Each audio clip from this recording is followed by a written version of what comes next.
In a certain multiverse, Blue Star, Huaba, Guangnan Province, Shin City, around 7 o'clock in the morning, in an unremarkable urban village, inside a nondescript five-story rental building. Suddenly, inside a small single room on the 5th floor, a man jerked upright from the bed. The moment he sat up, he immediately hunched down, lowering his body. His eyes were filled with deep vigilance as he carefully examined the surroundings. It was as if he were on guard against some unseen threat. Gradually, he seemed to notice that something was wrong.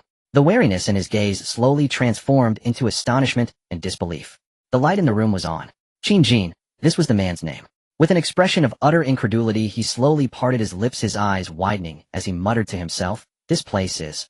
How is this even possible? Wasn't I blocked by a charger and about to be killed? How could I appear in this place? Did someone save me? How could that be?" He looked around at the room.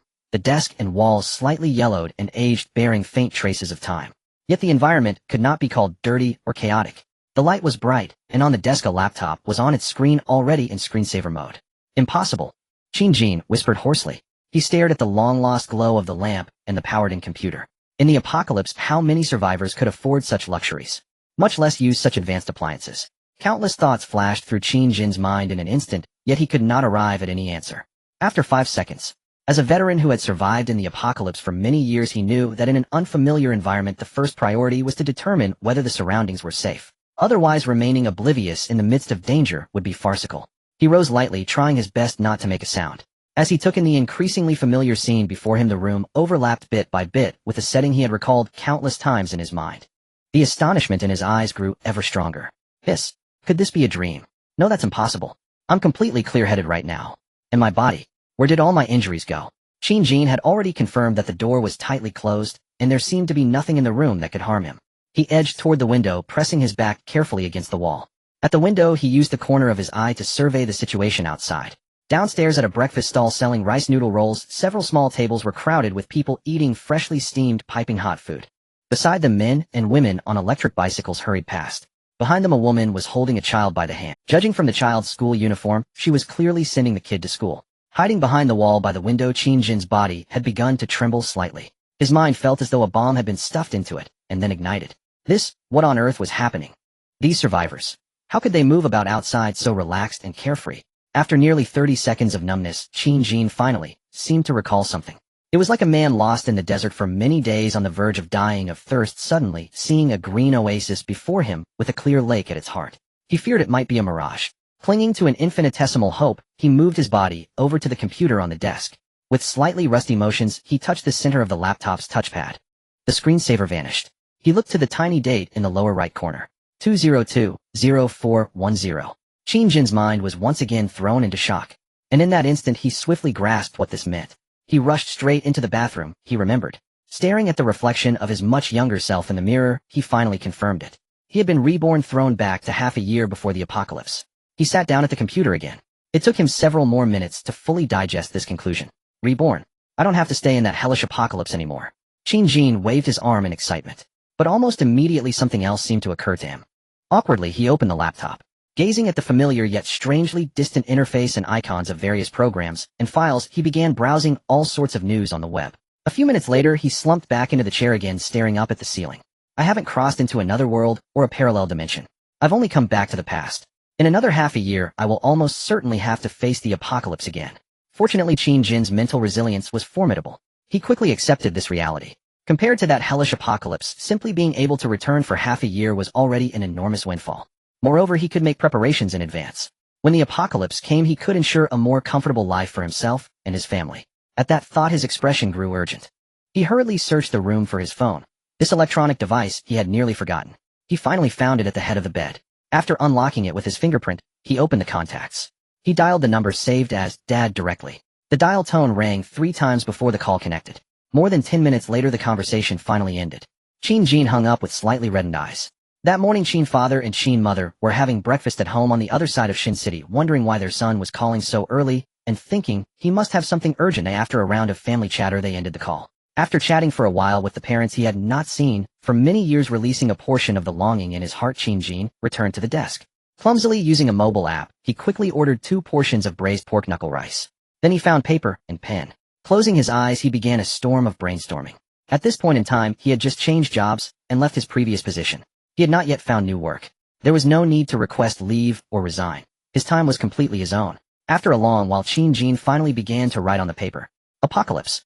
Survival. Zombies, monsters, enemies, natural disasters. To live relatively comfortably in the apocalypse with his loved ones, he would need 3 essential conditions. First, food and weapons. Second, a secure shelter. Third, people, companions, and family. Each of these 3 conditions would have to be broken down into numerous subcategories. Before long, the paper was filled with notes. The sheet was covered with the names of countless items. Qin drew in a deep breath. He kept pondering over every detail. He recalled that hellish world. What was needed there, what had always been lacking. Half a year from now, the apocalypse would erupt with a zombie virus beginning from that night later, called the Night of Mutation. Later, the surviving humans conducted rough statistics. Not precise, but likely close to reality. That night, at least 95% of humanity turned into monsters that attacked and tore at any living person they saw. They felt no pain. Only cutting off their heads or shattering their skulls could stop their movements. Humanity lost its dominion over Blue Star in an instant. Governments and official organizations collapsed. The remaining humans formed groups of all sizes in order to survive, resisting natural calamities and waves of zombies. If the zombies had been like the sluggish walkers in ordinary film, survival would not have been so difficult. The problem was that the mutation broke out globally, instantaneously, utterly impossible to defend against. Even deep underground air raid shelters were useless. An unknown mist rose from the entire surface of the world, and the vast majority of people immediately mutated into zombies. They ran like rabid dogs. Zombie tides piled dozens of meters high. In later stages, both zombies and some other creatures evolved further mutations. Strange monsters appeared. Jumpers, exploders, long-tongued fiends, chargers, tanks, two-headed hounds, fleshy wyverns, and more. Although some survivors were lucky enough to undergo evolution themselves. At best, they could run faster, were somewhat stronger than normal humans, or had sharper hearing, smell, and vision. Compared to those monsters, they were still only ordinary. It could hardly be called a true supernatural ability. At least in Qin's 5 or 6 years in the apocalypse, he had never heard of any evolved human remotely resembling a real superhuman. They were far from the level of those cinematic heroes. Thus, the main means of resisting zombies and monsters remained hot weapons. Unfortunately, in that era of collapsed order, industry had ground to a halt. Every use of a firearm meant one fewer weapon. The space in which survivors could live was compressed step by step.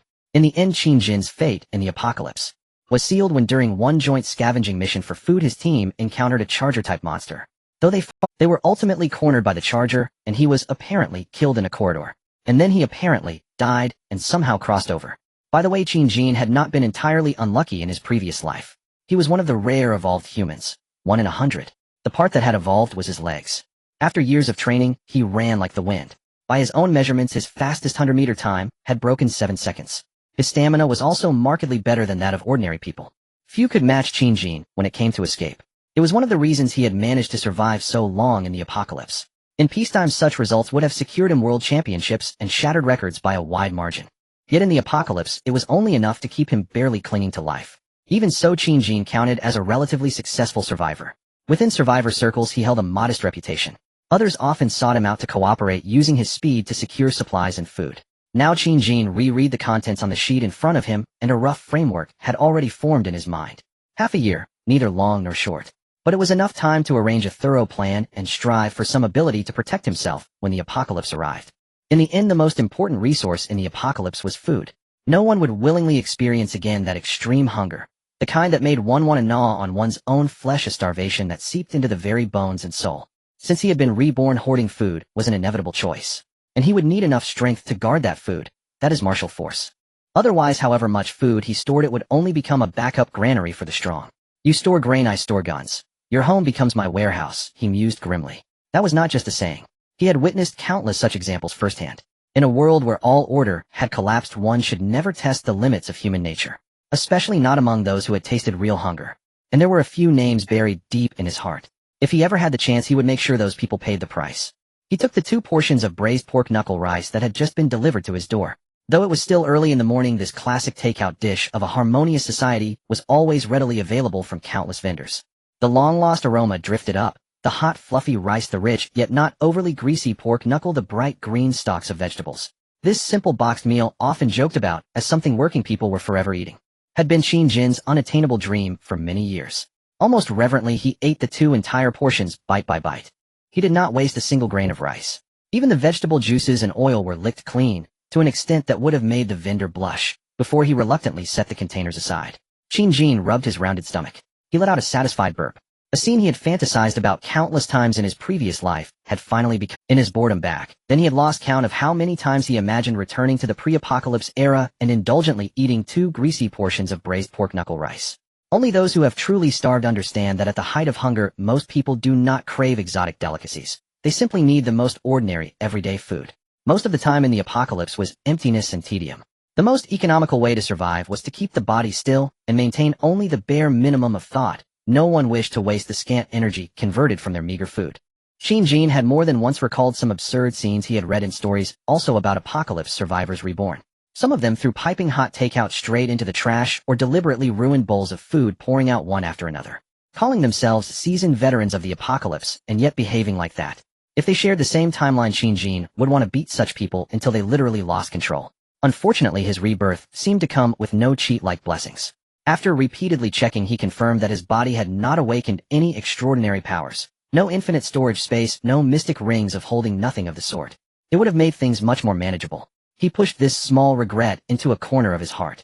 Being able to return to normal life and having half a year to prepare in advance was already a blessing. There was no need to demand more. Living these next 6 months well was the true priority. Pulling himself together, Shinjin counted all the cash he currently had. 88529. 3 yuan. For someone his age, that amount was not bad. But to realize all the plans in his head, it was not even enough to cover the smallest fraction of what he needed. Fortunately, during the difficult days before, with no other entertainment, his cheapest pastime had been endless fantasizing. Now that he had been reborn, would he still fear being unable to make money? There was no need for further words. His plan to make money was about to begin. Shinjin is 27 years old. He stands at 177 centimeters tall, with rather average looks. Thanks to his height and build adding a few points in his favor, he can barely be considered slightly above the general crowd. He graduated from university at 25 with a bachelor's degree in electronic information. He has already been working for 2 years muddling through the workplace. He has just resigned and is preparing to find a better paid job.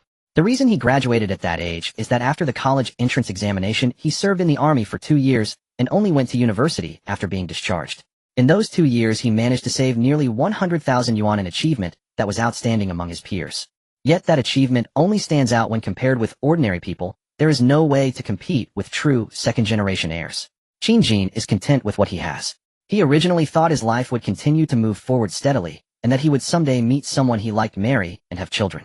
He imagined slowly stepping into the ordinary life that most people live. Shinjin's family background is actually fairly decent. When he was a child, his parents even ran a small factory. Although that factory later closed under the impact of e-commerce, the family still retained a modest foundation. In the first-tier coastal city of Shin City, they own 2 apartments, placing them comfortably in the middle, better than some, worse than others. Combined with his sound personality and normal values, he holds clear advantages in finding a wife. At the very least, he does not have the burden of a mortgage. After graduation, he worked away from home, free from his parents' supervision, living with a sense of ease. He planned to play around for a few more years, and once he met the right girl, step into the hall of marriage. Unexpectedly, the heavens failed to follow his wishes. The apocalypse descended. Relatives fell one after another, friends disappeared one by one, and in the end, only he remained clinging to life. Fortunately, some great existence from an unknown place granted him a chance to live it all over again. He must seize this chance, mend his regrets, and create his own hidden paradise. Returning to the matter of making money, there are countless paths available to every reborn person. It all depends on which path one chooses. In truth, the options Shinjin can choose now are not many. He only has half a year, suitable only for the fastest, most lucrative methods. He has no way to be like other reborn people, founding new companies or befriending future tycoons. Buying lottery tickets is one option, but the probability of failure is high. Everyone knows that the lottery industry dances to the tune of its director. Whatever numbers it wishes to release are the numbers that will appear.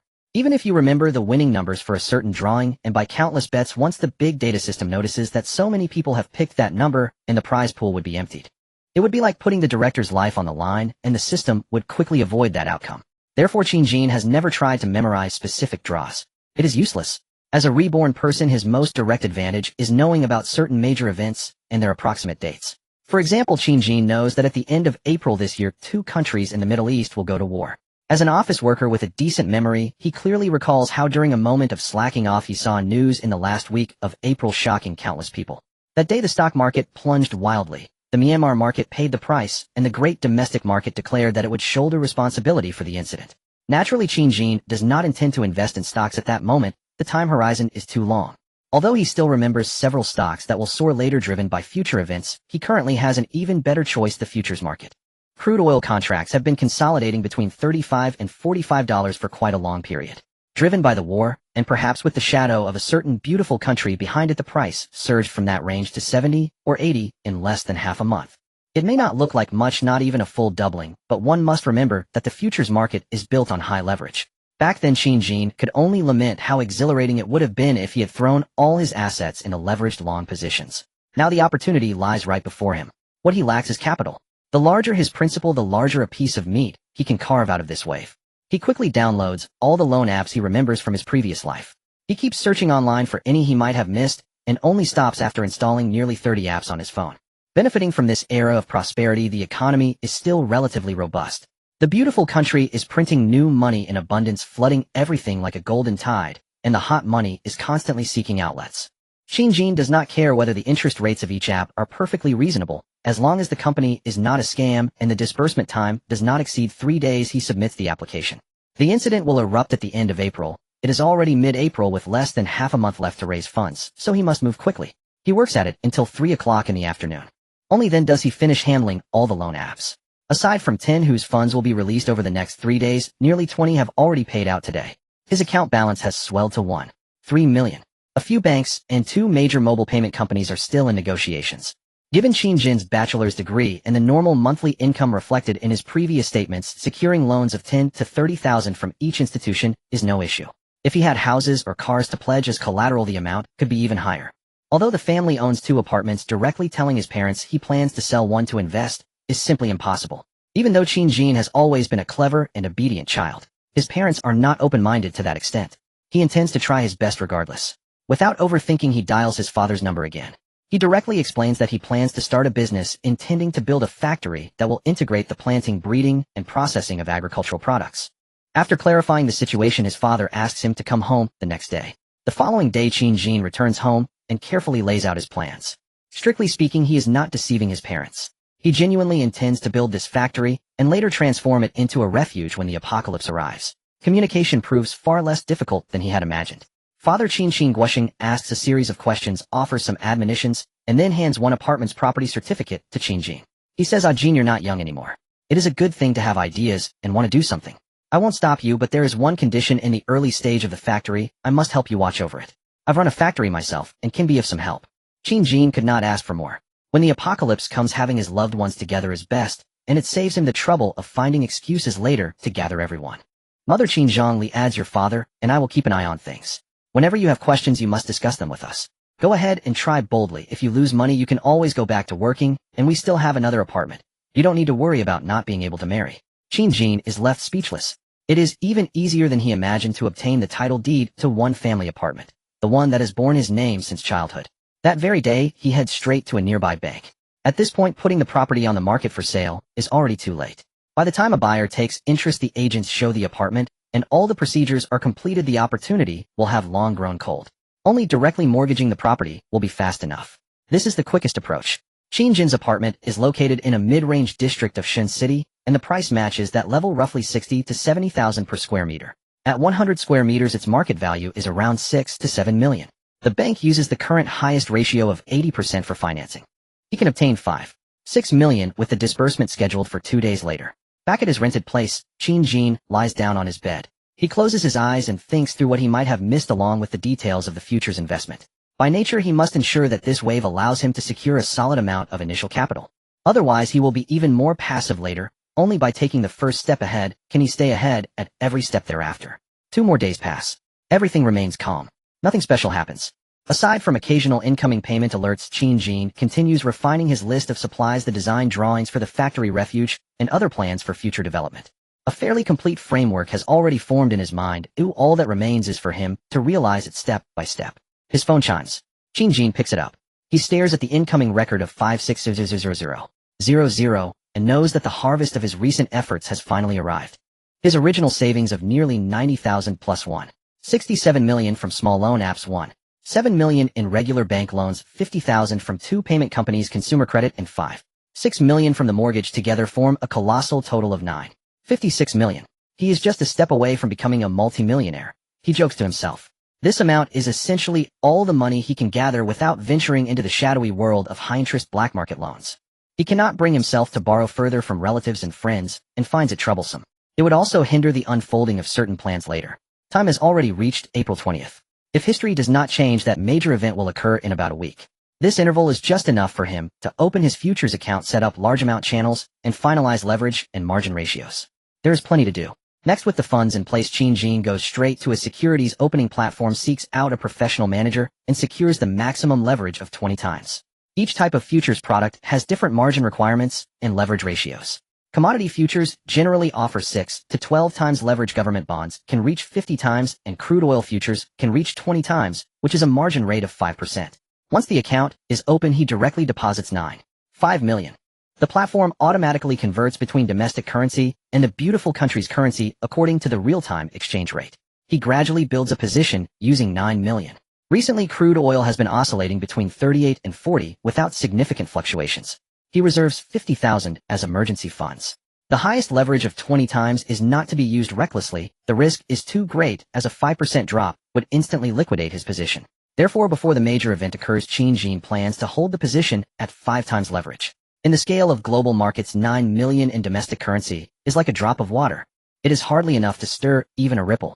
His average entry price is around 39, and at this moment crude stands at 39.60, leaving him with a small unrealized profit. As long as there is no sudden plunge below 31, he faces little danger. 5 consecutive days pass without incident. Besides continuing to refine his future plans, Qin goes out to sample various local delicacies. He also searches online for useful information, selecting the optimal location for his future refuge. It cannot be too close to busy urban areas where zombie pressure would be high, nor too remote, making it difficult to gather supplies and dangerous when natural disasters strike. A rough target has already formed in his heart.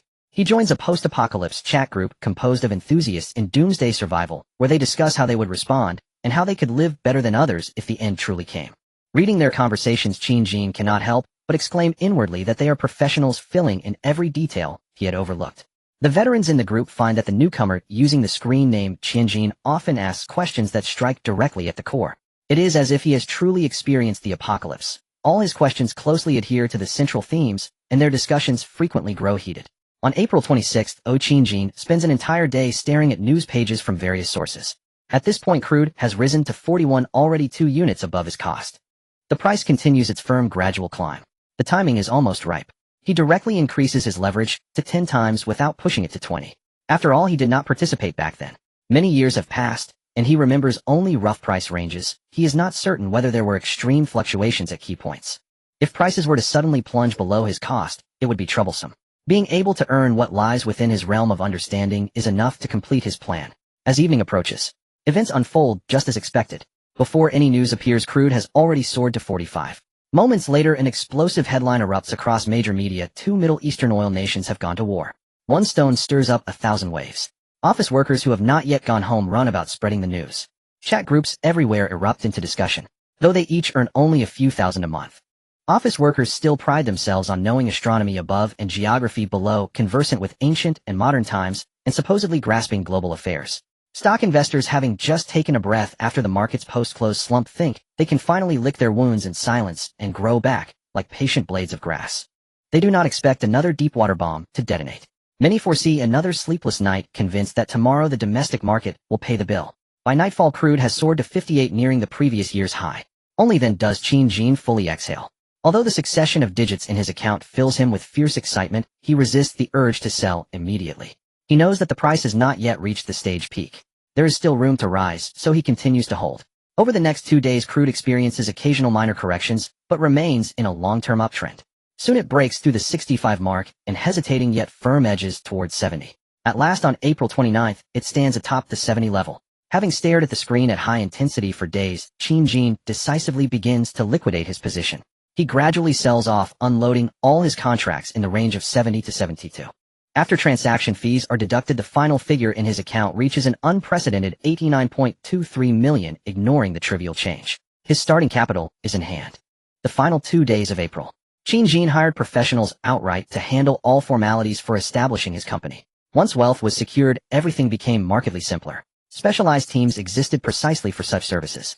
With sufficient funds, bureaucratic hurdles dissolved. Green lights flashed all the way. The company registered as Liyuan would primarily engage in agricultural product trading and processing supplemented by ancillary ventures still under professional coordination. Its registered address was set in Guangyuan City, adjacent to Shinshu, roughly 200 kilometers away, not distant, and notably familiar, as it was his ancestral hometown. Moreover, its topography proved exceptionally favorable, a detail to be elaborated later. Guangyuan City lies in the central region of Guangnan Province, ranking modestly in provincial economic output, with agriculture and tourism forming its twin pillars. In recent years, numerous manufacturing enterprises had relocated there, driven largely by Shinshu's acute land scarcity, prompting outward expansion into surrounding municipalities. Qin Jin selected Fenghe County's Mintang town for his factory site. A vast mountain range lay just over 20 kilometers north, providing a natural defensive barrier. Additionally, Guangyuan's soil remained fertile, sustaining robust cultivation, rivers abounded, forests flourished, and Mintang town sat at the nexus of multiple expressways. Most crucially, it lay near Qin Jin's childhood home. His parents had once taken him there for leisure, far preferable to utterly unfamiliar terrain. Establishing a factory demanded local influence, and his father retained modest connections in the area. As the adage goes, money moves mountains. Beneath the banner of an announced investment exceeding 100 million yuan, Qin Jin sealed contracts with the local investment promotion bureau within mere days. Eager to secure such scale, the bureau offered exceptionally favorable policy terms. They granted him immediate rent-free use of a 30,000 square meter plot, his first choice, for 5 years with subsequent lease fees tied to tax contributions. Upon confirming the land, Qin Jin immediately engaged a professional design firm articulating his broad vision and precise specifications, directing them to commence drafting accordingly. Simultaneously, he sought reputable construction firms, not local acquaintances or small contractors, but established out-of-province companies selected via competitive bidding. This approach preempted unnecessary complications. Details to follow. With over 5 months remaining until the cataclysm, stockpiling food was premature as storage space was scarce anyway. Thus, building the sanctuary took absolute priority. Qin Jin shuttled tirelessly between designers and contractors, refining every architectural nuance, his exacting requirements driving construction costs sharply upward. Though he held nearly 90 million yuan, a substantial reserve was reserved for post-construction procurement of supplies. The actual construction budget stood at approximately 50 million yuan. Commercial loans were already in preparation. Why leave idle capital unutilized? Later, once tangible assets accumulated, a final round of secured financing would follow. But not yet. As for earlier short-term loans, most carried 6-month repayment windows. For now, only nominal interest payments were due each month. Funds acquired through skillful leverage required no hasty repayment. Other loans and mortgages followed similar terms. Properties pledged as collateral were never intended for redemption, even if resale values might have been marginally higher. Yet after deducting transaction fees and taxes, gains proved negligible, and the effort consumed considerable time and energy. Far more efficient to identify timely market catalysts and capitalize on them in the capital markets. For now, however, such maneuvers remained off the table. His current capital sufficed to launch the project, with sanctuary construction paramount. The Liyuan factory site ranked among the Investment Promotion Bureau's newest flagship industrial zones. This parcel, designated by the district government for investor attraction, had long been leveled and prepared, ready for immediate commencement. The factory would span 30,000 square meters, 3 hectares, initially divided into administrative, experimental, agricultural, trial, ground-level warehousing, and production zones. Additional areas included staff dormitories, recreational spaces, and ponds. Crucially, Qin Jin's blueprints specified 2 subterranean levels, elevating engineering complexity. Construction challenges were formidable, yet the local geology proved accommodating. Otherwise, costs could have spiraled catastrophically. Time advanced to mid-May. All construction protocols were finalized, permits secured through decisive financial leverage. An initial disbursement of 20 million yuan flowed into the contractor's corporate account. Heavy machinery rolled onto the site. Construction erupted with thunderous momentum. Wearing a safety helmet, Qin Jin presided over the groundbreaking ceremony, then instructed the team to uphold uncompromising standards of quality and integrity. The basement would prove indispensable, thus demanding his personal oversight. Its first subterranean level covered 10,000 square meters, positioned not centrally, but along the periphery in an elongated configuration. Ceiling heights varied 4.5 to 5 meters in elevated sections, 3 to 3.5 meters were lower. Over half this space would eventually host underground grain cultivation. Remaining zones would be partitioned into numerous storage chambers, each rigorously waterproofed and moisture-proofed. Later, climate control systems, including fresh air circulation, dehumidification, and refrigeration, would be integrated. These would support long-term dry food storage.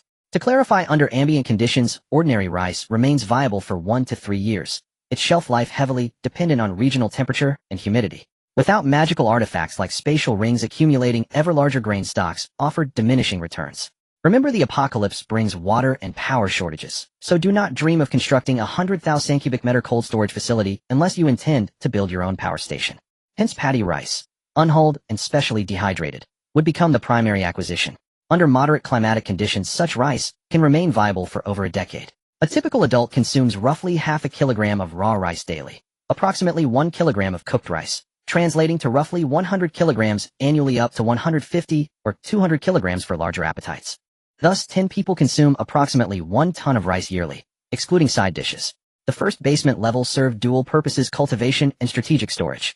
Consequently, waterproofing, moisture resistance, fireproofing, ventilation, and seismic resilience constituted non-negotiable priorities. No margin for error. Multiple 50 or 100 square meter vaults would be constructed, enabling diversified inventory storage. Should any single vault fail, contagion would be contained, mitigating systemic risk. A second subterranean level would also be excavated, deeper still, engineered to withstand conventional aerial ordnance. It would even resist low-yield nuclear devices, requiring a minimum depth of 25 meters and covering 8,000 square meters, slightly smaller than the first. It too would undergo triple protection and triple resistance hardening. This tier would house highly sensitive assets, secondary grain reserves, armories, and hermetically sealed laboratories. Though acquiring certain weapons pre-apocalypse remained difficult, their inclusion demanded early planning. Current market rates for excavation hovered around 20 yuan per cubic meter of earth or rock. Fortunately, the terrain proved favorable. Qin had commissioned subsurface surveys beforehand, revealing minimal bedrock obstructions. Had geology posed greater obstacles, relocation would have been inevitable. The scale of the undertaking was immense. While subterranean work progressed, surface construction proceeded concurrently, many tasks operating in parallel. Though 5 months remained, time pressed tightly. To accelerate progress, Qin willingly paid premiums, transforming urgency into contractual obligation. At the factory's perimeter, a reservoir measuring 50 by 50 by 40 meters would be constructed, capable of holding 100,000 tons of water, serving as a vital lifeline during the coming collapse. Internally reinforced with concrete, its banks would feature retaining walls and access stairs. Later, it would sustain diverse aquaculture species. A smaller pond, 30 by 30 by 30 meters, would occupy the factory's center, holding 27,000 tons of water. Likewise fortified, it would host shrimp, crab, and finfish. These 2 aquatic installations alone cost Qin 2 million yuan. Water, like food, ranked among the most critical apocalyptic resources. The more reserves, the better. Even so, when Qin presented these specifications, the design firm verified them repeatedly, only acquiescing under his unwavering insistence. Constructing 2 large-scale water reservoirs within a single factory struck everyone as deeply anomalous. Surrounding the entire complex would rise a 5-meter-high perimeter wall. Fully enclosing the site, it would measure 1 meter thick, reinforced with triple-layer steel rebar embedded in ultra-high-strength concrete. For context, a standard hand grenade can breach only 70 millimeters of ordinary masonry. Against this 1,000-millimeter fortress wall, even rocket-propelled grenades would hesitate to strike, though admittedly repeated impacts on the same point might eventually compromise integrity. When first hearing these demands, both designers and contractors recoiled in disbelief, staring at Qin as if he'd lost his senses. They scrutinized him warily, suspecting cognitive impairment, until after exhaustive confirmation, they reluctantly accepted that their client genuinely intended such extraordinary specifications. And since the funds were guaranteed, further inquiry ceased. Subsequent proposals, equally fantastical in their eyes, elicited no further questions. So long as regulations permitted, execution followed without hesitation. Even minor infractions were tolerated, given Qin's well-connected facilitation and assured payment. Should issues arise later, responsibility would rest squarely with the client's explicit directives. In commerce, wealth commands divinity, while poverty commands silence. At the factory's periphery, a subterranean fuel depot would be built, professionally outfitted across over 1,000 square meters, standing 5 meters high, capable of storing at least 5,000 cubic meters, over 5,000 tons, of refined petroleum. Internally segmented, it would allow systematic classification and storage of different fuel grades. A surface-level gas station would later be erected above it, drawing fuel directly from below via pipelines, necessitating rigorous fireproofing and electrical safety measures. A 3-story residential structure, intended solely for Qin's personal use, would stand nearby. Unassuming in appearance, its walls concealed specialized steel plating. Spanning 200 square meters, it housed a gymnasium, tea chamber, billiards room, and reception salon. It featured its own basement, 100 square meters on the first sublevel, containing a relaxation zone and a concealed storage vault, directly linked to both the primary and secondary underground levels. A secret passage would extend deeper still, terminating in a compact 100 square meter sanctum, equipped with bathroom, sleeping quarters, and shelving for essential provisions. Ventilation, power, and water lines would be discreetly routed to this innermost refuge, its existence known only to Qin Jin. This was his ultimate contingency, reserved for moments of absolute desperation. Constructing this deepest sanctum alone consumed nearly 3 million yuan. The scene is bustling with activity. Dust swirls everywhere. The construction of the base has entered full swing, with both the underground spaces and the ground being rapidly built. Qin Jin is staying at a nearby hotel. The base is not in a remote area, but surrounded by industrial zones where several enterprises have already set up offices. Several kilometers away, there are many residential areas and small commercial zones, ensuring that dining and accommodation are not significant issues. After all, the planned industrial zone cannot expect all workers to live in dormitories, as some laborers need personal space. Every day, he takes the time to check the progress on site and put pressure on the construction team. Besides the underground warehouse and his own residence, there are many important buildings. In the future, there will be 2 dormitory buildings for relatives and friends. Each building will have 5 floors occupying 200 square meters, with 45 apartments per floor, 4 units on the first floor and 5 on the others. All are 2-bedroom units. One building will have 24 apartments, totaling 48 units between the 2 buildings, making it convenient for those with families to reside. There will also be 2 dormitory buildings for regular personnel. Each will also have 5 floors covering 300 square meters with 10 units per floor, primarily consisting of 1-bedroom apartments, while some will have single rooms with bathrooms. Together, the 2 buildings will provide 100 apartments, enough to accommodate at least 150 people. Just the accommodation space can cater to 200 to 300 individuals. These will all serve as residences for Qin Jin's partners and friends in the future. In the apocalypse, one can no longer expect absolute fairness. It is simply unattainable. There will also be 2 office buildings, each 4 stories high, where some official work will take place and renovations can be made as necessary. A multifunctional building will be constructed 5 stories tall, covering 200 square meters, designated for a movie screening room, library, multiple classrooms, and entertainment rooms. After the apocalypse stabilizes, facilities for billiards, table tennis, and internet cafes will be prepared, balancing work and leisure, as life must still be enjoyable in the apocalypse. Additionally, 2 large workshops will be built on the ground, each covering over 1,000 square meters, to be used for various operations in the future. Currently, due to limited funding, the focus is on establishing a solid framework with simple metal sheeting for coverage. Another crucial element will be the greenhouse, expected to occupy 1/3 of the entire base, which is about 1,000 square meters, divided into several large and small greenhouses, all designed with sunlight panels on the roof. Some of the sunlight panel sections will be mechanically driven, allowing for remote control to open and close. This 1,000 square meters, equivalent to 15 acres of greenhouse, will be a key base for growing food in the post-apocalyptic world. Thus, the best materials are required: strong, durable, and corrosion-resistant. In addition to sunlight panels, solar panels will be installed on the roof to store electricity during the day for release at night. Of course, relying solely on the efficiency of solar energy conversion will not suffice. Additional operations will be needed later. At least 8 acres of the 15 acres will be used for rice cultivation. 2 acres will be allocated for corn cultivation. Corn has a short growth cycle, but a lower edibility rate. However, the stalks can be used as feed, as wheat is not suitable for cultivation in the southern regions. 3 acres will be used to build an indoor livestock farm, preparing to raise chickens, ducks, pigs, cattle, and sheep. The remaining space can be used for growing vegetables and fruits, along with some low-growing fruit trees. Before his rebirth, Qin Jin had joined several shelters and witnessed various survival models in post-apocalyptic bases, but now that it's his turn to establish a shelter, he still lacks experience. He can only rely on himself to improve things as much as possible, and as long as they are not major issues, minor problems can be adjusted later. Next, he plans to build several warehouses. Each warehouse will cover several hundred square meters, used for placing ground equipment and storing various large supplies. The area of the buildings occupies more than half of the entire base, making it appear quite compact. Additionally, Qin Jin has high material requirements for each building. Earthquake resistance, waterproofing, electrical safety, fire prevention, and corrosion resistance must all be met. Without accounting for the additional equipment that will be installed later, the construction alone has already cost Qin Jin over 20 million.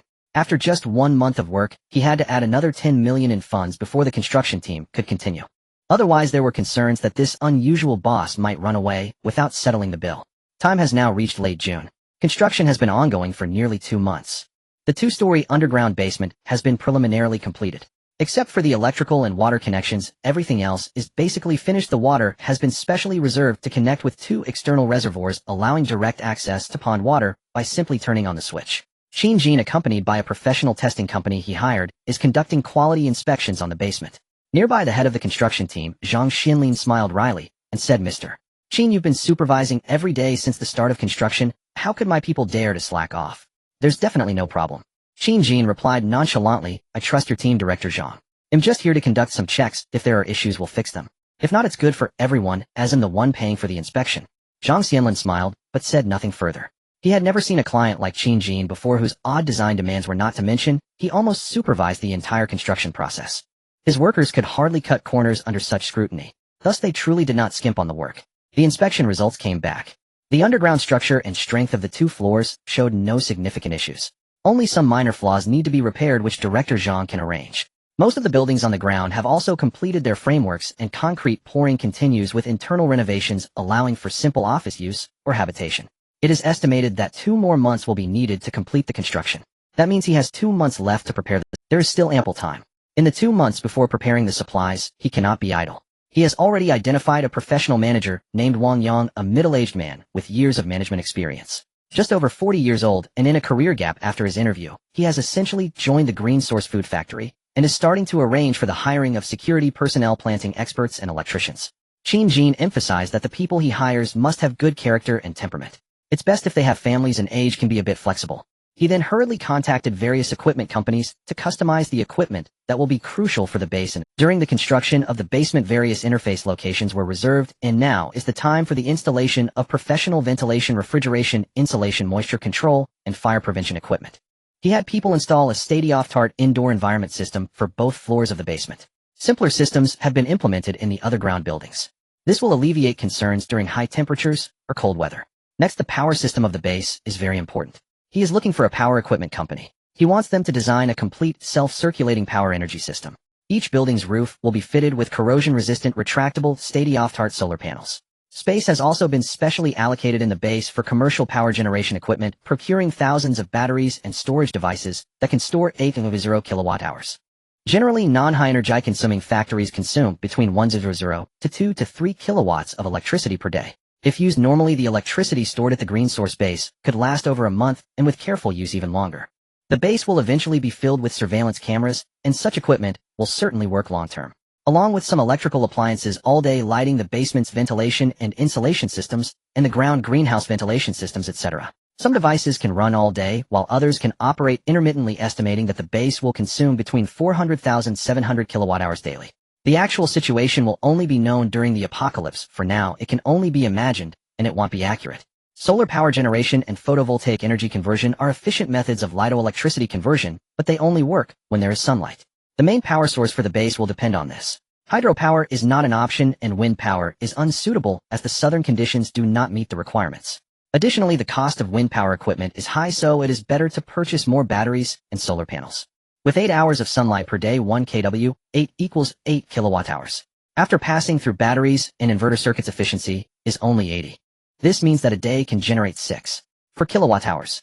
Considering sunlight and other factors, a typical 6,080 square meter rooftop can produce around 4 kilowatt-hours.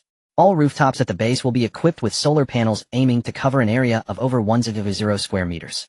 This could yield 500 kilowatt-hours per day. He also procured over 10 generators which can be used for diesel power generation when solar power is insufficient, acting as a perpetual motion machine in the apocalypse. Qin Jin has considered the idea of generating power through zombies, creating fixed devices like stationary bikes or treadmills where mechanical movement could be converted into electrical energy. However, he consulted professionals and found the efficiency to be extremely low. One zombie pedaling for a day may not even generate 1 kilowatt, and controlling a zombie's constant movement is difficult. The variations in speed lead to further inefficiencies.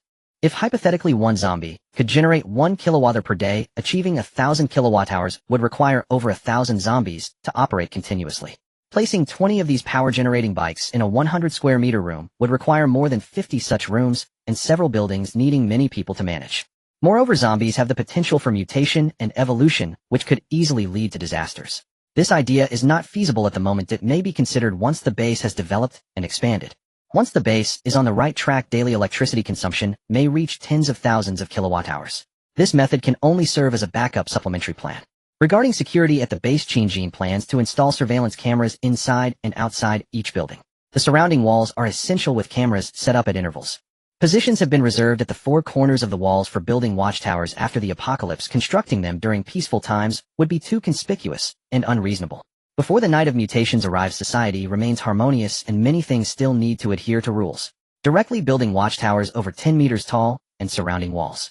Otherwise, one might soon be reported and have the construction torn down, leading to the responsible person's arrest. Qin Jin does not want to be locked up when the apocalypse hits. It would be better to end it all sooner. Currently, the 5-meter-high walls and 2-story underground basements were promises obtained through repeated communication and relationships with leaders and relevant personnel. Otherwise, they wouldn't dare to construct in this manner. It is also fortunate that they are operating under the guise of a high-tech agricultural company, aligning with the current development theme of a green and healthy society. This has provided operational space for many projects. Finally, there will be 2 exits for the base, one being the main southern gate, designed with double-layered doors. Inside, a large mechanized steel door is planned, standing 5 meters tall. It can be pushed open as double doors, with a medium-sized door 3 meters high, allowing vehicles to pass through by opening just the small door.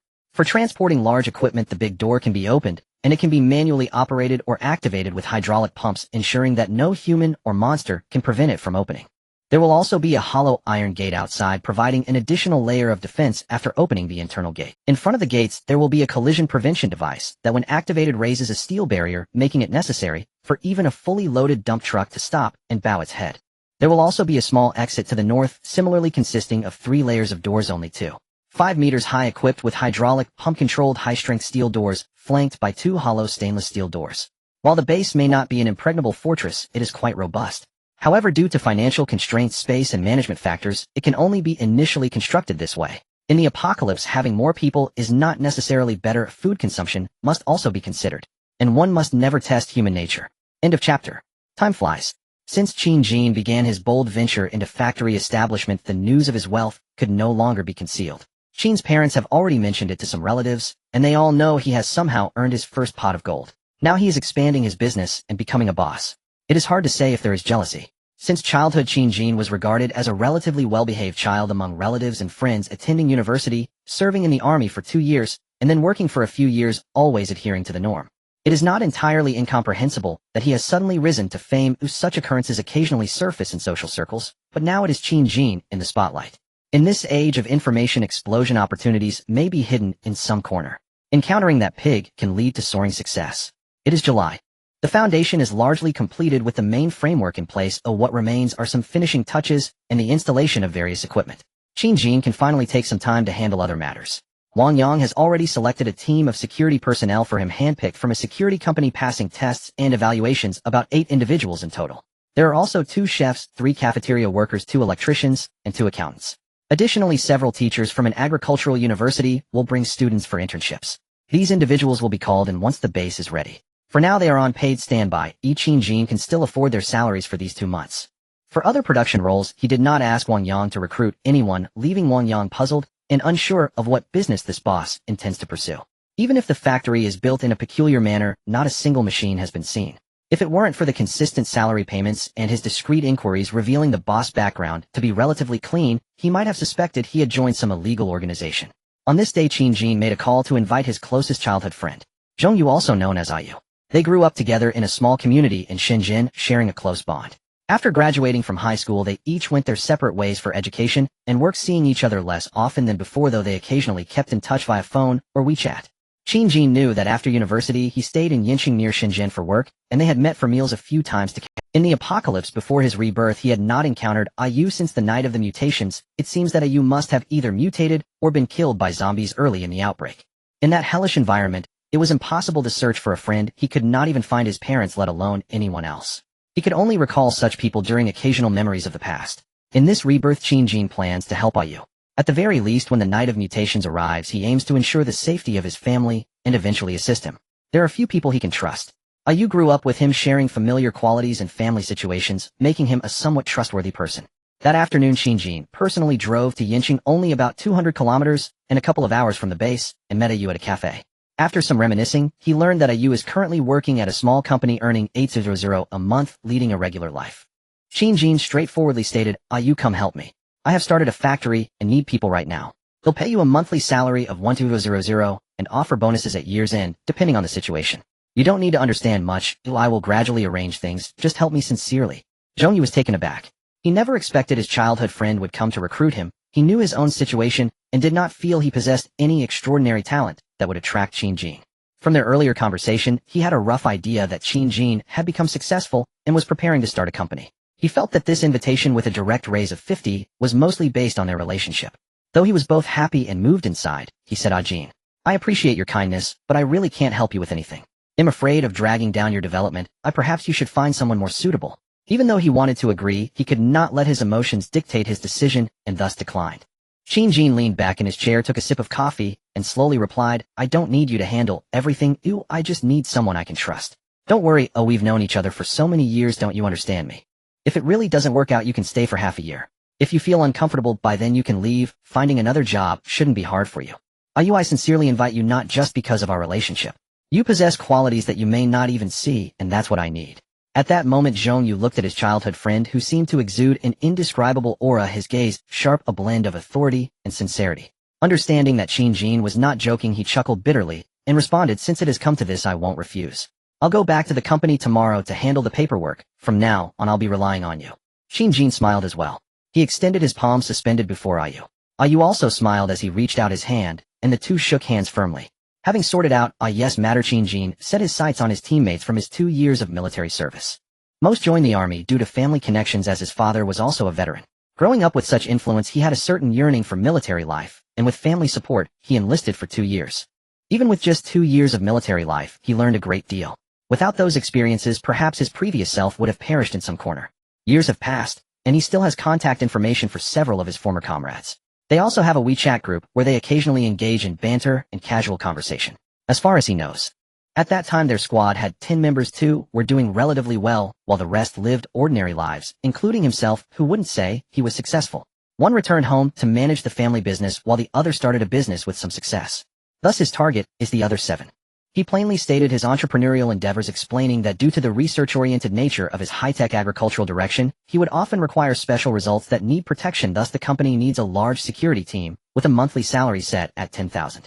Immediately 3 expressed their agreement. They just needed to wrap up their current affairs before moving to join Shinjin. The other 2 politely declined, while 2 others indicated they needed more time to consider and would get back to him later. Shinjin refrained from further persuasion. Everyone has their own aspirations. Although this opportunity might concern their lives, who knows if dying on the night of mutations might be a better choice. The 3 comrades preparing to join him are named Li Bowen Shinjunshi and Lu Wenhao. After discussing specific details over the phone, they would communicate further when they arrive at the base. He deeply understands the complexity of human nature. He cannot guarantee that they will serve him loyally in the future, at least he cannot find better options right now. Authority needs to be subtly influenced. Unless one is already in a high position, it cannot be achieved overnight. Shinjin does not demand his teammates to have an exceptionally close relationship with him. What he needs is trustworthy subordinates. In the future, the base must only echo his voice. He can consider others' opinions as long as it does not affect the overall direction. However, anyone daring to covet control of the base will be met with his ruthless suppression, even if they are family. No one understands better than him how the apocalypse will unfold. Although there are trustworthy teammates in the apocalypse, having a few more lives can sometimes mean the difference between life and death. The importance of comrades cannot be overstated. But human nature can also be terrifying. Those who are too well fed will inevitably harbor inappropriate ideas. He has his own ways to deal with such individuals. As a survivor of 6 years in the apocalypse, how many lives does he hold in his hands? Even Shinjin himself cannot keep count. He has never considered himself a good person. Good people cannot survive in the apocalypse. The only ones who endure are ruthless individuals. Ruthless to others and ruthless to oneself. After arranging matters with his friend, Shinjin returned to Shenzhen. He had long since vacated his previous rental, spending most of his time at the base. This visit to Shenzhen was to handle another matter. Searching for the gray market. Many supplies cannot be obtained through normal channels, and must be procured through other. With nearly 3 months to go before the night of mutations, the base's warehouse has taken shape, and some time-consuming supplies need to be prepared in advance. Weapons. Of course not firearms. Before the apocalypse arrives, Shinjin would never touch such deadly items. His focus is directed elsewhere. He connected with several sellers of crossbows and unsharpened sword collectibles online, meeting many individuals involved in such weaponry. In a harmonious society, weapons cannot exist and blades are regulated items. However, there are various archery sports and collections of unsharpened tools. Shinjin's attention was drawn here. Normal crossbows have limited power, but those who know special modification methods can achieve power comparable to handguns. At that time, directly buying hand crossbows was also not feasible. They needed to be disassembled and shipped separately. After receiving them, they would need to be reassembled. He plans to find someone to customize a batch of disassembled hand crossbow parts, bows, and various types of unsharpened knives. The arrowheads can be delivered unsharpened to comply with regulations. He will prepare the equipment at the base to quickly modify them when needed. Although there are direct sales online, one can easily guess that the power must be of a severely limited version. What he needs are lethal weapons that can kill zombies, or even humans in the apocalypse, and he can only use his own methods. Those who dare to sell such weapons, could anyone think them so innocent? There must be their own circles. Qin Jin did not waste his time during the construction of the base. He found several such merchants. After comparison, he confirmed that the one he was meeting today in Shenzhen was exactly what he needed. He planned to use a monetary offensive to open up discussions on matters that could not be mentioned online. In an inconspicuous restaurant, Qin Jin went straight to the point with a middle-aged man, the crossbow seller, in a private room on the third floor, throwing out his prepared order for the number of crossbows. 50 units of various hand crossbows to be shipped disassembled. 30 composite bows. 100,000 wooden arrows. Steel tips shipped separately can be assembled manually later. 100,000 steel arrows. Arrowheads will be delivered unsharpened to comply with regulations. He also requested that some key parts of the hand crossbows and composite bows be interchangeable. After replacing, the power can instantly reach levels suitable for official use. The balding weapon shop owner had long been aware of the client's general needs. However, upon hearing the specifics, his eyes nearly popped out. Perhaps accustomed to this line of work, he quickly adjusted his expression and took out his phone to calculate. A few minutes later, he said, "We can do it." However, the hand crossbows and composite bows will be delivered in different parts each time and shipped to different addresses. The arrow bodies and tips will also be transported separately. I will specify a location you can drive or send someone to collect the goods. One hand crossbow for 10,000, composite bow for 15,000, each wooden arrow for 3 yuan, each steel arrow for 12 yuan. Including my risk fee, the total price is 3 million. Qin Jin weighed the figures in his mind and felt there were no issues, so he directly agreed. He only planned to use these weapons during the initial phase of the apocalypse. After the night of mutations, order will collapse, and he will certainly find ways to acquire firearms. After discussing some details, they paid 1 million as a deposit to confirm the transaction. End of chapter. After arranging the crossbows, Qin Jin used a similar method to meet with other dealers of sword and knife collections, completing orders for nearly 100 tang, swords, high-carbon steel daggers, machetes, and military knives. Of course, all of these required not to be sharpened. Everything complied with laws and regulations, with safety as the priority. It was agreed that delivery would be made to the base in half a month. Next came the procurement of processing machines. The weapons being procured now were as if sealed. Their edges could only be unleashed after the apocalypse. Thus, the key to unsealing was indispensable. Fortunately, this type of rough processing did not have high precision requirements, and brand new machines could be purchased for a few $100,000. He easily procured 3 machines requiring delivery to the base in 1 month. Of course, he would not forget the machines for bullet manufacturing. Although there were no guns now, it did not mean there would not be any in the future. In the apocalypse, whether resisting zombies or committing murder, one could not do without such direct firearms. Simply having guns in the future would not be enough. Once he possessed rifles or heavy machine guns, it would be ridiculous to find himself using them as firewood after a few battles due to a lack of bullets. Sometimes Qin Jin also wondered. In the past, when reading apocalypse novels or watching movies, did those who were reborn just eat and do nothing for months after returning? Could they simply eat their fill without worrying about the next meal? The logic doesn't add up. Clearly, so much time has passed, yet they prepared countless supplies, striving for perfection in every direction. Every reborn individual casually amassed billions, living in utter luxury. Why did they only think of stuffing gourmet delicacies into external storage, buying a few handguns on the black market along with some bullets, and building a cage to feel secure? Where's the brain? How did such characters survive past 3 chapters? They were poisoning the audience to the point of making their toes turn green. Qin Jin could think of more than 10 ways in under 5 minutes to take out such protagonists. Not to mention that when humanity is driven to madness by hunger in the apocalypse, one should never underestimate human ingenuity. Hence, he currently had not even 1/10 of a sense of security. The enemies he envisioned, aside from zombies and various natural disasters, were mostly living humans. Individuals who had undergone the baptism of the information age. From the elderly to the young, everyone could watch videos and read novels. Once his base was exposed after the apocalypse, others might struggle for food and warmth. If even a little of what his base held leaked out, he could easily imagine the storm he would face. What he viewed as a fortress-like base might, in the eyes of certain capable individuals, be riddled with flaws. He did not know such experts, and in reality, it was not easy to find them. All he could do was to thicken his tortoise shell. Since perfection could never be achieved, he would stack shields. Stack them like crazy. Once the tortoise shell reached a certain thickness, he could ignore the vast majority of threats. Surely someone would ask why Qin Jin didn't report to the higher-ups. He had considered it, and it was after careful thought. Reporting to the organization would lead to several situations. 1. By using his ability to foresee certain events, he could attract the attention of the authorities, be tightly controlled, lose his freedom, and if the state did not take the threat seriously, he might be trapped waiting for death, while 95% of humanity mutated, leading to societal collapse. 2. By attracting the attention of the authorities, the state would resist with full force, reducing the death toll during the mutation night, and increasing the number of survivors with small organizations forming to resist the zombies. But let's not forget that aside from zombies, there are various natural disasters behind them. Based on what he knew, it was impossible to sustain so many survivors. When disasters of barren land or frozen wasteland struck, most people would still die, and he would likely remain trapped somewhere drained of his remaining value. 3. From the outset of reporting, he would be suspected and troubled by various departments failing to attract the attention of the highest levels, with information being suppressed at some point, and he would be under surveillance or even locked away, despairingly waiting for the apocalypse. 4. When reporting, he would be outright disbelieved, labeled as a madman, affecting subsequent plans. Each option would lead to his loved ones suffering. All were poor choices for him. He was just an ordinary person, never intending to save many. His close friends and family would naturally be saved if possible. Others who were agreeable and obedient could be admitted to the base to seek survival together. Some would surely think he was selfish and cold-blooded. Apologies. It is precisely because he is selfish and cold-blooded that he can survive. He would not ask others to respect or adore him. He even wished for others to fear him as long as they did not disturb his peaceful existence, living alongside those he acknowledged. Anything that could potentially threaten him or his partners was an enemy, must be eradicated. In the following days, he settled matters regarding Zhong Yu at the base, having him supervise the final construction progress, while also familiarizing himself with the base. Li Bowen and the others also came to report. They were assigned as security team leaders. Officially, it was said they would arrange for 3 shifts to patrol the safety of the base. The other security personnel recruited by Wang Yang would also be managed by them, with each person leading 34 others. Qin Jin did not intend to appear overly familiar with them. He had them uniformly address him as Mr. Qin, showing a slightly more approachable demeanor only in private. He had to establish authority in advance, but not be too aloof. Everything was for the sake of leading the team better in the future based on his previous years of life in the apocalypse.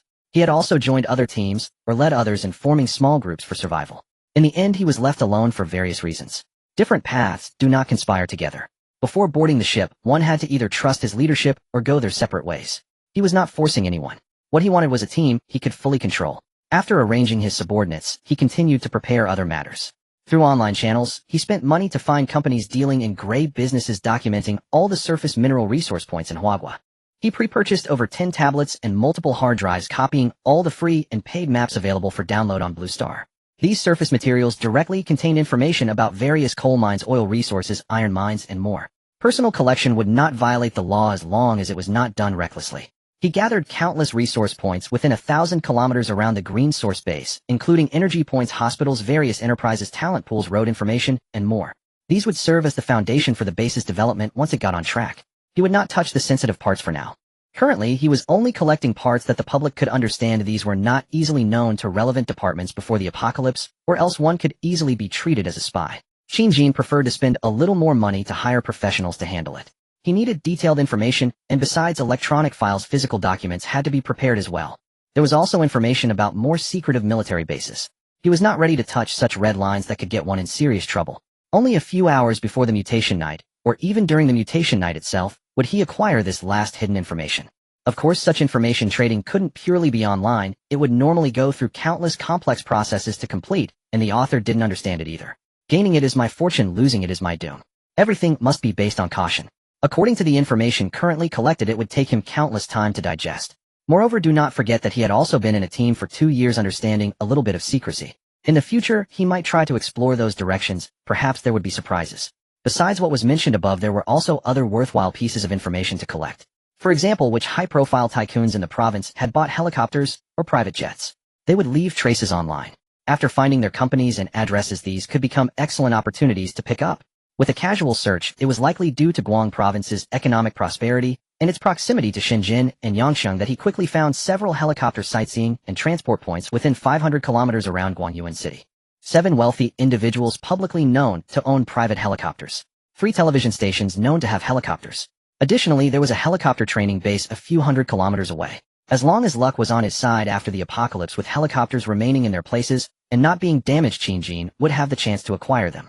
He would pre-purchase various helicopter piloting books and online information, and if he had time before the apocalypse, he could learn himself or send IU or other teammates to learn.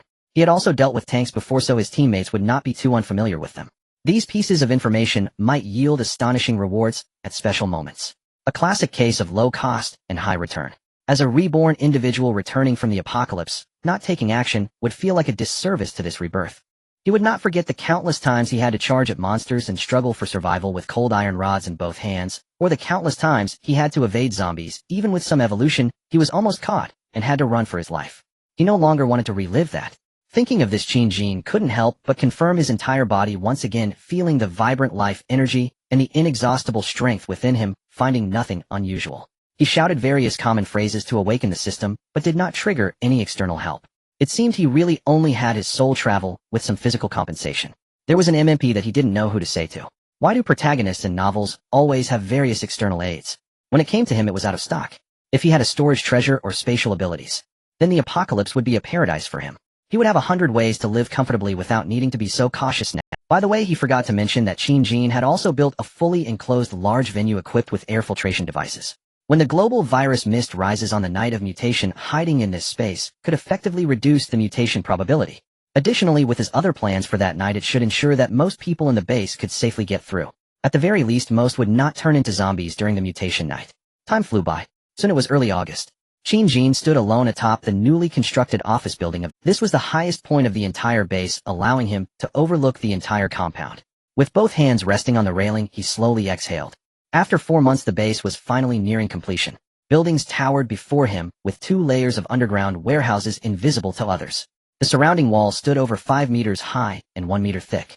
These were the foundations on which he would rely to resist the early stages of the apocalypse. Only 2 months remained. It was time to carry out the most crucial phase of stockpiling supplies. Establishing the base. He spent approximately 50 million in cash. This was after the later stages of construction, during which he continued to borrow 5 million from the bank under the name of the factory. Even so, the base has not yet been accepted, and the remaining 30 million in the contract is not due to be paid until the end of the year. This will disappoint the contractors. If they are still alive after the apocalypse, he might consider providing some compensation or assistance circumstances permit. Excluding the expenses for purchasing information and weapons, the total expenditure on the base actually exceeded 70 million. This was mainly due to his specific requirements. The construction was all done to high standards. In particular, the walls and gates cost several million. There are also other special facilities: underground temperature control systems, greenhouse temperature control systems, secret passages, pond designs, independent power management systems, energy storage rooms, warehouse management, and large underground cold storage. All indoor rooms have been equipped with air conditioning. In a rather peculiar touch, some houses have been designed with fireplaces. Given that the factory belongs to modern high-tech agricultural operations, he specifically requested that most constructions include fire barriers. Once the barriers are activated, each space is nearly completely isolated, preventing any mutual influence. Each planting area is also equipped with drip irrigation or sprinkler technology to maximize water resource utilization. There is a small river a few kilometers away from the base, but if possible, external water sources should be avoided to prevent pollution and danger. Wastewater treatment and garbage disposal processes have also been thoroughly filtered. Special protections have been made at these exits. They must be sealed to the extent that even mice cannot get in. Once the apocalypse arrives and water and electricity are cut off, external supplies can be severed and the internal electrical and hydraulic cycles of the base can be activated. Water resources will inevitably need to be conserved. He originally had nearly 90 million in cash, but over 50 million has been spent on construction. He still had over 30 million remaining. However, during this period, Qin also used a few remembered pieces of information to make several waves in the stock and futures markets. The initial capital wasn't large, but he earned another 10 million or so. So now he has nearly 50 million in cash. He directly contacted several of the largest grain and oil merchants in the surrounding cities. After receiving quotes from each, he found that they were basically similar. He then began placing orders, starting with the most consumed staple, rice. This is the staple food of both northern and southern people and most of humanity on Blue Star. It has maintained an unshakable status. Ordinary rice can be stored for about 24 years under normal conditions. Old rice is still edible, though the taste is somewhat inferior. Deep dehydration and low-temperature storage can preserve it for 46 years. But this still falls far short of Qin's requirements. He has long found a better method, which is to directly purchase husked dehydrated rice. In a dry, low-temperature environment, it can be stored for over 10 years. The underground warehouses and supporting systems he built are specifically for this purpose. According to consultations he had, this preservation method can easily maintain quality for at least 10 years. If managed well with occasional exposure to sunlight, it can even last over 20 years. He found these grain wholesalers, negotiated prices and quantities, and ordered 5,000 tons of dried rice and 200 tons of high-quality rice. According to current market prices, 1 ton of rice ranges between 4,000-5,000 Chinese yuan. The price of rice is slightly lower, around 3,000 per ton. In total, he spent about 16 million. This is aided by the fact that China is a major grain exporting country with annual grain storage exceeding several 100 million tons. Although this amount is considerable, it does not reach the level that would prompt door-to-door inspections. Of course, during the procurement of all materials, he will confirm everything with the wholesalers. He will not dig a pit for himself. An adult's daily rice consumption is between 1 to 1.3 gene. 1 kilogram of rice can be cooked into 2.53 gene of cooked rice. This means an adult consumes about 0.3 kilograms daily, and the annual rice consumption is around 110 kilograms. Considering some people have larger appetites, it may reach around 150 kilograms. Approximately 1 ton of food can feed 910 adults for a year. The 200 tons of rice he prepared can theoretically feed 100 people for over 20 years without any pressure. The conversion rate of husked rice to white rice is about 70, which means 1 ton of husked rice produces 700 kilograms of white rice. Rice husks can also be used as livestock feed or fertilizer. No one can ever have too much grain. It will become the hardest currency in the future. This batch of grain will be transported to the base in batches over the next month. Next, he continued to procure wheat, ordering 200 tons. The market price is 3,000 yuan per ton, totaling 6,000 yuan. Wheat can be stored for 58 years and has an 85 flour yield, meaning 1 ton of wheat can produce 850 kilograms of flour. This can later be used as a grain to adjust flavor variations. He also ordered 80 tons of soybeans with a market price of 5,000 yuan per ton. They can be stored for 23 years and can be made into tofu and various other ingredients. He also bought 50 tons of various beans, spending nearly 1 million. Coarse salt is cheaper with a wholesale price of less than 1,000 yuan per ton, so he directly ordered 100 tons. This only cost 1,000 yuan. After the apocalypse, there will be many ways to gather it, so he won't be too anxious. Next comes white sugar. He ordered 200 tons with a market price of 7,000 yuan per ton. This material is also regulated during wartime, but fortunately it is peacetime, now making it somewhat troublesome, but still possible to purchase normally. Many food factories are producing, and the chemical industry also needs it. The Green Source Food Factory boasts a large high-tech agricultural sign, which serves this purpose. White sugar is an important resource, playing a crucial role in medicine, chemicals, and food, even serving as a material for making bombs. Xinjiang plans to assess the situation. If conditions permit before the apocalypse arrives, he will add another. Next are some long-lasting foods. Dehydrated vegetables, 20 tons, market price, 512 yuan per gene. Many varieties, with fluctuating prices, can be stored for 23 years. Various cured meats, 50 tons, can be stored for over 10 years at low temperatures. There are also various pickled vegetables that are easy to store. Spending over 1 million, he ordered 1,000 boxes of instant noodles with 24 packets per box. He cleared the market of many flavors with an average price of 30 yuan per box, having a shelf life of only 1 year at room temperature. However, in the apocalypse, as long as they do not mold, they can still be eaten even if they are damp or infested. In the apocalypse, food that doesn't kill you is good food. He spent 3 million on 5,000 boxes of compressed biscuits, with each box containing 48 packages priced at 150 yuan per box, expected to cost 7.5 million. Each small package of these compressed biscuits weighs 120 g and can be soaked in water to yield a full basin of dough, completely sufficient for an adult for a day. A box weighs a substantial 5.7 kilograms, enough for one person to eat for 12 months. He purchased 3,000 cans of various canned foods, averaging 10 yuan per can, costing 3 million. These are all long-term storage materials. If not limited by funds, he would have liked to purchase 10-fold or 100. To ensure a better quality of daily meals, he certainly couldn't skimp on various seasonings like oils, salt, sauces, vinegars, and all sorts of spices and dried goods that might be used. As long as they are easy to store, he was unreserved in his purchases. He also customized over 1 million pre-prepared meals, shelf life of 13 years, of vacuum-packed, and can be eaten in the apocalypse as long as they don't spoil. In the future, they only need to be heated briefly, or even just poured over rice to be consumed. They will be essential, simple rations for tasks executed outside the base. Various vacuum-packed snacks, drinks, and tobacco, tea, and alcohol cost over 1 million. A certain quantity of tobacco, tea, and alcohol will suffice. Although these are always considered good supplies, their prices are higher and cost-effectiveness is lower in peacetime. It is more practical to find tobacco factories, breweries, and large supermarkets to directly move goods after the apocalypse.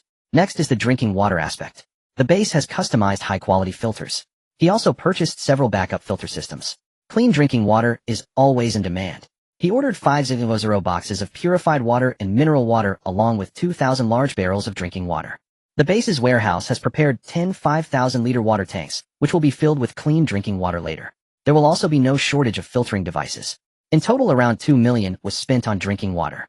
Additionally, he procured various instant drink mixes, sweeteners, tea bags, coffee, and milk packets to enhance daily life. Live poultry such as chickens, ducks, and geese are also essential. Additionally, there are hundreds of pigs, cattle, and sheep all raised in the base's dedicated livestock farm. They are segregated for breeding.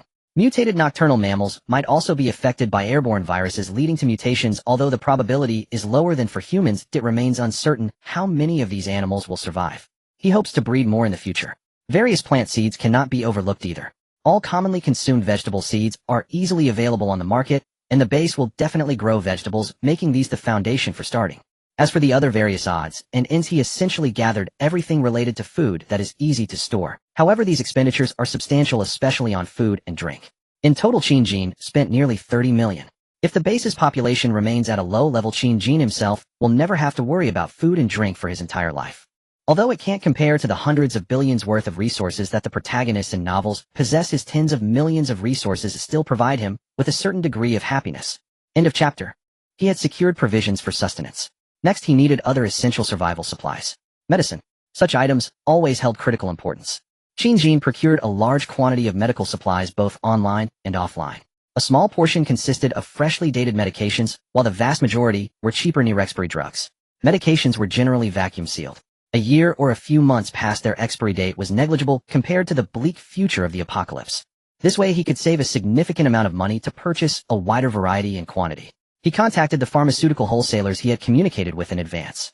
He placed bulk orders for commonly used medications, including cold medicine, antipyretics, anti-inflammatory drugs, antibiotics, penicillin, antiparasitic drugs, rheumatic drugs, neurological medications, hemostatics, analgesics, and many others.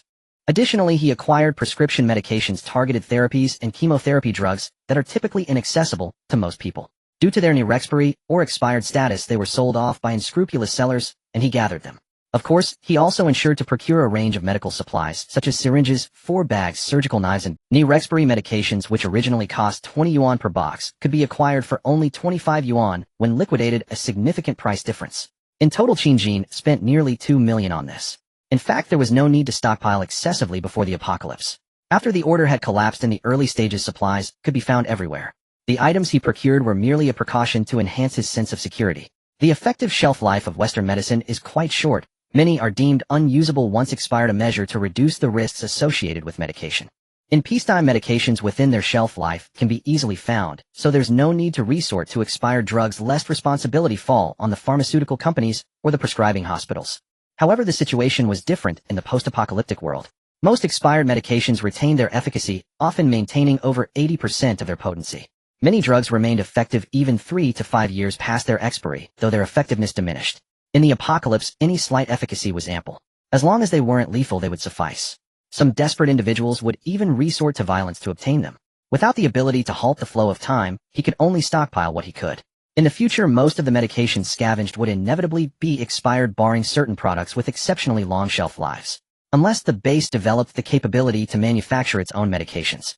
Having addressed the Western medicine concerns, Qin plunged into the realm of traditional Chinese medicine for procurement.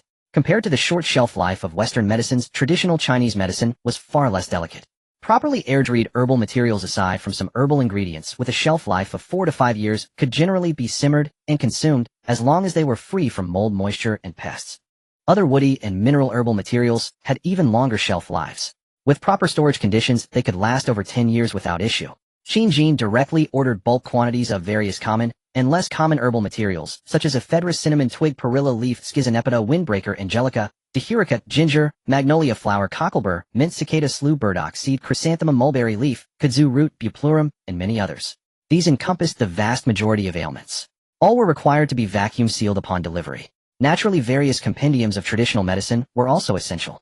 A wealth of material could be found online or in physical stores. Although not guaranteed to be effective, they were certainly better than having none.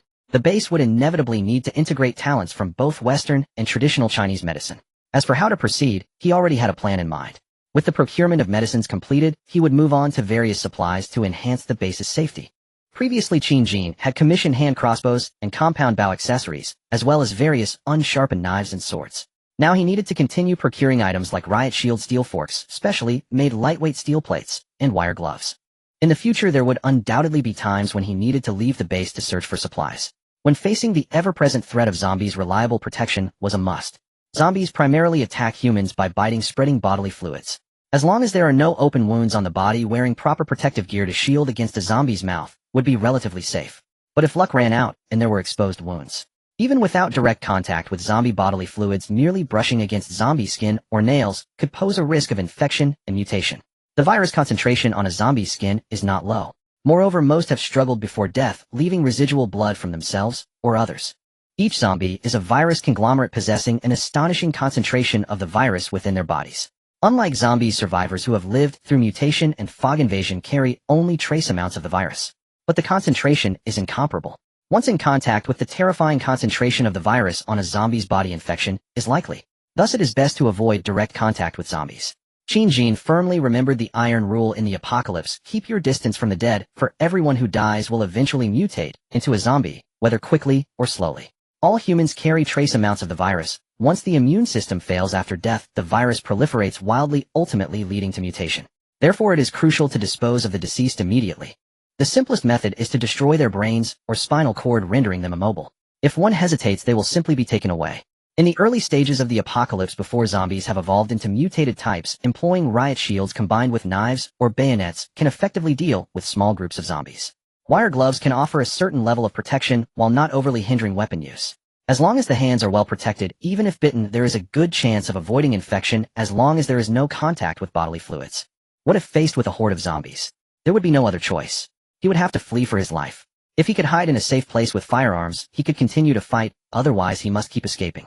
Some of the zombies' organs become stronger and purer due to the virus enhancing their hearing and sense of smell. Zombies have an insatiable craving for flesh and blood. Even if survivors hide in high places, zombies will continue to pile up in pursuit until they have consumed all human flesh and blood.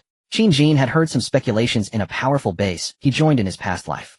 It was said that zombies could be regarded as a conglomerate of single-celled organisms. They possess a singular thought hunger. Each cell controlled by the virus craves the nutrition of flesh and blood. Different viruses occupy different cells of the original host, each performing distinct functions. Brain cells continue to issue commands to control the body to seek out flesh and blood. The nose searches for the scent of flesh. Ears detect the direction of sounds.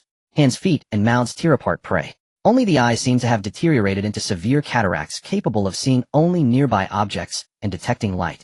There were those who once tested an experiment using a zombie with a chunk of flesh missing from its face. They cut flesh from another zombie's hand and affixed the rotten meat to the face of this zombie. A miraculous situation occurred. After a while, the piece of flesh gradually grew back onto the zombie's face.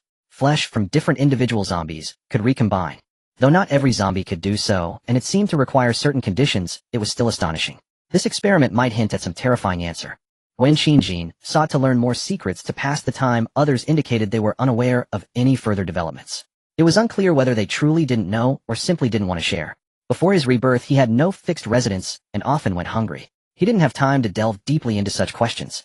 If conditions allowed in the future, he thought he might attempt to find this answer. Or perhaps this is a direction to solve the zombie issue. Besides simple protective gear, he also commissioned steel guns made of lightweight steel. These could be disassembled into 3 segments and assembled to reach a maximum length of 20 meters, making them excellent weapons for killing zombies from atop walls. The walls would undoubtedly continue to be raised. Once the height exceeded 20 meters, this type of weapon would likely require an upgrade due to issues with weight and strength. Even the current 10-meter lightweight steel spear weighed 5 kilograms. An adult could only wield it for about an hour at most, otherwise their hands would feel like they were breaking. Not to mention the weight and strength problems beyond 20 meters. Thus, in anticipation of a mass zombie assault on the base, stronger weapons were necessary: explosives. This was undoubtedly the most direct and efficient method. Numerous formulas for chemical explosives could be found online. Their power varied. Water, liquid nitrogen, cesium, water, potassium, chlorate, sugar, potassium, permanganate, brake, fluid, sodium, water. All these methods could be used to create simple chemical bombs. Qin Jin's ambitions extended beyond this. During his time in a team, he was aware of many ways to construct bombs from everyday items. He also procured more materials through special channels. These materials, when isolated, seemed harmless, but when mixed became extremely dangerous. Such materials could not easily be exposed to light. They could only be cautiously purchased through gray market channels. Utilizing the facade of an agricultural products factory to procure chemicals for pesticide production seemed reasonable, right? Purchases would not be executed immediately. He would wait until the true onset of the apocalypse to handle them. For now, he was merely preparing. Of course, he wouldn't forget the various material factories around Mintang Town that could produce explosives. After the apocalypse, Qin Jin would also pay close attention to toxic substances. Rodenticides and arsenic were extremely useful, especially against enemies. Cyanides are too potent and difficult to procure, so he marked several locations where these highly toxic chemicals were located. He planned to visit them once the apocalypse began. Reflecting on these thoughts, he occasionally couldn't help but chuckle self-deprecatingly. I'm really starting to resemble a horror movie villain.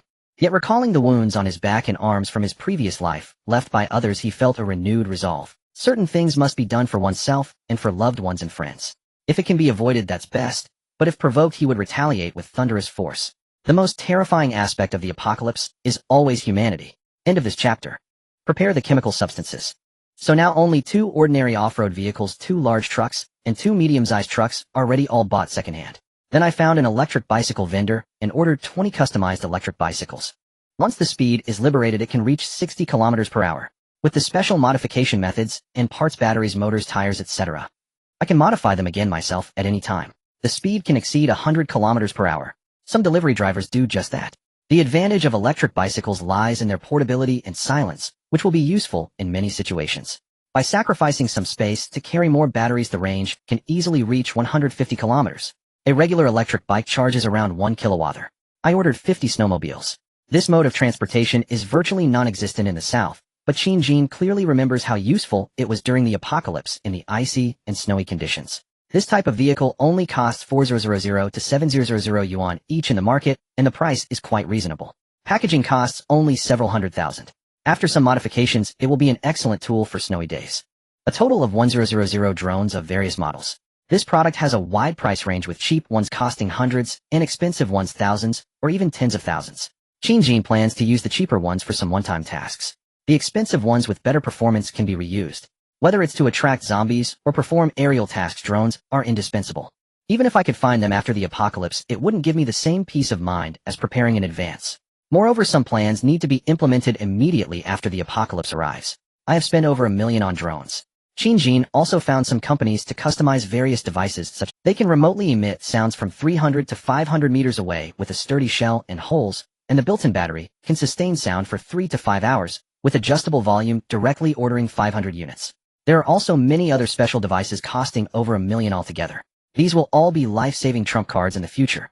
Communication devices, commercial walkie-talkies, 18 kilometers, professional walkie-talkies, generally 310 kilometers, military walkie-talkies, with a range of 50 kilometers with a relay station, can exceed 100 kilometers, signal enhancement equipment, etc.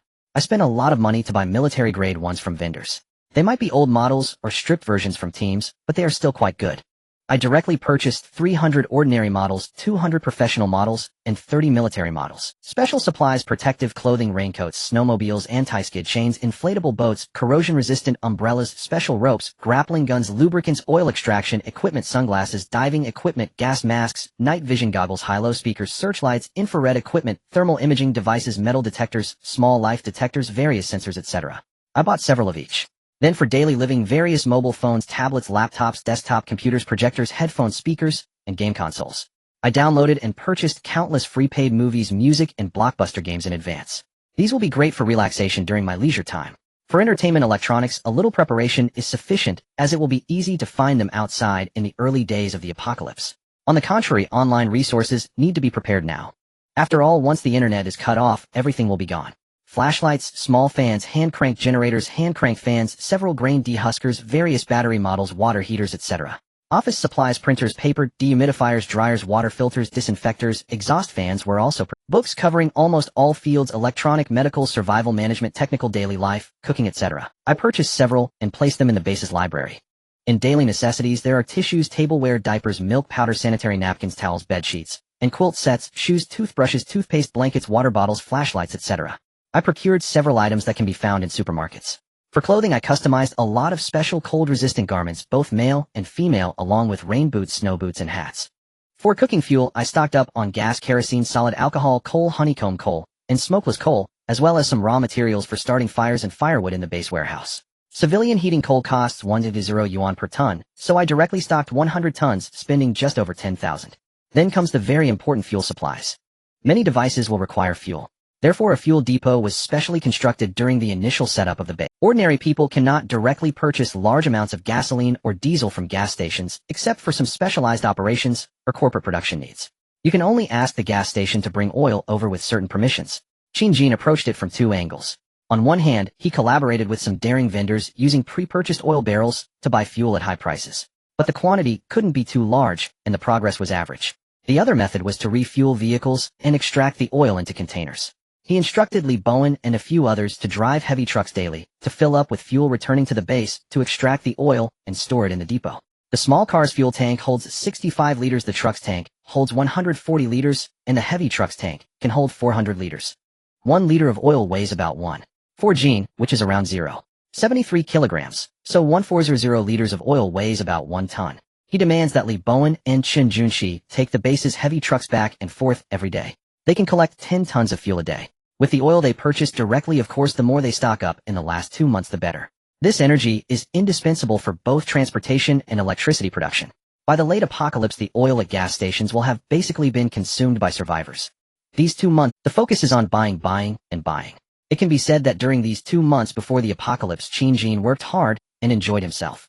Various grains and supplies were transported to the base and unloaded into various warehouses for classification and storage.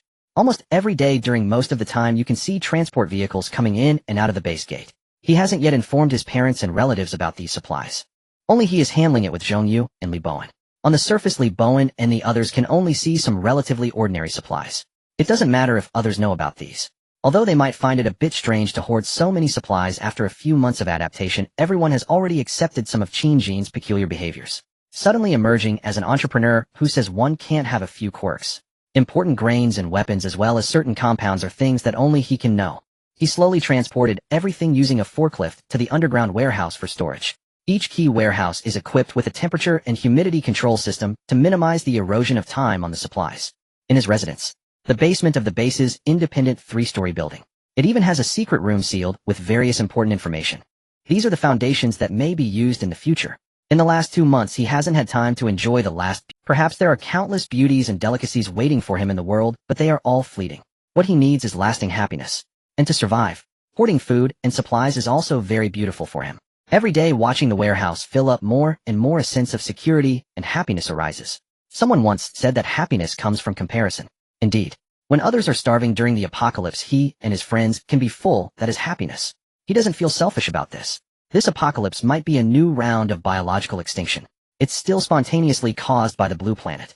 Otherwise, it's impossible to explain the fog that causes mutations rising from the Earth worldwide along with the various natural disasters that followed. It cannot possibly be man-made. Even if he comes back to life with powerful abilities or extraordinary cheats, he doesn't plan to be some hero. Not to mention that he doesn't have any. Should he use the hard-earned base and limited food to help strangers outside, and then get bitten back? Even if others scold him for being cold-blooded and inhumane, he doesn't care. Because others are not wrong.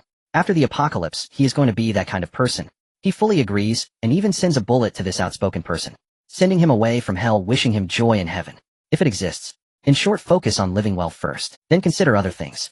Continue to steadily accumulate supplies. Time has unknowingly reached the end of September. He will never forget that date. October 10th, 2020. The dividing line between the prosperous world and the apocalypse. Just over 10 days remain. All the procured supplies have arrived at the base and have been categorized and stored. Qin Jin's money has almost been completely spent. Only a little over 5,000 is left, which he has other plans for. Now, after a few months of development, although no business has been conducted, yet Wang Yang has still completed various employee recruitments according to his requirements and has paid several months' salaries. Many employees haven't done much yet, but they have received salaries, and some feel a bit embarrassed. There are now over 30 employees. Zhongyu is his assistant, Wang Yang is his recruitment manager. Li Bowen, Zhang Tiankai, and Xin Junqi are security personnel under him, each leading 4 team members responsible for various tasks he assigns. There are also 4 agricultural talents, 1 middle-aged expert, and 3 assistants. Other chefs, electricians, accountants, receptionists, etc. are also included. For a company of several tens of thousands of square meters, the staff is very few. But he has paid close attention to every recruitment and has dismissed those he deemed unsuitable, leaving behind those he is relatively satisfied with, at least in certain aspects. Moreover, last month one of the comrades he had contacted before, who initially said he was still considering, suddenly called after more than a month wanting another chance. The person is Lu Wenhao. After chatting for a while, Qin Jin learned that he had not agreed before due to a family member's severe illness, and now that the situation has improved, he was asking for another chance without shame.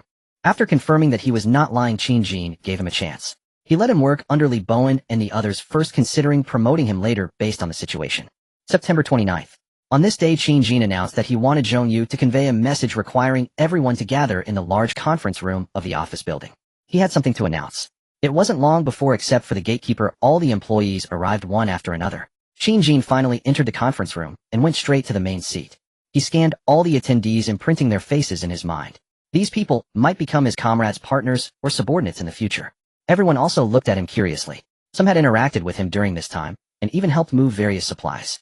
Others were seeing their boss for the first time due to their administrative positions or unrelated roles. They were all curious about what this strange boss had gathered them for. Jin didn't keep the employees waiting any longer and directly sat in the main position, saying thank you all for choosing Green Source. He was also fortunate that they could work together in the future.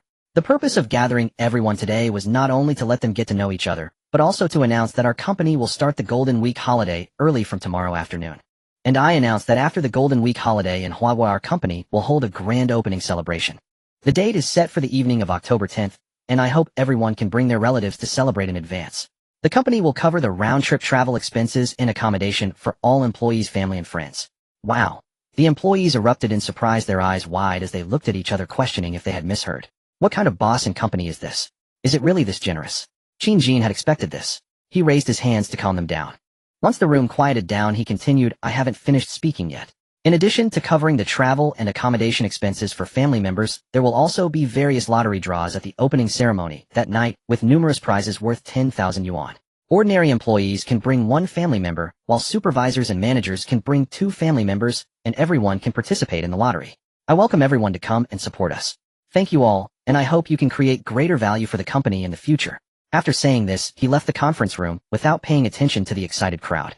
The employees continued to discuss happily. Employee A said, what kind of magical company is this? I thought I had made a mistake when I came in, and now I just feel like I've hit the jackpot. I need to post this on my social media. Employee B said, I don't have a girlfriend or siblings, so I can only bring my parents who are farming back home. Employee C declared, I announced that the boss is definitely a good person, a future entrepreneur. The employees were all excitedly chatting. They expressed their longing for a beautiful life ahead and the joy of going home for the upcoming holiday. Jin returned to his office and called Zhong Yu, saying, you make sure to spend quality time with your family during this holiday.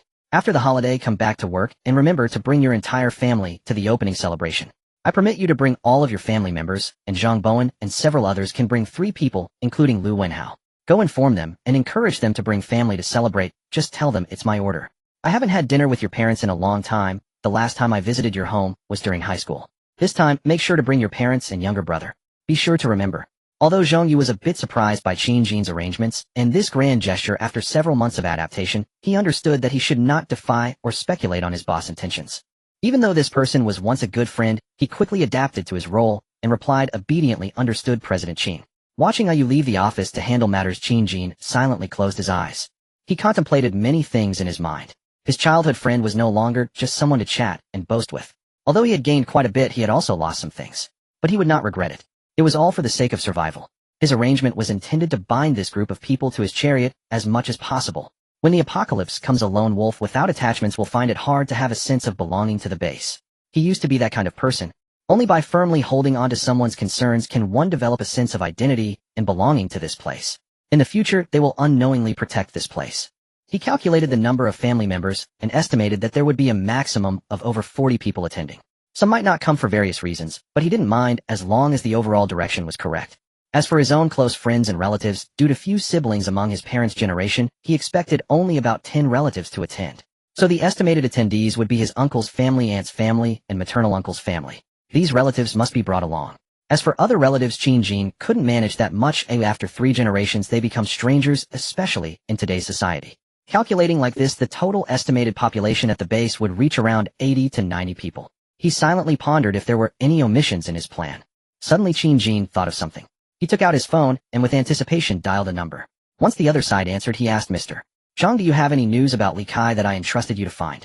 The person on the other end seemed to be somewhat familiar with Jin and replied directly to his question, President Qin, I have been looking for this person for over 2 months, even leveraging my connections, but it's indeed difficult to find. The information you provided is too sparse. You must understand that Shun City is a vast metropolis with tens of millions of people. Finding someone in such a large area is like searching for a needle in a haystack. It requires time. Jin couldn't help but feel disappointed again after hearing this. It had already been several months, and he still hadn't found her. Please continue to search and speed up the process. I will transfer another 100,000 to you soon. If you find her within a week, I will give you 500,000. After saying this, he didn't wait for the other side to respond and hung up the phone. Sitting in his chair, he pondered deeply. The person he contacted earlier was a well-known private detective in Shin City. A few months ago, he personally visited their company to assign this task, asking them to help find a girl he had struggled alongside in his past life for survival. He didn't expect that after several months, there would still be no news. He felt helpless. He had a good relationship with the girl in his past life, who, although he knew some information about her, he had never specifically asked her where she lived or worked. In the apocalypse, who still cares about these things from before? Not to mention who could have known he would be reborn. Perhaps, at least she should still survive in the mutated night. Perhaps there will be a chance to meet again in the place they originally. After tidying up his emotions, he was ready to go home. To the home where he grew up. To savor the peaceful times. Golden Week. This is an important holiday in Huagua. Almost all workers choose to return home to reunite with their families. It is second only to the New Year. Qin Jin returned to his home in Shin City again and stayed with his parents for 3 days. He did not go out to travel or seek delicious food. He simply stayed at home enjoying his mother's cooking. Occasionally, he would personally cook a meal savoring that tranquility. 3 days later, he reminded his parents that they needed to come to the factory on the 8th to help prepare for the company's opening celebration. As the parents of the boss, their attendance was a given. He told them to make sure to lock the doors and windows at home, and then he drove back to the base. In this final moment of tranquility, he envied those novel protagonists who could indulge in food. He no longer had the desire to taste every delicacy.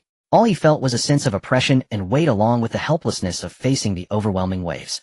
He was in the factory, quietly inspecting the supplies in every warehouse, checking whether each type of supply was adequately stored and if there were any omissions, whether the supporting systems were functioning properly, whether all spare parts were prepared. Each room gradually bore his. After passing through the rooms, he arrived at the warehouse and planting area. He meticulously checked whether every space met his requirements, silently recording in his notebook what needed to be improved in the last few days. He even scrutinized the soil being used for planting, ensuring it was fertile black soil. Finally, he quietly checked the surrounding walls. This wall would be their lifeline in the future, and it absolutely could not fail. He examined it inch by inch, touching it, until he had walked the entire perimeter. He arrived at the security post at the entrance. Stepping into the guard booth, he saw a middle-aged man working there. Upon seeing the boss approach, the man quickly put down his phone, stood up, saluted, and greeted, "Hello, boss." Qin Jin waved his hand, not being formal, and went in to find a chair to sit down. He casually chatted with the guard, saying, "I remember you. Your name is Zhang Dong, right? Work hard." The guard named Zhang Dong was taken aback, not expecting the boss to remember the name of such a small figure, and he felt a bit touched inside. The two chatted casually. Time quickly passed until evening. Qin Jin turned and left to return to his home. Unknowingly, he had become the owner of a medium-sized enterprise. This was something he had never imagined before. If only it could continue like this. It could very well be the beginning of another story. Unfortunately, the tasks he needed to perform could not be stopped. He needed to ensure that the base had been established according to his requirements. Next was the waiting game. October 8th. The workers had all finished their holidays and dragged their weary bodies back to their posts. The holiday was merely an embellishment. Work was the main theme. The people at Green Source Company also returned to their posts. Some who lived far away came directly with their relatives to participate in the opening ceremony as soon as the holiday ended. In just 2 or 3 days, some even came early. Almost all employees brought family members except for a few who truly had difficulties. Qin Jin silently noted the statistics from the HR department in his mind.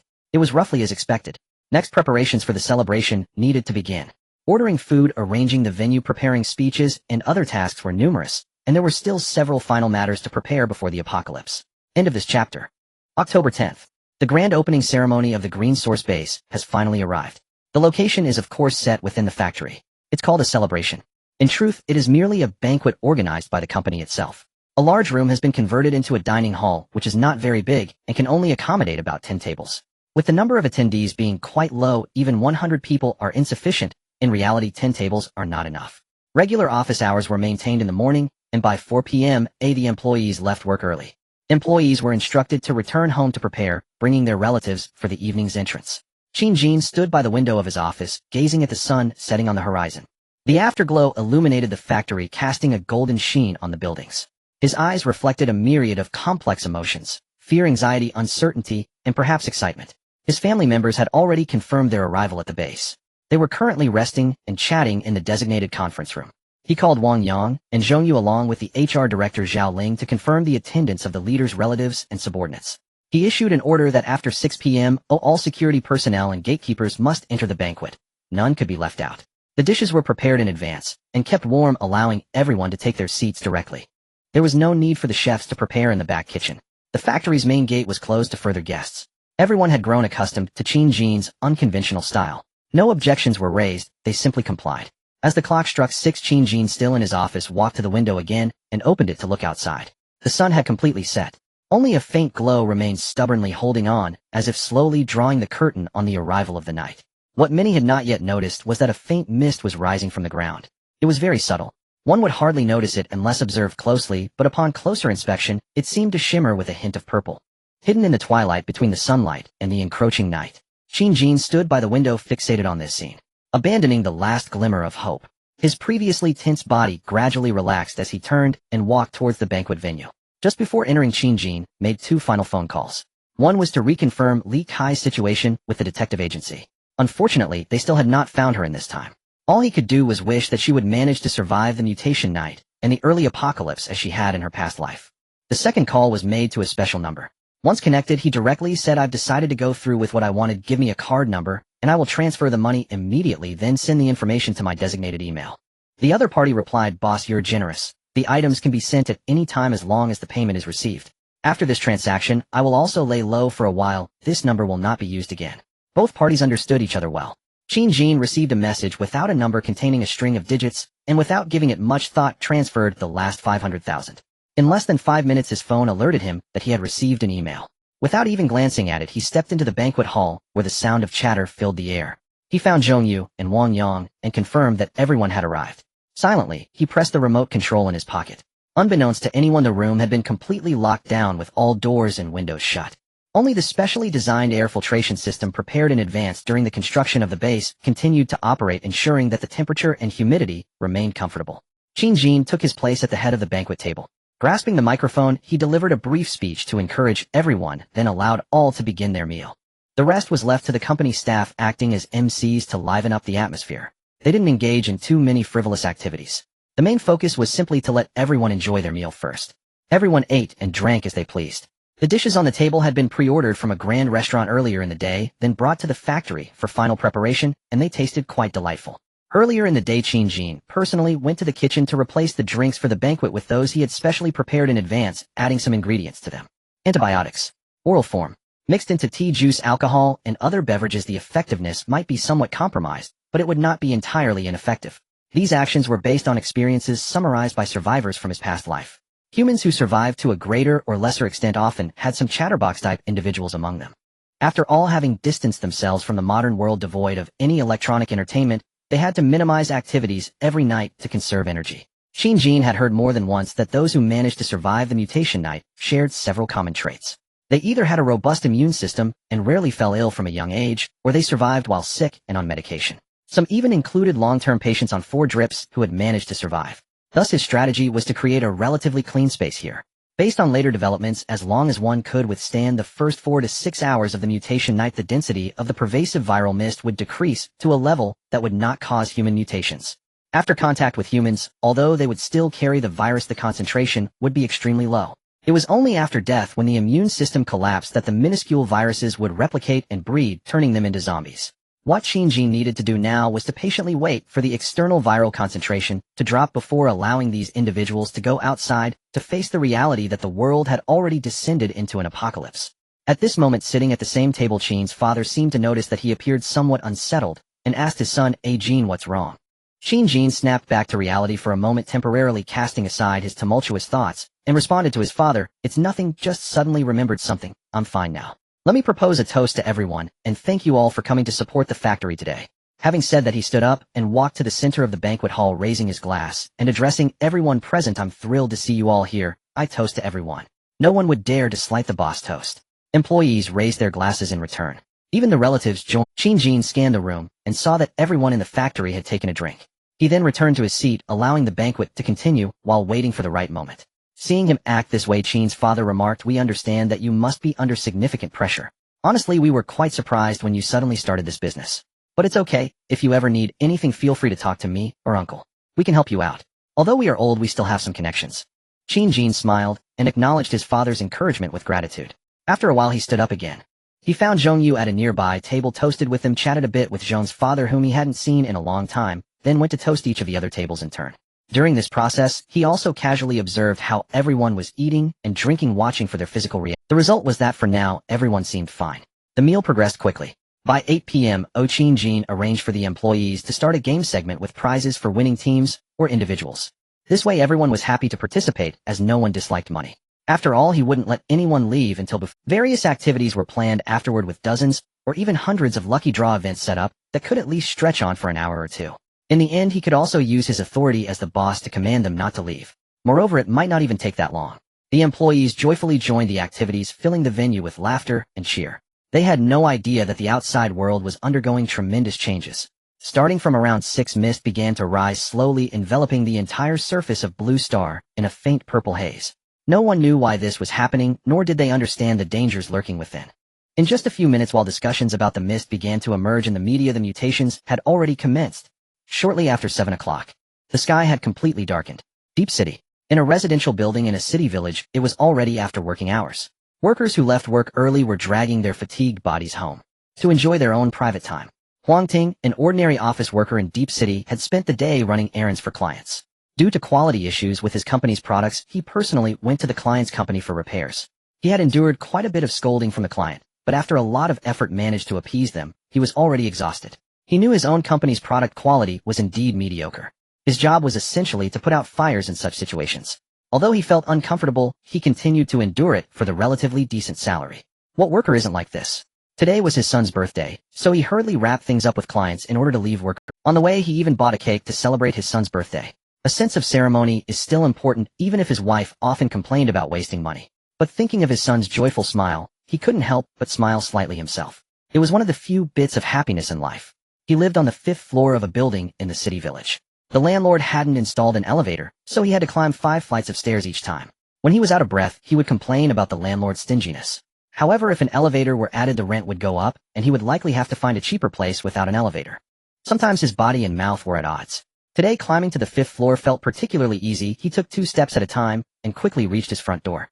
Although the hallway was somewhat shabby, it was still relatively clean. Everyone was striving in the big city, and aside from a few individuals with poor manners, most people wanted to keep their little homes tidy. As usual, he took out his keys and opened his front door. Upon entering, he found that there was no one in the... This was a bit strange. Normally at this hour, his wife and son should be home. Moreover, today was his son's birthday. He had made arrangements with his wife during the day. Today he was supposed to finish work early and bring the cake home to celebrate with the child, while his wife would be home preparing the dishes that their child liked. On the small dining table, there was already a plate of pepper salt shrimp and 2 vegetarian dishes cooked. These were the child's favorite dishes. He changed his shoes and set down his backpack, his attention slightly diverted. Since the entire home was not large, just a simple 2-bedroom apartment, the standard layout for a rental, it was easy to hear some commotion coming from the kitchen next door, where the door was slightly ajar. Is someone still cooking in the kitchen? Is his son watching his mother prepare food in there? He slowly walked, not wanting to call out and disturb them. He also wanted to catch a glimpse of his wife's busy figure for their little home. His wife had put in a lot of effort for their family. Huang Ting could empathize with the hardships his wife faced as a full-time homemaker. Different roles, all had their own struggles. Everyone wanted to do well for their little home. Next time he received a bonus, he thought of secretly buying that bag his wife had casually mentioned she really liked as a surprise for her. It was decided then. He gently pushed open the slightly ajar kitchen door. What met his eyes was not the image of his wife busily handling ingredients as he had imagined. Instead, he saw a figure crouching at the corner between the kitchen and the bathroom. There were strange sounds coming from there. What was that red liquid on the floor? Was someone preparing food? That seems too messy, doesn't it? Huang Ting thought as he moved forward, wanting to tell his wife to be careful of the wet. As he approached, a wave of fear akin to staring into an abyss of infinite darkness crashed over him. All his nerve cells were frantically transmitting information. It caused all the hairs on his body to stand on end, and he felt a chilling wave wash over him, freezing his his eyes instantly filled with blood and widened to the limit, and he let out a desperate scream. What sight lay before him? A headless body covered in blood lying in a pool of blood. By the height and clothing, it could be inferred that it had once been a child, now being gnawed upon by a woman covered in blood. That was his wife. At that moment, her mouth was still chewing on something unknown. Further away, there was the small head of a child, seemingly silently narrating something. Perhaps it was his loud voice that triggered a reaction. His eating wife turned around. She revealed a face smeared with blood, her eyes tinged with red, looking at the new food, and without hesitation, she lunged at him with a hunger for it. In an instant, the woman sank her teeth into the unsuspecting Huang Ting. She continued to savagely tear at his body. At this moment, Huang Ting's world was drenched in crimson. He had forgotten whether he was looking at the blood on the floor, or if his vision was failing. His consciousness was somewhat hazy, and he only felt cold and pain. It was a cold and pain that penetrated the soul. Was he dreaming? But why was he feeling this much pain, and still no one could provide him with the answer? Soon his consciousness fell into endless darkness after that desperate scream. Around him, various chaotic sounds began to arise. It was chaotic. The entire world had descended into chaos. What Huang Ting did not know was, his scream had torn open the curtain to a new era. End of this chapter. Nightfall. Around 8 o'clock. In the banquet hall of the Liyuan food factory, laughter and joy fill the air oblivious to the changes beginning outside. Countless humans begin to mutate. The first to mutate rushes towards those around, crazily biting. Startled by the sounds from nearby, it lunges at another victim. Countless people are immersed in the mist. More and more begin to mutate into zombies, even without being bitten. Those who resist the mist virus still face the frenzied pursuit of zombies. Only a few are fortunate. Most of them are in isolated spaces untouched by mutation and not yet facing the threat of zombies. Many have begun to sense the abnormality in their surroundings. Those who see the commotion and rush out without thinking fall victim to this biological apocalypse. Those who cautiously stay at home still hold on to their right to live. This is a grand selection of life initiated by the blue planet. Life or death. Few can make a choice. Except for Qin Jin the Reborn. He has a slight bit of decision-making power. Due to the rapid onset of mutations, most media and portals could not react in time. Employees from various media outlets have mostly mutated into zombies, leaving only bloodstained servers still operational. The government could not react in time, and was instantly paralyzed, with relevant departments in various countries being wiped out. Even submarines in the deep sea could not escape. The mist not only emanates from the earth, but also inexplicably contains this virus within the ocean. Through the submarine's water and gas exchanges, as well as some blind spots, the virus silently infiltrates the vessel. Without special medication, a submarine could have dozens to nearly 100 people aboard. Even if the mutation probability is slightly reduced due to concentration, still many personnel mutate, and the outcome is predictable in such a confined space. They remain forever at the depths of the ocean. This mutation is all-encompassing. Very few can evade it. Time reaches 9 o'clock. The banquet at the base has now entered the lottery segment. After a brief introduction by the host, a number is drawn from a box, and upon revealing the number, cheers erupt from the winners below. One by one they joyfully take turns to go on stage to collect their prizes. Almost everyone has won, with no one left empty-handed. Some even had their drawn balls returned to the box, boasting a chance at revival, and some have won 3 times. Their eyes squinting with happiness, Qin Jin quietly observes all of this. Occasionally checking his phone for surveillance, he has installed software that connects to all the factory cameras, allowing him to log into the app and view any or specific footage at any time. Just an hour ago, he saw a bloodied, frenzied figure flash past the factory wall. He knew that the chaos outside. In his previous life, he had just finished work and returned home, hiding in the farmer's house he rented, escaping the initial onslaught. The footage still vaguely shows the faint purple mist swirling. He cannot take the risk of going out yet. He will stay as long as possible to maintain the situation. After another 10 minutes, many have already won. Yet under the onslaught of money, they can still focus their attention here. Some occasionally check their phones and notice the media beginning to act strangely, with a few people speaking as if mad, spouting nonsensical words. At this moment, the host draws another prize ball and exclaims, "Number 76, congratulations to winner number 76. This is a grand prize of 2,000 yuan. Congratulations to the winner. Come up to collect your prize." Everyone looks around to identify the lucky one. This is a prize worth thousands, equivalent to several days or even half a month's salary for many. Only Qin, the boss, is so generous. After a while, no one steps up to claim the prize, and curiosity grows about who the winner is, leading to small discussions. Qin Jin also comes to his senses, looking at the nearby employees. At this moment, one employee exclaims, "I remember Xiao Zhou is number 76. He showed it to me. Where is he? Why isn't he going to claim his prize?" "Oh, it's Xiao Zhou. He said he felt dizzy and uncomfortable and is resting at the table by the pillar." Another employee who seems to know Xiao Zhou stands up and heads towards a service table blocked by a pillar in the corner. A loud shout comes from a table in front. Everyone looks over, and the person moving towards the corner stops in their tracks. It is their boss. Qin Jin quickly stands up, his expression serious, as he strides towards that corner. It seems he is hiding something under his coat, pressed down with his left hand. At the same time, his former comrades and childhood friends, Zhong Yuli, Bowen, and a few others react, quickly following behind Qin Jin. They are security personnel and assistants to the boss, having followed Qin for several months. They possess a certain level of competence. Qin Jin arrives at the corner where a man lies on the service table. Though his face is obscured, his clothing indicates he is quite young. If he remembers correctly, this young man is Zhou Bin, who works under the company's agricultural expert. He graduated not long ago and joined the company after following his teacher. Zhou Bin's family member also realizes this, as she is his girlfriend. The company's declaration of family members includes friends, so Zhou did not bring his parents, but chose to invite his girlfriend. It also seems to have a hint of showing off. This girlfriend was focused on the lottery earlier, and when her boyfriend said he felt unwell and went to rest, she didn't mind. She didn't expect that he truly seemed unwell, now even catching the boss' attention. He won't need to go to the hospital, would he? That would be so embarrassing. Perhaps she should find a stronger boyfriend in the future. Zhou Bin may have focused solely on studying and research, his body weak, and unable to satisfy her at all. This led her to occasionally seek out other male friends, which annoyed her greatly. All of this is Zhou Bin's fault. Meanwhile, Zhou Bin lays with his hands under his head motionless on the table. He seems completely unresponsive to the outside noise. Qin Jin's expression darkens. Something is wrong. Sure enough, as others call out. Zhou Bin seems to have a slight reaction. His body begins to convulse as if shocked by electricity. Then he raises it. It is a pale, bloodless face. Some bluish-black veins are visible. His pupils have nearly vanished, leaving only the whites of his eyes along with dilated capillaries and drool falling from his open mouth. Every detail indicates that this person is not normal. At this moment, others dare not think of it in terms of zombies. After all, such a thing is too fantastical. Most believe it is merely an episode of epilepsy or a similar condition. The swaying Zhou Bin seems to have just completed his final transformation. He slowly stops shaking, fixing his gaze on the foremost Qin Jin. Roar! Without a word or hesitation, he directly lunges at him. Zhong Yu and Li Bowen had somewhat anticipated this. Yet they still did not expect Zhou Bin to leap at the boss, and their reactions lagged behind. Qin Jin in front of them remains completely unfazed. He seems to have been prepared. After Zhou Bin charges forward, he follows suit, dodging and kicking Zhou Bin to the ground. Then he swiftly moves in to apply 2 joint locks, dislocating Zhou Bin's arms, and steps on the back of his neck. He keeps his body low, bracing for any possible resistance. A mere newly transformed zombie. He could handle it without using his hands. Capturing him alive is only slightly troublesome. In just a few seconds, they see a crazed individual subdued by their boss on the ground. Everyone in the room is dumbfounded. Li Bowen and others rush over, wanting to help Qin Jin switch places or assist Zhou Bin. But Qin Jin halts them with a gesture.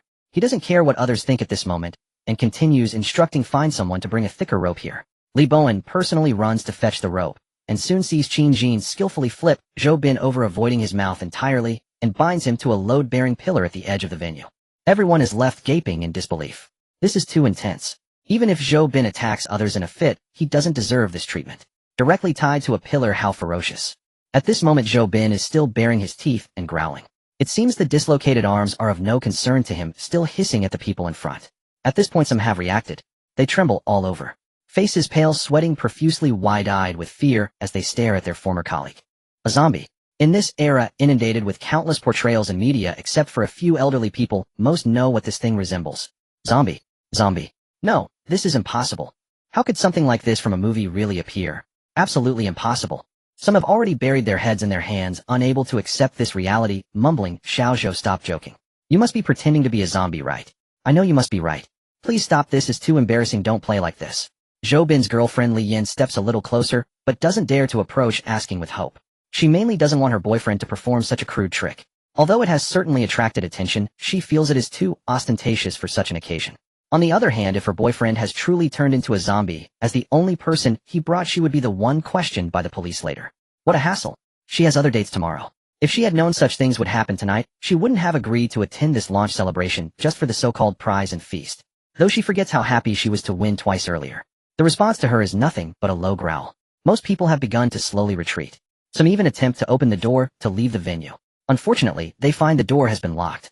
Meanwhile, many Boulder employees are taking photos and recording videos to post online or share with various media. Though they feel a bit scared, their bodies are honest. Posting online is more important. Qin General Manager, what should we do? How should we handle Zhou Bin? We'll follow your lead. Li Bowen has already realized the situation. They were just a step slower than Qin Jin, but mainly were shocked by the incident, and now they are asking how to proceed. This is a zombie. I really don't know how to handle it. This is beyond my area of expertise. Let's not do anything for now, just wait. You all guard the doors, don't let anyone out, and continue to watch the crowd for any abnormal behavior. I worry others might mutate too. Qin Jin squints, directly addressing them. Although he has taken many measures, mutations are still appearing within the venue. It's not beyond expectation. He has considered this possibility, and it's also good for others to digest it in advance. What worries him most now is his relatives. He hopes none of them have mutated. A few days ago he had dinner with them, and they had preemptively taken precautions. Logically, their immunity and virus resistance should be stronger than others in the short term. But no one can say for sure. When it comes to mutations, who knows? Even he himself does not dare to guarantee. After all, he has been reborn. And thus Zhou Bin, now a zombie, is bound in a corner of the venue. Others remain. Now no one is interested in continuing the lottery game. After experiencing this drastic change, no one knows what tomorrow's life will be like. Everyone is panic-stricken. Some people still want to open the door and run out, but they are blocked by the team, led by Qin Jin. They have already reported online at this moment. Others have discovered that the emergency call cannot be connected, hoping someone will come to handle the situation soon. Everyone should stay put, as they may need to cooperate later. What everyone does not know is that their peaceful lives have long gone. They have entered a new era. A dark era. End of chapter. The time reached 9:30. Those who witnessed Xiao Zhou's transformation were still in a state of shock. Now the venue would not let them leave, forcing them to stay in the same place as the seemingly zombie Xiao Zhou. The psychological pressure was immense. They could only release it by talking to those beside them, resulting in many people whispering in low voices. Many others directly vented their frustrations online, quickly discovering that it seemed the outside world had changed as well. Wow, look what I found. My friend also posted a video in the group saying there are many zombies around his house.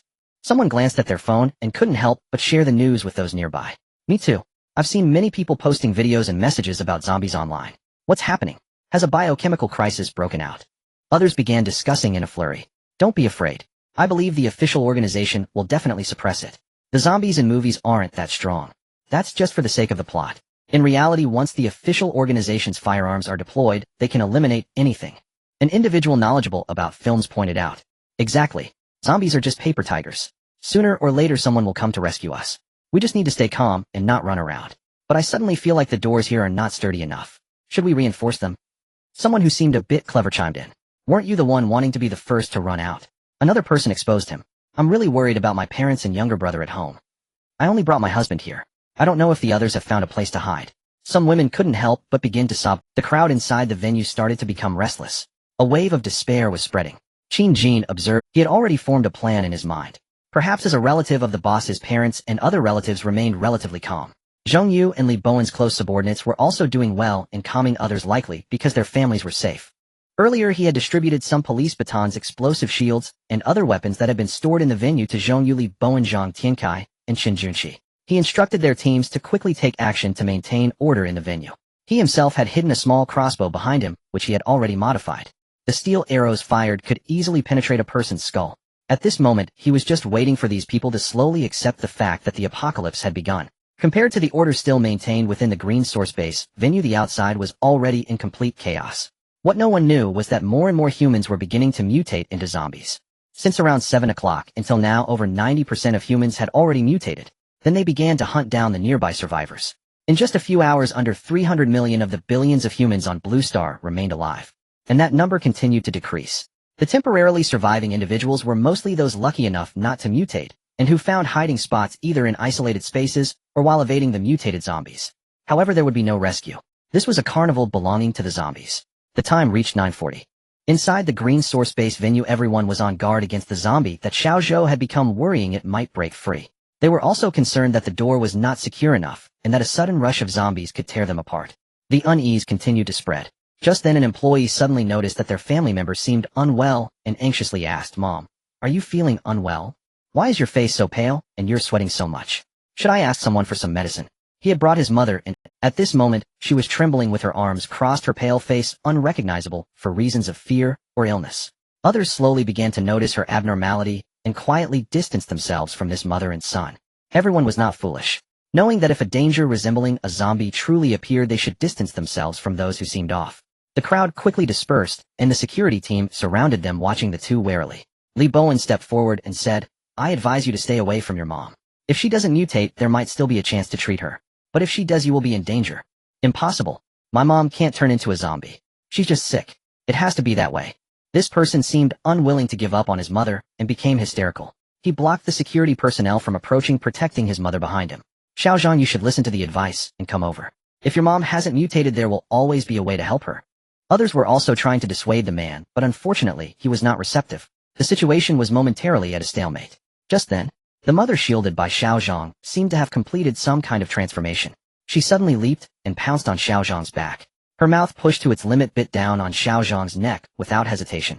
Sizzle! Before Xiao Zhang could let out a scream, his blood sprayed like a high-pressure water pipe, wildly splattering against the ceiling. The surrounding crowd, like they had been electrocuted, frantically shoved and fled. The scene, which had been barely maintained, fell into chaos once more. Li Bowen and others quickly used explosive shields to surround the mother and son.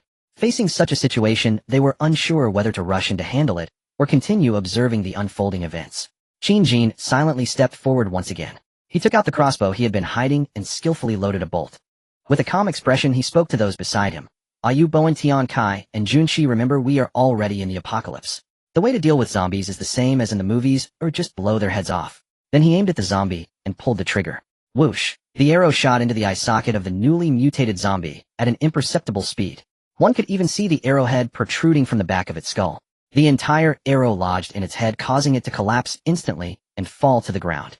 Xiao Zhang also fell to the ground, blood still gushing from his neck. He trembled, all over, gasping for breath.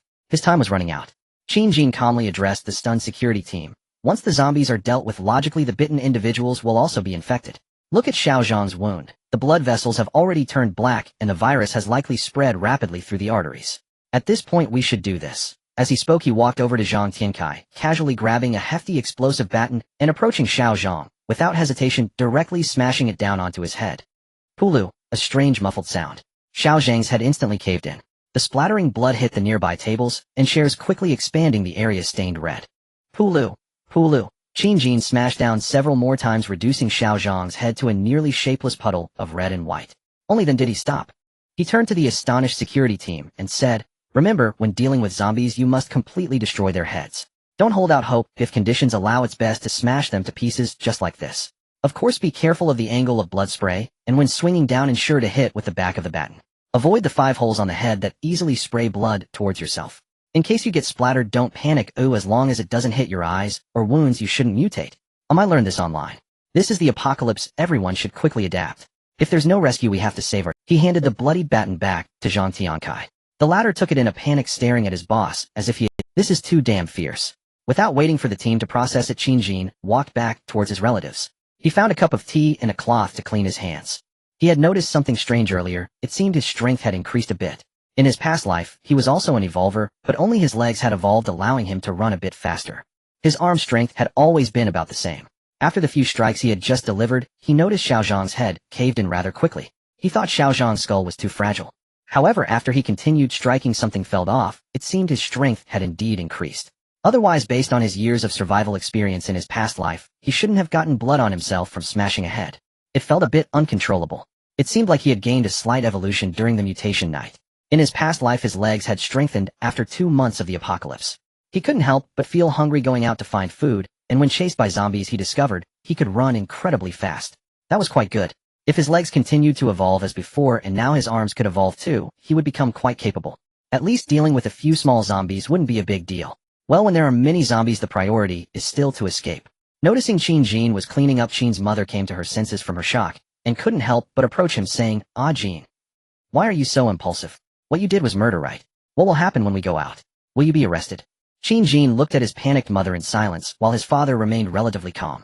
He urged his wife not to think wildly, and lectured her. "What nonsense are you saying? What Qin Jin did just now was self-defense. Xiao Zhang was about to turn into a zombie. He did it to protect everyone." Qin Jin's father's reasoning received agreement from many others. They were unsure what the future would hold, but what Qin Jin had done benefited everyone. In the current situation, why offend the highest-ranking individual in the venue? Theoretically speaking, order in the venue was restored once again. Under Qin Jin's iron-fisted approach, no one dared to act recklessly. At the same time, everyone silently observed those around them, fearing someone else might start to mutate. They needed to distance themselves quickly, otherwise if bitten the next one might be another Xiao Zhang. Qin Jin finished handling the situation and went to the security team to start brainwashing them. He instilled in them that in order to save everyone's lives here they needed to adopt a resolute attitude, otherwise their loved ones' lives might be at risk. Through phones and tablets, they could see an endless stream of information from the outside world, all of which were cries for help. The team members began to understand that the world had changed. If they continued to hesitate and didn't dare to act, they might not wait for a rescue that might never come, and they would end up being the ones who fell victim to the zombies. Even if they faced consequences later, at least they would still be alive. If they died now, everything would be over. Noticing the increasingly serious and sharp gazes of the team, Qin Jin knew his words were taking effect. He then walked to a corner of the venue and opened a cabinet that had been locked. He took out various machetes, crossbow bolts, and armor. These weapons had not been sharpened when purchased, but during the previous holiday, he had stealthily sharpened some and hid them in this venue. He prepared to use them as needed. Now was the right time. He distributed crossbow bolts, machetes, and armor to his father, uncle, big uncle, Zhong Yuli, Bowen Zhang, Tiankai Chenjunchi, and other close individuals, as well as the team leader. The remaining dozen or so security personnel and several company leaders like Wang Yang also received machetes and armor. Instantly their combat power increased by 10, a defense by 10. Those who received weapons felt their nerves had strengthened significantly after the earlier experiences with zombie mutations, but they were still somewhat dazed. Qin Jin looked at the armed individuals and nodded in satisfaction. Then he seemed to recall something and walked over to his relatives, handing a set of machetes and armor to his cousin and uncle. He said to his cousin, "Aji, you're a grown man now. You need to learn to protect everyone. Take this and familiarize yourself with it." Shinja, his cousin, felt like he had joined some special society. Wait, he had only come to attend his cousin's company opening ceremony. How did it turn into this? What kind of unexpected development was this? Why had he entered survival mode? End of chapter. The night of mutation. It was 11 o'clock at night. Fortunately, since Xiao Zhang's mother mutated into a zombie, no one else had mutated. This eased the anxiety of everyone, including Qin Jin. If more people continued to mutate, no one knew if they would be next. Qin Jin was also worried about his relatives mutating, especially his grandmother, who was over 70 years old and the oldest person present. Fortunately, she had held on until after 11. No further abnormalities occurred in the venue. During this time, Qin Jin continued to conduct various motivational talks with the security team, who he envisioned as the future combat team. He wanted them to quickly adapt to this new era. Originally tied to the pillar, Xiao Zhou became increasingly ferocious and crazed, exhibiting a reckless urge to rush forward and tear everyone apart, a force that could frighten even the strongest boxer. Qin Jin understood that this was due to the rising mist. The night of mutation marked the beginning of the apocalypse. Endless mist rose, causing widespread mutations among humanity. Moreover, after mutating into zombies, they became extremely frenzied, which was also the reason for the terrifying mortality rate among humans. Without the mist, zombies' mobility and madness would be significantly weakened. If zombies had a combat power of 5 under normal conditions, their combat power would at least rise to 15 in a virus mist environment. Perhaps even more. All the survivors from his past life knew that when the mist rose, they should not go outside and instead hide away. Only by hiding well could they find a way to survive. In misty conditions, the world belonged to zombies. Fortunately, the light purple mist would not persist for long. Typically, it would only appear for a day or a few days and would emerge several times a year unpredictably. Survivors from his previous life referred to the rise of the purple mist as Zombie Fog Day. It signified that the skies at that time belonged to the zombies. Qin Jin clearly remembered this night of mutation. The Zombie Fog Day would last for 2 full days and nights. During this time, they absolutely could not go outside. The already mutated Xiao Zhou struggled crazily with the ropes digging into the flesh. Seeing this situation, the security team surrounded him again. Li Bowen communicated with Qin Jin and turned back to Xiao Zhou, picking up a machete, taking a deep breath, as if he had made a certain decision. Under the gaze of everyone, he swung the machete fiercely across Xiao Zhou's neck. With a thud, as expected with Li Bowen's foundation and proper preparation, Xiao Zhou's head was swiftly severed. This time, there was no spurting blood, as Xiao Zhou had died prior to mutating into a zombie. With his heartbeat stopped, the blood ceased to flow. Even with the head severed, there would be no blood spraying. Instead, a slow trickle of black blood would still be present. With the threat inside the venue eliminated, others dared not speak. Now the situation was completely under Qin Jin's control. No matter what others thought, he felt that as long as he did what he was supposed to do, it would be sufficient. Time flowed slowly again. Around 12 o'clock, Qin Jin knew it was about time. According to various sayings from his past life, by 10 or 11 o'clock on the night of mutation, those who were to mutate had generally already done so. The remaining survivors carried the antibody in their bodies and would not mutate again during Zombie Fog Days. He had even deliberately kept people on site for more than an hour. He walked to the center of the venue, calling everyone over, indicating that he had something to say to all. Perhaps everyone already knows the situation. An unknown virus has erupted outside, and many have mutated into zombies, attacking the survivors, including some among us. The immediate crisis has been resolved by us. Previously, we were concerned about dangers outside the company's venue, but now it seems to be alright. I just checked the surveillance, and our factory doors are locked, so there are no zombies. Now that the night is deep, staying here is not the solution, so everyone can leave. I intend to open the door to let everyone exit this venue. You can return to your dorms to rest, and wait, I will arrange things later. Of course, I won't stop anyone who wants to leave the company now. You can leave under our watch if you are not afraid of the zombies outside. Also, let me be clear here, this is my company, my hard work. I can give everyone a chance to stay here, but don't think about causing any trouble. If I find out, you can imagine the consequences yourself. After saying this, he ignored the crowd's reactions and walked toward the venue's entrance. He took out the key from his pocket, unlocked the door, and pushed it open. A cool breeze swept in. The October wind had already brought a slight chill. It also awakened the people inside. One by one, they left the venue with complex expressions. No one knew what the future awaiting them would be like, nor did anyone tell them. The only one who knew, Qin Jin, would not speak much to them. Unless it was his relatives, he could still patiently reassure them. The security team had long made arrangements. Someone must keep watch all night. The doors and surveillance would have people watching closely. Those returning to their dorms also needed to be cautious. There would be regular patrols throughout the factory area to prevent anyone from unexpectedly mutating without anyone knowing. Tonight was destined to be a sleepless night. Not to mention the chaos outside, no one from Green Source Company could sleep. They were either trembling alone or worrying about friends and family outside. where they were frantically making phone calls. Many had tried to call friends and family outside while in the venue, but no one was reachable. They searched online to see if there were any improvements, if official organizations had teams suppressing or clearing zombies. Unfortunately, not a single official media outlet had come out to release any news. It seemed as if all media had vanished, leaving behind only a few people on various platforms posting requests for help. The more they looked, the more despairing it became. There was not a single piece of good news. It was all various unsettling information. Requests for help, missing persons, curses, analyses, everything was present, yet no one had seen a rescue team appear. No matter how others felt. After everyone left, Qin reconvened his relatives and friends. His relatives were arranged in another dormitory that could see his room. During the construction of the base, many considerations were made with separate dormitories for ordinary employees, while his relative's dormitory was close to him. His own room was even more special. Currently, only his parents could enter. He reassured his relatives again, telling them to pay attention to safety and rest well, as he would arrange for everyone the next day. The entire factory area calmed down once more, except for the occasional patrolling security personnel passing by in small groups. Qin did not return to his room, but instead went to his office on the 5th floor. It was almost 2 o'clock. He planned to take a short nap here, as there were many arrangements and matters to handle in the morning. This night of mutation would last 2 days. It was not a time to just wait idly. Although he couldn't go outside, there were still many preparations to be made. The next day, at 6:30 in the morning, the sky was just beginning to brighten. The light purple mist in the air remained unchanged. It showed no signs of thinning. On the 5th floor of the Green Source Factory's office building, Qin had already been awake for a while. He had just finished a simple wash in the bathroom, feeling refreshed. He then called Zhongyu, asking him to notify Qin's relatives, as well as all security personnel, except those necessary for guarding, along with several company leaders. Before 7 o'clock, everyone he called, except for those maintaining security in the factory, had gathered in the large conference room of the office building. Fortunately, the conference room was large enough to accommodate 30 or 40 people, even if it was a bit crowded. At this moment, everyone could see each other's panda eyes.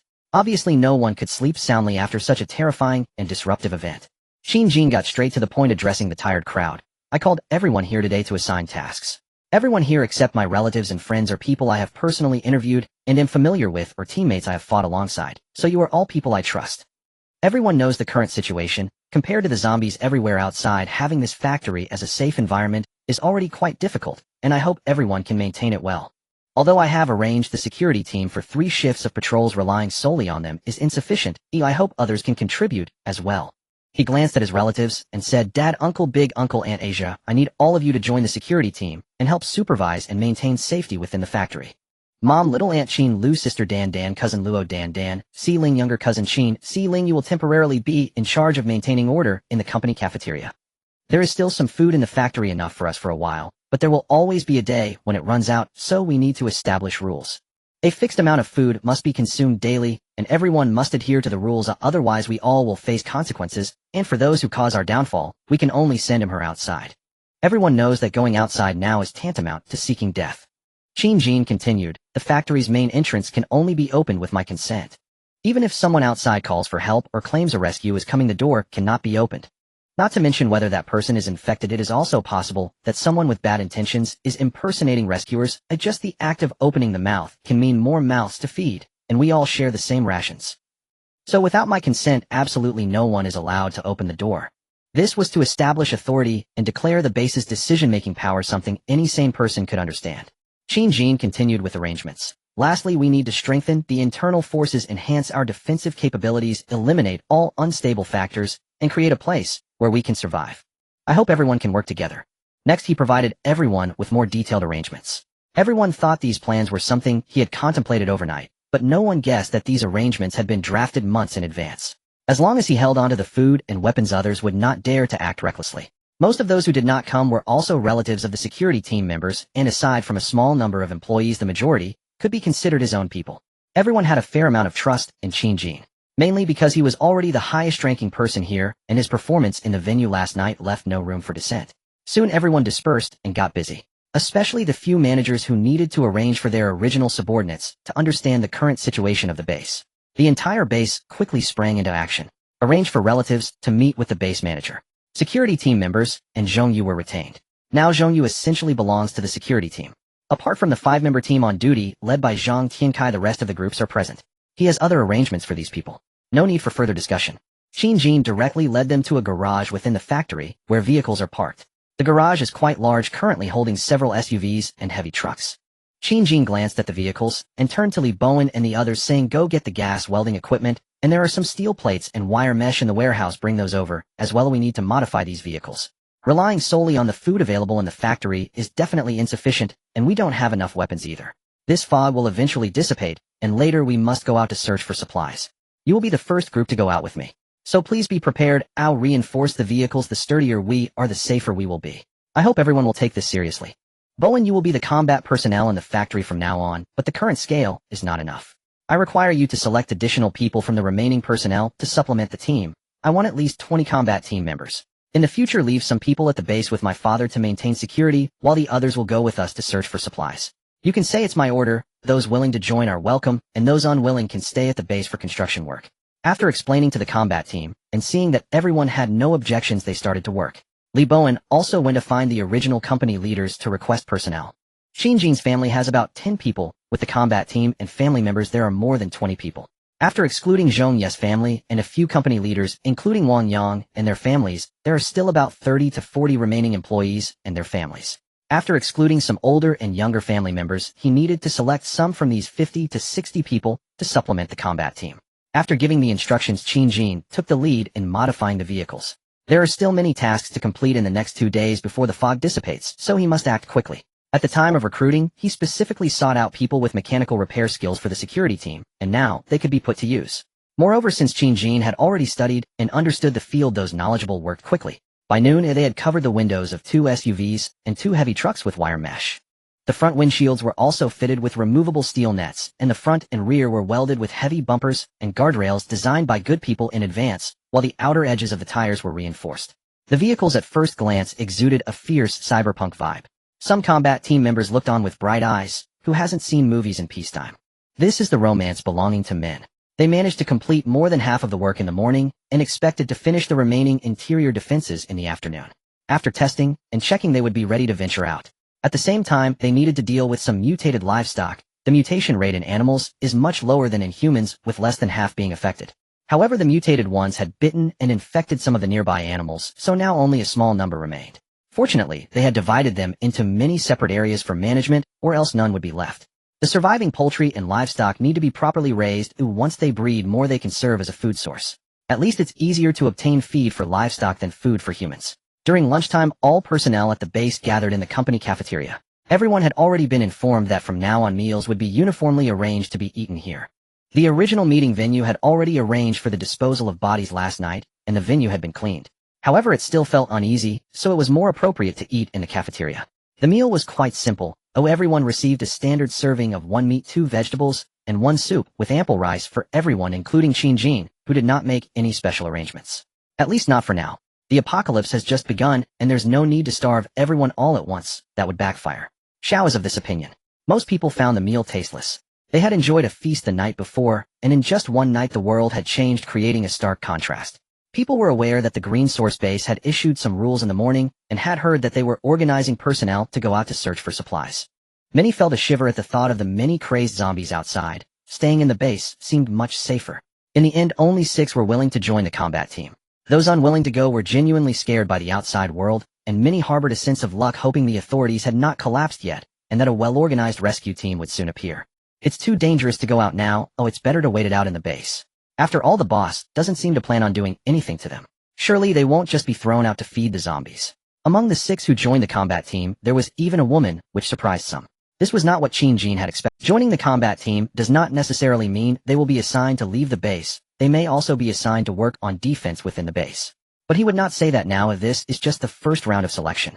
In the future, the base personnel will surely be divided into core and regular staff, going through multiple rounds of testing and selection. The original combat team members need not be mentioned. They must quickly adapt to the new era. Once they have the ability to independently search for supplies, he will have an easier time. What is this food? I've never eaten something so unpalatable in my life. Even if we have to conserve, it doesn't have to be this stingy. Maybe the outside will settle down soon. As everyone silently ate, a woman in the crowd spoke up. Everyone turned to look, and it was Li Yin, the girlfriend of little Zhou from last night. Seeing everyone looking at her, and no one echoing her words, made her feel a bit awkward.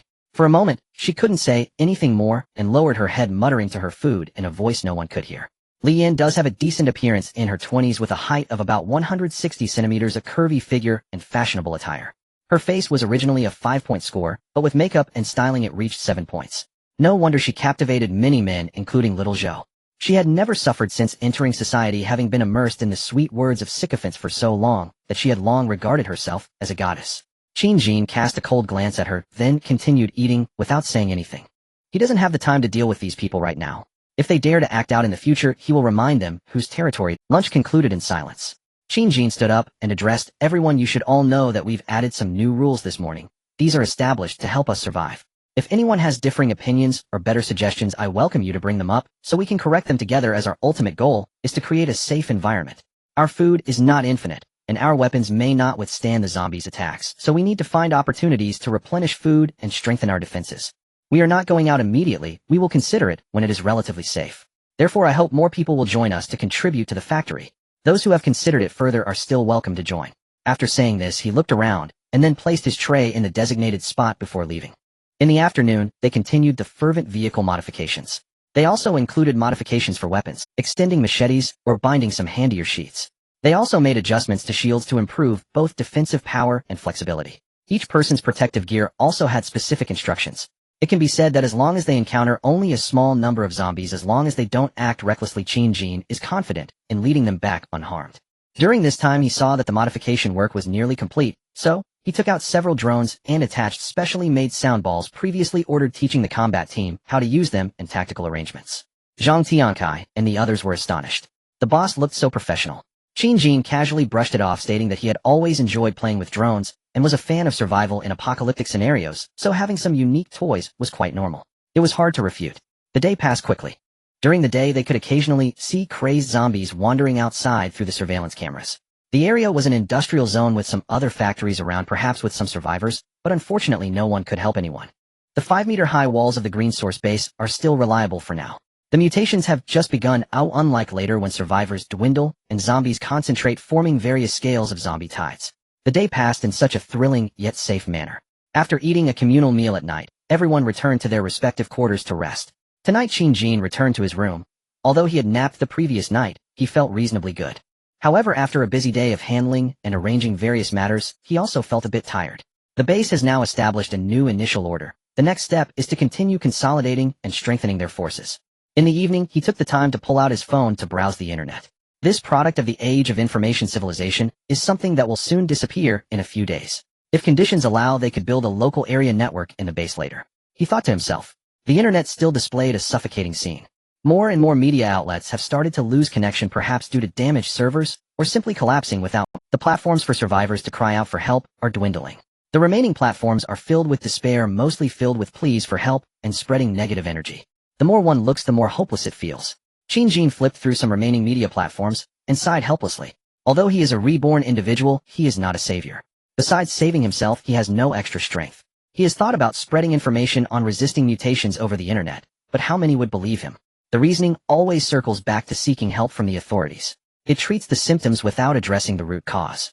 Even if they survive temporarily facing the apocalypse ahead, without preparation, it's better to end the suffering sooner. After reading the media messages, he switched to some group chats where many survivors in the groups had sent lots of messages, but the numbers had been gradually decreasing. Suddenly he saw a group. A doomsday enthusiast group he had joined earlier. He had learned quite a bit of useful knowledge and borrowed ideas from this group, and he was relatively familiar with some people there. At this time, there were still a few survivors in the group, chatting, mostly sharing their situations. After watching for a while, he sent a message in the group. Forward, the apocalypse has come. I suggest everyone quickly store water and charge power banks and mobile batteries if available while there's still no water or electricity. Plan food consumption, reinforce doors and windows, and don't go outside until the fog dissipates and the zombies weaken. Rescue might not come. If possible, find a better hiding place, as life may become more difficult ahead.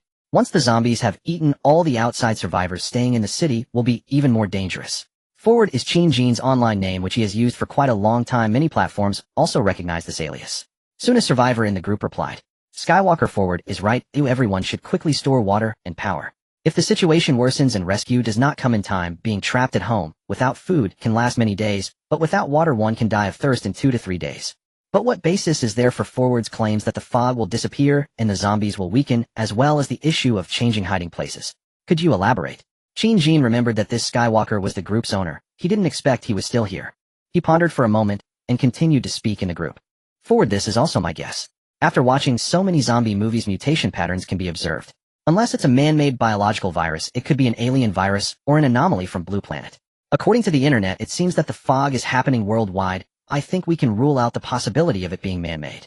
Forward, then it's about narrative speculation. The current zombies are too frenzied, several times stronger than those in movies.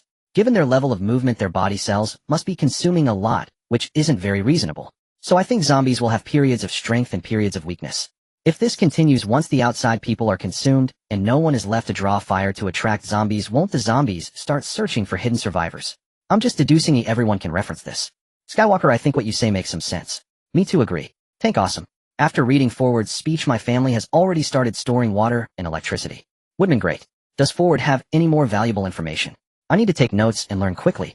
Among the nearly 500 people in the group, there are still quite a few survivors. Many who saw the message were asking Qin for more information. However, he was no longer interested in chatting and planned to sleep early as he still had a lot to do tomorrow. What he didn't know was that this Me Too in the group. Her real name is Li Kai. End of this chapter. The next day, the sun rose as usual, and the fog persisted, signaling that the danger had not diminished. At Green Source Base after breakfast around 7, everyone was engaged in different tasks. The combat personnel needed to test and inspect the vehicles, familiarize themselves with the modifications of the weapons, and prepare fuel for backup. After a day of coordination, everything began to take shape. The dozen or so security team members who were already there were relatively familiar with their tasks after a few months of work. However, the newcomers from yesterday were still quite inexperienced and could only learn from the veterans, all to increase their chances of survival. As for the rest, Qin had also made arrangements for them yesterday. The base would not support useless individuals who only eat without contributing.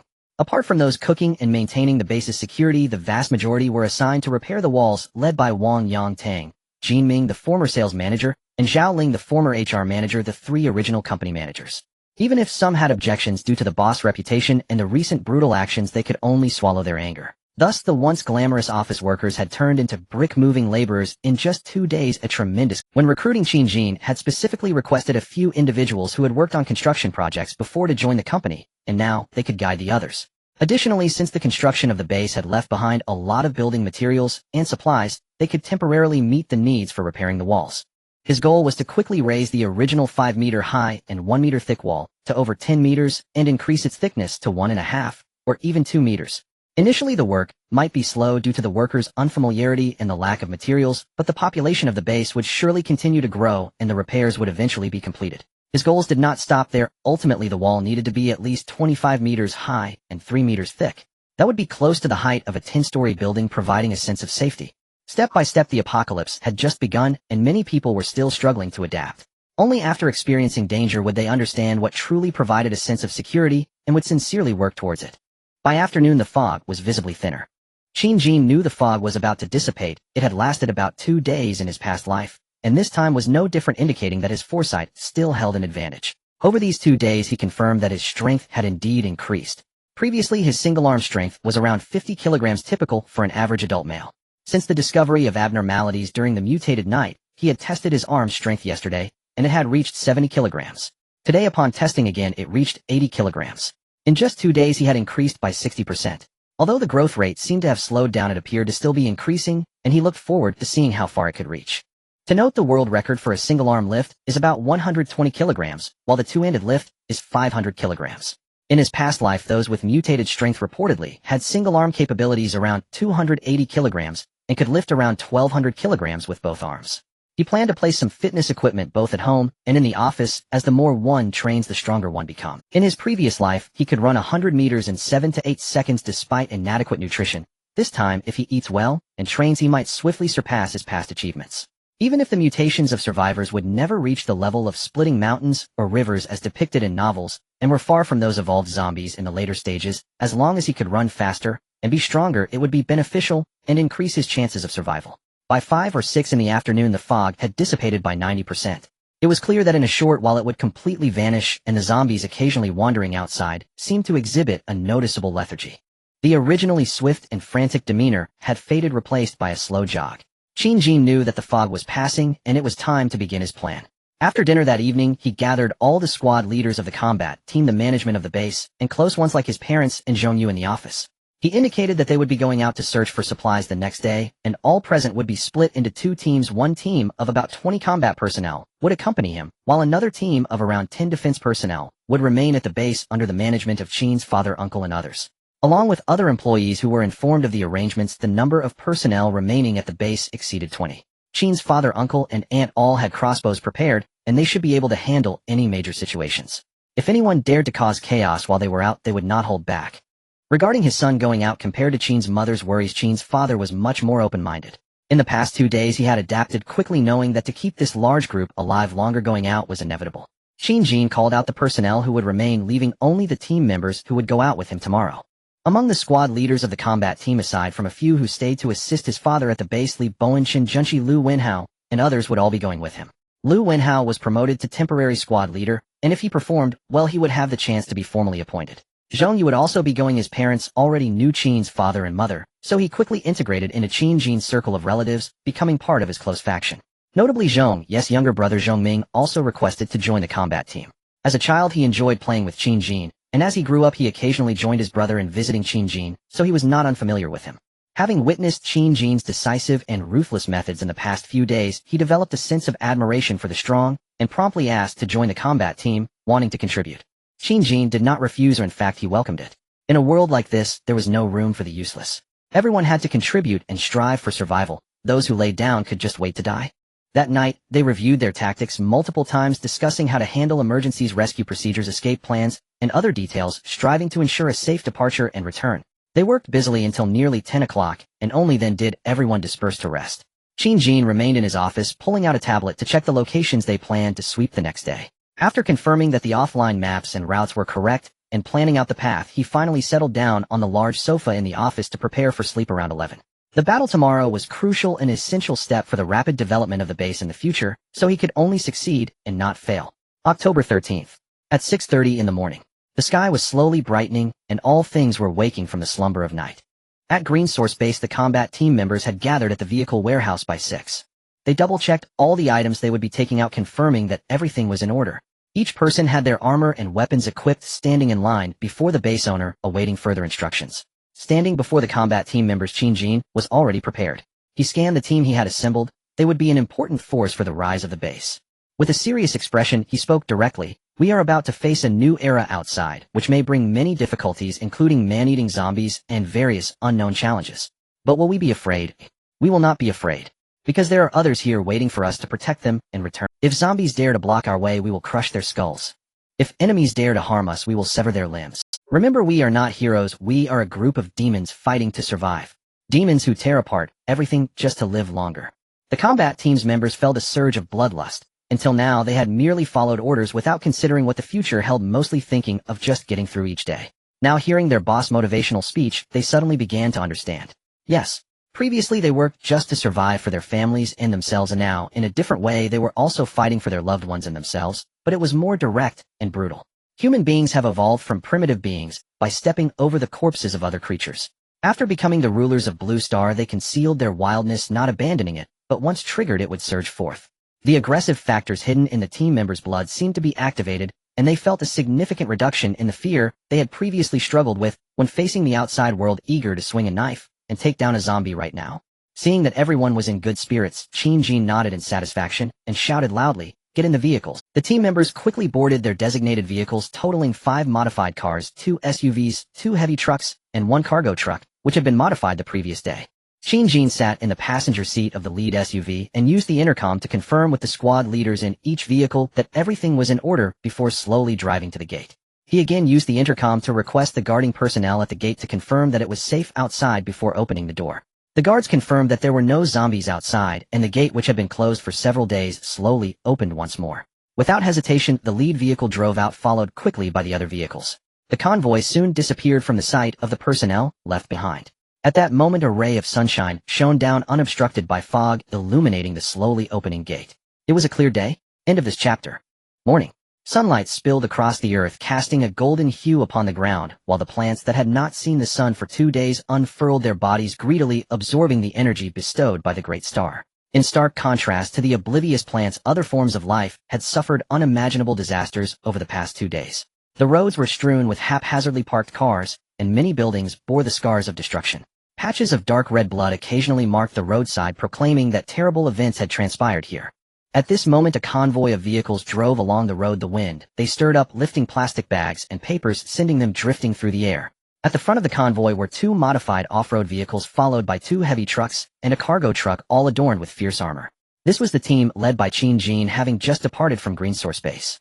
They had not ventured far and found themselves on a nearby national highway, so far encountering no danger.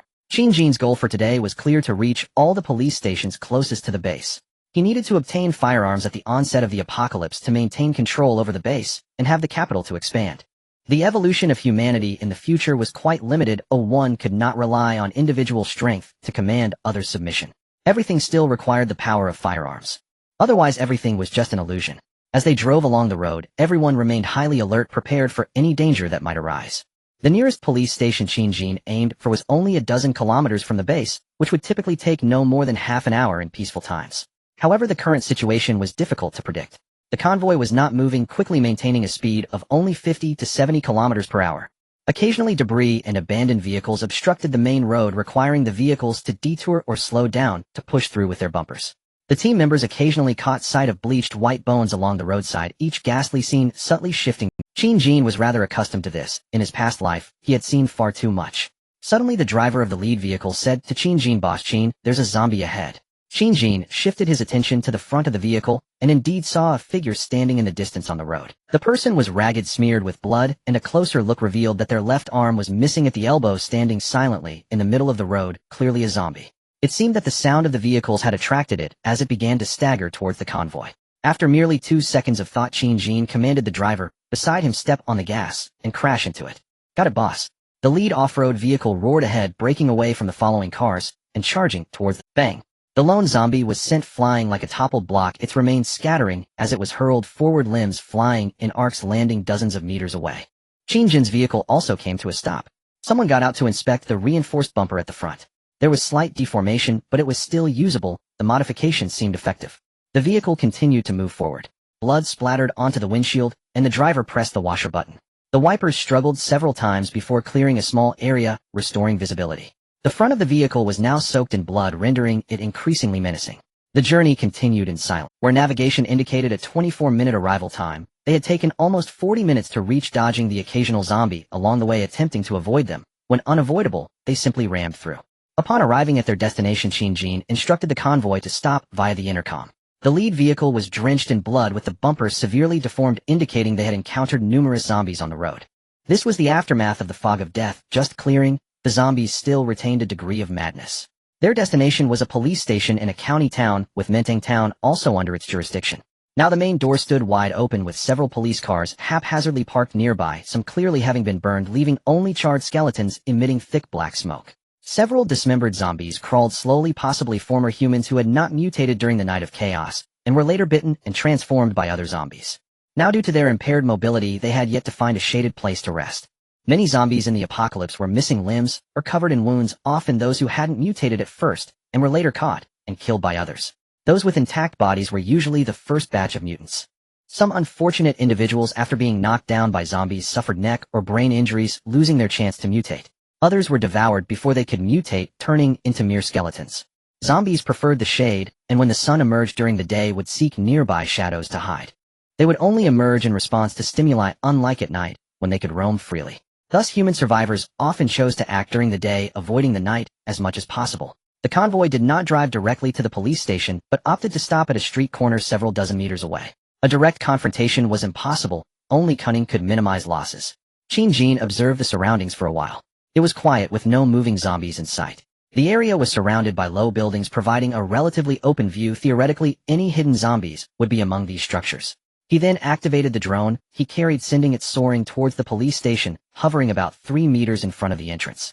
Once confirmed that the position was adequate, he pressed another button, and the speaker beneath the drone suddenly blared out a familiar song: "You are my little apple, no matter how I love you, it's never too much." The speaker was a special custom designed by Qin Jin, capable of penetrating both high and low frequencies, reaching far distances. In an instant, a wave of agitation erupted, as if monstrous creatures were awakened, and roars echoed from buildings all around, even overwhelming the sound of the speaker. Soon hordes of zombies surged forth from the buildings, charging towards the drone. In just 10 seconds, nearly 100 zombies appeared within sight. Except for Qin Jin, who remained calm, the other combat team members felt their legs weaken.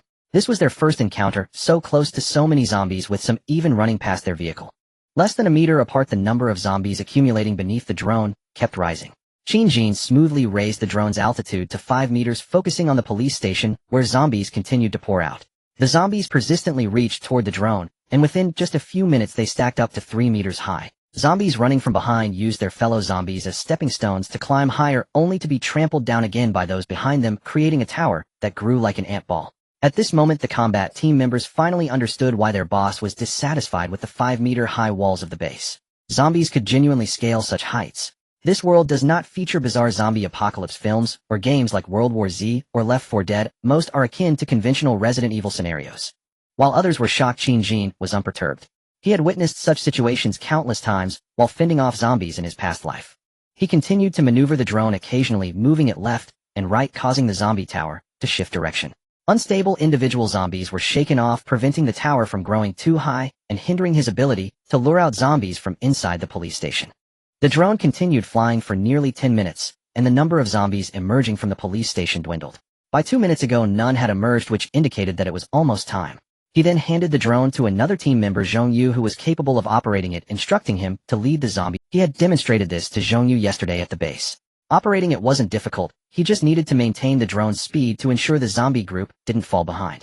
After a brief moment, the zombie horde was led away by the drone to a location 1 kilometer away. Qin Jin instructed one team member to protect Zhongyu as he continued to guide the horde, keeping the intercom handy to report any developments. He then commanded the remaining team members to drive to the entrance of the police station, disembark immediately, and form a line, leaving 2 people to watch the vehicles and monitor the situation at the entrance while he took the lead into the police station.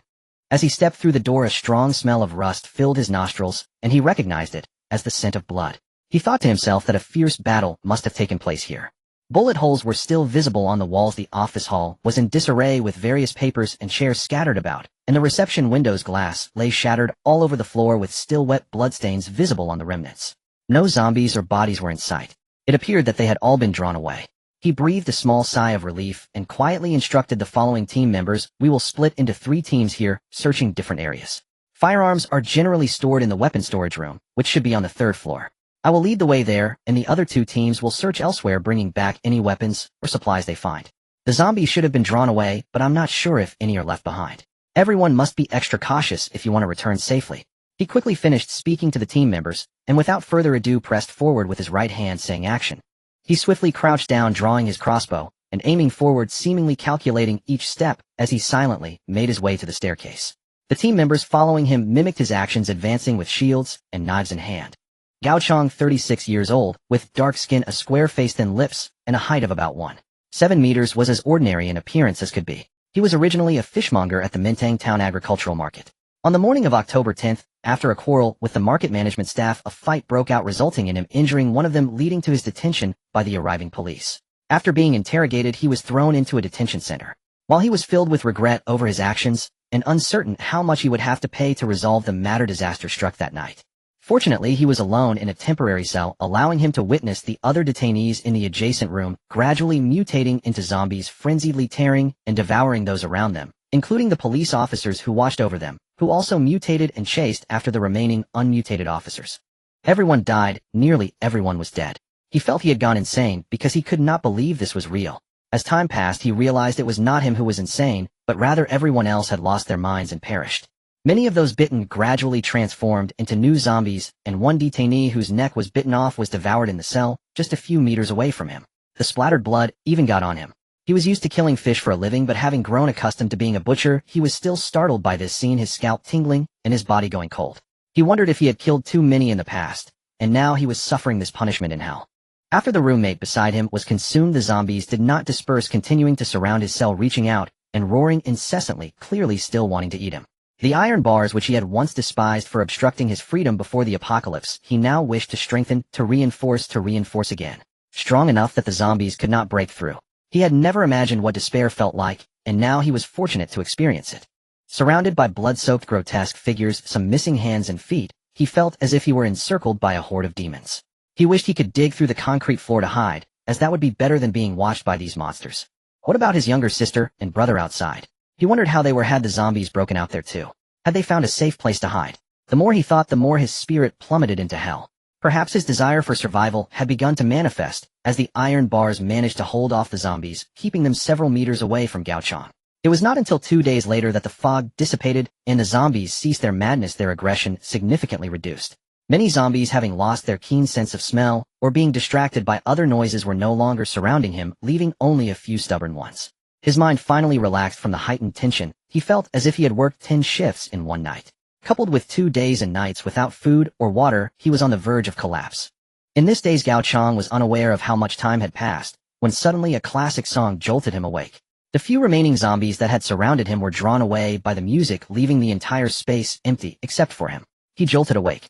It felt as if he had been injected with a whole dose of adrenaline, and a long-awaited thought flashed through his mind: rescue had arrived. Yet another strange thought crossed his mind: why did this rescue team seem so unorthodox?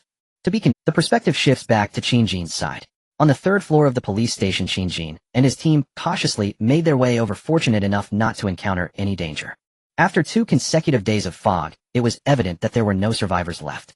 The zombies seemed to have been attracted away, and they smoothly arrived at the 3rd floor of the police station without encountering any. According to the information he gathered before the apocalypse, police stations on Blue Star generally stored firearms and ammunition on higher floors. The lower floors were mainly used for detaining criminals and receiving the public, while the 2nd floor housed some police offices and conference rooms. Of course, this was just a small-scale police station.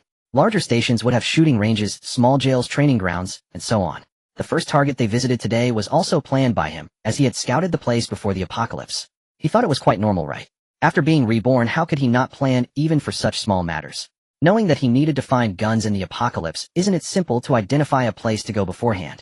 He remembered that when he entered this police station, the guard was quite amiable, and the reception staff were very enthusiastic. Although he didn't see the firearms and ammunition depot at the time, through terrain simulation, personnel position simulation, and consulting online resources, he could easily deduce where the weapon depot was located. Upon reaching the 3rd floor, they found a long corridor. Looking around, there were many rooms. Most of the doors were open, while a few were closed, uncertain if they were locked or not. The combat team followed Qin Jin, slowly advancing while carefully inspecting each room. A glance was enough to determine the result. If it wasn't the target, they would skip to the next. After walking through most of the rooms, they still hadn't found their target. Qin Jin kicked open a locked door, only to find it was simply an empty room without a lock. Everyone felt a bit anxious. The initial search seemed to be going poorly. Suddenly, Qin Jin's gaze was drawn to a room they had just approached. This room was still in disarray, with bloodstains everywhere and overturned documents scattered about. On the floor lay a large pool of blood, suggesting someone had bled out here, staining a considerable area. His gaze locked onto a pile of tattered clothes in the corner of the bloodstains. Confirming there was no danger in the room, he hurried over. Using a crossbow bolt, he lifted the clothing and discovered a handgun mostly covered by it. He had seen what appeared to be the buttstock earlier. Finally, he had found one. Qin Jin didn't mind the bloodstains on the handgun. He picked up the clothing and wiped the gun on a clean part, confirming it was a common Type 64 pistol with 3 rounds still inside. The corners of his mouth curled slightly, his brows relaxing. Finally, it felt like a successful start. The owner of this gun may have been resisting zombies in life, but was tackled before finishing the bullets, missing the chance to fire again. He instructed his team to continue searching the room. Indeed, they found a magazine under the table containing 7. Without hesitation, he strapped the gun to his waist and exited the room to continue searching other areas, signaling for the team to follow. No one on the team objected. It was only natural for the boss to take the first found gun. Meanwhile, on the 1st floor, Team Li Bowen was searching. The rooms on this floor were relatively fewer. Apart from the reception hall, there was a cafeteria and some temporary holding rooms for detained suspects. Fortunately, when Team Li Bowen searched an interrogation room, they found a deceased person's handgun in a similar manner to Qin Jin. Including spare magazines and bullets, they had a total of 17 rounds. Li Bowen collected them first. Having all served in the military, they were not unfamiliar with handguns and could use them right away. However, unless necessary, it was preferable not to use handguns, as the noise could attract trouble. Speaking of Li Bowen, he did not have any thoughts of taking the handgun and establishing his own power, or finding an opportunity to kill Qin Jin and become king. He was not foolish, on the contrary, he was quite self-aware. He knew that Qin Jin had recently been strengthening his control over the base, even arranging for their friends and relatives to stay at the base, while he took them out to serve him. He thought this was very normal. From the moment Qin Jin found them and offered them jobs a few months ago, there had been a clear distinction between superior and subordinate. Although their past comrade relationship remained, it was no longer pure. He had privately discussed this with Zhang Tiankai, Chen Junqi, and Lu Wenhao, and they all felt that Qin Jin was a person destined for greatness. In these past few months, Qin had given people the impression of being decisive, ensuring that everything ordered was. There was also a kind of fierce aura that occasionally surfaced. He wasn't sure if that was called fierce aura, but it certainly made people feel their hair stand on end and chills run down their spines. Occasionally, when he was impolite, his indifferent gaze seemed to look at others like corpses, which they perceived as the demeanor of someone in power. They all believed that as long as Qin did not commit any crimes and get caught, he would eventually achieve great things. Although they were uncertain about what their former comrades had experienced to become this way, and how they had acquired so much money to start companies and factories. However, finding them and offering a decent job was not something that could be faked. Since they were working under such a strong individual, why not embrace it? They speculated whether Qin had not fully detached from his former team, and instead joined a mysterious elite. After fighting bravely in foreign war-torn regions for several years, he perhaps returned to the city to lead a retired life, due to various reasons. What a vivid imagination. If Qin knew, he would give them a thumbs up. Soon after, the apocalypse struck, and the zombie mutations erupted. That night at the assembly, Qin once again demonstrated his extraordinary decisiveness and control. Afterward, he organized the entire base, methodically assigning new responsibilities to everyone, all centered around a new goal: to survive in this new era. It felt like the aura of a natural-born leader. Li Bowen reflected that if he were in charge, he would probably not even achieve 1/10 of Qin's effectiveness. He was not the only one thinking this. Many others in the combat team felt the same way. They could fully imagine the plight of other survivors outside, and wondered how they would fare in similar circumstances. It must be despair. Having compared their situation to the despair they saw online, they felt fortunate nonetheless. At least they had food, a safe place to stay, and loved ones by their side working together to create a safer base. A willing submission was growing in the hearts of most. There was nothing wrong with following a strong leader. Moreover, when this leader had done them a favor, their hearts were even more sincerely devoted.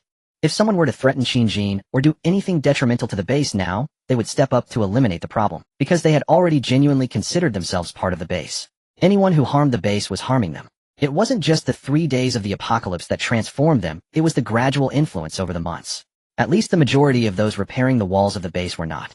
Many were not shy about complaining about the boss, but Qin did not insist that they must change. He only needed to have his own core strength and continue to grow in the future. Qin himself was not very clear about how some of his expressions and actions had such an impact. He simply acted according to his true intentions, although with the experience of having lived several years in his past life, he had not killed many, only about 100 or so. Much had become second nature to him, and he was unaware of the powerful effect it had. His aura and subconscious actions had already manifested the qualities of a leader. What would happen in the future? Who could know? After finding that handgun, Qin continued to check other rooms on the... Unfortunately, there were no other findings, and only one room remained, at the end of the corridor. Standing in front of this room's large iron door, he carefully examined it. Due to the passage of time, it appeared somewhat worn, with patches of rust appearing in several corners. Unlike other doors that had nameplates, this door had nothing. Whatever was inside, he had to open it. He took a piece of wire from his pocket and skillfully pried the door lock. This kind of lock was comparatively old-fashioned. There was no doubt about Qin's lockpicking skills. Survivors who managed to stay alive in his past life all had some skills in lockpicking. Both brute force and technical lockpicking were essential skills, otherwise how could one deal with locked places when searching for supplies? They could never miss out on food. In less than a minute, with a click, the door was breached. All team members were on high alert as Qin gently pushed the door open. Roar! A zombie in police uniform lunged at him from behind the door. Qin anticipated this and sidestepped, kicking the zombie in the waist, sending it tumbling to the ground. He then raised his crossbow and shot an arrow at its head. The arrow drove directly into its eye socket. In an instant, the zombie lost its ability to move, lying on its back and no longer stirring. This minor situation posed no pressure for him. He signaled the team behind him to step forward and finish off the zombie with a few more strikes to ensure it wouldn't resurrect. He slowly walked into the locked area, revealing a small compartment. Inside there were several small doors, each clearly labeled with various gun names. They had finally found it. Suppressing his excitement, he hurried to one door and turned the handle. It was not locked again.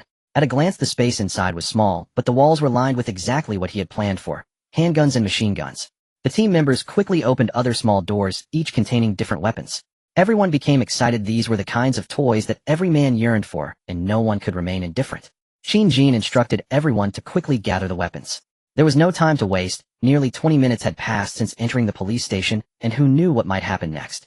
He watched the team members find bags for carrying the guns from behind, and in the room, silently counting in his mind, 12 Type 64 handguns, 3 M4 carbines, 2 Model 870 shotguns. Not a lot, along with various grenades, flashbangs, and tear gas canisters, and importantly several boxes of bullets estimated to be over 1,000 rounds. This was a massive gain for the initial search. The heavy stone weighing on his heart instantly felt like it had shattered, as they finally acquired essential weapons for the apocalypse. However, he couldn't afford to relax. The apocalypse had just begun. More challenges awaited, and they had to continually strengthen their own forces to qualify for facing a more challenging future.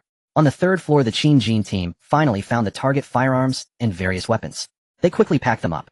However, due to the considerable amount of bullets and various accessories, they could not transport everything in a short time. They had no choice but to call over the other two teams, led by Lee Bowen, using the walkie-talkie. Everyone was excited to see the various weapons. These would be their lifeline for survival in the future. The crowd was filled with enthusiasm, leaving no item unchecked in the room. Even paper documents were packed up just in case they could be useful later for reference or gun maintenance. They couldn't miss this opportunity, so they decided to move everything first. While the team members were busy moving items, Lee Bowen found Qin. He reported a situation to him, saying, "Mr. Qin, we found a survivor in one of the cells. How should we handle it?" Qin became curious. The entire police station had mutated, yet someone had managed to survive. His luck seemed to be quite good. With his spirits high after acquiring numerous weapons, he decided to check on this survivor. Under Lee Bowen's guidance, they quickly arrived at a certain location. There were several temporary cells, and they saw a highly agitated Gao Chong inside. "I beg you, please save me. I just want to leave here. I haven't done anything wrong. I was just caught after getting into a fight. I'm just a fish seller. Please help me. I feel like I'm going to die soon." Seeing more people had arrived, Gao Chong couldn't help but continue pleading for help. He had been awakened by a song which attracted the zombies away, and after some time a group of people indeed entered the police station. However, this group didn't seem to care much about him, showing no intention of rescuing him. They merely searched around for items, asked him a few simple questions, and then left. They just left. How could they just leave him here? Continuing to abandon him in this hellish space, he felt like he was about. Was it because he hadn't answered well enough, making them think he wasn't a good person, so they chose not to save him? Is this how you handle taxpayer money? He wanted to file a complaint. Though he didn't know if there would be a future, all he felt was exhaustion and regret. His body was tired, and mentally, he felt weary of this world. Why was everyone against him? Why didn't he just pay the protection fee to the market management that day? Why did he have to throw that punch? He just wanted to earn a bit more money for his siblings' education.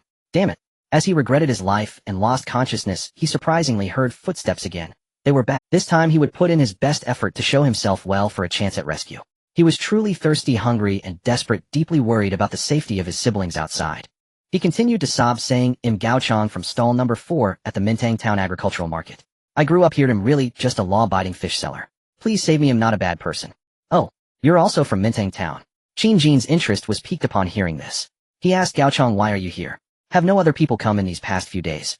What benefit is it for me to rescue you?" He threw out 3 questions directly. Gao Chong was taken aback. He didn't expect a young man he hadn't seen before to come over. Noticing Lee Bowen quietly standing behind Qin, he guessed that this was their leader. Using the last of his energy, he quickly organized his thoughts, fearing he would slow down as he said, "I was bullied by the market management and ended up punching one of them, which got me caught. No one else has come in these past 2 days. As far as I know, the people in this room have either been eaten or turned into monsters. Just rescue me, and my life will belong to you from now on. I can do anything for you, as long as it doesn't harm my siblings." Qin thought to himself, feeling that Gao Chong was quite straightforward.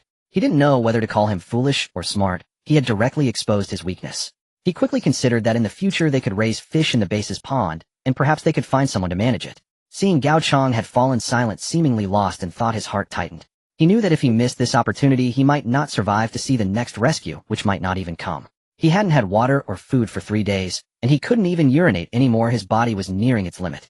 Qin didn't think for long, just a few seconds, and without replying to Gao Chong, he walked to the lock on the iron bars and skillfully demonstrated his lockpicking skills.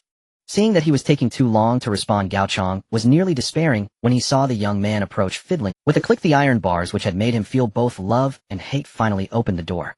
He collapsed on the ground, tears streaming down his face, almost spraying snot onto Qin's shoes. Disgusted, Qin stepped aside.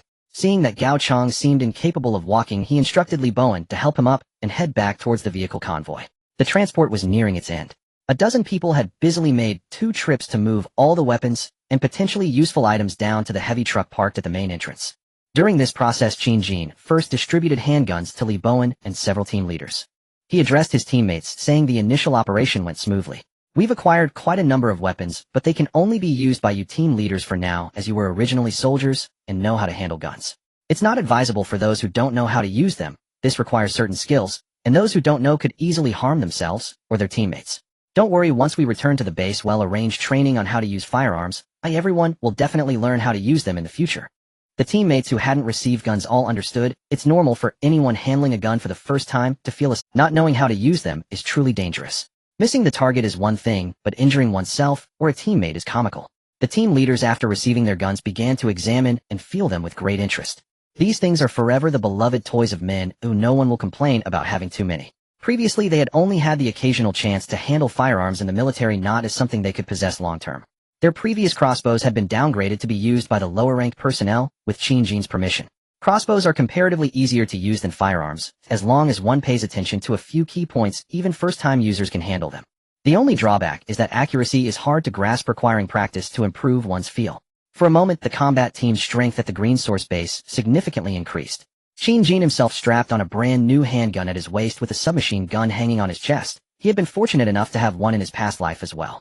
However, once the bullets were gone it would just be a discarded stick. His marksmanship wasn't exactly precise, it could only be considered average. But he believed that with more practice he would eventually improve his accuracy. Soon they had gathered all the supplies in this area and the convoy was once again lined up waiting on the road. During this time, they settled Gao Chong in one of the vehicles, giving him some clean water and food. After eating, he was resting. His body, having been empty for so long, couldn't recover all at once. It needed some time.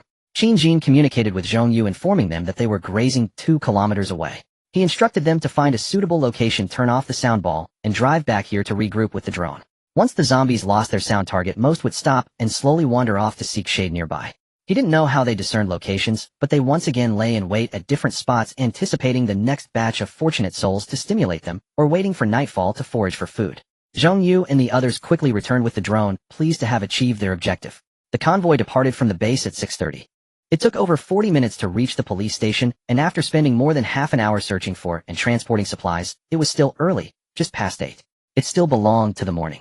Initially the plan was to visit more than one location, so the convoy started moving towards the next target. His target was the other police stations within 100 kilometers of the base.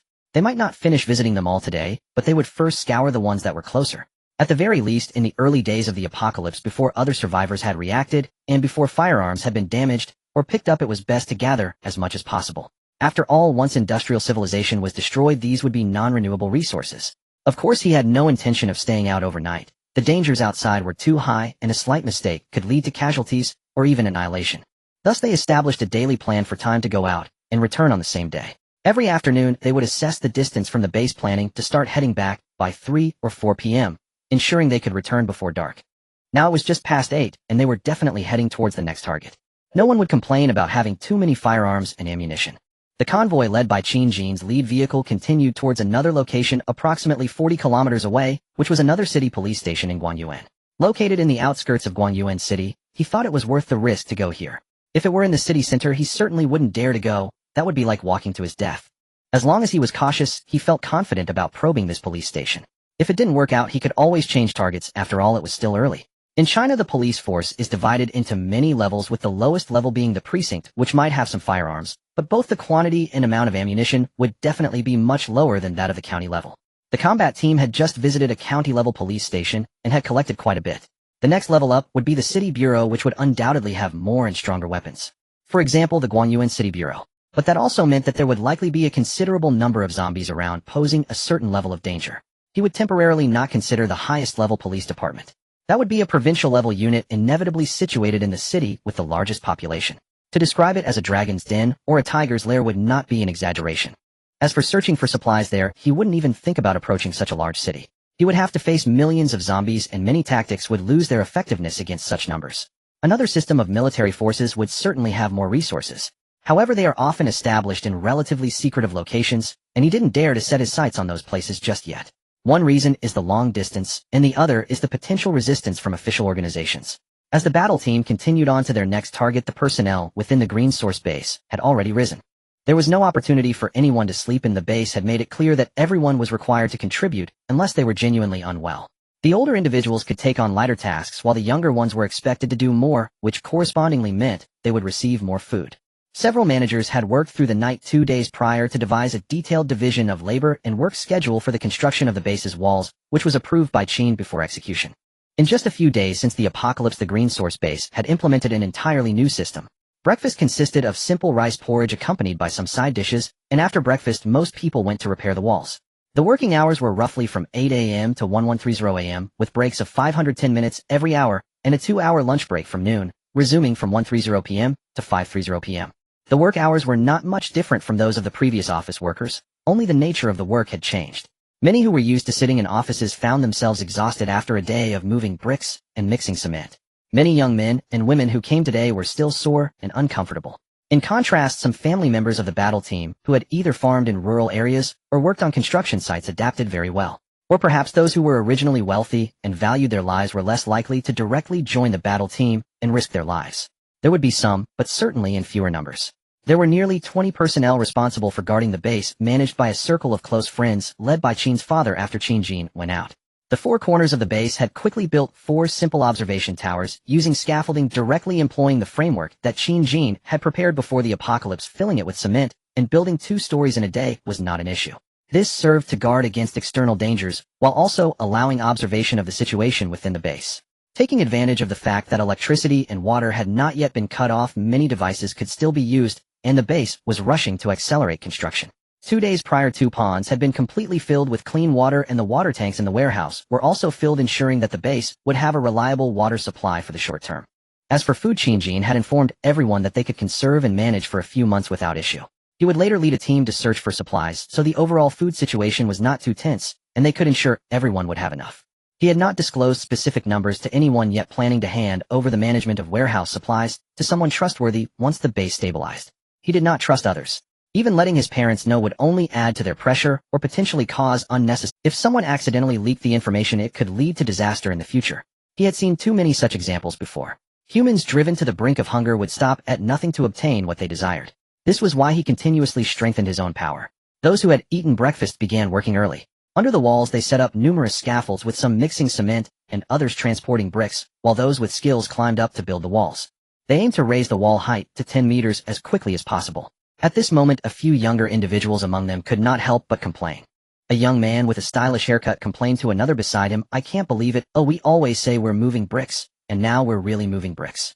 My arms are killing me. After working all day yesterday, I could barely pick up chopsticks this morning. Why am I so unlucky?" His companion echoed, "Who wouldn't be?" They had initially thought that attending the company's opening ceremony would be a free meal and a life save, but it turned out to be just leaving the tiger's den and falling into the wolf's lair. They had no idea when this life would come to an end. He missed the days when he could just play games after eating. Now even games might shut down, there wasn't a single ghost in sight.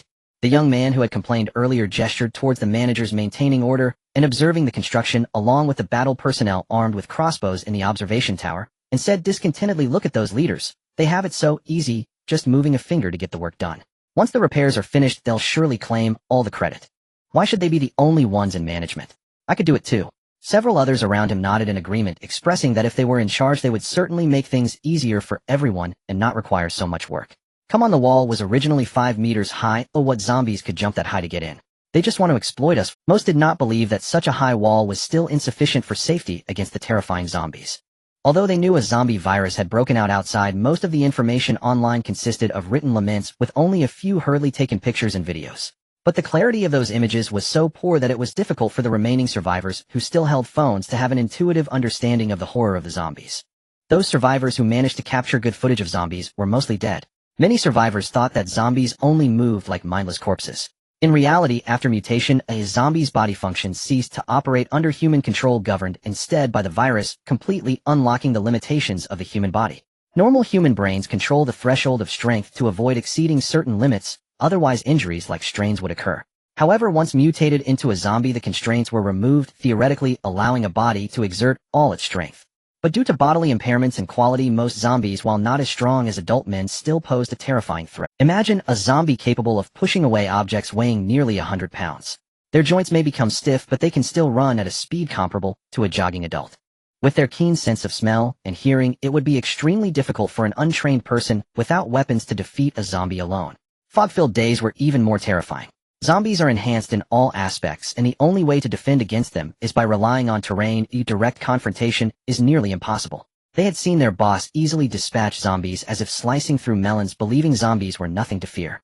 They completely overlooked the fact that it was due to Qin Jin's years of experience dealing with zombies, coupled with his enhanced strength, and that the zombies were still in the early stages of mutation and had not yet reached their peak power. This small circle of young people continued to work, while complaining about various operations at the base they found unsatisfactory, feeling they had found their group and growing more animated in their discussions. At this time, Li Yin, the mutated woman who was once his girlfriend, also joined the conversation. She desperately needed a circle to vent.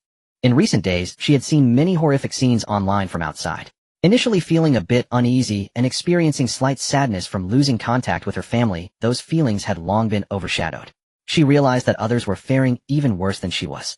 This made her happy. The more horrific scenes she saw, the more delighted she felt. Last night, she couldn't help but post some situations from within the base on various media platforms and her friend circle. She wanted others to envy her. She even sneakily took some photos to post, deliberately showcasing the lavish dinners during the mutated night and the tall, sturdy walls. She wanted everyone to know how safe her environment was. Even in the apocalypse, she could live well and eat well.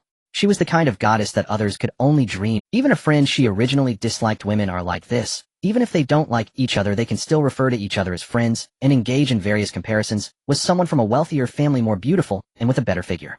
This former admirer of Li Yin, upon learning of the friend, shifted his affections to her, leaving her feeling frustrated multiple times in private. Now, although this rival was still alive, she seemed to be doing poorly, begging her to take her to safety, willing to pay any price. Come on, you bitch, that's impossible. Although she lied online saying she knew the leaders in the base and could command people to do things, those were just her vain boasts.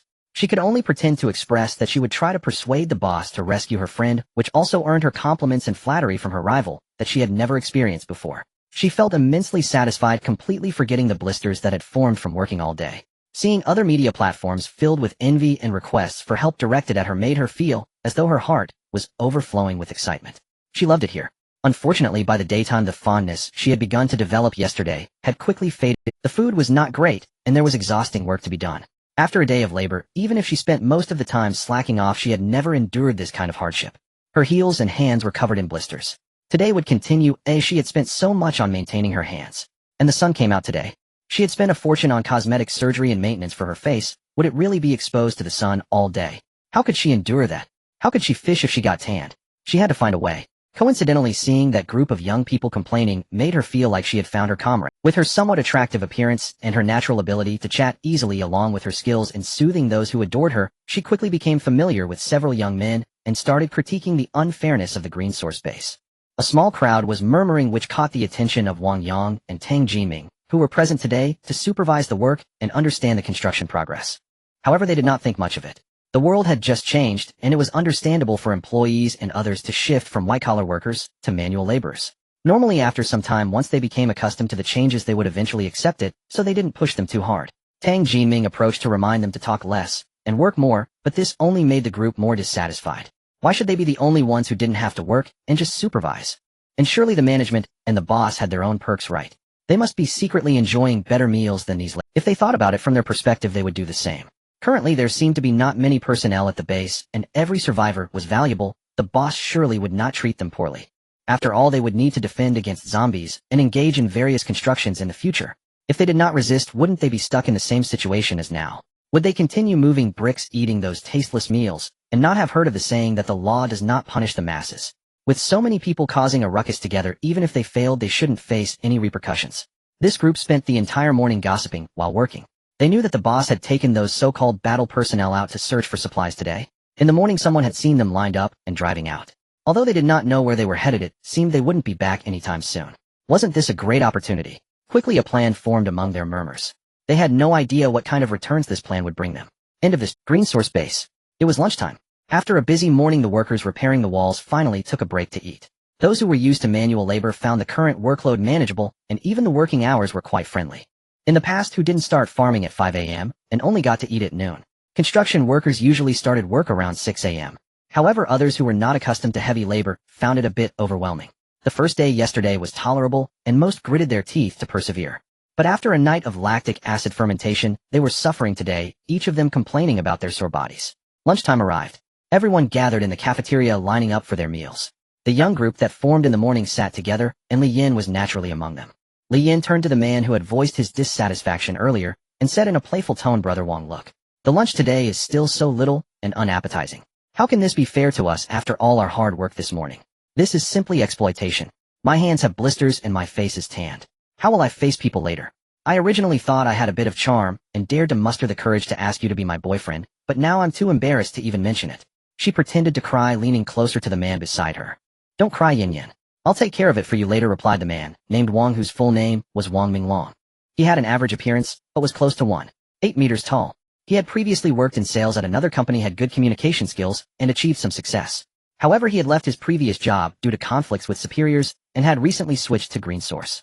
As a relatively new employee, he had brought a friend to enjoy the opening celebration, but unexpectedly the apocalypse. Wang Minglong's right hand rested on Li Yan's soft back, feeling her delicate body. He couldn't help but glance at her other features. Seeing her shapely hips and the way her body quivered, he felt a surge of heat within him. He wasn't inexperienced in relationships, though just a day before the apocalypse, he was still dating. But thinking of his girlfriend, who was only 1.45 meters tall, weighed over 100 kilograms, and was a 30-something round girl, he felt no excitement. If it weren't for her decent family background, her father being a contractor with a bit of money who took care of him, he would have long wanted to break up. The Green Source factory was a project of his girlfriend's father's construction team.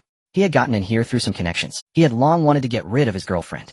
Unfortunately, society values money too much. Without it, one struggles to get by. To maintain his reputation among friends and family back home, he couldn't let go of his current girlfriend, as those from his hometown valued money even more. They laugh at the poor, but not at the promiscuous. As long as he returned home in a luxury car, he would be seen as Mr. Wang, though otherwise he would always be just Xiao Wang. His girlfriend's father had promised him a new Audi A6 as a dowry if they married next year. The wedding would be grand, and the bride price could be waived, but he would need to have more children, and let some share his girlfriend's surname. Quite realistic conditions. He had agreed to that. For himself, for his family, for society, he had to do it. Then the apocalypse arrived. All his previously planned future seemed to be wiped away, as if someone was playing a cruel joke on him. His girlfriend, his future father-in-law, even his family were unreachable. It felt as if he was the only one left in the world. Before he had time to feel emptiness or sorrow, he was thrown into the busy construction of the base, leaving him exhausted like a dog. He seemed to recall a saying that when God closes a door, he opens a window for someone. He found it to be true. When chatting with friends and colleagues that morning, the beautiful Li Yin joined in, and he felt in fact, he had his eye on Li Yin since that fateful night. He had sat at the neighboring table to her, and Xiao Zhou envying Xiao Zhou for having such a beautiful girlfriend. He had fantasized more than once about the passionate scenes between Xiao Zhou and Li Yan. He admitted he was jealous, and he imagined what it would be like if he could replace Xiao Zhou as Li Yan's boyfriend. How joyful that would be. Then the twist came. That night Xiao Zhou mutated into the feared zombie, and he felt both fear and a sense of dark satisfaction. He thought that if he couldn't have her, it was best that no one else could either. Seeing Xiao Zhou tied to a pole by Qin, he felt not just fear like everyone else, but also an unclear sense of schadenfreude. He saw Li Yan become single again. Even if he couldn't have her, it was also nice that something beautiful didn't belong to him. That sense of joy even alleviated some of the sadness of losing his family. Then unexpectedly their conversation attracted Li Yan to him, and he skillfully commiserated about the base, earning her goodwill. Plus the approval from his friends and colleagues made him feel lightheaded. A desire began to grow deep within him, and it became uncontrollable. He wanted to have Li Yan. He wanted more power within the base. He could lead his friends to become a force in the base, obeying Qin's orders, or else he would lead his friends to strike. Yes, strike. The Green Source base could not withstand a large-scale strike, while still feeding everyone. He felt that with the support of Li Yan and his friends, he was a powerful man. He was qualified to negotiate with Qin. He was a man named Wang. Perhaps he could even build a career in this apocalypse. Just thinking about it thrilled him. And the more he chatted with Li Yan, the more they clicked. Li Yan's charm technique, and their relationship was basically confirmed. It must be his kingly aura that attracted her. A true man should be like this. What is life? This is life. The life of a conqueror that belongs to him, Wang Minglong. As long as he made demands on the base today, he was more than 80 confident he could succeed his own delusion. And then tonight his new girlfriend Li Yan would also move into his dorm, enjoying the beautiful body he had only dared to fantasize about. His hand continued to gently pat Li Yan for comfort, softly caressing her back, brushing against her delicate waist inadvertently, almost touching her backside. After hesitating for a moment, he decided not to go any further. Fearing he couldn't handle more stimulation, Wang Minglong chose to hold back. It wouldn't be good to be rude and delay the important matters ahead. Wouldn't it be better to savor the sweet fruit of victory tonight? He stood up, his gaze shifting from frivolous to firm as he slowly walked to the center of the cafeteria. He rose up. Glancing around, he took a deep breath and shouted at the bewildered crowd, "Why should nobles and commoners be treated differently? We are being treated unfairly. We are being exploited. Our value is being denied." He pointed at the managers like Wang Yang and some relatives of Qin, his gaze resolutely continuing. Why can those people avoid heavy labor? Why can they command us instead of us commanding them? Why do those who do the hardest work at the base eat this food? Why? He directly posed the soul's 3 questions. Why? Is it just because they are relatives of the bosses? Is this fair? This is unfair. What we need is fairness. By the end, he was already standing on the side of the food counter raising his arms in a rallying call. At this point, several friends who had agreed to make a stand with him also chimed in yes. This is unfair. We need fairness. Green Source Factory, give us fairness. At that moment, Wang Minglong felt elevated. He felt he was radiating light, blinding the eyes of those managers and relatives of the bosses, striking at the depth. They should be kneeling before him in repentance. He could reluctantly forgive them. They only needed to listen to him in the future, follow his lead, and lick his feet. He would consider rewarding them. So it was decided. A round of applause erupted. The clapping came from Li Yan and Wang Minglong's small group. Seeing Li Yan's slightly flushed and encouraging face, he felt even more satisfied, sensing he had the protagonist's halo. Once he rose to a high position in the base, he would definitely reward her well, for she had awakened his kingly spirit. Everyone looked dumbfounded at Wang Minglong, standing on the dining table. What kind of scene was this?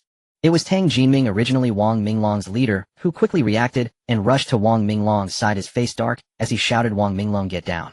Did you hit your head while moving bricks today? Get down. What are you doing? Wang Minglong didn't even glance at him, continuing to speak arrogantly, you are not qualified to talk to me. If you want to discuss this, let the person in charge of the base come and talk to me. He maintained that posture. Tang Jinming was a bit dumbfounded. The boss had just left, and now this incident had occurred. How would he explain it to Qin when he returned?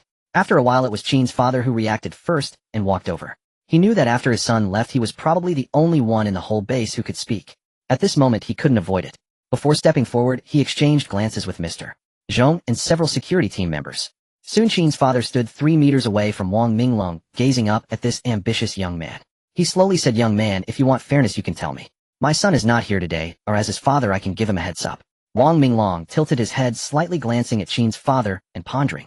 He recognized this was Qin's father, who held some weight. At this moment, he was likely the only one who could speak in the whole base. With a tone of confidence, he said slowly, we need fairness. Each of us should have independent dormitories, better meals, and better working conditions. And weapons. The cafeteria was filled with hushed gasps at Wang Minglong's demands. Many in the crowd thought this person must be crazy. Qin's father was also momentarily stunned, seemingly not expecting this person's thoughts to be so grand. After several seconds, he was both angry and amused. He held back his anger and asked, oh, that's a good idea. So tell me, how many people need these things? How much food and weapons do you need? Just give me a number and I'll arrange it. Wang Minglong was somewhat shocked, not expecting Qin's father to be so accommodating. Had he also been captivated by his kingly aura just now? He must have been. He raised his hands high, pointing to his faction, and loudly declared to those around him, we now have 13 people. Everyone is welcome to join. The more supplies, the better. Anyone who feels they have been treated unfairly can join us. I will create a better living environment for everyone. He aimed to stir things up during lunch today, mainly to gather everyone together, hoping to absorb more like-minded people. The more people there were, the larger his influence would become, and the bigger the piece of cake he could claim. That was his thought process.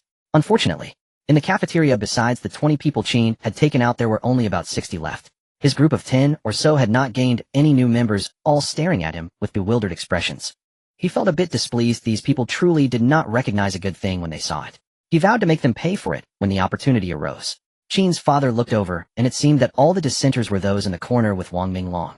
No longer pretending, he waved his hand, signaling the waiting security team to come in, loudly declaring surround. End of chapter. Surround them. With a command from Qin's father, the defensive personnel who had already arrived rushed forward. Most of them armed with crossbows or riot shields surrounded Wang Minglong and his group. The crossbows were aimed at this group of people, and after surrounding them, they paused, waiting for Qin's father's next command. The onlookers wisely began to disperse. Not even finishing their meal, they decided to distance themselves from the troublemakers. After all, they didn't want to be mistaken for allies and end up in trouble. Wang Minglong was a bit confused, wondering what was happening. Isn't the script supposed to go differently? Why did they just start attacking? Shouldn't they negotiate further? There are conditions we could discuss. You negotiate, and we will reduce our demands. That's the normal progression of the script, right? A cold sweat began to bead on his back, and with a grim expression, he said to Qin's father, old Qin, are you sure about what you're doing right now? This will undermine the unity of the base. You're causing trouble for President Qin. Qin's father couldn't help but laugh in anger, coldly staring at the group. The people in the small group seemed equally unprepared for the plot twist, looking a bit lost as they didn't know what to do. A few shrewd individuals even considered quietly blending back into the crowd, but were pushed back by the base's guards, making their expressions even worse. Li Yan, one of the instigators, seemed to sense that the situation was off. Her earlier smug expression had vanished. Now she looked a bit tense, her eyes darting around, unsure of what to think. Wang Minglong could no longer stand on the dining table. He stumbled down, nearly losing his balance and falling to the ground as his imposing aura faded by 90%. He looked at the crossbows aimed at him, feeling a sharp tension at his back. October was already a bit chilly, yet cold sweat soaked his clothes, and his complexion grew paler. But he still held on to hope, thinking that perhaps Qin's father was trying to create a favorable situation for him and wanted to negotiate. Wiping the sweat from his forehead, he gritted his teeth and said, "Old Qin is indeed cunning. I concede defeat. We can negotiate conditions. Surely we can ask for a little less. I believe you don't want us to create internal discord in the base. We just want to improve our benefits a bit, not cause any destruction. If you give us something, I can obediently return to work, right everyone?" At this point, he couldn't help but turn to the small group and shout. That was his leverage. He had to make it clear, or he felt the situation would get troublesome. The small group could only nod in agreement, forcing themselves. Li Yin regretted encouraging Wang Minglong. She hadn't expected this person, who had always boasted, to become so soft when faced with someone firm. What to do? She began to think of a way out for herself. "Look, Old Qin, we just want to live a little better. There's no malice intended. We're all part of the base, and making things too ugly isn't good. It won't be beneficial for President Qin to control the hearts of the people in the base." He continued to force himself as he had no way out now. Qin's father genuinely laughed this time. He understood these people and didn't want to waste more time. He said to Wang Minglong, "I don't know how my son will handle you in the end, but I know he definitely won't negotiate with you. Tie them all up and take them away. Anyone who dares to resist, kill without mercy." As the last 3 words fell, the team members responded loudly, stepping closer to the group. Wang Minglong and the people from the small group were dumbfounded. They had only wanted to improve their benefits, but now they were being attacked without any negotiation. "It's not my fault. I only joined because they misled me into thinking I would get benefits. I didn't do anything," someone pleaded with a mournful expression. Many onlookers showed disdain. Just moments ago, many had seen them acting bravely. Their earlier expressions couldn't fool anyone. No one paid attention to their pleas. It was too late. Faced with numerous crossbows, these people didn't dare resist. Even if they managed to break through the encirclement, could they escape the base? Even if they escaped the base, there are zombies outside. One by one, they could only cry out in despair and surrender. Even though they continued to plead, no one cared, and they were all obediently handcuffed. Wang Minglong and Li Yin were no exception. A total of 13 people, 11 men and 2 women. At this moment, Li Yin was still pleading, her face pale, voice trembling, panic evident, as she choked out, "I'm innocent. I was just tricked into joining you. I don't know them at all. Please spare me. I beg you." The main perpetrator, Wang Minglong, was even more dazed, his mind completely blank. His previously dominating aura had completely dissipated, as if he had aged several years in an instant, and he appeared to shrink a few inches. It was only when he was handcuffed and led away from the dining hall that he snapped back to reality. He struggled violently, momentarily breaking free from the grasp of Lu Wenhao, who was escorting him. He turned to Qin's father and the base managers, shouting, "No, listen to me." Bang! Lu Wenhao was a bit tall. The main perpetrator actually dared to break free from his control, seemingly trying to attack Qin's father and the others, so, without further ado, he swung his baton toward the back of Wang Minglong's head. Then he dragged the unconscious main perpetrator to the detention area, apologizing to Qin's father. "Sorry. I didn't hold on tight earlier." Qin's father waved his hand, signaling the people in the dining hall to continue eating. Everyone sat down again, no longer talking, silently finishing their unfinished meal, each with their own thoughts. Many people didn't know that Qin's father was once a small factory owner in his youth, a person who had also fought in the marketplace. How could he be intimidated by a few young troublemakers? In the afternoon, the base continued to repair the walls, but with a few less people it felt quite empty. No one cared about where those people had gone, nor did anyone know their fate. Just keep working obediently, at least for now, they didn't have to worry about food and shelter. Why think so much? In reality, Qin's father also had no immediate plans for those people. They were merely confined to an empty room, with guards stationed waiting for his son to return for further handling. He understood that the current leader of this base was Qin Jin. Although he is a father, he never considered taking control of the base. He had watched Qin Jin build this factory step by step, seeing his son grow into a boss, with nearly 100 people. Perhaps it would become even larger in the future. Even if the company hadn't made much profit, he felt a great sense of pride. He could proudly tell others that this is his son. Blue is born from blue and surpasses blue. At the opening ceremony, he could be considered the happiest and proudest person in the whole place, toasting to brothers and relatives, eager to tell more people how happy he was. Then the world changed. Even so, Qin Jin still managed the entire base factory in an orderly manner. Regardless of the floods outside, they maintained a certain order here. Everyone had food, a place to stay, and a safe walk. He knew how rare this was.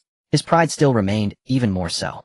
So for Qin Jin's arrangement of his work, he could assist without hesitation. Even if not assigned, he would actively help. That is his son. He would guard his legacy at home. And what is this mess? Anyone who dared to covet his son's things was slapping Qin Guoxing's face.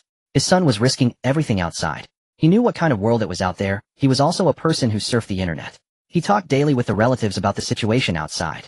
The order had completely collapsed. How many people had died? No one knew. Only that there must be many. It was truly rare to have such an environment. Moreover, Qin Jin was still working hard for the future. Now someone actually dared to take the opportunity to stir trouble. Wanting to divide power.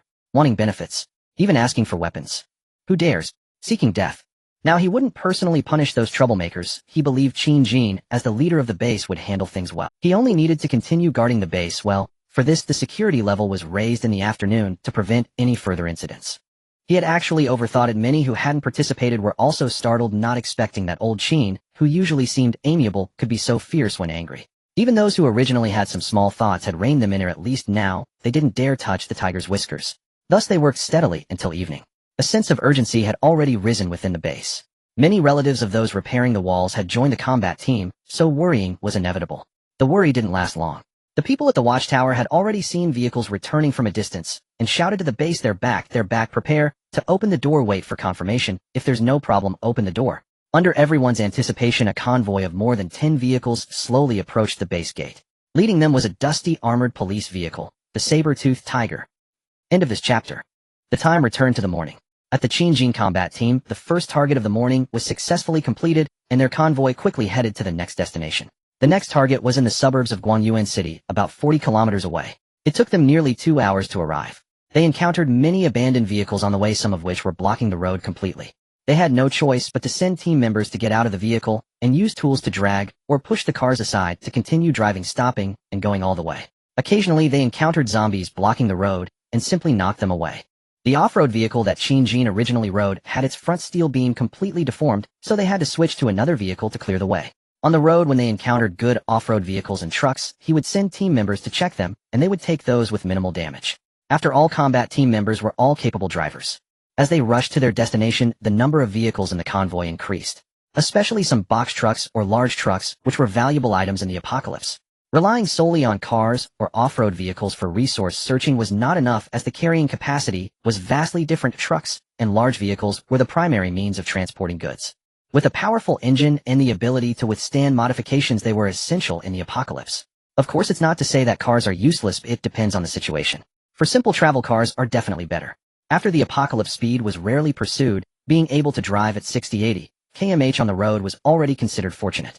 Moreover, there were many obstacles on the road, and as time passed without maintenance, the roads became dilapidated, making low-profile vehicles suffer greatly. They stopped and went along the way, taking nearly 2 hours to reach the next destination near the suburbs of Guangyuan City. Here it was already considered the outskirts with several buildings around. It was not a bustling area, but had a small population. Qin Jin knew the difficulties of this trip, so he was well prepared. He opened the sunroof of the car, stood up, and used the binoculars he carried to look towards the distant city bureau.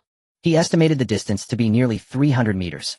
He had come here before the apocalypse to scout, and knew the general layout of the city bureau. However, at that time he couldn't delve deeply. He only blended into the lobby to observe. To avoid attracting attention, he had to leave, and there was no way to find relevant information online, since it was not on the same level as town or county. This time he needed to observe again and confirm the situation before taking action.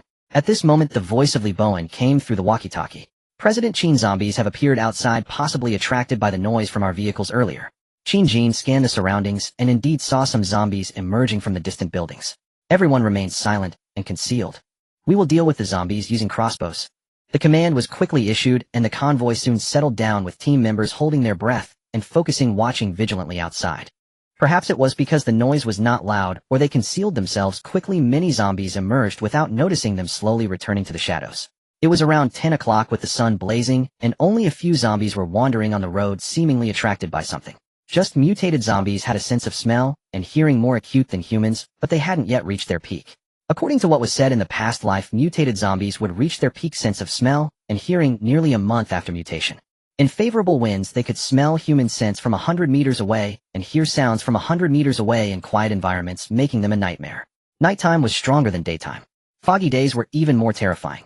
That was when survival became difficult. The virus abandoned the zombies' vision, enhanced their sense of smell and hearing, and removed the physical restrictions, making the zombies even more frightening. Qin Jin's insistence on immediately searching for resources was also for this reason. This month was the best golden time. It would become much more difficult to search for resources later. He observed that the surroundings were temporarily safe. So he took out a drone with a new battery and flew it into the sky. He needed to observe the overall terrain around and formulate escape routes and detailed combat plans. This location was different from the previous county. Here, even though it was the outskirts, it still belonged to the core of Guangyuan City, with a significantly larger population than before. That meant a more terrifying number of zombies, requiring even more caution. The drone circled around the area twice, and team leaders Li Bowen, Zhang Tiankai, Chen Junqi, and Zhong Yu gathered in his vehicle. Through discussions among the group, they quickly formulated a route. Then the drone flew towards the city bureau. This city bureau was large, covering an area of tens of thousands of square meters, surrounded by walls and fences. There were 3 buildings, with the tallest one having 15 floors. The other 2 were 5 and 7 floors tall. At this moment, the entire city bureau was eerily quiet. Smoke from burnt materials emerged from some windows in the parking lot and buildings ahead. There were signs of chaos everywhere, with vehicles having collided. Clearly this task was going to be daunting. Wow, it's a saber-toothed tiger. Zhang Tiankai, who was watching the drone footage, suddenly exclaimed, pointing at a certain area in the display. The group looked over and saw a massive vehicle there. Qin Jin controlled the drone to get closer, and everyone could see clearly that it was a large, fully black armored police vehicle, with 4 large wheels, barred windows and windshields, and several powerful searchlights on the roof, armed to the teeth. The large beast, nicknamed Saber-Toothed Tiger. Everyone was drooling at the sight. This vehicle could attract the attention of all men. It was the ultimate toy for big boys. It must be brought back to the base. Everyone thought in unison. After 10 minutes of discussion, they had already devised. It was still the classic kite tactic, just modified in detail for the environment. First, they would draw out the zombies from the city bureau, having someone take the kite away as far as possible. Others would then drive into the courtyard of the city bureau, block the exits with several large trucks, and search a few buildings. The plan was simple and direct, gaining everyone's agreement. After the team leaders communicated with their respective members, they began to take action. This time 2 drones were dispatched, first flying to the middle of the main road opposite the city bureau. The special sound-emitting ball was activated. This sound-emitting ball could produce sounds aimed at a specific direction, while other directions would have sounds too, but much quieter. This was a small product that Qin Jin had previously commissioned someone to develop. It wasn't high-tech, but was very practical. Zhong Yu and the others were curious where Qin Jin got such a good item. Qin Jin could only say it was something he had tinkered with as a hobby before. He even simply explained the principle. The sound-emitting ball contained some simple circuits with an RF module controlled by a microcontroller. Upon receiving a remote signal, it would send a signal to the power chip to turn on the speaker's power. It could also manage units to emit sounds in different directions, powered by a 3,300 mAh, 18,650 battery, allowing continuous full power sound for 5 hours, costing under 50 yuan. Everyone was dumbfounded, genuinely impressed with their leader, who seemed to know everything. We recycle refrigerators, air conditioners, water heaters, refrigerators, washing machines, and old phones, TVs, and computers. A familiar male voice rang out. Suddenly the city bureau was like a pond where stones were thrown, ripples spreading. In just a few seconds, a large wave of zombies surged out from the main entrance of the tallest building in the city bureau.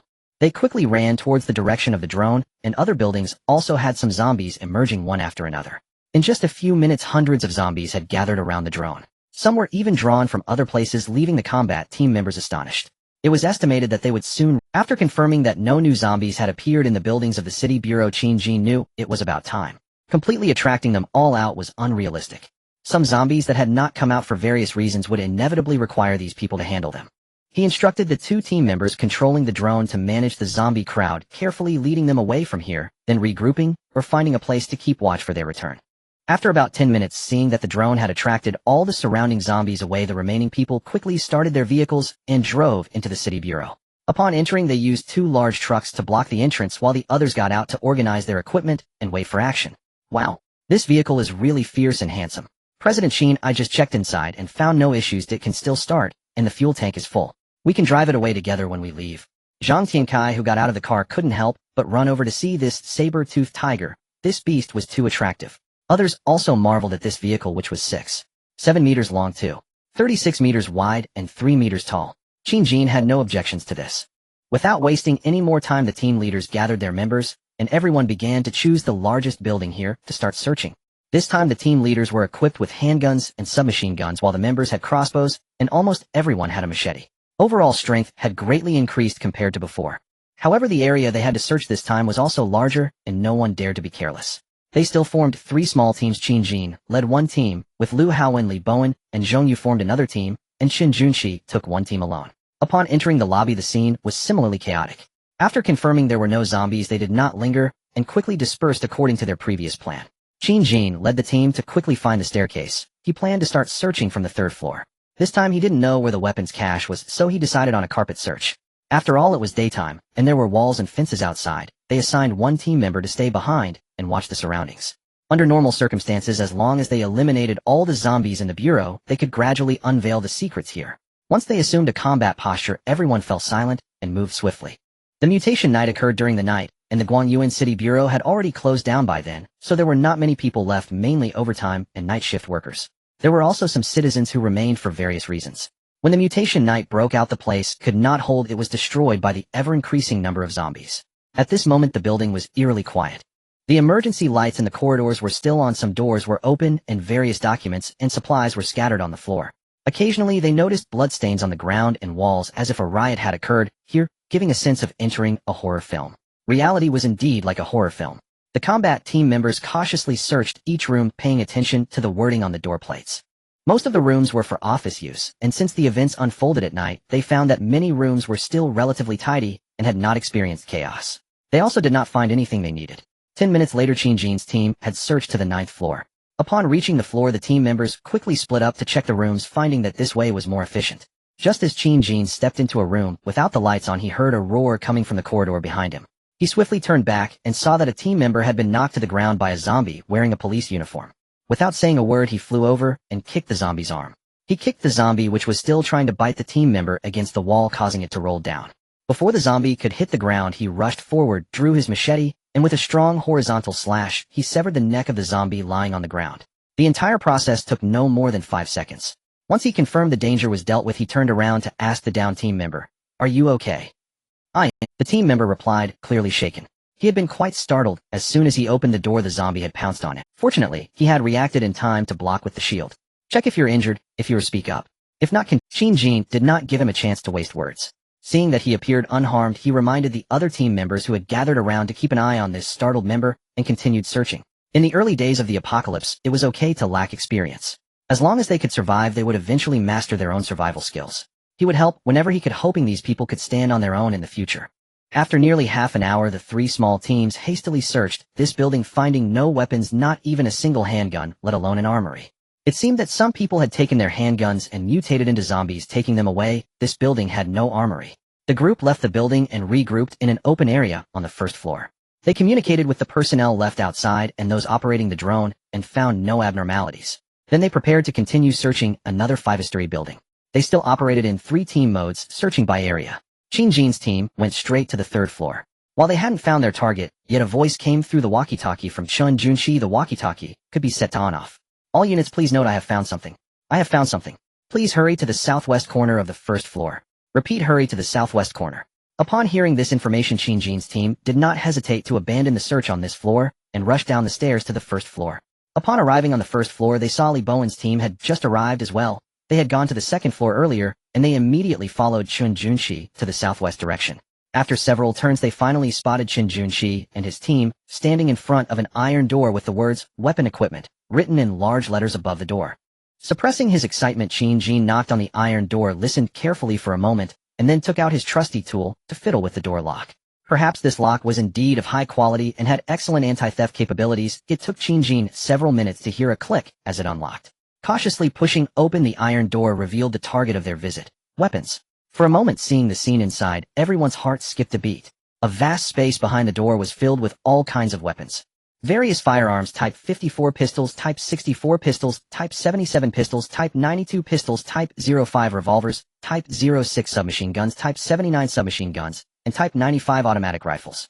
There were also various police equipment: batons, handcuffs, tear gas, powerful flashlights, first aid kits, cut-resistant gloves, bulletproof vests, stab-resistant suits, and stun guns.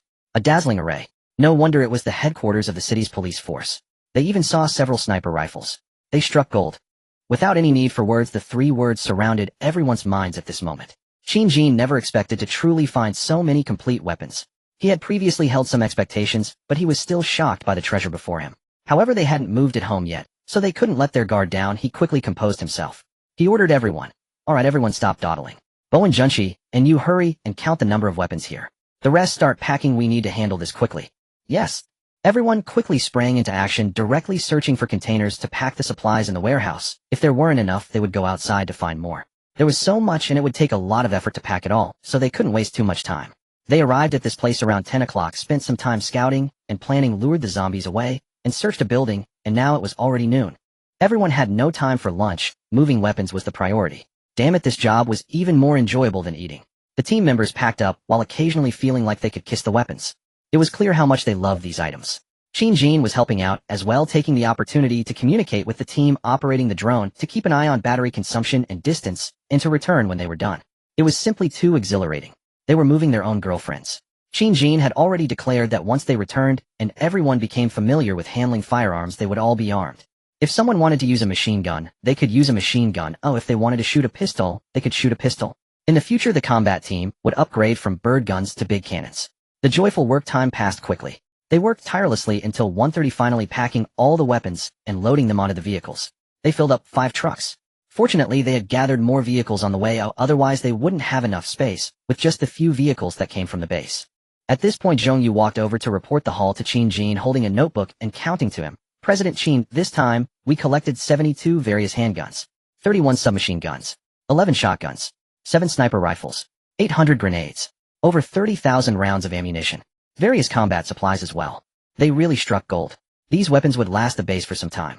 Suppressing the excitement within him, Jin nodded and said, good, good, good. Everyone worked hard this time. When we return to the base, we will discuss it. Now, everyone hurry and eat. The group finally remembered that it was past lunchtime, and they sheepishly pulled out simple food or went to the vehicles for easy rations. They had brought along compressed biscuits and instant noodles, which were easy to consume, and also had rice and flour, but it depended on the situation. Clearly there was no time to cook slowly now. The group settled down for a meal inside the building where they discovered the weapons, also notifying the 2 team members outside to eat the rations they had. Jin calculated that it was already nearly 2 o'clock. Going to the next destination seemed unrealistic, and heading back to the base felt a bit early. This place was about an hour and a half away from the base. It would be better to completely scour the city bureau. Logically, there should be a staff cafeteria here, and some food supplies should be stored. After communicating with a few team leaders, he quickly gained everyone's agreement. They decided to eat, and then continue their mission to search for the remaining supplies here to load onto the vehicles. They set a time limit of 1 hour, and swiftly resumed action, continuing to split into 3 teams. Here they indeed found the cafeteria, and obtained several hundred pounds of rice and flour. They also collected various oils, salt, soy sauce, vinegar, and some undamaged vegetables and meats, packing them without hesitation. They also didn't overlook any appealing supplies in the building, such as medical kits, cigarettes, snacks, and personal items. After all, it was a zero-cost shopping spree. They could take as much as they could within the time limit. By 3 o'clock, they did not even waste the fuel in some cars in the parking lot, using the oil extraction equipment they brought to pump it out and fill up the vehicles. Everyone was quite exhausted. They had been busy since early morning. If it weren't for the excitement in their hearts, they would have been too tired to move. Jin saw that the team members were ready and communicated with the shepherding team members to let them leave the flock, and then without hesitation, he took the seat in the fully fueled saber-toothed tiger. Boom! The low rumble of the engine roared, and all vehicles started. At this time, the team members also didn't bother to consider that this would attract zombies, even if they noticed they couldn't catch. The saber-toothed tiger led the way onto the national highway, with the convoy following one after another, and the shepherding team members also rushed back from nearby, making the convoy reach 15 vehicles in total. That was a complete doubling from when they set out. Boom! All vehicles accelerated, loaded with supplies, heading. End of this chapter. Evening. Green Source Base. At the main gate. The personnel on duty at the base stood stunned, gazing at the long line of vehicles ahead, momentarily unsure of how to report to Qin's father. Didn't Chairman Qin only take 5 vehicles when they left? Why are there now over 10? And what about that imposing armored vehicle at the front? Are the people inside truly from our Green Source Base? Could it be an official rescue team? Just as the gatekeeper was doubting life and unsure how to handle the situation, Jin, sitting in the saber-toothed tiger vehicle, leaned out and shouted to the gatekeeper, "It's me. Hurry and open the gate to let us in." Seeing that it was indeed Chairman Qin, the gatekeeper finally believed that the people from Green Source Base had returned. Without further inquiry, he quickly opened the gate. Jin and the combat team members quickly drove into the base. "Hurry and close the gate." Once the convoy was inside, Jin urged the gatekeeper to close the gate. Boom. Upon seeing the closed gate, Jin finally breathed a sigh of relief. Grr. The gate echoed with several growls, and they were growing in number.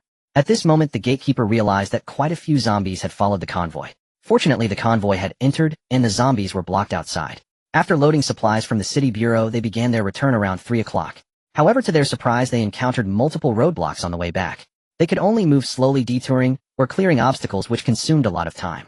By 4 o'clock, the sun, perhaps because their vehicles were all large, making considerable noise, combined with the darkness falling, the number of zombies appearing increased dramatically.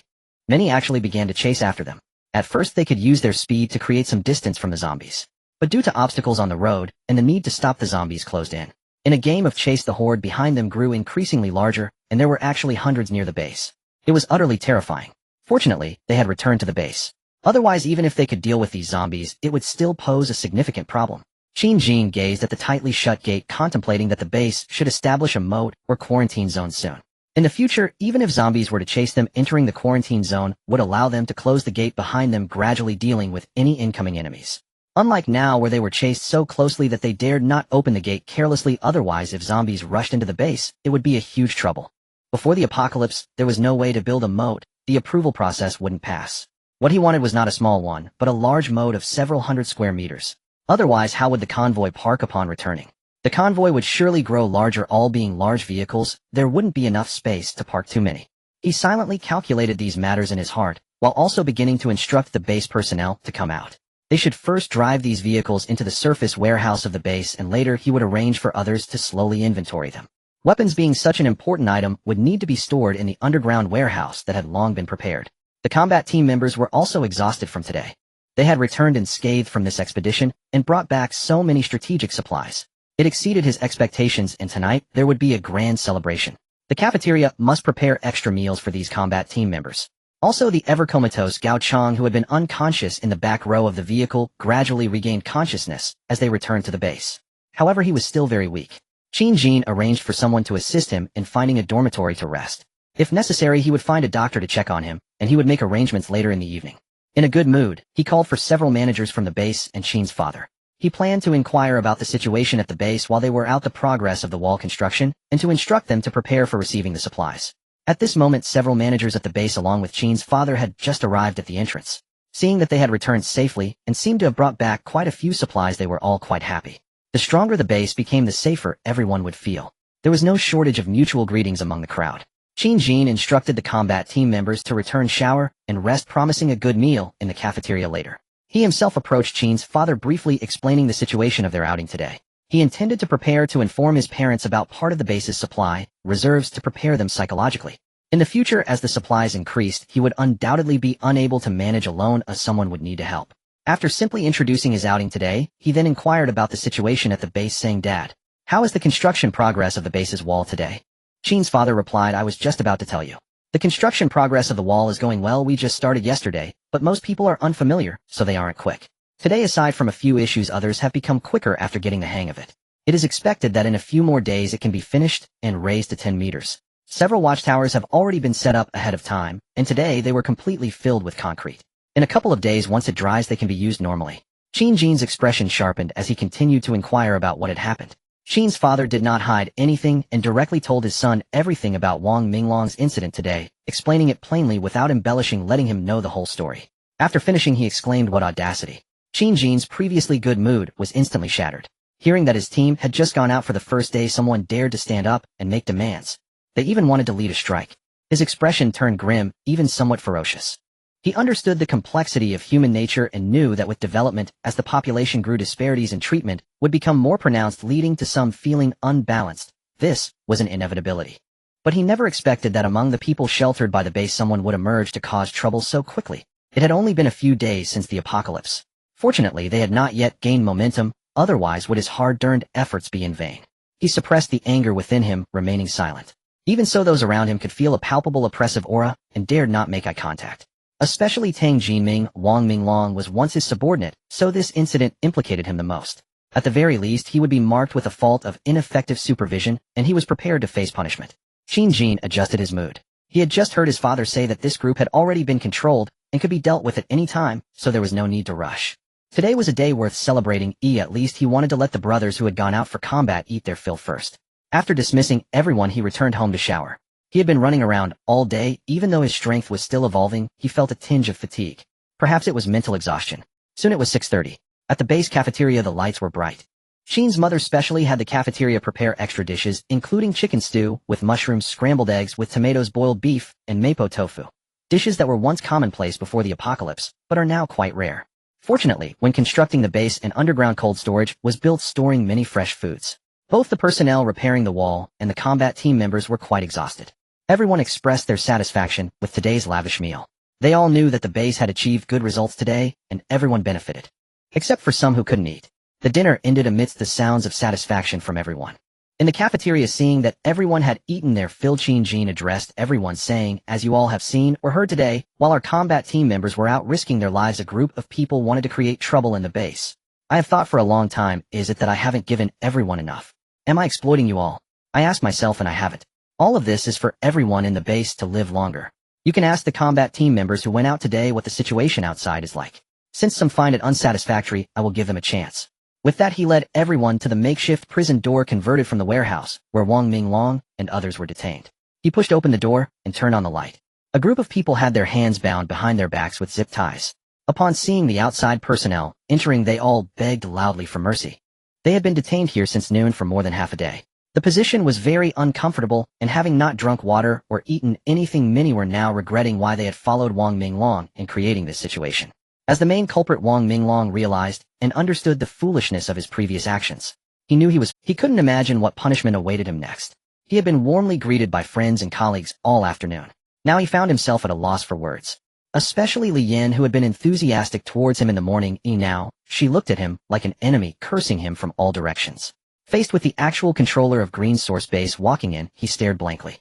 Looking around at the people inside, Jin's eyes showed no emotion as he instructed the personnel behind him, "Take them all out, follow me." The security personnel and combat team members obeyed the order.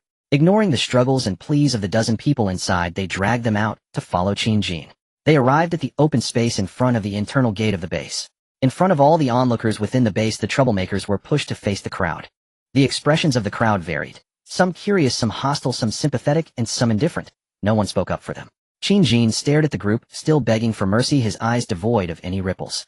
He said nothing, and was not prepared to hear any explanations. Since they had acted, they must bear the consequences. Without any trial, addressing the gate, and also speaking to the crowd in the base, he coldly shouted, "Open the gate!" Creak.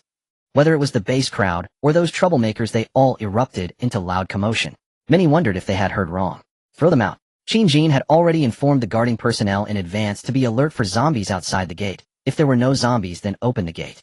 If there were, they could create some noise elsewhere on the wall to draw them away. At this time, he needed to keep the gate clean. He saw the gate personnel signal, and the small side door slowly opened, revealing the outside world.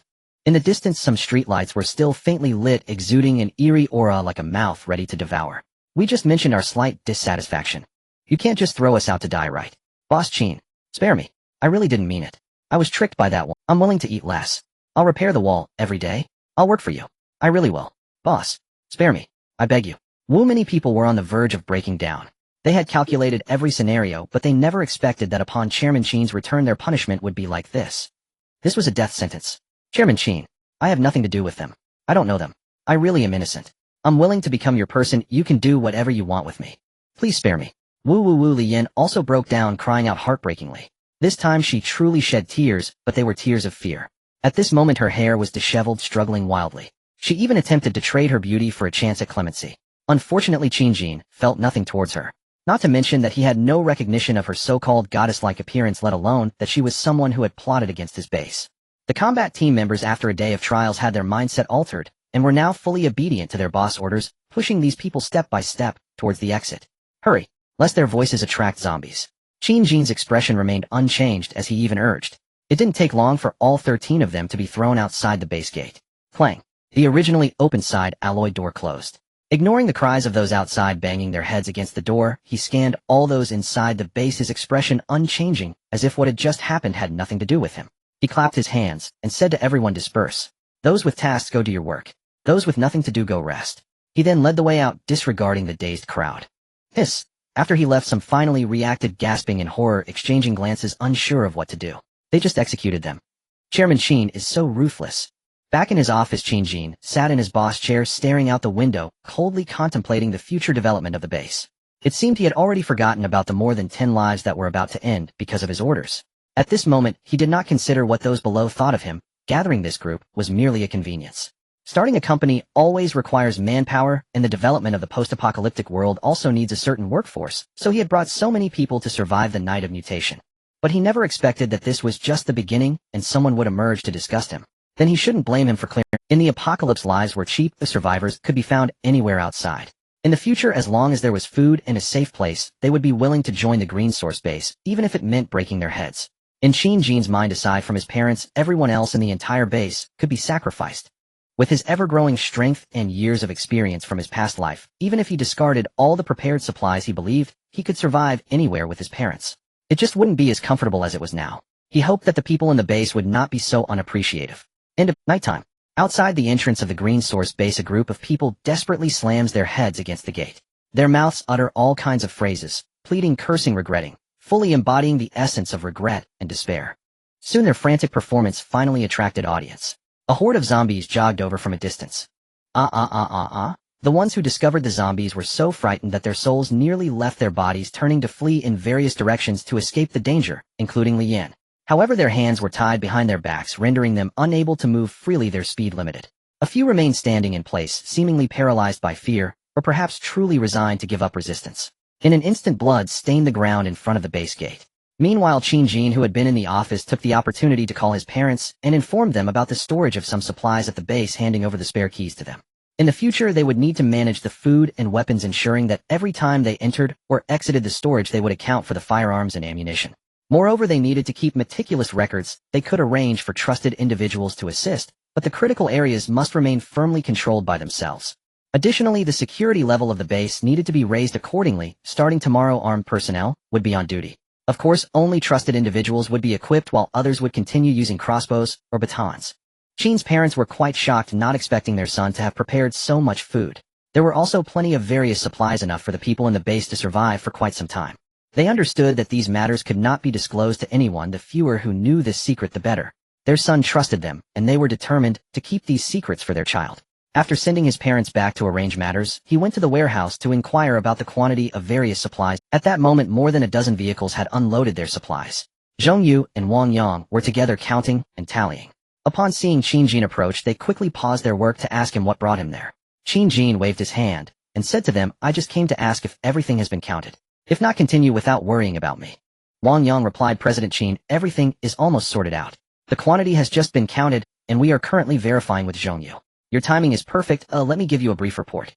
In total, we have acquired 84 handguns, 31 submachine guns, 12 shotguns, 7 sniper rifles, 821 grenades, 120 flashbangs, 98 tear gas canisters, and 112 stun grenades, along with over 35,000 rounds of various ammunition. Additionally, there are other police weapons and 600 pounds of food, along with various supplies." Qin Jin nodded in satisfaction, smiling at the two of them. "Great. You guys get the items sorted and organized. My parents will bring people over to assist with the storage later." The two responded affirmatively. At 9 p.m. that evening, Qin Jin established new rules. All supplies obtained from outside must first be uniformly submitted to the base warehouse. Only non-strategic items could be kept as personal belongings, while strategic supplies included food, weapons, and anything useful for development. Also, for personal weapons, every return must involve submitting them in designated places. No private storage is allowed, and heavy penalties will be imposed if discovered. Usually, only defensive personnel and some administrators within the base are allowed to carry weapons. This way, it would be less likely for anyone to cause trouble again. Even if some people might feel displeased, they must suppress that feeling. In the post-apocalyptic world, there are no human rights. Might makes right. The key areas of the Green Source base are all under Qin Jin's control, and no one dares to speak out against it. With the lingering effect of just having eliminated a batch of people, the new rules were smoothly implemented. Even without this incident, such measures could have been pushed through, but undoubtedly many would have had their objections. Now things were different. Everyone understood that the boss was strengthening control over the base, and some even felt it was somewhat justified. The base, originally with hundreds of people, saw its number drop below 90 after the cleanup. Qin Jin contemplated that the base would still require many hands in the future. The walls needed repairs, and a quarantine area had to be constructed. Once the base's defensive capabilities were improved, the cultivation of greenhouse crops would need to be prioritized. It was impossible to rely solely on stored food. Just eating staples wouldn't suffice. Vegetables and fruits were also essential, and the animals raised needed specialized care. Furthermore, many areas of the base required reconstruction. Once the water and electricity were cut off, handling both water supply and power generation would require manpower. In the future, he planned to build a ring of barbed wire around the entire base, at least to provide an extra layer of buffer against the zombies. Moreover, the combat teams for scavenging supplies needed to be trained and expanded. It would be impossible for him to lead every expedition personally. Other individuals must also possess the capability to lead forays. Every team leader in his mind had to be someone capable of standing on their own. Currently, the combat team consisted of nearly 20 people, with leaders like Li Bowen each commanding a handful. It was still too few. The various tasks ahead were daunting. However, no matter how many tasks there were, they had to be done slowly but surely. Thinking about the impending water and power outages, he seemed to recall that it would happen tonight. The vast majority of surviving humans would lose the technological light of the night, plunging into a dark age. He still needed to find a few base administrators to remind them to be cautious about switching over the power and water supplies to avoid any issues. The water and electricity shutdowns were predictable. After all, the outside world was already in such turmoil, and without maintenance, it was bound to happen. The high-strength individuals rescued during the day were arranged to stay in the dormitory. After resting for most of the day, they were already feeling much better and began familiarizing themselves with the base's various rules and regulations, preparing to help others repair the walls tomorrow. The entire base remained in a state of intense preparation. The external armor of the vehicles damaged during the day was being repaired and replaced, while newly returned trucks were also undergoing modifications. With previous experience, the pace of work was significantly faster now. Tomorrow they must go out again. It is not a simple day of achieving some results and calling it quits. This past month has been a golden search period, and they must seize the opportunity, otherwise it will not be so easy to acquire supplies in the future. Unfortunately, other survivors were unaware of this. Most were hiding in their shelters, quietly surviving, without realizing that this period was the best opportunity to gather supplies and relocate to safer places. After a month, when the zombies mature, what awaits them is even deeper despair. Seemingly recalling something, Qin took out his phone in the office, glanced at the network, and saw there was still a signal. He estimated this was likely the last glimmer of the internet era. He logged into the survival enthusiast group and made a post. Forward, the apocalypse has been underway for several days now. I've observed that after the fog cleared, the zombies have become less frenzied, their aggression has significantly decreased, and their mobility has weakened.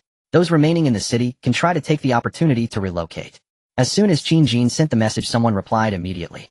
Skywalker, we've also discussed this situation in the group over the past few days. After the fog cleared, the zombies have weakened, but we don't know where to go. Isn't it quite alright to stay in the city? Reinforced concrete can effectively block the dangers posed by zombies, and food can still be obtained in the city. Tank, yes, Forward, you haven't been online these past few days. We discussed a lot and think that staying in the city is also a viable way to survive, right? Having watched many zombie movies, the protagonists often venture out to search for food and supplies later on. Qin scrolled through the earlier chat records and indeed saw that they had discussed a lot. For the remaining survivors, chatting online seemed to be their last form of entertainment. He continued typing. Forward, I went out today and found some differences among the zombies. Among the adult zombies that have mutated, some are strong, while others are weak. Some possess great strength, while others are quick, and some have sharper senses of smell or hearing. I'm worried that later on zombies may evolve to focus on different strengths. Forward, if they continue to evolve, given the density of the city, there might be terrifying zombies born. For example, certain zombies with extremely sensitive noses will be able to detect people from far away. Going out to search for food will become even more dangerous. Wouldn't man damn. Forward actually went out today. Worship. Tank, awesome. The master is indeed the master. He went out to scout just as the fog cleared. Speaking of which, it's for the crystal cores inside the zombies, which if consumed would enhance abilities. I've read many apocalypse novels where protagonists love to go out and kill zombies to level up. Can we do that too? Haha. Qin was speechless. The imagination of these apocalypse enthusiasts was astounding, and he pondered the same. Forward, unfortunately, there are no suspicious items like crystal cores inside the zombies. Currently, it seems humans cannot kill zombies to become stronger. Skywalker, what a pity. We discussed this matter before, but the zombies were too frenzied before, far stronger than those in movies. No one was confident they could resolve it without injury. Plus, it seems no one among us has awakened any abilities, so no one has killed a zombie yet. Qin thought for a moment and continued typing. Forward, you all decide for yourselves. I'm just making a suggestion.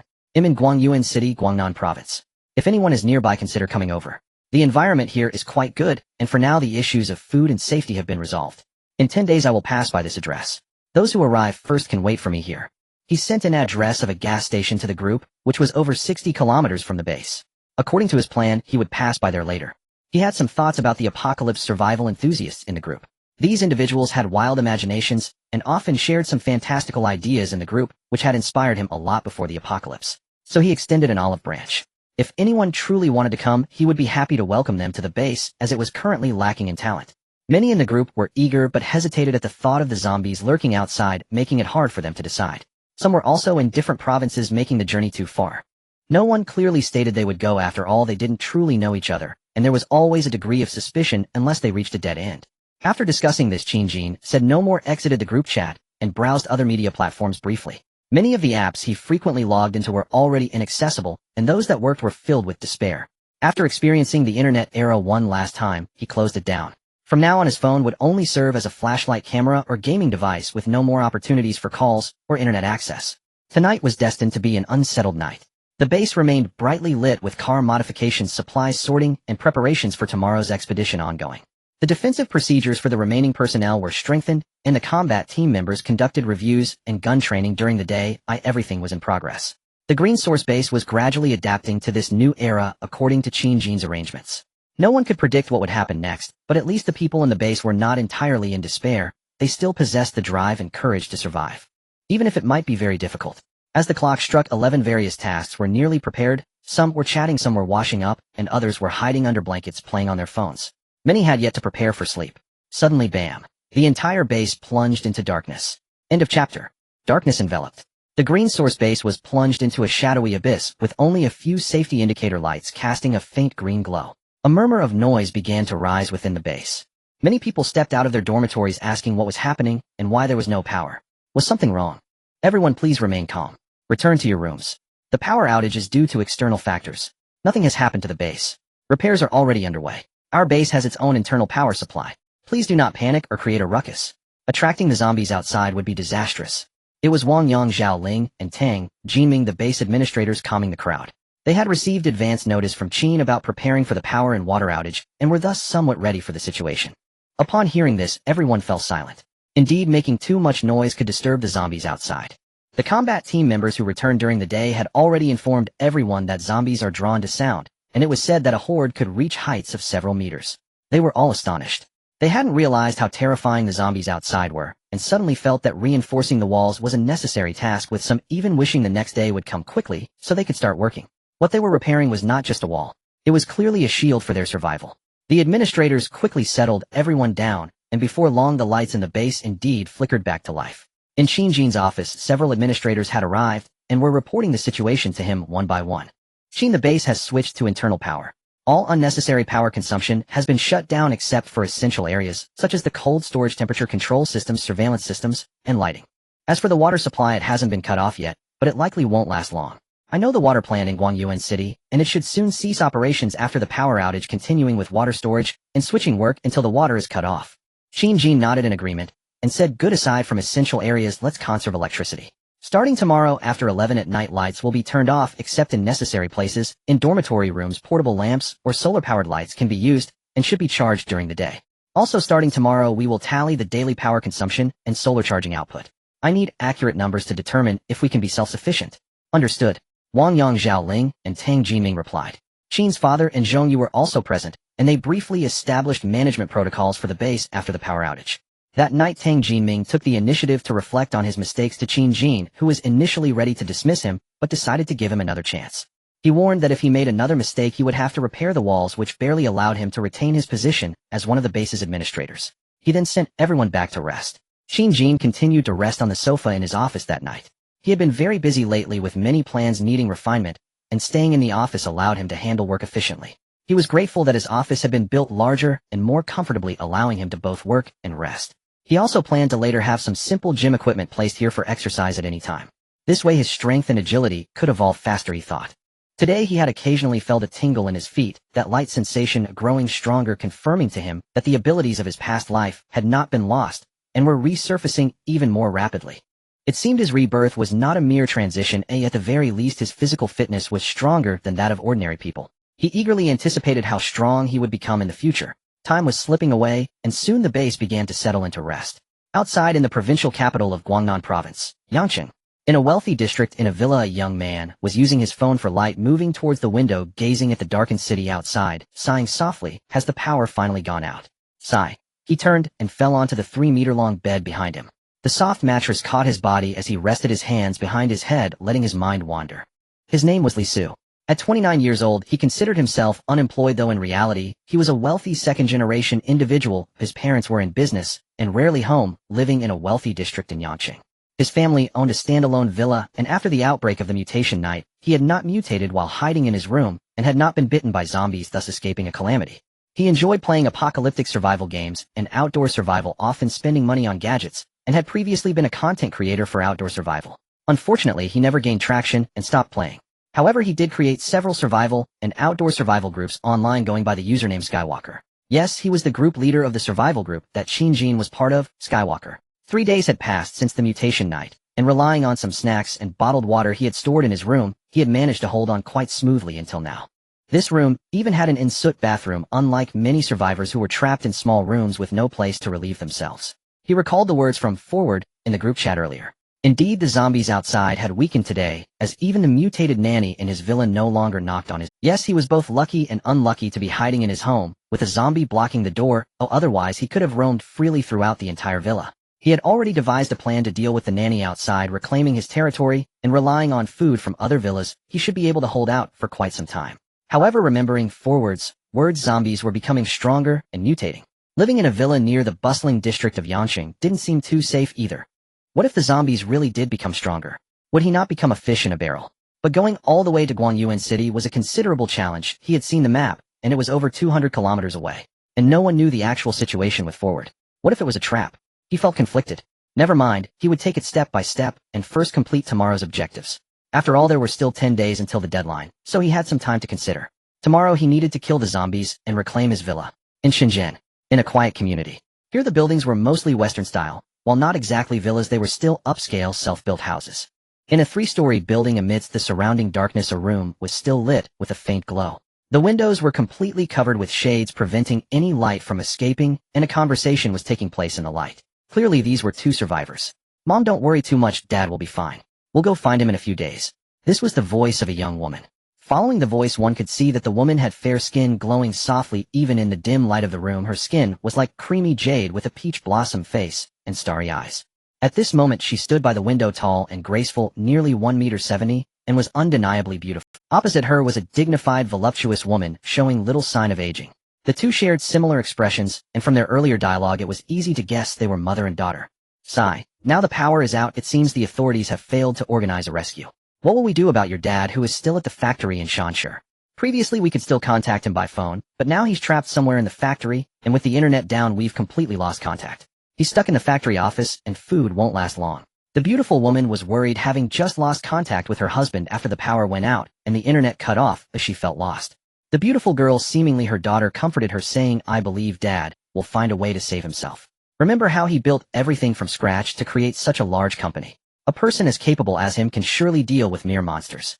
Besides, he mentioned there are other survivors at the company. As long as they band together to deal with the zombies in the factory, they should be fine. They might even be safer than us. So let's hope so. We don't know what will happen in the future, or if there will be any chance of rescue. If help doesn't come, what will we do?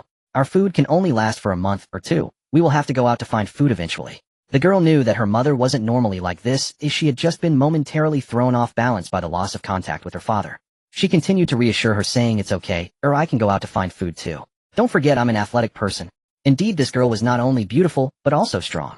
She had loved running around since childhood, and as she grew up she enjoyed various thrilling activities like skydiving, bungee jumping, and rock climbing, without missing a single one. Her name was Li Kai, now 27 years old, originally from Shanshur, raised in Shenzhen. Coming from a well-off family, she excelled in her studies, and completed her university education at 21, later studying abroad for 3 years. Having returned with a master's degree, she had been working for 3 years, and had recently joined a large listed company in Shenzhen, becoming a strong woman in the workplace. She planned to gain more experience before taking over her father's business. Unfortunately, the world had changed just a few days ago, and all order had collapsed. She had just returned home after work, sharing a meal with her mother, when various chaotic sounds erupted from outside, revealing that there were people everywhere devouring others. Being familiar with film and fond of outdoor adventure and extreme sports, she quickly realized those were zombies. Without wasting time, she promptly locked the doors and windows, urging her mother to remain silent, and cautiously observing the developments outside. From her observations of the current scene and the news online, it was clear that the peaceful life she once knew was far behind her, and what awaited them was the unknown and terror. During this time she occasionally chatted in a survival group that had been haphazardly formed, learning various survival strategies. Now her home was stocked with plenty of water, and she had charged all rechargeable devices, so even with the power outage they had small lights to use. Furthermore, there was a large bag of rice and some other food supplies, allowing the 2 of them to last for a month or 2. Unfortunately, her father was not by her side, as he had gone to handle matters at the factory in Shanshur that day, and was in the days that followed. The internet had not yet been cut off, and she was occasionally able to communicate, learning that her father's situation was not good, with most of the factory workers having turned into zombies. Her father was holed up with a few survivors in one area. As days passed, there was still no sign of rescue, and given the information available online, the survivors had basically lost hope for any immediate aid. So let's hope so. The beautiful woman put away her worried expression and stopped creating anxiety in the atmosphere. Normally calm, she had just momentarily lost her composure, but quickly regained her steadiness. Oh, life had to go on. Seeing this, Li Kai felt a bit relieved. She had been comforting her mother, but she too was struggling internally, filled with anxiety and confusion about the future. What could an ordinary person do in such an environment? Her mind involuntarily recalled the words spoken by Forward in the survival group, were the zombies really getting stronger? If they stayed in the densely populated Shenzhen, would they be overwhelmed by zombies in the future? Just thinking about it sent chills down her spine. Was the safe place he mentioned where they wouldn't have to worry about food and drink real? Moreover, the address given was conveniently on the route from Shenzhen to Shanshi. She remembered going there with her father to the factory, and even fueling up at that gas station. A myriad of thoughts flashed through her mind. In the future, perhaps. End of this chapter. The next day, at 6:30 in the morning, the faint sunlight dispelled the darkness surrounding the Green Source Base, bringing light back to the world. Inside the Green Source Base, a search for supplies was scheduled for today. The combat team members skillfully checked their weapons and the various food tools on the vehicle. These are all life-saving items that cannot be taken lightly. Qin Jin would still lead the team today. Yesterday, Zhang Tiankai assisted in the base's defense, but today, it would be Chen Junshi taking over while Zhang Tiankai would join the outing. It was still the 4 small teams totaling around 10 people.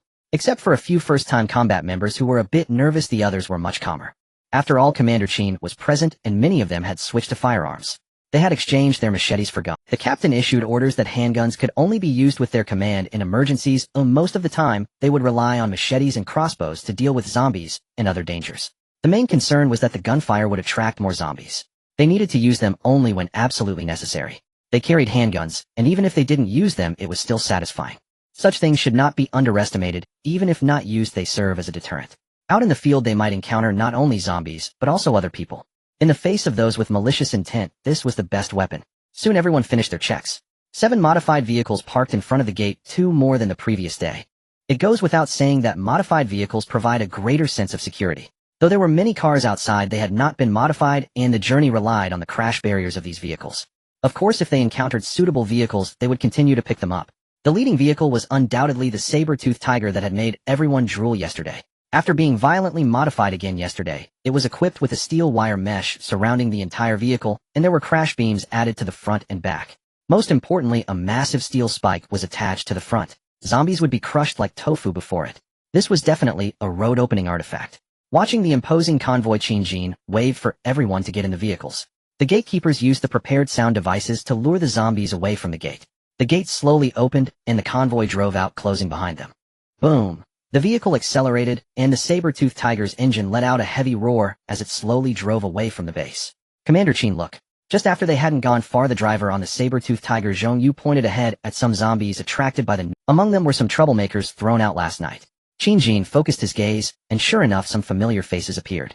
Even Wang Minglong and Li Yan were among them. This was the leader of the rebel alliance from yesterday. At this moment, he was missing his right arm, the binding straps were gone, and his clothes were in tatters with numerous bite marks all over his body. The left side of his face was missing flesh, exposing his teeth and gums. His 2 pale, bleeding eyes were dull as he hurriedly ran towards the convoy with his remaining left arm flailing. As for Li Yan, who was once coveted by him yesterday, a chunk of her scalp was missing, revealing her skull. If not for the minimal bites on her face, one might hardly recognize her. Her bound hands had been gnawed upon, exposing many white bones, and her jeans were stained and blood-soaked, with every piece of clothing on her upper body missing. Only one of her originally ample breasts remained, and even that one showed signs of being bitten, faintly revealing an artificial prosthesis. It trembled as she jogged towards the convoy, seemingly about to fall off. Qin Jin's expression remained unchanged as he tilted his head forward. Zhong Yu understood and pressed the accelerator again. The saber-toothed tiger roared as it charged towards the horde of zombies at nearly 100 miles per hour. Boom. The vehicle crashed through the zombies in a bowling-like fashion, smashing all the zombies it collided with. It was truly shattered. Limbs and severed arms were violently scattered everywhere. Not a single zombie could remain intact in front of this beast. The few that survived were either knocked aside or crushed by the following convoy, leaving a scene of blood and flesh everywhere. In just a few days of the apocalypse, these people had been turned into ruthless devils by Qin Jin. Some of them might still feel uncomfortable psychologically, but they were all forcing themselves to adapt to this brutal behavior. They were all chosen individuals who understood that to survive they must kill the zombies. If they couldn't accept the new rules of this world, they would lose their value. The convoy continued forward, and the ground covered in blood and flesh seemed to be the answer. Only those who recognized the times had the qualification to continue living. It was brutal. It was also the reality of the current world. Today's goal was still primarily to find weapons. The first destination was a police station in a county 50 kilometers away in another direction. With the current strength and cooperation of the combat team, capturing it would not be difficult. Weapons were certainly better in greater numbers. The food supply at the base was not lacking for now, so they would focus on raiding all the police stations within 100 kilometers of the base. Just after 7. All personnel at the base were already up. Breakfast was served in the cafeteria at 7:30, and they would not wait for those who were late. Today they would continue to focus on repairing the walls. Except for those on security duty, nearly everyone else had arrived, including Qin Jin's relatives and other management's families, treated equally, without exception. Some people felt uncomfortable psychologically about the handling of the rebel alliance yesterday, believing Qin Jin was. However, after hearing descriptions of the outside situation from the combat team members who went out last night, and seeing various photos and videos shared from mobile phones, they realized how rare the life maintained by the Green Source base was. Knowing that repairing the walls was for their own safety and that of others, everyone worked especially hard today. After 2 days of work, everyone had gained some experience, and the construction progress surged. Today Gao Chong also had breakfast early with others, and then came to repair the walls. He looked at the wall that had already reached 7 meters high with an astonishing thickness, and his eyes widened. When had he ever seen such a tall wall? Wasn't this place once a prison? If he hadn't talked to someone next to him, he would have thought this was just a food factory before. He even doubted whether he had been scared out of his wits before. This was too secure. Although he had little awareness of the outside world during the days he was confined after being rescued, he occasionally glanced at the outside situation from the car. He could only describe it in one word: chaotic. Everywhere was a scene of disorder with not a single living person in sight, only zombies. He didn't know where the other survivors had hidden, and he was even more worried about his younger siblings. If only Ashing and Xiaolan could come to this place, Sai. Even in his deep worry, there was nothing he could do for now. He could only take care of himself for now. He had learned that the one who saved him yesterday was Commander Qin, and he had naturally agreed to do anything for him. Since Commander Qin hadn't come to find him last night, he didn't know what to do, preparing to ask him more when he returned tonight. Today the base was harmonious, with everyone working hard at their posts and nothing else had happened. Suddenly a person came running from a distance. He stopped in front of Qin's father and the other managers, panting, saying, "Old Qin manager, Wang, the water supply has stopped." Seemingly having anticipated this situation, Qin's father and the managers, including Wang Yang, showed no sign. Qin's father calmly said to Wang Yang and the other managers, "We already have a plan from last night. We will immediately cut off the external water supply and switch to the internal water system. Our pond has already been equipped with a pump and filtration system, so it won't affect drinking water. You all hurry up and handle it." Wang Yang and a few others took their orders and went to handle the situation. Qin's father then addressed the other people at the base. "As you all know, the outside world has already cut off water and electricity. Although our base still has generators and a pond for water and power, it is impossible to maintain things as they were before, so everyone must conserve usage." Everyone responded affirmatively. They had already learned about the power outage last night, so the continued water outage today did not surprise them. The Green Source base had begun using a large number of batteries that had been prepared in advance. Thus the impact was not too great. All roofs and areas that could receive sunlight were covered with solar panels. In the future, electricity usage would need to be conserved. Wasting it could result in punishment. The base also had quite a few fuel generators, but it wasn't yet at a point where they needed to use them. Although there were hundreds of tons of fuel, it couldn't be directly used for power generation. Many places would need fuel. Furthermore, the noise issue of generators was also a problem. It would attract more zombies from beyond the base walls. The base's managers were already planning to assign part of the personnel to use spears to directly stab and kill the zombies attracted below the walls. Before the apocalypse, Qin Jin had prepared quite a few of these assembly spears and mobile climbing ladders, making it easy to defend from the walls anytime. He originally thought there wouldn't be many zombies outside the base walls in the short term and planned to take things slow. He didn't expect that the boss return yesterday almost delayed matters. If the combat team returned while bringing in zombies, it would be troublesome. The quarantine area couldn't be built in the short term, and a wire mesh isolation zone needed to be set up inside the base as soon as possible. Even if the combat team returned with zombies following them, they could stop and deal with them calmly. Additionally, the zombies outside the walls needed to be cleared regularly. Their numbers couldn't be allowed to accumulate too much. There were too many things to attend to, so today they would raise the wall height to 8 meters. Tomorrow they would need to allocate some personnel to handle other matters. 70 kilometers south of the base on a certain highway, a convoy of 11 vehicles was on the move. Leading the way was a modified anti-riot police car. It was indeed the group from the Green Source base's combat team. Sitting in the armored vehicle, Qin Jin had a smile on his face, comfortably leaning back in his seat. Feeling the breeze and watching the scenery outside, his expression was joyful, indicating that he was in a good mood. Yes, the goal for this morning was accomplished smoothly. It was still the same kite tactic, and perhaps due to the location of this county's police station being on the outskirts, there weren't many zombies around, and the police station was also cleared out easily. After spending some time, they successfully found the weapons warehouse. The quantity wasn't comparable to that of the Guangyuan Municipal Bureau, but it was better than yesterday's police station in another county. After spending some time sweeping and packing all the supplies, it had already been 3 hours. At this moment, they were on their way to another county's police station. Qin checked the time. It was almost noon. He picked up the walkie-talkie and said, "All teams, please find a nearby parking spot, confirm safety, and prepare lunch." Soon everyone parked their vehicles on the highway. After confirming that there was no danger in the surrounding area, they took out various foods to prepare for lunch. During lunch, several team leaders, including Li Bowen, gathered around to ask Qin about his thoughts on the next. While eating instant noodles, Qin told them the next target is the in-county police station, which is 60 kilometers from the base. At our current speed, if we finish lunch, we should arrive around 1 o'clock, allowing 2.5 hours for the return trip, meaning we can spend about 2.5 hours there. If we hurry, that should be enough time, Li Bowen said after a moment of contemplation. They were now much more skilled selecting good positions to set up the kite tactic. Then they would go in to clear and loot, quickly packing up the supplies onto the vehicle. If necessary, they would just take weapons and leave behind less important items for now. Let the brothers eat their fill, and then continue moving out. During this time, zombies aren't that terrifying, so we need to seize the opportunity to stock up on weapons as much as possible. Once we're done, everyone will definitely get a good rest. Qin said to them. He had an idea in mind that the base would implement a point system in the future, allowing those who contributed significantly to exchange for supplies or other privileges. This would provide motivation for the personnel to work. The specifics were quite extensive, and he planned to refine them before announcing it wasn't the right time yet. In his vision, the Green Source base would become a new small society. Just past 1 in the afternoon. The sunlight cascades upon the earth. It is now mid-October, and the weather is slightly cool. Yet it cannot mask the warmth emanating from the stars.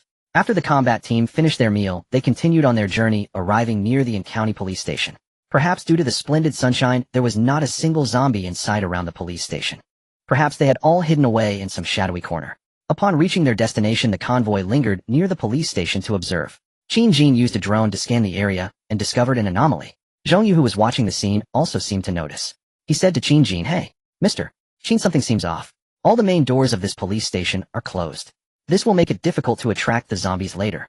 Qin had also noticed that the largest building in front of the in-county police station had its front and other entrances tightly shut. Although there were some signs of chaos at the entrance and surrounding areas, overall it was much better than the previous police stations they had encountered. Perhaps this trip won't be so simple. Qin muttered to himself quietly. Without answering Zhong's puzzled expression, he continued to scout the area, planned an escape route, and instructed the team members operating the other drones to start attracting zombies.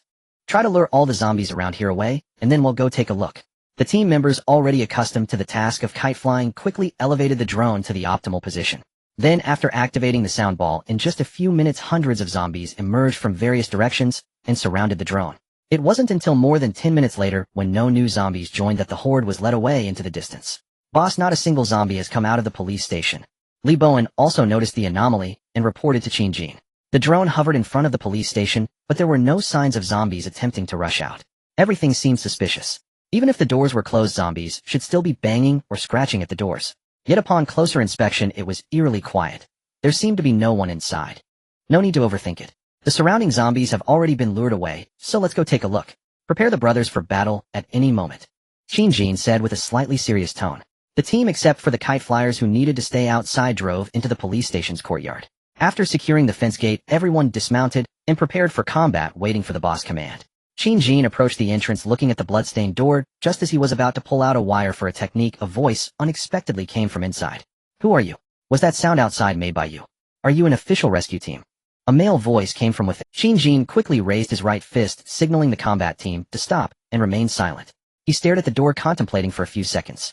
Then he signaled the squad leaders to have all combat team members hide their firearms. They could keep them within reach, leaving only crossbows and machetes on hand. Seeing that everyone had secured their firearms, he spoke to the person inside. "We are not a rescue team, just passing through. Who are you? Why are you inside the police station? Can you open the door and let us in?" He did not wait for a response, but instead threw out several questions. Inside there was silence for a full half a minute. As Qin and the combat team grew a bit impatient, ready to take the next action, the door creaked open. The door opened to reveal a middle-aged man with a weathered face, cautiously leaning against the door, carefully scrutinizing Qin standing at the entrance. He also noticed the combat team outside, who were likewise observing him with caution. Upon seeing the weapons such as machetes and crossbows in the hands of the combat team, the middle-aged man became even more cautious. Sensing that Qin was the leader of this group, he continued speaking to him. "What are you doing out here? The outside is filled with man-eating monsters." Qin seemed to sense the man's unease and explained, "We are not bad people. We are a team looking for supplies and food. Can you let us into rest for a while? And exchange some information we know. We've been out for 2 days and have some understanding of the situation. Exchanging information is fine, but we don't have the food you want here. Please wait a moment. The man did not fully trust Qin Jin's words, but he seemed very interested in exchanging information. He first closed the door, seemingly going back to discuss with other possible survivors. Qin Jin was not in a hurry and continued to wait. At this moment, if anything could attract the survivors besides safety and food, it would undoubtedly be information from the outside world. A few days ago, the internet had not yet gone down, and they could see the conditions of various survivors online. However, it certainly could not compare to the detailed knowledge of those who had been out in the nearby areas. Not making the people from Liyuan wait long, the door soon opened again. It was still the weathered man from before. He gestured for Qin Jin and the others to enter. Qin Jin made a gesture with his right hand behind him, signaling the combat team to be ready, and he took the lead and walked. He was very confident in his own abilities, and since it was still the early days of the apocalypse, humanity had not yet deteriorated to a severe extent. As he walked through the police station door, a relatively spacious hall came into view. Inside, there was not much sign of chaos. That seemed that there had been no disturbance. At this moment, over 20 people were present in the hall. They could see that apart from a few comrades in police uniforms who were cautiously watching them enter. Among them, a few had their right hands resting on their waists, bulging slightly, suggesting they were hiding weapons. The other survivors consisted of various types of people, including 2 children. From the attire of some men and women, one could vaguely guess their professions: delivery workers, white-collar workers, housewives, and so on. A man in a police uniform who seemed to be in charge here walked towards the combat team, with the previously weathered man following behind him. He addressed Qin Jin, saying, "Hello, I am from this police station. My surname is Li. You can call me Officer Li." After surveying the other combat team members who had entered, the man who introduced himself as Officer Li continued, "I see you all seem to have a certain level of discipline. Can you tell me about your situation? Also, what is the current state of the outside world?" Facing Officer Li's inquiry, Qin Jin's mind raced, his deep eyes revealing calmness as he nodded. He spoke to Officer Li. "We are people from the same factory. I am their boss. We came out searching for food and various supplies, passing through this area and wanting to come in to rest and search for supplies. I did not expect there would be so many people here." Officer Li assessed the credibility of Qin Jin's words. Looking at this group fully equipped, they seemed to show, unlike most survivors here who had been frightened to the core by the recent mutations, he was somewhat skeptical. It seemed he could see the disbelief in Officer Li's eyes. Qin Jin continued to explain, "Some people in our factory have also mutated into zombies. We incurred some costs to deal with them and closed the factory gates. We decided to search for supplies after seeing that the zombies outside weren't as rampant these past 2 days. Now that society has collapsed outside and production has ceased, food and supplies are essential, so we organized a team to come out and search." Without caring whether the other party believed him, Qin Jin countered with a question. "I see there are quite a few people here. Are they some of the surrounding survivors? What is the situation here? Are there other survivors nearby?" Officer Li could not discern how much credibility there was in Qin Jin's previous statements. Seeing the other party counter-questioning, and since there had been no conflict between them so far, he replied honestly, "We gathered here after the incident a few nights ago. I happened to be resting in the duty room that night, when there weren't many people in the police station. Some people mutated into monsters and killed quite a few of us. Later we several hid in a room, and the monsters outside were attracted away by the noise outside the police station. Once we locked the doors and windows, we stayed here ever since. These people are the ones who came in one after another to the police station later." As expected, the situation here was not much different from what Qin Jin had imagined. Since he had learned about the general situation here, Qin Jin did not waste words, and said to Officer Li, "Officer Li, since that's the case, can we make a trade?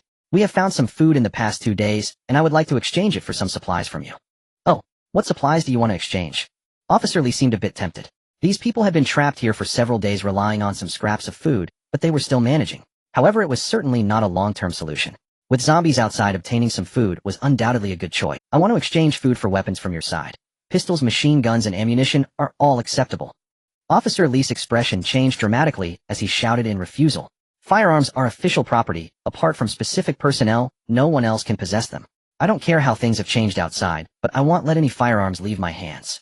Officer Li sternly rejected him, his expression shifting drastically. He looked at Qin Jin and his group with diminished regard, as if viewing a group of incorrigible criminals, and continued to urge them, "There is nothing you need here. Please leave." Qin Jin's expression turned somewhat grim. He had intended to communicate with Officer Li properly to see if there was a way to obtain weapons here without resorting to other means, but unexpectedly, upon mentioning firearms, the other party immediately wanted to chase them away. After weighing the situation in his mind, he thought that while he himself could handle a conflict with these few individuals, it would be detrimental for the other combat team members. After all, they were all trained. The base was currently in dire need of personnel. Especially for the combat team, losses would be hard to replenish. Having contemplated this, he decided. He He coldly addressed the dismissive counterparts. Since you don't seem interested in exchanging anything here, we won't waste any more time. Let's go. After saying that, he slowly retreated to the entrance and signaled a few squad leaders not to act impulsively, leading those who had entered to leave the police station again. The door closed. Qin Jin returned to the vehicle without hesitation, calling for the other team members to get in and retreat. It wasn't until the convoy reached the road that Zhong Yu finally asked, "Mr. Qin, why did we just leave like that? We could have forced a trade with them or taken them down. We were confident they only had 5 people with guns, and we could." Qin Jin stretched, replying, "And then what? How many of us would get injured? Do you think you can deal with them without any injuries? They are truly trained individuals, although we don't know how much of their skill remains.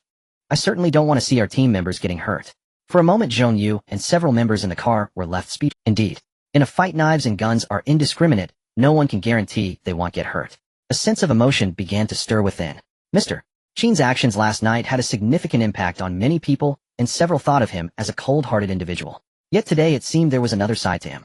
Qin Jin paid no mind to how others perceived him, continuing to speak to himself. Moreover, perhaps in some time, we will have another chance to obtain weapons. Others did not understand the meaning behind his words. He did not explain to anyone. It was still the early days of the apocalypse, and survivors had not yet realized the harshness of survival in the later stages. He had just observed some of the people inside the police station and harbored some speculations. No need to think too much. Since this target was not suitable, it was better to let it go for now. There were countless supplies outside waiting for him to search for, so why cling to this one? He gathered the kite-flying team back. The combat team headed in the direction of the base. It was still early, and he planned to go to a certain place. There were things there that he was determined to acquire. End of this. Leaving the in-county police station, Qin Jin and the others continued towards their next destination. It was not far, approximately 30 kilometers. Normally, it would take less than an hour to arrive. The target was not initially set here, as it was expected to take considerable time in county, with the remaining time needed to return to the base. Now it was different. There was not much delay in county. It was just past 1 o'clock, and they would reach the next place shortly after 2. From there, returning to the base was even closer, only about 20 kilometers, taking less than an hour. The combat team's vehicles drove along the road. In the morning, they had picked up a few more vehicles, and the convoy broke through into double digits again. This time the destination was a chemical factory located near Mintang town. Probably due to pollution and the nature of the factory, it was built in a relatively remote suburb. Qin Jin had long inquired about this factory, which mainly produced various chemical products, and his goal was right here.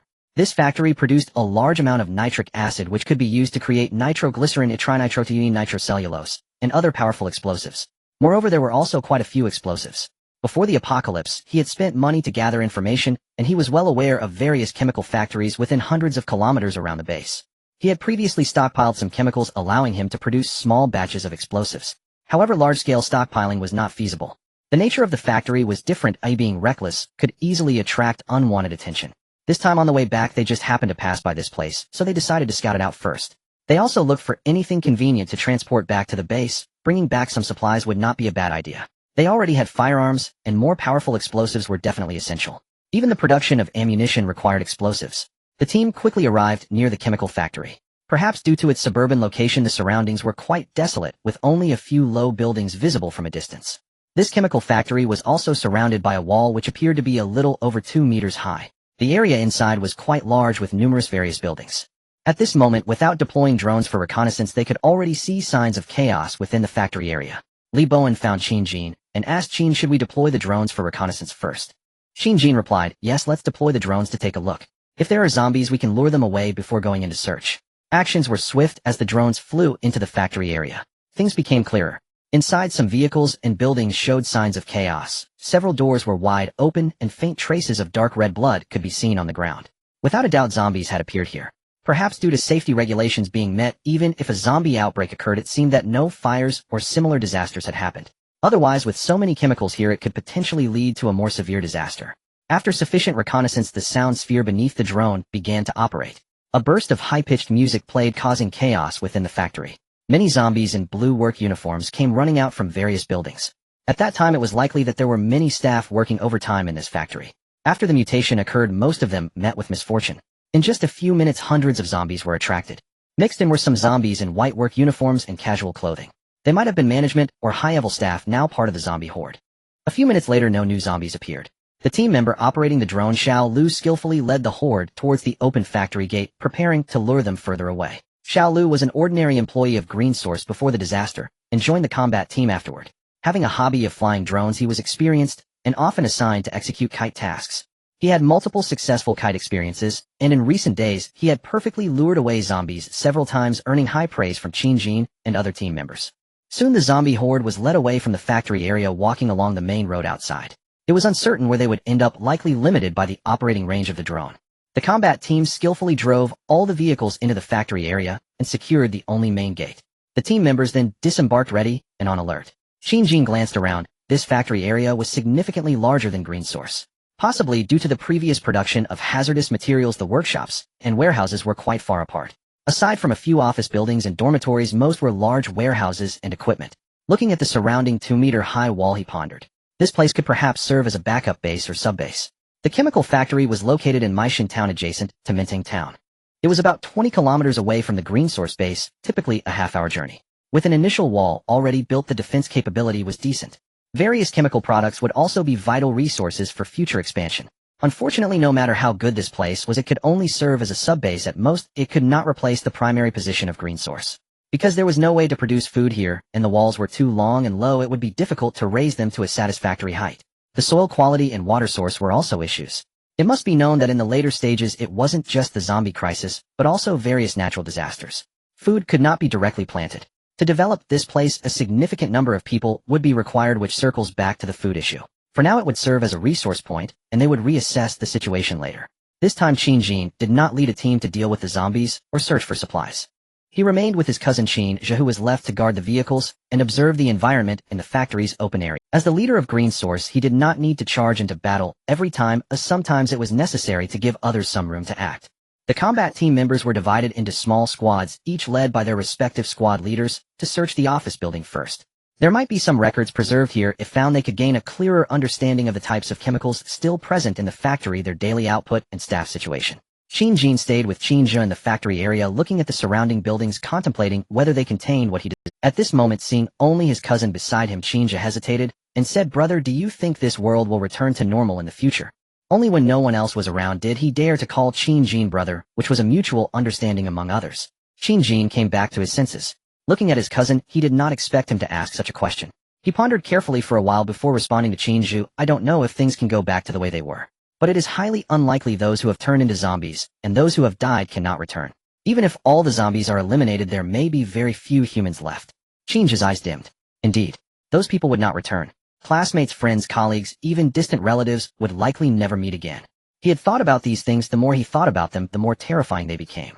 Today, being alone with his cousin, whom he viewed as the strongest person. As a child, his cousin's performance was decent, although not the exemplary child others spoke of. He was still a role model, his parents mentioned. After graduating, he remained quite standard, but this year it became incredible. He apparently made a fortune from somewhere and established a large company. That was not all. The most impressive thing was after the disaster a few days ago. As the factory owner, he managed the entire factory meticulously, allowing everyone to survive in a relatively stable environment. He dealt directly with those who resisted with swift measures. The former factory had become the hope for many to survive. Now it had even more weapons. Many of them no longer despaired about their future lives. One could say that Qin's cousin was now a leader in the eyes of many, the kind that inspired sincere loyalty. Qin also vaguely understood the thoughts of his relatives and friends. Many people, even those who were close to him before, would not show it in public recently. They would only call him Qin or boss. Only occasionally in private would they use more personal names. He did not. He was originally a person who liked solitude. Aside from those he cared about, he was indifferent to others unless they provoked. He patted Qin on the shoulder and encouraged with a smile, "Don't be so pessimistic. We're still alive, and trust your brother." Looking at his cousin's smile, Qin felt somewhat uplifted, the weight on his heart lightening a bit. Yes, it would be fine to continue walking with his cousin. While they were chatting, a call came through the intercom. It was Zhang Tiankai. He said, "Qin, if possible, please come over to the 3rd floor. We found a few survivors in a room. They might know information about this chemical factory." Oh, talking about this made Qin interested. If there were people familiar with the place, that would be great. After greeting Qin, he quickly headed over. This chemical factory had only one office building. He entered directly, found the stairs, and went to the 3rd floor. He saw a team member waiting and led him to the location mentioned by Zhang Tiankai. It was a relatively well-decorated. At this moment, there were quite a few people gathered inside, including Zhang Tiankai's team and Lu Wenhao's team. In the middle, there were 3 individuals surrounded by them. 2 men and 1 woman. The 2 men appeared to be in their 30s or 40s. One was wearing a blue work uniform similar to most of the zombies they had just lured away. The other was in a white work uniform, presumably a manager or technician. As for the woman, she was elegantly dressed with good looks, appearing to be just over 30. Clad in professional attire, her body curves accentuated her figure with gold-rimmed glasses perched on her nose, standing confidently in front of the two men, her eyes sparkling with strength. The other two seemed to regard her as their leader.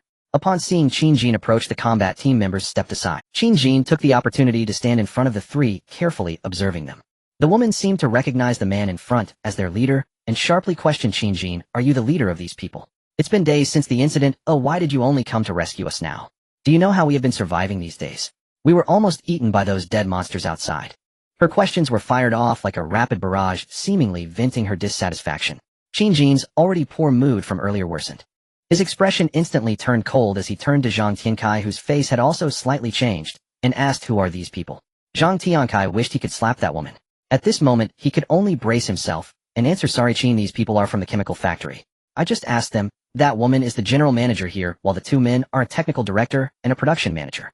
When we searched this room, they thought we were a rescue team upon seeing living people. We asked them some questions, but before we could explain, we brought you over. We are very sorry. Heh. So these people thought we were a rescue team coming to save them. Qin Jin understood in his heart, roughly grasping why that woman spoke in such a tone. Perhaps they thought there was still order outside. He was too lazy to respond to that woman, but was very interested in the tech. Ignoring the domineering woman, he directly asked the technical director, "You are the technical director here, right? Are you interested in coming with me?" He threw out an olive branch. Upon hearing this, the woman beside him became displeased. The leader just now actually ignored her. After so long, there wasn't even a hint of acknowledgement. When had she ever received such treatment? She stepped forward, hands on her hips, puffing up her chest, and pointed at Qin Jin, sharply declaring, "I'm talking to you. I am in charge here. No one is allowed to leave without my permission. And also you must rescue me immediately. My father is the director of Tianqing Group. I am still the general manager here. If you rescue me, I will commend you later. And you, tell me your number right now. After I get out, I will complain to your superiors. Is this how you treat victims? I will sue you." End of this chapter. Faced with the latest reprimand, Qin Jin's expression grew even darker. He did not understand why there were always these oblivious people appearing. As for Officer Li from the police station today, he was a dedicated person, and he had nothing to criticize. He even understood the persistence of such individuals. Though this persistence might seem foolish in the apocalypse, one cannot help but admire it, for it is precisely through the tenacity of such people that society could once thrive and prosper. But what about the rebels in the base yesterday? And this woman he encountered today? Had they not thought about their own situation? Qin Jin was even less inclined to pay her any mind. It wasn't that he disliked beautiful women, but he had no interest in a woman with such a temperament. He cast a cold glance at her, and continued to look at the technical director from earlier. He planned that even if the other party refused to leave with him today, he would still take the person captive. He had some recipes for explosives, but it was better to find professionals who could handle this sort of thing. Even if they couldn't make bombs, being able to manage other chemicals would be helpful. The base was in dire need of such talents. Moreover, would a technical director from a chemical factory not know how to handle explosives? No one would believe it if they were. This technical director seemed to feel that the leader of this group placed a certain importance on him. He cautiously glanced at the woman before speaking to Qin Jin. "Hello, I am indeed the technical director here. My name is Dong Hui. I've been working here for nearly 10 years since graduating with my PhD. As for what you mean by following you, I don't quite. What is the situation outside? We were chased by monsters a few days ago and hurriedly hid in this office. We lost our phones and couldn't call for help. After waiting for several days, we finally saw you. Could you tell us what the situation is like outside?" "Thank you very much." This man named Dong Hui became much more reasonable, no longer aggressive. Instead, he lowered his head and spoke respectfully to Qin Jin, briefly introducing his situation before posing his question. Now this is the behavior of a rational person. Qin Jin was much more willing to communicate with someone who recognized the situation, disregarding the woman's angry gaze, as she seemed to still want to hear about the outside world. He said to Dong Hui, "We are not a rescue team, merely a group of people out searching for supplies. We do not know if the entire world has fallen into chaos, but at least in our country, most people have likely turned into those man-eating zombies. Order has already collapsed. There is no rescue and no organized groups. Everyone is struggling to survive." "Oh, but that's not entirely true. We can also be considered a survival organization. When I asked you to come with me, I meant for you to join our survival team." Hearing Qin Jin's words, Gui Jia broke down. The destruction of order left the three of them stunned. The worst-case scenario had appeared. They had considered this situation, but none dared to think too deeply about it. After all, such a powerful humanity could not possibly be destroyed overnight. How could this be possible? Was the man in front of them lying? The armed presence and the events of the past few days hinted at something. It was just that many humans were unwilling to accept it. Ignoring their disbelief, Qin Jin continued speaking to Dong Hui. "The outside world has already been destroyed.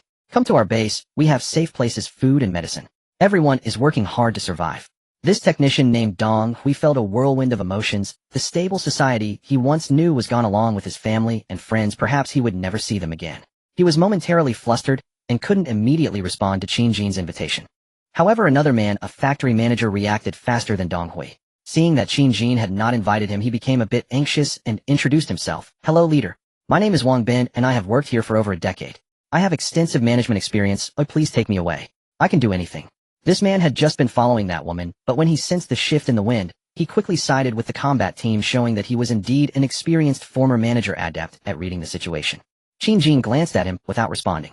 The base did not currently lack managers. If this person had no special skills, rescuing him would only mean he could help repair the walls. He decided to wait and see. The remaining woman found herself in a lonely predicament, as one of her companions pledged allegiance to others while the other was still questioning life. But perhaps she was so used to being domineering that she did not lower her stance because of this. She was the daughter of the chairman of Tianqing Group, a top student, the company's general manager, and a strong career woman.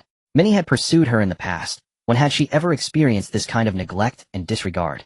She was thinking of ways to make this group serve her obediently, preferably to help her find her father and other relatives. Once she found her support, even if order really had collapsed outside, she still wanted to live comfortably. The man named Wang Bin, seeing that Qin Jin was indifferent to his self-recommendation, became more anxious.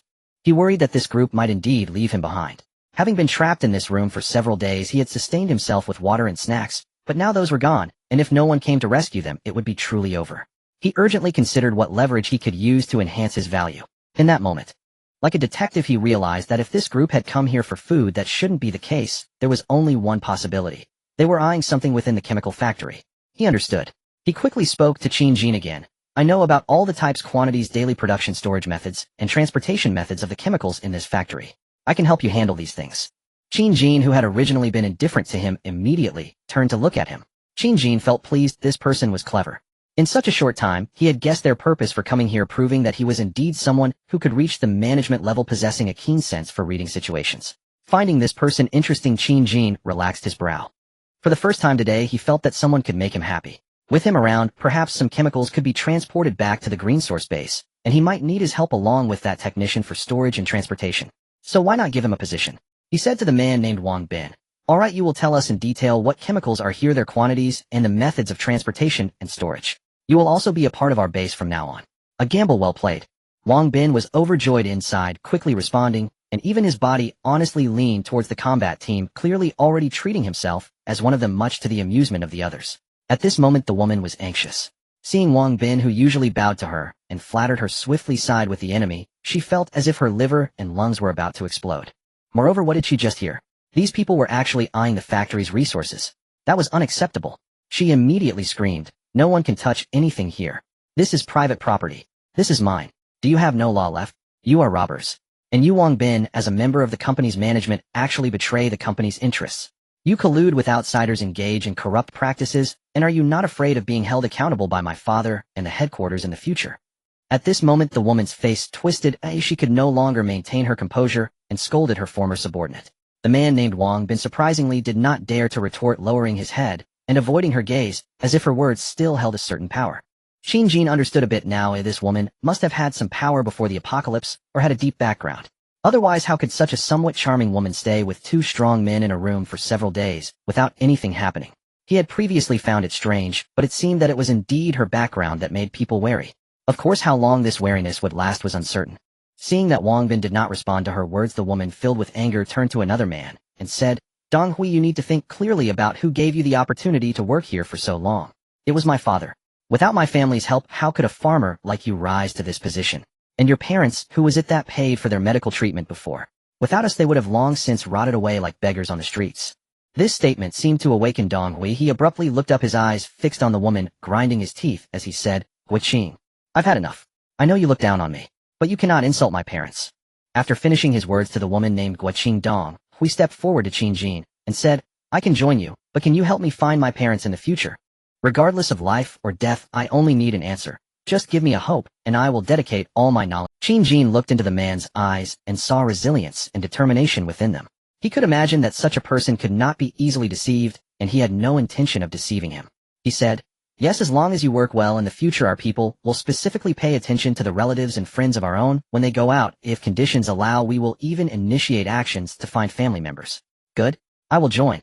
If you need anything from here, I can also help you sort it out. I am familiar with every screw in. After Dong Hui finished speaking, he returned to his previous position and fell silent. In a short time, the two key personnel from this chemical factory had joined the green source base, which was equivalent to Qin Jin obtaining detailed information about the factory. This is the efficiency of those who recognize the situation. After seeing the reality, the only best choice was to pledge allegiance to them. They had just seen the zombies being drawn away from the window, and with the weapons they carried they knew these people had considerable strength. As for the remaining woman, named Guaqing, witnessing the situation had turned, and that this factory had become a bargaining chip for her subordinates to surrender, she realized she had no other means to control the situation. She knew that this group did not even care about her strong background. She completely ruled out the idea of subjugating herself to them. A woman like her was used to being high and mighty, and could not endure being beneath others. It would be better for her to die than to live a life where she was ordered around, and even become the plaything of many. She was quite clever, otherwise she could not manage such a large factory. Her earlier display was partly due to her habits, and partly to intimidate these people trying to maintain some initiative to gain a position in negotiations.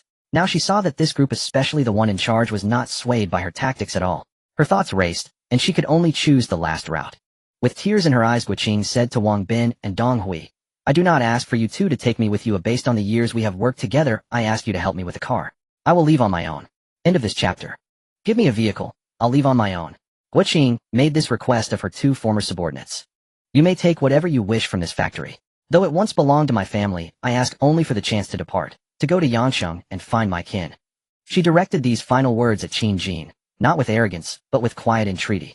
Qin Jin arched an eyebrow, surprised. Having witnessed her two subordinates defect to his side, she had chosen solitude over allegiance. He knew the peril she courted, venturing alone across the wasteland in a vehicle seeking kin whose very survival remained uncertain. The journey itself was near suicidal, yet he paused to consider her position. If she sought refuge in the base, even granting her entry, were he inclined to do so, would condemn her to powerlessness, to being utterly at the mercy of others. A woman of modest beauty, unshielded and unattached in this ruined world, would likely become either a plaything or prey. She was far more perceptive than she first appeared. Indeed, no one should ever be underestimated. He withheld assent. He had never intended to shelter her. Her earlier insolence still rankled. Now, sensing depth beneath her composure, he found her self-directed departure a mutually convenient resolution. His gaze shifted to the two newcomers. With a subtle lift of his brows, he deferred the decision to them, an elegant gesture offering them goodwill and binding their loyalty to the base. He assumed they'd grasped the unspoken truth: she would not be admitted. Dong Hui and Wang Bin exchanged a silent glance before Dong Hui stepped forward again. Sir, please grant our former general the chance to depart. Thank you. As expected, they interceded for their former superior. A final act of collegial fidelity, motives unknown and unspoken. Agreed. Take your pick from the vehicles in the parking lot downstairs. One of my men will escort you down shortly. Qin Jin acquiesced, letting her drive away alone. None asked after her fate. All understood implicitly. Tension in the room eased. The combat team had secured the factory's two key engineers, gaining full intelligence on chemical storage, transport, logistics, and perhaps through Dong Hui unexpected advantages.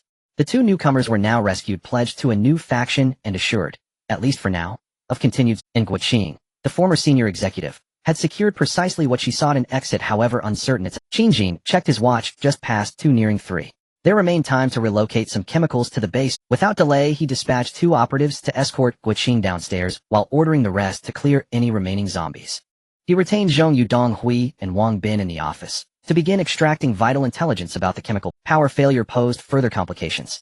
Once the combat team cleared the zombies, Dong and Wang would need to inspect the facility. Certain chemicals required stable storage conditions post-blackout, or catastrophic failure loomed. At once the team sprang into motion.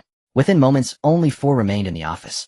Qin Jin settled onto a window-side sofa and addressed the newcomers. I'm Qin Jin, your new director. Now tell me, what stockpiles does this plant hold? And can you manufacture explosives? Speak freely. The world has collapsed. Concealment is obsolete. To survive, we must forge every weapon within our... Zhong Yu instinctively activated his voice recorder and readied pen and paper.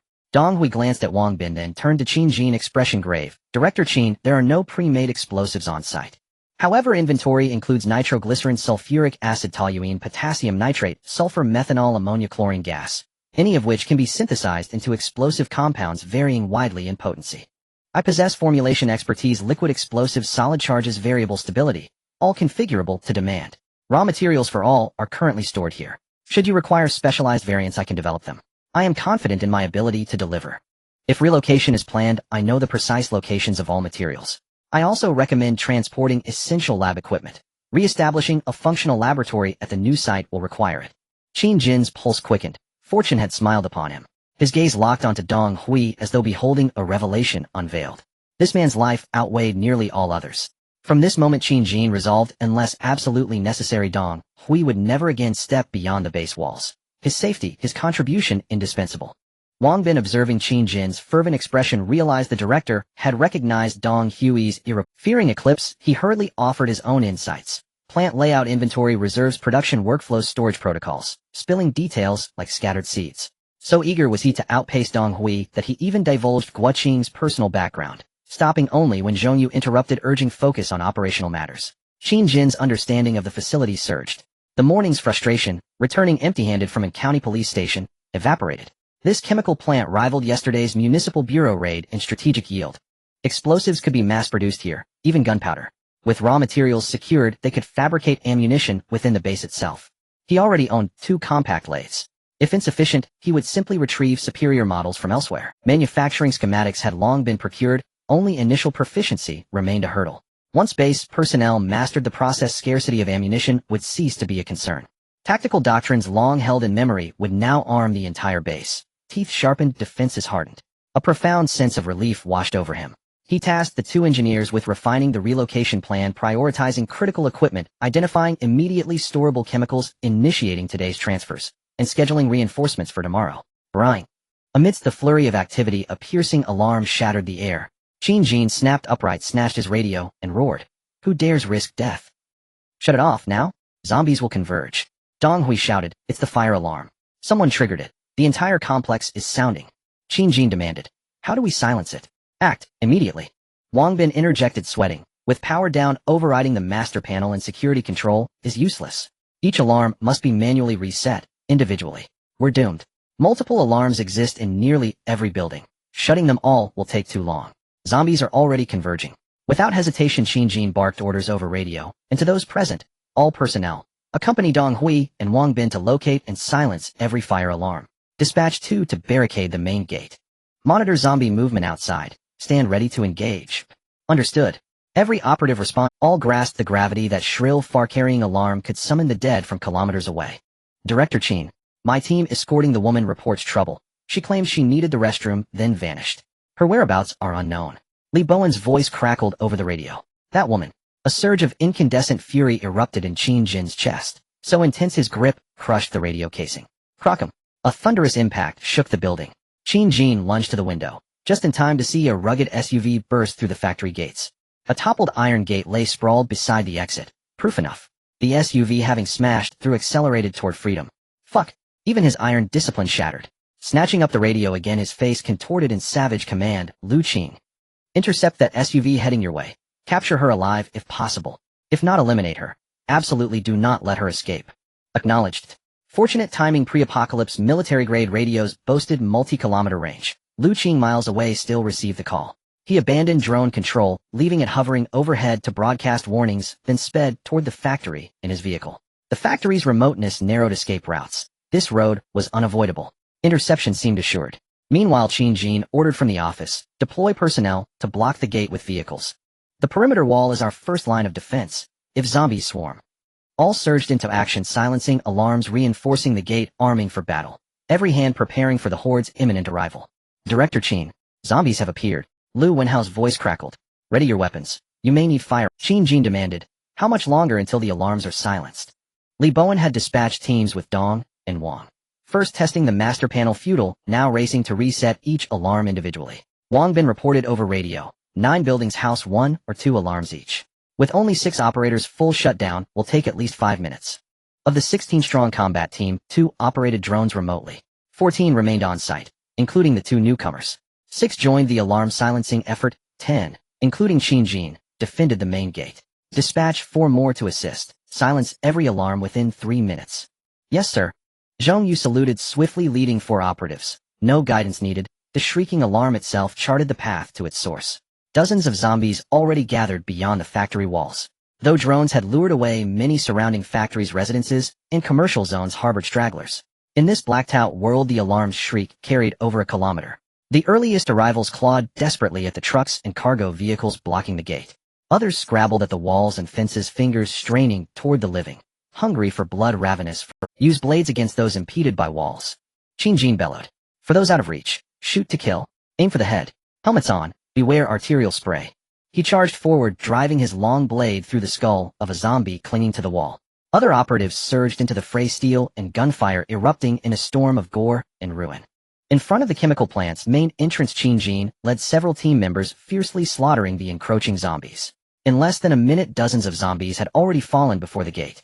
However, the crisis was far from resolved as more zombies were continuously rushing in from the distance. Qin paused to glance around. The surrounding wall was only about 2.5 meters high. In some places, the corpses of the slain zombies had begun to stack up. But more zombies from behind were stepping over the bodies, trying to break through. This was the downside of having a wall that was an adult standing between 6 meters and 8 meters could reach over 2 meters with their hands. Once a zombie grabbed the top of the wall, they could potentially climb over. It should be noted that these zombies had their physical restrictions lifted by the virus. Even now during the day, and not on a foggy night, their strength should not be underestimated. They were not the weaklings seen in ordinary zombie movies.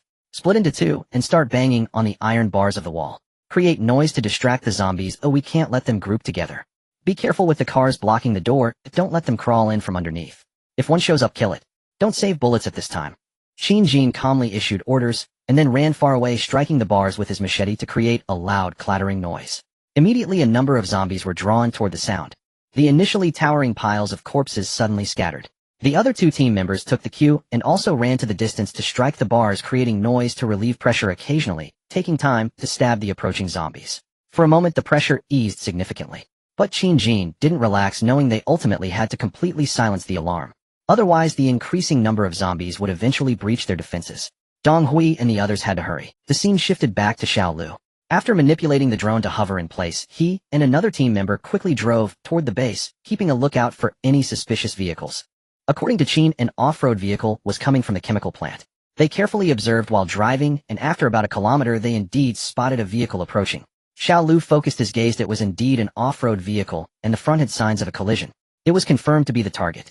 Without a second thought, he slammed on the gas and charged toward the incoming vehicle. It was as if he intended to take them down with him. Through the windshield of the off-road vehicle a woman was vaguely visible. It was the manager of the chemical plant, Guiqing.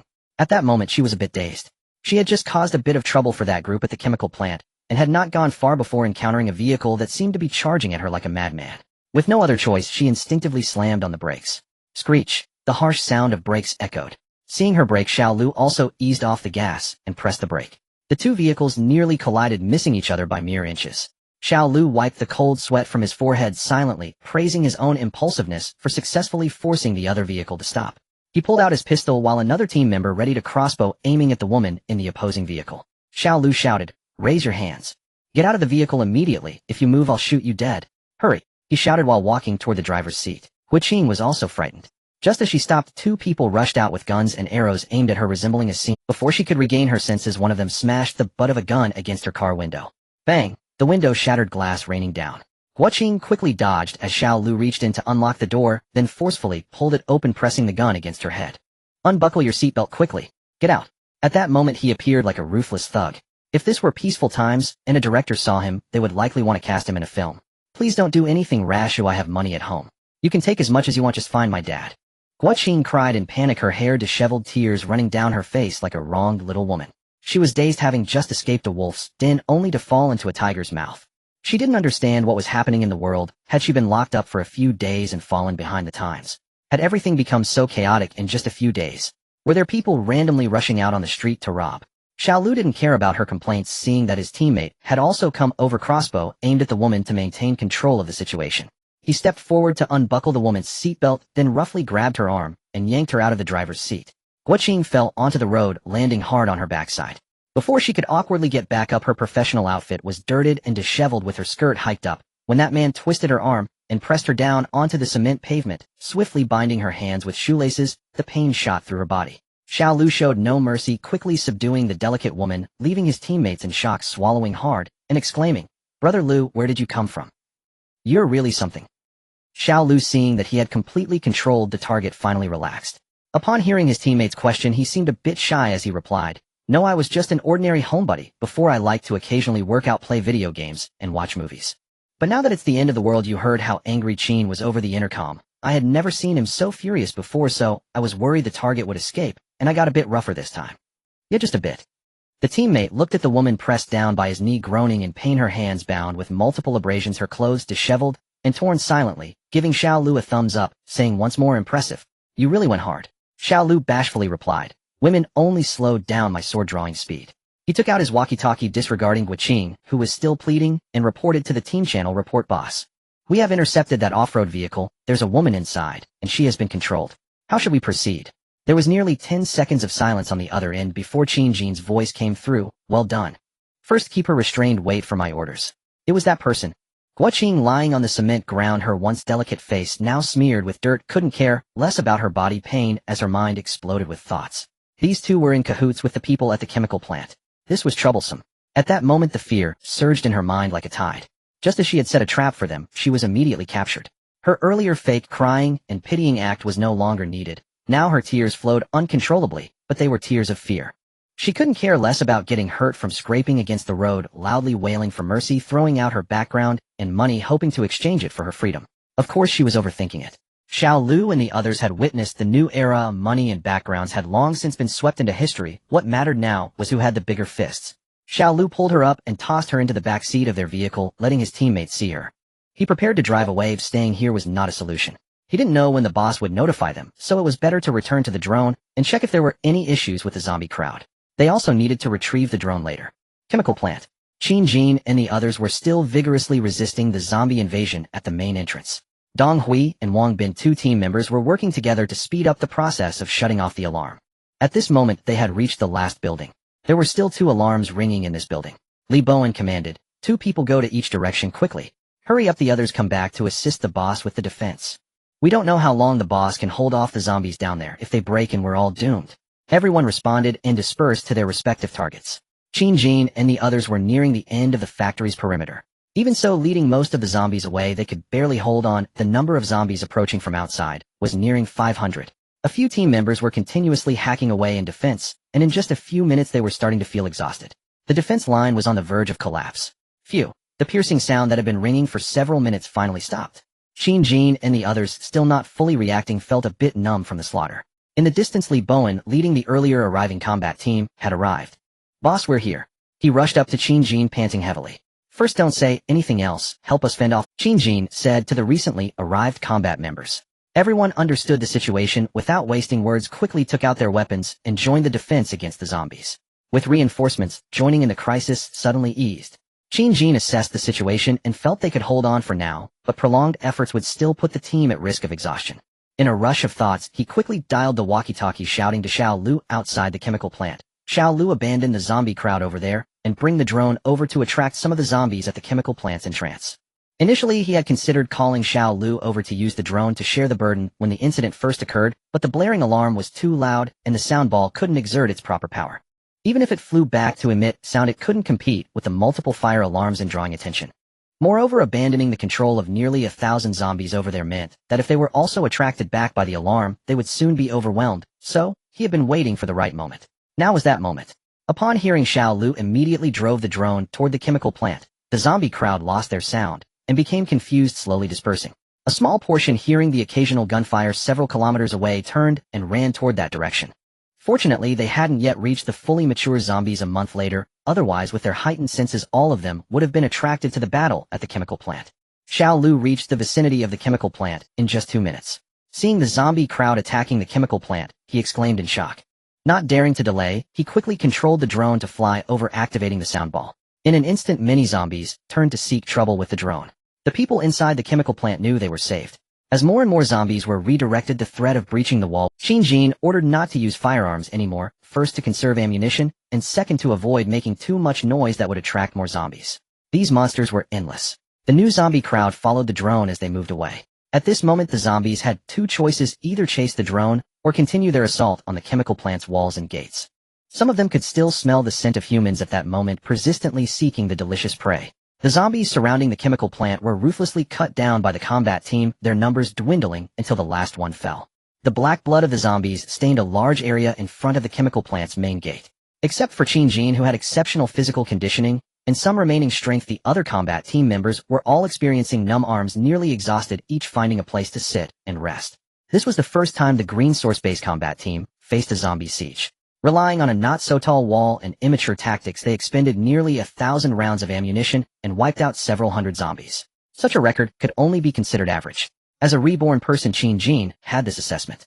End of inventory. The weapon and equipment losses confirm if you and your teammates are injured. The combat team, aside from Xiao Lu, who was outside flying a kite, was gathered not far from the entrance of the chemical plant to rest. Dong Hui and Wang Bin ran over to assist in repelling the zombies after shutting off the fire alarm. In just over half an hour, the group experienced a perilous crisis, but fortunately there were no casualties.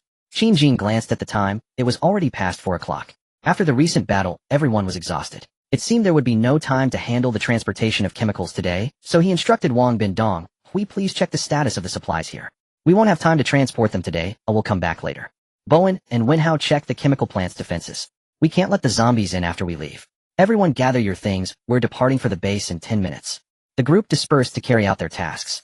Qin Jin then took out his walkie-talkie and said, Xiao Lu, lead the horde away a bit before returning, bringing that woman with you. We'll meet at the intersection outside the chemical plant in 15 minutes. The others returned to the convoy after completing their tasks. After confirming there were no omissions, the combat team reboarded their vehicles and drove out of the chemical plant. Due to the main entrance of the chemical plant being damaged, they had to use the trucks found inside to block the door again, preventing any zombies from wandering in. The issue of survivors entering was temporarily ignored. If there were survivors in such a remote chemical plant, there was nothing they could do about it. The convoy, consisting of more than 10 vehicles, set off again. Perhaps the zombies were attracted away by the kite, as they didn't encounter a single zombie on the way, and they smoothly arrived at the intersection agreed upon with Xiao Lu. At this moment, Xiao Lu was already waiting at the intersection in an off-road vehicle. Upon seeing the convoy approach, he quickly rejoined them. After stopping, he disregarded the struggling Guoqing and pulled her down from the back seat, bringing her before Qin Jin and the combat team. Boss, the woman you wanted is here. Guoqing was bound with her hands behind her back, and her previously neat clothes were now stained and dirty from her struggles during capture. One of her high heels was missing and her stockings had numerous tears. Her once delicate face was now smeared with dirt and her hair was disheveled, making her unrecognizable from the strong woman she once was. Despite her pitiful appearance, the gazes of the crowd held no sympathy. Only coldness remained, including from Dong Hui and Wang Bin. This woman had almost caused them all to perish. If they hadn't swiftly shut off the alarm and used the walls of the chemical plant to fend off the zombies, the chances of survival would have been slim.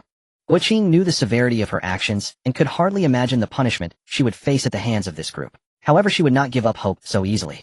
She argued with Qin Jin, the leader of the group, saying, Boss, I only heard the alarm and panicked, worried that the monsters would come, so I accidentally broke the door. As for why it went off, that's really not my fault. Qin Jin was utterly disgusted with this woman. After just entering the office, he had endured her arrogance, and having been tricked later, he felt he would have to be foolish to believe her now. Now he had no desire to even speak with her, and continued to coldly stare at Guoqing. Seeing this, Guoqing realized she couldn't break through their defenses here. She could only turn her hopes back to familiar faces, turning to Dong Hui and Wang Bin with tear-filled eyes, saying, I truly didn't mean to. Please help me explain to them, it was all a misunderstanding. For the sake of our long-standing acquaintance, my father has treated you both well in the past. Facing her arguments, Dong Hui turned his head away, unwilling to discuss anything with her.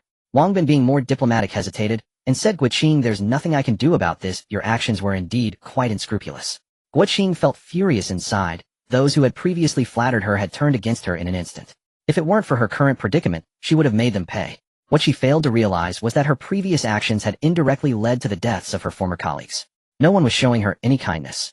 Seeing that it was getting late, and with 20 kilometers left to the base, Qin Jin thought it would be troublesome if they faced any delays before nightfall, so it was best to depart as soon as possible. Thus he didn't waste any more time. Under the gazes of everyone, he walked alone towards Guoqing. The others were also curious about how the boss would handle this woman. Guoqing saw that the leader of the group was approaching and knew that this person would ultimately decide her fate. The others were unreliable. At this moment, she was prepared to use her last resort, whispering to the man who had come before her, I can be your woman, you can do whatever you want with me. Please take me in. I have extensive experience and can help you manage. Indeed, Guoqing's last line of defense was to humble herself and offer to become the leader's woman. At least this way she would only be a plaything for one person rather than being subjected to a group. This was the final strategy she devised after struggling in the vehicle. As long as she served this man, while perhaps there would still be a chance to gain some power, this way her life wouldn't be She had already imagined how to please this man whom she had previously looked down upon, believing that it wouldn't be long before he would fall at her feet. She had always been confident in her charm. As Guoqing said these words, she twisted her body, pressing her torn stocking-clad thighs together, pushing her chest forward, and adopting a shamefully submissive demeanor that made her even more alluring. Women like her were very good at showcasing themselves. If it were someone ordinary, they might not be able to resist drawing a gun. In the right circumstances, a brawl would break out immediately. Unfortunately, despite her preparations, Qin Jin remained indifferent, casually retorting, "Are you done?" With his right hand moving like lightning towards the knife hanging at his waist, he drew it out in a swift thrust, the cold light flashing by. He sheathed the knife and turned back to the vehicle. Huh, what just happened? Everyone was still in shock. Suddenly, Guoqing felt a chill at her throat. The others also saw a fine red line appear on Guoqing's throat. With a splash, warm blood sprayed out, staining the concrete ground 2 meters in front of her. At this moment, Guoqing finally reacted. She tried to cover her neck with her hands, seemingly trying to stop the blood from flowing out, but unfortunately her hands were bound, and she could only stare helplessly at the sky, her throat making a gurgling sound. For a moment, she was confused about the situation. Was I cut? In just a few seconds, a wave of weakness washed over her. She collapsed to the ground, her brain starved of blood and oxygen, making her already dazed consciousness even more blurred. She vaguely understood that it seemed she was about to die. In her final moments, a thought flashed through her mind. Is this what death feels like? Then her consciousness plunged into boundless darkness. Blood sprayed out like a fountain, completely soaking Guoqing in a pool of blood. Qin Jin had already walked to the saber-toothed tiger vehicle. Seeing that the others seemed still stunned, he frowned and couldn't help but call out, "Let's go, we're in a hurry to get home." The crowd then seemed to awaken from a dream. What the hell? The boss is too badass, right?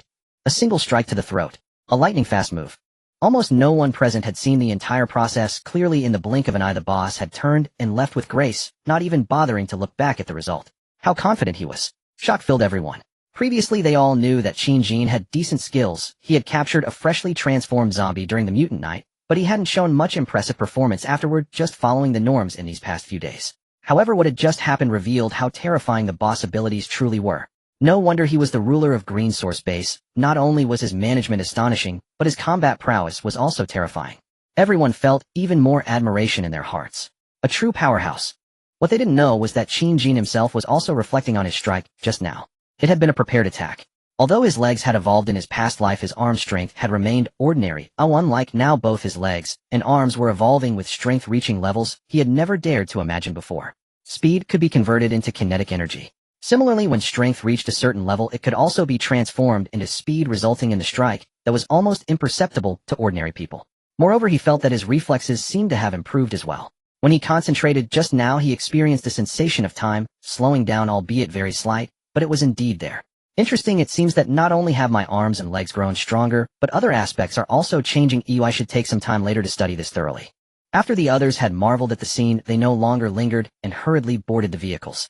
After all, staying in one place too long might attract zombies, and with the scent of blood spreading, it was only a matter of time before zombies would appear. Once everyone was in the vehicles, they followed the leading saber-toothed tiger towards the base. Many couldn't help but glance back at Guoqing's corpse as they passed. Just moments ago, this woman had been begging for her life, and many had thought the boss would accept her.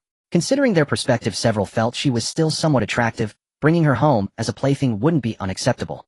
If the boss had accepted her, they wouldn't have had anything to say, merely keeping it to themselves, even though this person had just betrayed their group. But now it was too late. She had become a cold corpse, and the consciousness of the woman named Guoqing had vanished from this world. Many people were even more shocked by the boss's decisiveness in killing.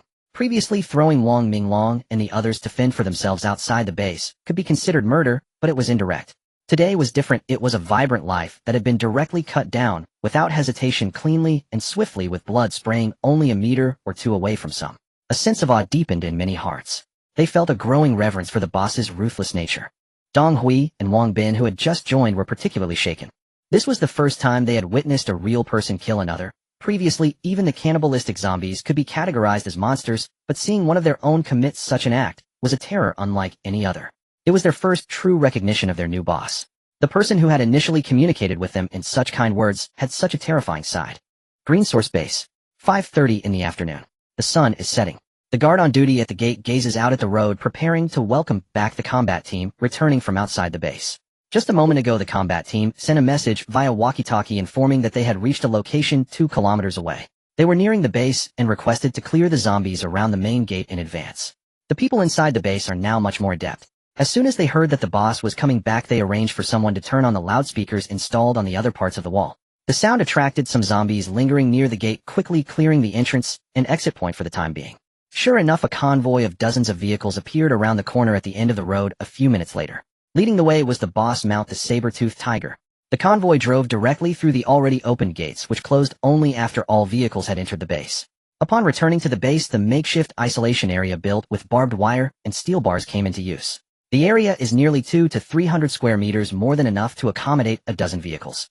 Qin Jin and other combat team members got out of the cars, beginning to inspect the vehicles both inside and out. They checked for any zombies that might have attached to the chassis during the drive, or whether any zombies or humans had entered the trunk while parked without being noticed. Safety is the primary concern. As the number of people increases, observation times will also need to be established. To prevent anyone from being bitten by zombies and concealing it, they must wait a certain period in the isolation area before being allowed to leave. This was also the original intention behind Qin Jin's request to establish the isolation area, allowing certain risks to be managed here first. Dong Hui and Wang Bin also got out of the car, observing the green source base.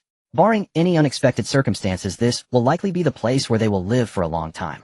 They looked at the 6 or 7 meter high walls nearby and the various construction materials and equipment in progress. Tall watchtowers can be seen all around. Personnel with rifles patrol atop, and behind them the enormous and robust gates reveal the extraordinary nature of the buildings visible even within the isolation area. The two exchanged glances, both witnessing the shock in each other's eyes. Since the mutation and chaos began less than a week ago, a base of such scale has already been established. Truly impressive for that, Mr. Qin. Soon it was confirmed that the returning combat team members were all fine. The iron barriers were opened, allowing these individuals to continue driving the vehicles to the warehouse to prepare for unloading and transporting the goods.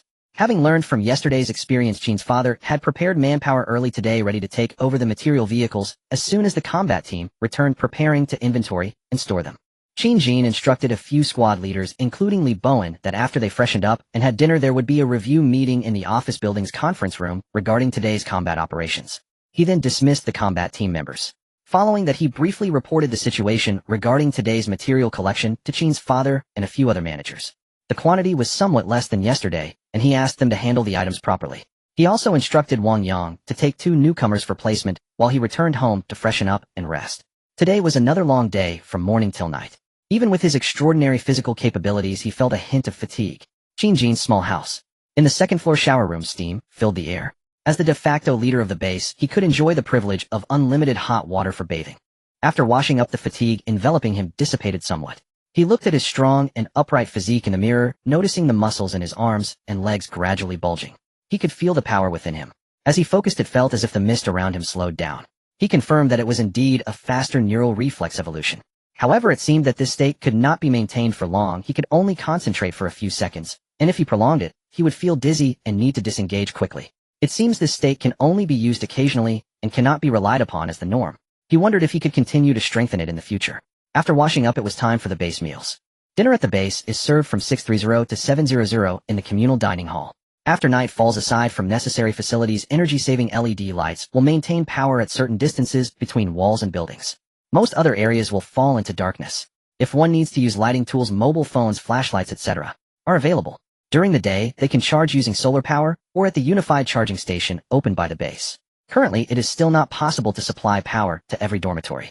Solar power generation is limited, and there are too many places consuming electricity. Only with further development will it slowly be possible to return to the previous state of unrestricted electricity. Water is also limited. Each dormitory had an IC card system for charging hot water before the apocalypse. Now cold water has been stopped, and each person receives an IC card, allowing a fixed amount per person per week. 3 cubic meters of water, 300 liters, is allocated for bathing, washing, and flushing toilets. Daily showers are impossible, but it is enough for wiping down and occasionally flushing the toilet. Of course, this is just for private water usage in the dormitory. The base also has other communal drinking water areas and public restrooms. These areas are free and managed by personnel. Once the personal quota is used up, one can still go to the public restroom, otherwise blocking one's own dormitory toilet would be a hassle. Many aspects of life are slowly changing, all to adapt to this new era. After dinner, a small portion of those without tasks mostly returned to their dormitories to rest or chatted in some public areas of the base. In the early days of the apocalypse, most people found it difficult to adapt, quickly retreating from the information age back to a communal living era. Others with tasks still need to modify and maintain vehicles, oversee base facility renovations, summarize daily production progress, and so on. By evening, the green source base remained in a busy state.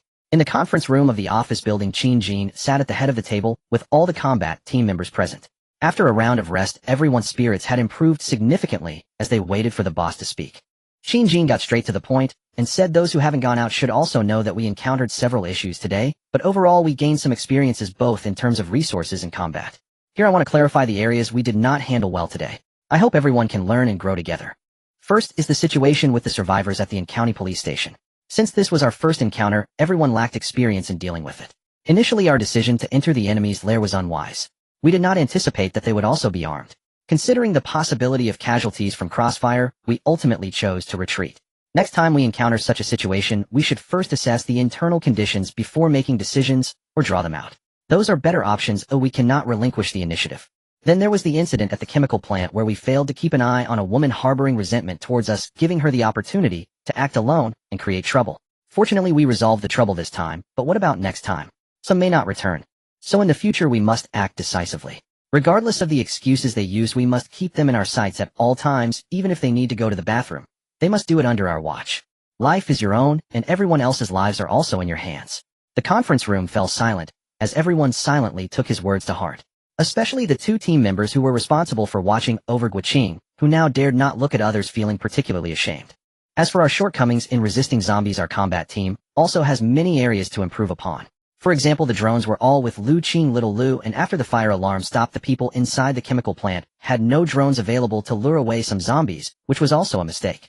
I am your boss. While I bear a lot of responsibility, you cannot rely solely on me to formulate combat plans and preparations. What I hope is for each of you to possess independent survival skills in the wilderness. Still, the same saying applies: your life must be in your own hands. Zhong Yuli Bowen Zhang Tiankai Chin Junshi Lu Wenhao, you 5 squad leaders must do more and better than the others. Soon everyone can express their views here. Where there are shortcomings, we will correct them together. If we want to survive longer in this new era, we must become stronger. Indeed, to live longer we have no other choice but to become stronger. Relying on others' charity is useless. Even in the previous peaceful era, it was difficult, let alone now. Thus, the more than 20 team members present sincerely offered their opinions jointly, improving the response strategies for the new world. Jin felt gratified as he observed this was the team he desired. Once they continue to grow and possess the ability to stand on their own, he could ease his burdens a bit. He did not stay long, allowing the team members to continue while he left the conference room first.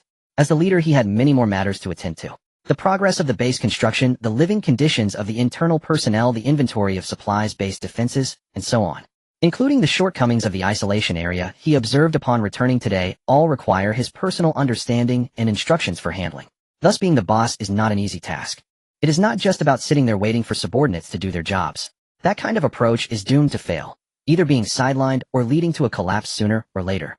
Just as Jin left the office building, he saw someone seemingly waiting at the door. The other party also noticed. The person hurriedly approached, keeping a cautious distance of nearly 2 meters, and said, "Hello, President Qin. I am Gao Chong, the one who returned yesterday." When the person walked over, Jin recognized who it was and curiously asked, "I remember you. What is it that you need from me?" Gao Chong collected his thoughts and articulated his prepared words. "I came here to thank President Qin for saving me, and to see if there are any ways I can be of use to you."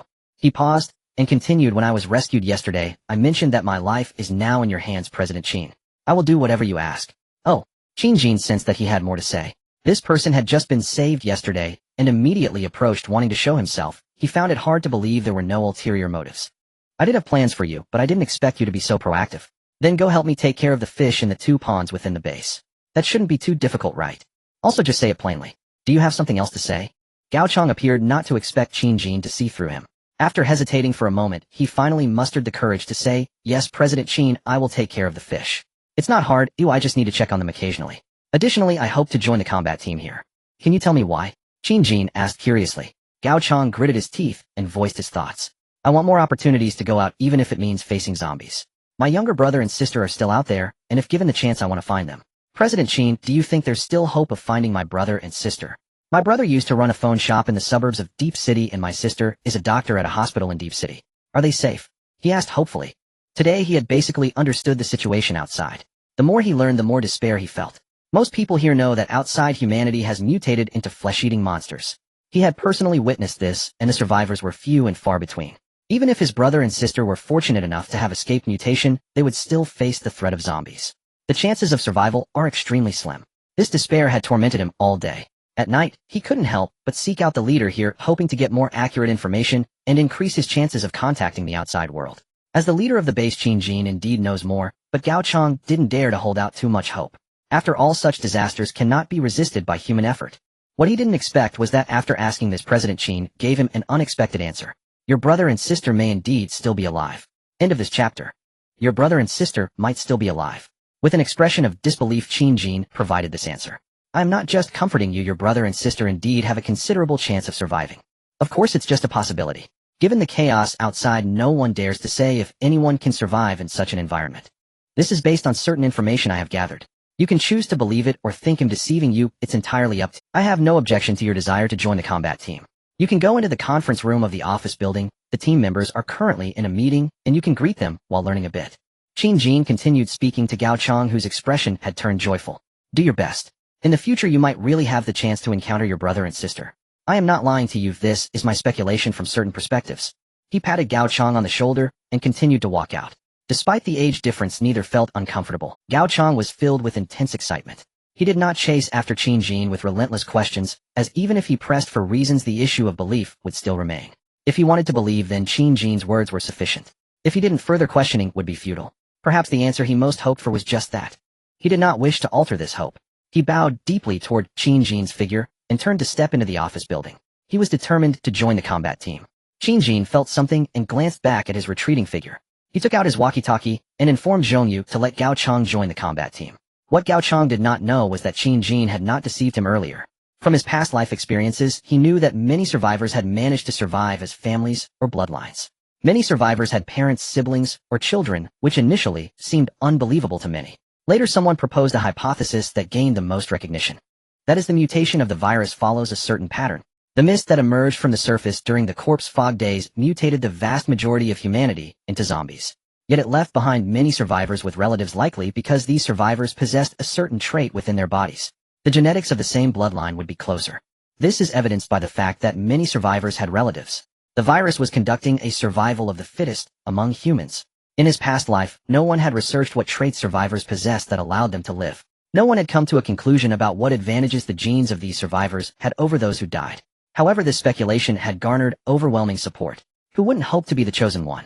Some regarded the emergence of evolved individuals as evidence.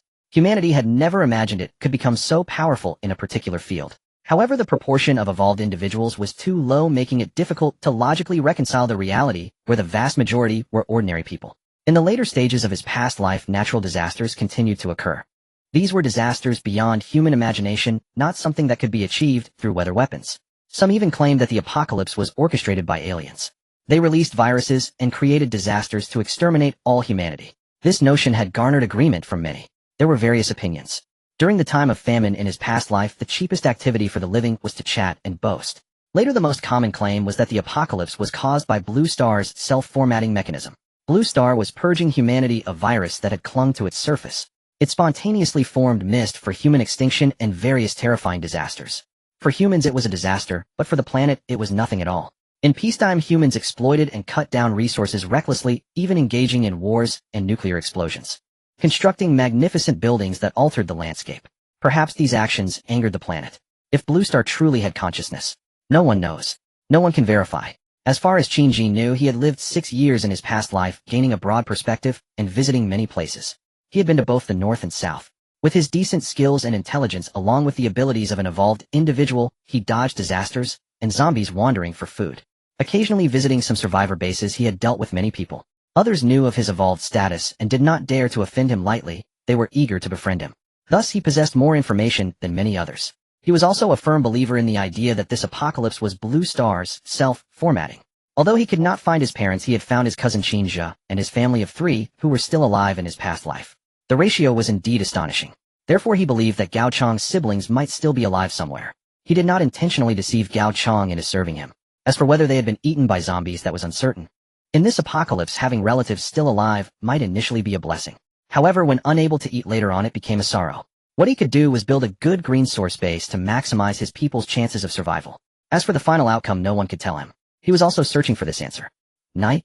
Employee dormitory. Dong Hui and Wang Bin arrived at the base. Under Wang Yang's arrangement, they had already become initially familiar with the rules and regulations here. They also dined together in the cafeteria at night and learned about many situations. At this moment, the two were resting in the dormitory. Compared to their previous experience hiding from zombies in Guoqing's office at the chemical plant, sleeping on the floor and drinking fish tank water, they were eating a small amount of snacks that Guoqing had left in her office for them. A single meal a day was insufficient, leaving them hungry with their stomachs pressed against their backs. In just a few days they had already experienced that sense of unease and hunger. Now surrounded by high walls, sleeping in a proper bed, with people patrolling outside all day. What a sense of security. The death of their former leader Guoqing was an established fact that no one dared to mention. For now their only wish was to survive. It's truly incredible that such a large place has appeared in just a few days. I suddenly see hope for life. And did you see? President Qin is actually eating the same food as us at night. Wang Bin lay on his bed chatting with Dong Hui across the room. Indeed, Qin Jin usually dined in the cafeteria with everyone unless there were special circumstances. The leader of this base is indeed President Qin. This is my first time seeing such a person, and I don't know how to. Let's hope we can live well here. As for our families, we dare not think of them. For now, all we can do is take care of ourselves. Yes, Wang Bin also had family members, but after a few days of despair, he no longer dared to mention it. Let's take care of ourselves first. The rest can only be left to prayer. While the two were chatting, suddenly there was a knock at the door, and a voice called out from outside. Dong, will you please come out for a moment? President Qin has something to discuss with you. The two quickly got up to open the door, and saw Wang Yang, who had received them today. Without delay, Wang Yang immediately took Dong Hui away from the dormitory to a nearby warehouse. Leaving Wang Bin behind, he sighed. Tisk tisk, old Dong has really soared. Having skills makes a difference. Wang Yang quickly led the bewildered Dong Hui to a warehouse at the edge of the base. Inside, several people were already waiting, including Qin Jin and several former factory employees, including Qin's father. Upon seeing Dong Hui arrive, Qin Jin did not keep him in suspense, and said directly, Engineer Dong, I heard you mention during the day that you could manufacture a considerable number of explosives. Although the materials from the chemical plant haven't been moved back, yet we originally had quite a few chemicals. Take a look at this list, and see if you can help us prepare some explosives tonight. They don't need to be too powerful, as safety and stability are the priority. I have a use for them tomorrow. After speaking, he handed over a list. Dong Hui quickly took it, adjusted his glasses on his nose, and began to examine it carefully. After a while, he confidently replied, No problem. There are plenty of materials here to create at least a few staples. Just give me some glass bottles or sealed boxes.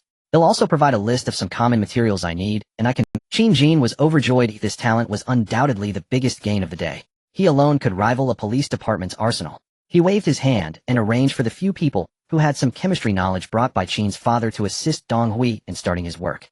This warehouse was already located at the edge of the base, far from the residential and farming areas.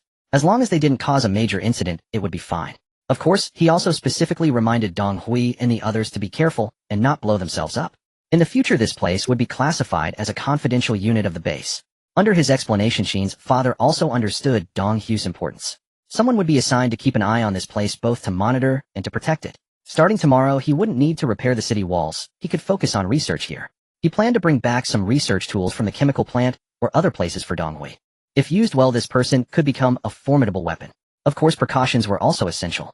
After handling Dong Hui's matters, he still needed to prepare for tomorrow's outings. He planned to split the combat teams. Currently, there were 5 small teams in the combat unit with 5 members in each team after personnel additions. Most of the people inside already had experience going out, and several team leaders had been cultivated before the apocalypse.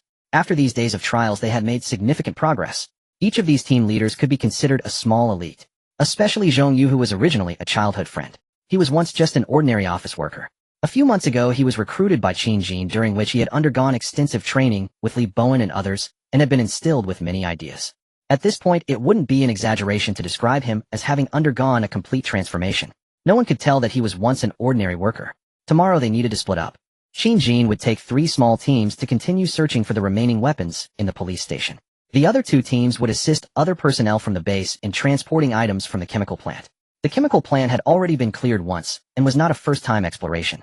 Therefore, the difficulty was not high, and there was no need for so many combat personnel. Considering it was the first time bringing other base personnel out, he assigned 2 small teams to assist. Once everyone was familiarized, perhaps even 1 team would suffice. There might not even be a need for combat team members to assist. The people within the base also needed training. They couldn't always rely on combat team members for protection when going out. In his view, everyone should have the ability to kill zombies. As the base developed and grew, the resources needed would increase. Currently, the base's walls were being constructed at a height of 1 meter a day, and they were already nearing 8 or 9 meters. It was estimated that in a few days they would reach the initial goal of 12 meters. At that point, they could free up personnel to engage in more tasks. End of chapter. Morning. Inside the green source base, everyone has become accustomed to their new life. It is a little past 6, and the sky is just brightening. Most people are already up. The combat team has also made early preparations. Qin Jin leads Li Boenzhong Tiankai and Zhong Ye's squad out to continue searching for other police stations. Chen Junqi, along with Lu Wenhao's team and 10 others, including Wang Bin, takes 7 trucks to the chemical factory to transport goods. They split into 2 groups. There is no relaxation within the base either. Qin's father and other managers are intensifying the construction of the walls and other facilities. They need to complete the wall heightening as soon as possible as it relates to everyone's safety. Today a group of people has been dispatched to move supplies from the chemical factory, but it does not affect the speed of the wall's construction. After several days of work, everyone has started to adapt to this physical labor. They have gained considerable understanding of the techniques and skills. Consequently, the construction speed has also increased, so the overall building pace has not slowed down. The base is bustling with activity. Development continues according to plan. 3 kilometers away from the greens, in the same industrial area, a sizable factory building, in a certain office building, in a room on the 7th, a few people are gathered by the window, their eyes fixed in the distance. That is the Green Source combat team, just past. One tall, skinny man with a bearded face spoke up, "Boss, that convoy has gone out again, or it's been 3 whole days." Another burly man whose eyebrows are partly missing and whose expression is grim, keeps his gaze fixed on the departing convoy, not turning his head, as he says, "Make sure to keep an eye on them when they return in the afternoon. We need to know where their lair is, and who they are." "Understood, boss." This room is quite large, somewhat dim inside. A few flashlights illuminate the internal area. Looking inside, one can see several sofas and tables arranged in a circle, but they seem out of place within the room. They appear to have been hastily dragged in. Besides the few people at the window, there are others sitting on the sofas smoking and drinking what seems to be alcoholic beverages. The smoke is thick and the air is murky. The table in the center is littered with leftover snack wrappers and bottles of alcohol and drinks, along with various remnants of food scattered everywhere. Some people seem to have just woken up, their eyes bleary, murmuring something under their breath. In a darker corner, shadows dance, and upon closer inspection, there are several men and women. 2 men among them have disheveled clothes, bruised faces, and are covered in blood, as if they have been severely beaten. Their hands are tied behind their backs, and they lie on the ground silent and unresponsive. Beside them, a stained mattress lies on the floor, and 3 relatively young women are huddled together, staring blankly. Strangely, none of them are wearing clothes. They only have a few thin, dirty undergarments on, revealing their bodies. At this moment, their hair is disheveled, and their expressions are filled with fear. On their pale bodies, faint blue and red bruises are visible, and they emit a strange odor. They dare not look directly at the men in the middle of the room. Even a furtive glance in that direction prompts them to quickly lower their heads, as if drawing the attention of those men would lead to something terrifying. The tall, skinny man and the one referred to as the boss seem to have surveyed the situation outside before walking toward the center sofa. The boss approaches a sleeping man on the sofa and kicks him awake. The latter, startled and about to explode in anger, calms down upon recognizing who it is. He quickly puts on a smile and welcomes the boss to sit down. The boss sits down, without hesitation taking charge. He stretches his legs, resting them on the table, his leather shoes pressing down on leftover snacks, his arms spread out, leaning against the edge of the sofa. He exudes an air of authority. No one in the room is dissatisfied because they all know that times have changed. They are actually enjoying the present. It is lawless. What they couldn't even dare to imagine before, they can now do freely. For example, those women in the corner were once figures they could only gaze at and fantasize about. Now they can enjoy them. This boss is named Zhao Chong. He was originally the security team leader of this factory. On the night of the mutation, no overtime was arranged for the production line, and only a few people remained in the factory. In the end, only 1 person mutated due to sheer luck. Zhao Chong, along with several security guards and employees, took considerable effort to deal with it. Having watched zombie movies, they naturally understood the weaknesses of such monsters to attack their heads. That night things happened, and they later learned about the situation online. They realized the world might have changed. They were filled with both fear and a hidden excitement deep within. They sealed off all the entrances and exits of the factory, easily acquiring a spacious and safe base. They had been keeping an eye on online news for the past few days. Finally, they confirmed that the apocalypse had truly arrived. The order outside had collapsed and official organizations had vanished. No one would return to take charge of this factory. Theoretically, they were now the new masters here. As the security team leader, Zhao Chong, with the highest combat ability, naturally became the boss here. At that time, there were only 7 people in the factory, 6 men and 1 woman, all employees who had stayed late to work. Once they confirmed that peace was no longer, he swiftly integrated and dominated them. He not only closed all entrances before zombies arrived, but also collected all the food to the top of this office building on the 7th floor, which was originally a spacious office. They piled up supplies in this room and brought in several sofas and tables, planning to resist a zombie invasion here if the factory were breached. They would survive for as long as they could. Naturally, among several men with low morals and infinite dark desires, the lone woman among them would undoubtedly not escape unscathed. The day after the mutation night, she was violated. The next 2 days were hellish and terrifying. Amid endless torment, she lost her life, her body discarded outside the factory. These men unleashed their inner darkness, watching the corpse fall into the frenzied zombies outside, their moral hearts completely shattered. They began to act even more recklessly, crazily, venting their inner despair. Until 2 days ago, when the mist cleared and the zombies outside calmed down. Perhaps due to their small numbers, the meat scent was not strong, and hardly any zombies gathered around their factory. They saw new hope. A kind of crazed animal instinct began to rise. 2 days ago, they started to muster the courage to leave the factory in search of prey. They also knew some techniques to create noise to distract zombies and knew to attack their heads. Fortunately, they hardly encountered large groups of zombies. They drove around outside, crushing several zombies, and faced no significant danger. They grew bolder. Later, they went several kilometers away from the factory to find supplies and prey. It was several survivors who had been hiding in nearby buildings spotted them, and surprisingly, they mistook them for a rescue team. They found it amusing that after having killed people and committed heinous acts, they were mistaken for good people. They discreetly lured this group of 5 survivors down, only to discover that there were 3 young women among them. Zhao Chong and the others were overjoyed. This small group was deceived back to the factory. Then their true colors were revealed, who under the threat of iron rods and knives they first subdued the women. The 2 men initially resisted, but soon complied. What followed needs no further explanation. Naturally, the men tortured and beat them to extract more information about resources and prey, while the women became tools for their release of desires. They had never imagined life could be so carefree. In the past, they could only rely on traditional skills. They even dared not spend money at places of ill repute. Previously, they were like wild dogs on the roadside. No woman would even give them a glance. They all knew they were the lowest failures in society, merely subsisting on meager salaries. Now it is different. Life in this new world is somewhat dangerous. But it is so comfortable. In the last few days, they have engaged in several wild activities.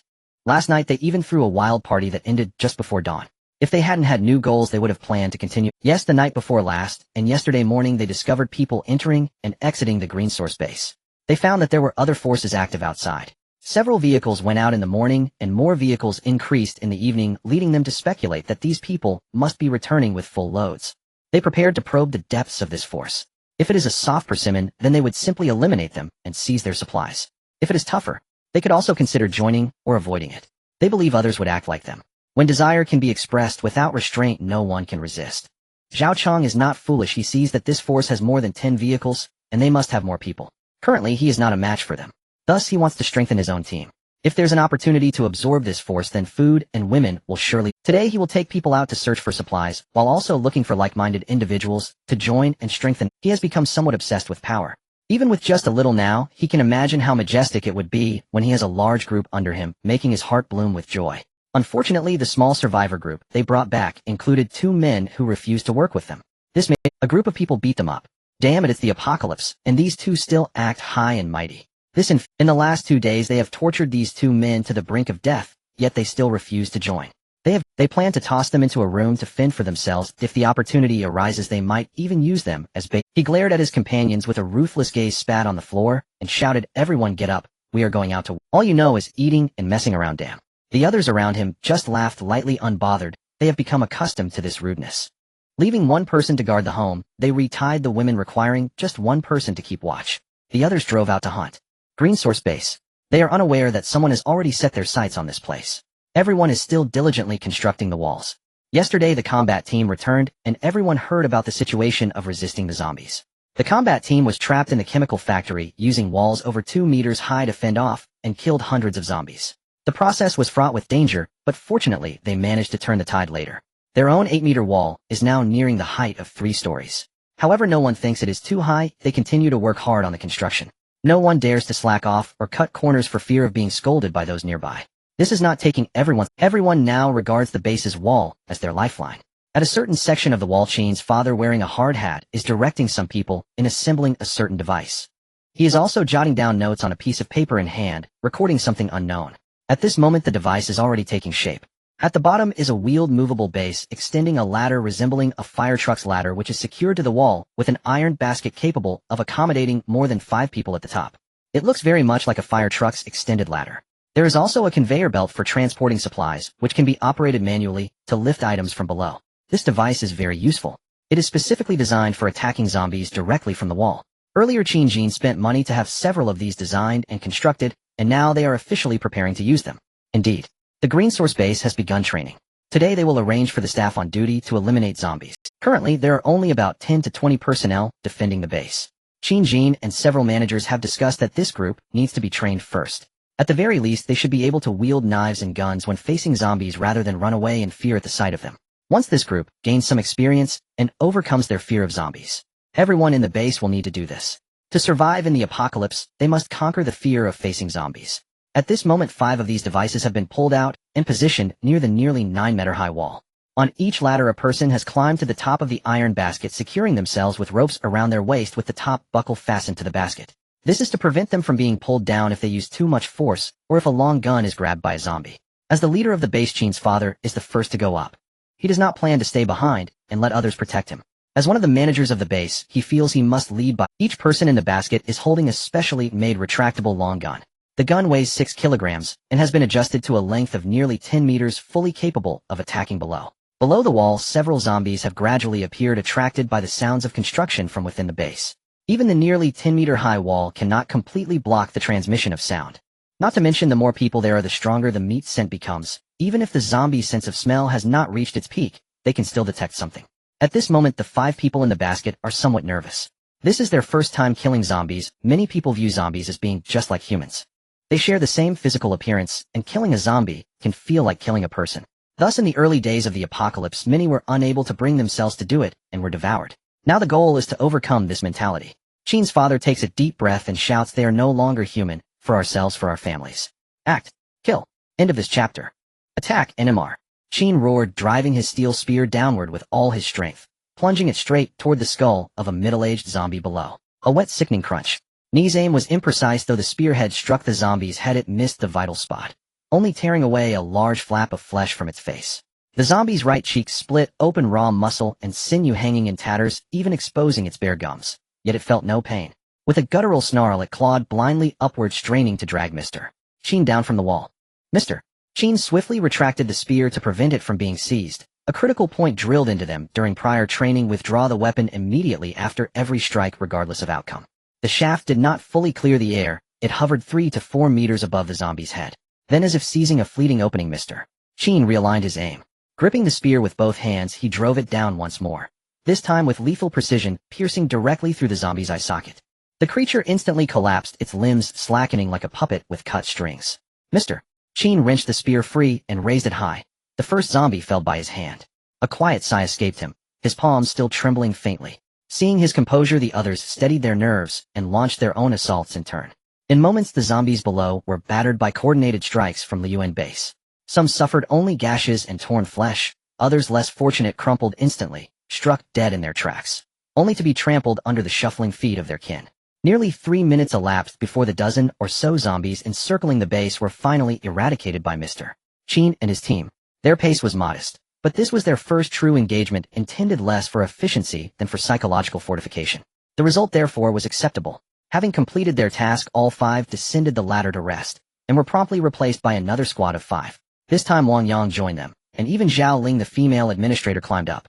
Though one wave of zombies had just been slain, merely activating the loudspeaker, emitting sound at sufficient volume, drew fresh ones within moments. Within 2 minutes of Wang Yang activating the speaker atop the ladder, nearly 20 new zombies gathered beneath the wall. This time no rallying cry was needed. Each clenched their jaw and silently repeated, "They are monsters who devour human flesh." They thrust their steel spears downward with brutal force, scattering the undead in dismembered chaos. Zhao Ling's face paled.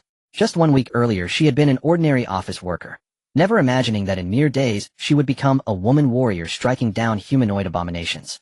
Now, heedless of sweat drenching her brow or the searing ache in her palms, she stabbed again and again at a single target, until its face was reduced to unrecognizable pulp, stripped of all semblance of humanity. She suppressed the urge to vomit, until at last her spear pierced the female zombie's eye socket, ending its grotesque motion.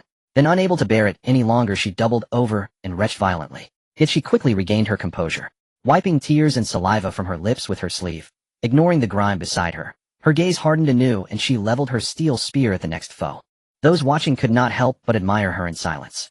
For a woman to achieve such resolve was truly commendable. After all, among the earlier group, and even among this one, several men had also vomited. 2 could barely hold their spears steady, managing only glancing blows against the zombies' bodies. Occasionally a zombie seized the spear, forcing a desperate struggle before it was wrested back. Zhao Ling's performance ranked solidly above average. Wang Yang, the male administrator, fared somewhat better, though still slightly inferior to Mr. Qin, the finest among them.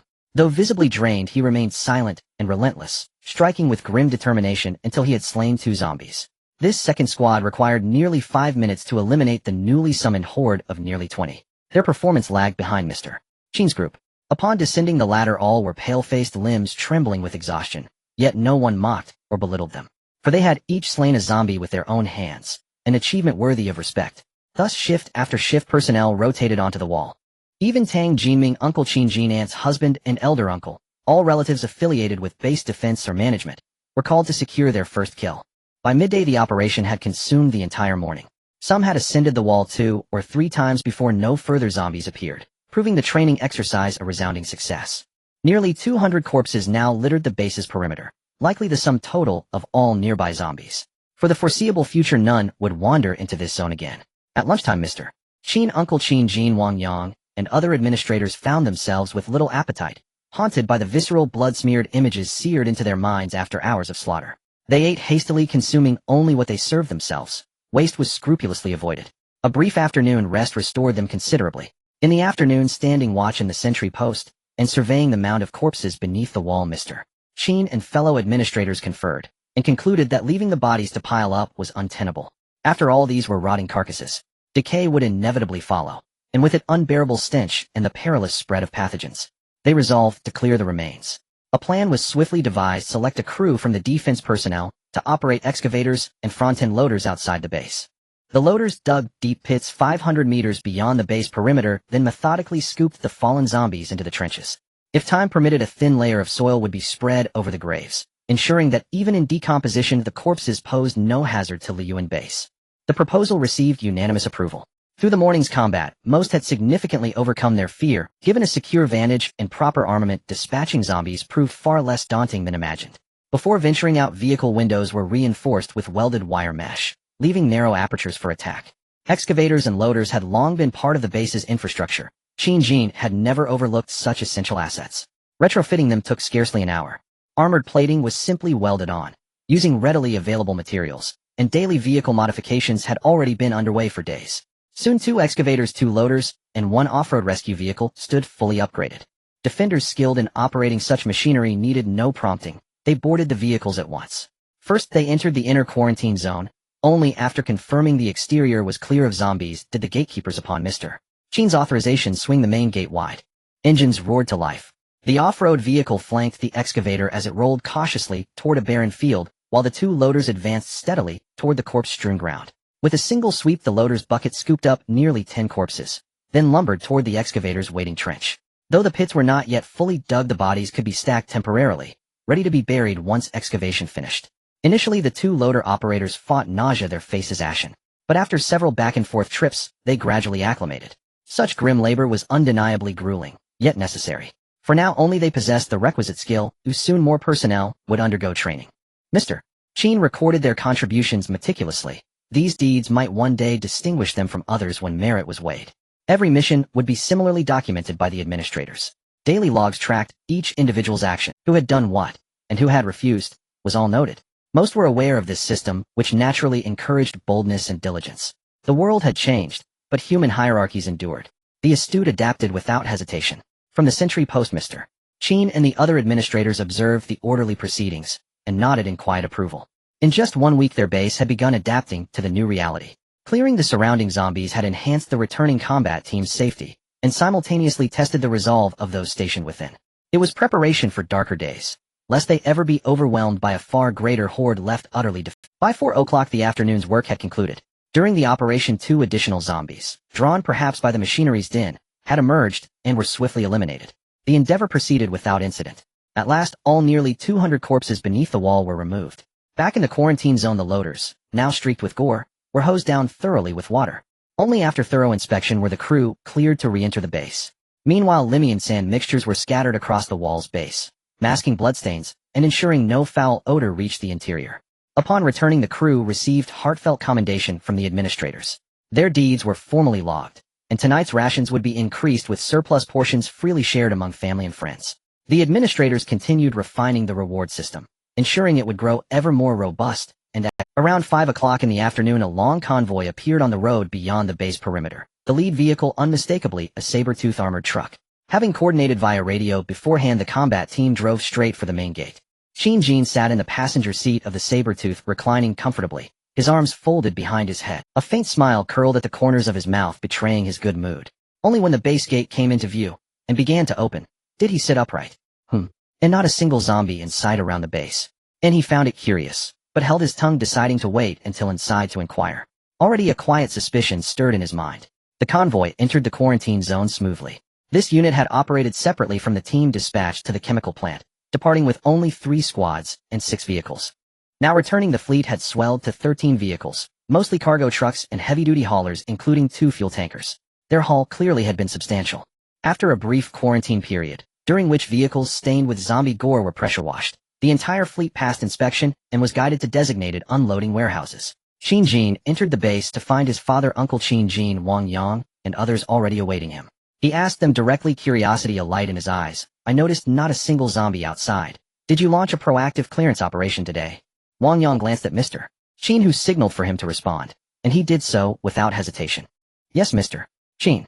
This morning we deployed aerial ladders onto the wall and used pre-prepared steel spears to dispatch the undead, eliminating nearly 200 in just a few hours. Then this afternoon we retrofitted several utility vehicles and conducted a full-scale burial operation, excavating trenches and interring all remains. Effectively, we've swept the immediate vicinity clean. No zombie should appear here for some time. Clap, clap, clap. Excellent. Truly outstanding. Qin Jin beamed, applauding vigorously to celebrate the base's extraordinary achievement. He had not expected them to accomplish so much in his absence. Even with his earlier hints, he doubted they'd act, and yet they had surpassed even his highest expectations. He had mentioned the idea only briefly before departing. Where credit is due, it belongs to Master Qin's leadership. We merely followed his command. Wang Yang replied with a modest smile. Not at all. It was everyone's effort. Each person struck down a zombie with their own hands. All deserve praise, especially those comrades who braved the exterior this afternoon to bury the dead. Theirs is the true merit. Mr. Qin chuckled, deflecting praise. As the patriarch of the leader, he saw no value in hoarding accolades. Better to distribute them where they inspired loyalty and unity. Well said. Let us honor these individuals properly. Our base must uphold both discipline and reward to kindle every soul's motivation. Qin Jin nodded in firm agreement. Inside the base, Qin Jin listened to the day's report on dealing with zombies with deep satisfaction. The account only strengthened his original resolve to build a force. This place would become his steadfast rear guard. He then briefly relayed to Qin's father and the others the events of the day's sortie and what they had gained. Today our haul was fairly good. The police station we visited this morning posed no danger on the road. We reached it within an hour and smoothly secured all the weapons inside. Then we immediately moved on to another precinct, which went equally smoothly. By midday we had collected weapons from 2 police stations. In the afternoon we sped to the next station and despite some tension obtained what we needed. By then we had swept the larger police stations within a 50-li radius. Only village-level posts remained. We will split into smaller teams and search not only for arms, but also for medicines, food, fuel, and other supplies. Our team also gained a lot of combat experience today. In the afternoon, one vehicle was besieged by dozens of zombies, but our men used the vehicle's defenses to clear them out. They have tasted battle. Under each squad leader, they should survive far better. Indeed, Qin Jin's strike team had been fortunate. They not only secured the planned weapons, but also withstood the zombie encirclement and struck back successfully. Only after seeing that no more zombies appeared did he decide to use the opportunity to train the men, otherwise they would have floored it and broken out of the ring immediately. All the kills were within plan. The guns and ammunition acquired today almost matched the total they had obtained that day at Guangyuan City Bureau. No wonder Qin Jin had been so buoyant on the way back. It had been only a week since the apocalypse began, and they already possessed a significant stockpile of weapons. This would be their guarantee of survival. After counting tonight's inventory, he would begin scheduling shooting practice, striving to give every gunbearer a basic level of accuracy. That would improve their odds against both humans and zombies. He checked the time. The other teams sent to the chemical plant should be returning soon. Rewinding a bit, as Qin Jin's convoy approached the base, they did not notice an electric car following them at a distance. The little electric car was thick with dust, as if left standing for a long time, so it drew no attention as they passed. Only after the last vehicle had gone did the electric car start and trail them, keeping a distant, uneven pace. Sometimes quick, sometimes slow, so casual that no one would suspect it was tracking them.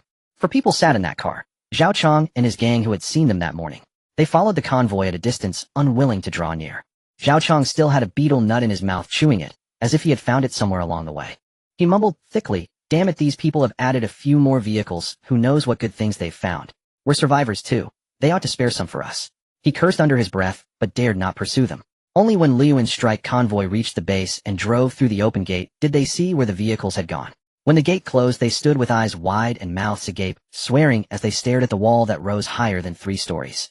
Zhao Chong and his men were stunned. These people really know how to pick a location. A place with a wall this tall. How did I never notice this before? A place like this. They'll never need to fear zombies until I die, he cried. We have to take it. If nothing else, we must get inside. Their eyes reddened. To them, that nearly 10-meter wall was an impenetrable barrier against the undead. With enough food and a few women taken to keep them company, they imagined a life of unimaginable pleasure, no longer forced to live day by day. They knew the truth. Today's pleasure could end with zombies breaking in tomorrow. The moment they saw Liuan base, their decision hardened. They had to possess it. Boss! Boss! Quick hide, someone shouted. Another convoy is coming. The warning cut through Zhao. The lanky man from that morning grabbed his sleeve and pushed his head down as if some great beast had arrived outside. Zhao's fantasy was interrupted, and he bristled with anger. He heard the thunder of engines and held his tongue, ducking away from the window and covering himself with a used jacket for concealment before daring a sidelong glance outside. Another convoy rolled by, more than a dozen heavy trucks and lorries. Fortunately, they had been parked at the roadside while following earlier. The lead vehicle passed their car without stopping, likely mistaking it for an ordinary abandoned vehicle. Each truck was wrapped in waterproof tarpaulins that hid the cargo, yet even that could not stop Zhao and his companions from feeling astonished. They guessed the loads were the kind of things they coveted, and they were right. The convoy belonged to the faction inside the highway. It was Wang Bin, Shin Junshi, Lu Haowen, and the others returning from the chemical plant. Once all had entered the compound, only then did Zhao and his group stir. Damn! Zhao spat his habitual curse. Boss, these people are frighteningly powerful. The lanky man stared at the towering Liuan base with vacant eyes, and a helpless moan escaped him. Zhao smacked him on the head and barked, damn it! Do I need you to tell me that? As if I couldn't see it. Let's go home for now. Boss, are we just going to back down? And the lanky man clutched his head and spoke cautiously. Let them go. Zhao snorted. How could we? We'll go back and make a plan, observe them for a few days to find any flaw, and meanwhile strengthen ourselves. We recruited 4 new partners today, with more people we might be able to swallow this place whole. If that fails with so many of us, we could try to join them. Work our way into leadership, enjoy fine food and comfort. Wouldn't that be grand? Wise words, boss. We'll head back. The men we found today haven't tasted the new world's comforts yet. Once they do, they'll serve you well. Zhao nodded. Indeed, they had found 4 survivors among the nearby buildings that day. Those men had been hiding in structures near the factory. When Zhao approached, all he needed to say was, rescue has arrived. Please come out quickly, don't miss the chance, and they would rush forth. As a rule, survivors would bolt out to join them. If a few zombies were drawn, they relied on their vehicle for defense, and used machetes to slaughter the creatures. If the numbers grew large, they would simply drive off. By this method, they found 4 men today. Unfortunately, none. Zhao had years of experience as a security guard, and could read people. He judged these newcomers to be ordinary. He believed that with a mixture of threat and temptation, once they had tasted lawlessness, they would soon be useful. The 2 who had stubbornly refused earlier were exceptions. Dusk was already falling. If they did not return, soon the night would bring far greater danger. Satisfied they had located Liuan base, they did not linger and drove back. Shun Junshi's group had no idea they had narrowly missed a gang coveting their base. No one paid much attention to a lone car, parked by the roadside. In an apocalypse like this, such sights were common. The joy of returning laden with goods eased the world's sorrow. Xinjian's team had received their return signal over the radio and opened the gate ahead of time. Seeing the quarantine area filled with heavy vehicles whose tarps bulged with cargo, it was clear the mission had gone well. When the quarantine period ended, Shun Junshi and Wang Bin hurried toward Xinjian to report on the chemical plant operation. Director Qin, we were lucky today. The chemical plant was mostly clear of zombies. The cars at the gate showed no change. We drove and re-established defenses, sent teams to check for threats, and began moving important items. We followed plan. We removed the necessary chemical storage equipment and filled it before loading. We also dismantled several research devices that Donggong needed. He can now carry out experimental tests at our base. The chemicals we brought back should be enough to produce several tons of explosives, liquid and solid. Whether for offensive operations or defense, our capacity has been raised several levels. There are storage requirements. Many chemicals need specific conditions to be stored safely. Following Wang Bin's suggestions and Donggong's requirements, we dismantled the needed materials. We will build a dedicated chemical storage facility inside the base for these hazardous items. We only moved about 1/5 of the factory's ready supplies, much remains. Today we spent too much time dismantling equipment, but most is done, and tomorrow we can accelerate transport. We expect to move all required chemicals back to the base within a week. Xinjian listened to Qin Junshi's report and nodded repeatedly. The situation matched his expectations, perhaps even exceeded them. chiefly because they had found Wang Bin and Dong Hui, two former workers of the chemical plant. With experienced guides the work was indeed twice as efficient. Without them it might have taken 10 days or half a month to accomplish, and would not have been as safe. One careless mistake could have cost many lives. Now with professionals handling matters he could breathe easier. Chen Junxi and the others carried the supplies into the designated warehouses, then prepared to rest and eat. It had been another exhausting day.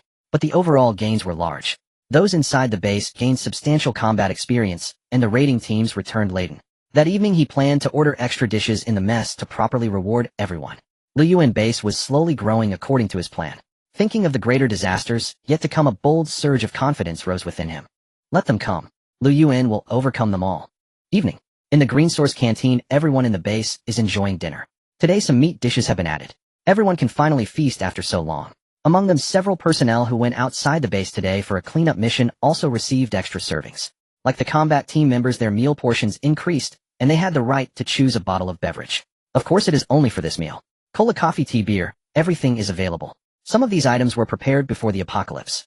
Now taking them out occasionally as a reward is quite nice. After the meal, most of those without tasks left satisfied. Those with tasks also rested for a while with toothpicks before getting back to work. The Green Source base was still bustling at night, with vehicle modifications, new supplies being counted and stored, and the progress of base construction being monitored. Every task requires considerable effort. Everything that can be done must be accomplished during this golden search period. In the office building of the base, standing in front of his office window, Qin Jin reached out to open it. A refreshing breeze swept through. The temperature had already dropped below 20 degrees Celsius. He would not forget how difficult the first winter of his past life was. Surprisingly, the temperature would drop to an incredible degree even in the southern regions. Therefore, it is essential to gather supplies as much as possible during this time. When winter arrives, the frequency of going outside can be reduced. The base's walls have been built to over 9 meters high, and it is expected that in a few days the first target of 12 meters will be completed. At that time, personnel will be assigned to other tasks. Today's defensive personnel in the base performed well. Everyone completed their first kill of a zombie. At least in the future, they would not find themselves unable to steady their weapons when facing zombies. In the future, there will be more time to continue. Everyone in the base who has not yet participated must be arranged to hunt zombies, except for the elderly who are too old to engage in such activities. Currently, there are no children in the base. The youngest is Qin Jin's 19-year-old cousin Zhang Jingxiu. She just completed her senior high school exams, and within a month of entering university, she found herself in the apocalypse. In his plans, even his cousin who is not yet 20 must eventually learn to kill zombies on her own. In this era, one cannot still hold the belief of relying on others for protection. Only by protecting oneself can one survive. There are 3 elderly individuals over 60 in the base, all family members of the base's personnel, including Qin Jin's grandmother. At that time, Qin Jin arranged for family members of staff to attend the opening ceremony without any restrictions, only providing a quota. Employees could choose whom to bring. As a result, the current situation is that the Green Source base mainly consists of young and middle-aged individuals. He does not reject children and the elderly. With his current abilities, he can support them all. In the future, if he encounters suitable people, he would not mind allowing them to bring their families in as long as those individuals possess the abilities needed by the base. Evening. He made a trip to Dong Hu's place. He confirmed with him once again that the supplies brought back from the chemical plant today can be used to make many explosives. However, it needs some time. Because the stability and power of the bombs need to be considered, Dong Hui still needs to make some adjustments and conduct tests. After all, he has never really made a bomb before. Such things cannot be produced during peacetime. For this reason, he also applied to Qin Jin to build a simple structure at the edge of the base tomorrow. It won't take too much time, just surrounding it with sturdy steel plates and sandbags will suffice. He will test the stability and power of the explosives made here, to see if it meets the production requirements. Qin Jin naturally had no objections. With a wave of his hand, he called for Wang Yang, the manager of the base. He instructed him to note down Dong Hu's requirements and send someone to expedite construction tonight. After handling Dong Hu's matters, he made another trip to the warehouse to check the inventory situation of the weapons brought in today. Zhong Yu and Qin's father were still busy with this. When they saw him come over, they inquired about the situation. Qin's father said, "We are still doing the final statistics. The approximate quantities have been counted, and now Dan is verifying. They'll have her come over." Qin's father called out to her inside. Not long after, a beautiful and tall figure walked over. Qin Jin's cousin Luo Dan. After Qin Jin explained the reason, she reported, "Including the weapons and ammunition obtained today, our base now has 77 various machine guns and submachine guns. There are 212 various handguns, 24 shotguns, 11 sniper rifles, 1,230 grenades, 9,000 rounds of ammunition. Today we also collected 3 heavy machine guns with 3,500 rounds of ammunition, and various knives, protective gear, and a number of interchangeable parts. Damn. Upon hearing the report, Qin immediately felt his back straighten a little. These are the supports they will rely on in the future. Today they were incredibly lucky to discover 3 heavy machine guns in a certain police station. Although the models are somewhat outdated, he did not know how the city police failed to find them at that time, only to have them appear in a smaller police station. Not wanting to think about the reasons after all, these are now his.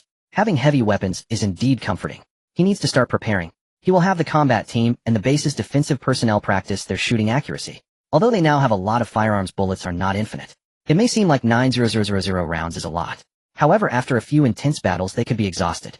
For instance, when it comes to killing zombies, unless you shoot them in the head, hitting their bodies is practically useless. For someone who has never used a gun, at a distance of 10 meters, firing an entire magazine may not guarantee hitting even one shot on the target's body, let alone hitting the critical area, the head. Only through training can the hit rate be improved. And currently the bullets cannot withstand unlimited training. Only a portion can be taken out for theoretical and practical learning. He aims to enhance everyone's strength at the lowest cost. Once the walls and other essential tasks of the base are completed, he will need to consider the bullet issue. He has some stock of brass and gunpowder, and the manufacturing process has already been prepared in advance. He just needs to wait for personnel to have free time to start arrangements for production. His cousin Luo Dan is a year older than him, and previously worked as a strong woman in one of the top 500 companies in the country with outstanding work capabilities. He called her to assist Qin's father with some important material statistics. Having grown up together, his cousin is quite trustworthy. After understanding the situation regarding the weapons, Qin instructed them to keep the weapons well preserved and maintained. Afterward, he took Zhongyu back to the office building. On the second floor there is a dedicated large office that has become the regular meeting place for the combat team. Next to it, there is an even larger training room in the warehouse, allowing them to conduct physical training and skill combat. It was 9 p.m. The combat team members had not disbanded for rest yet.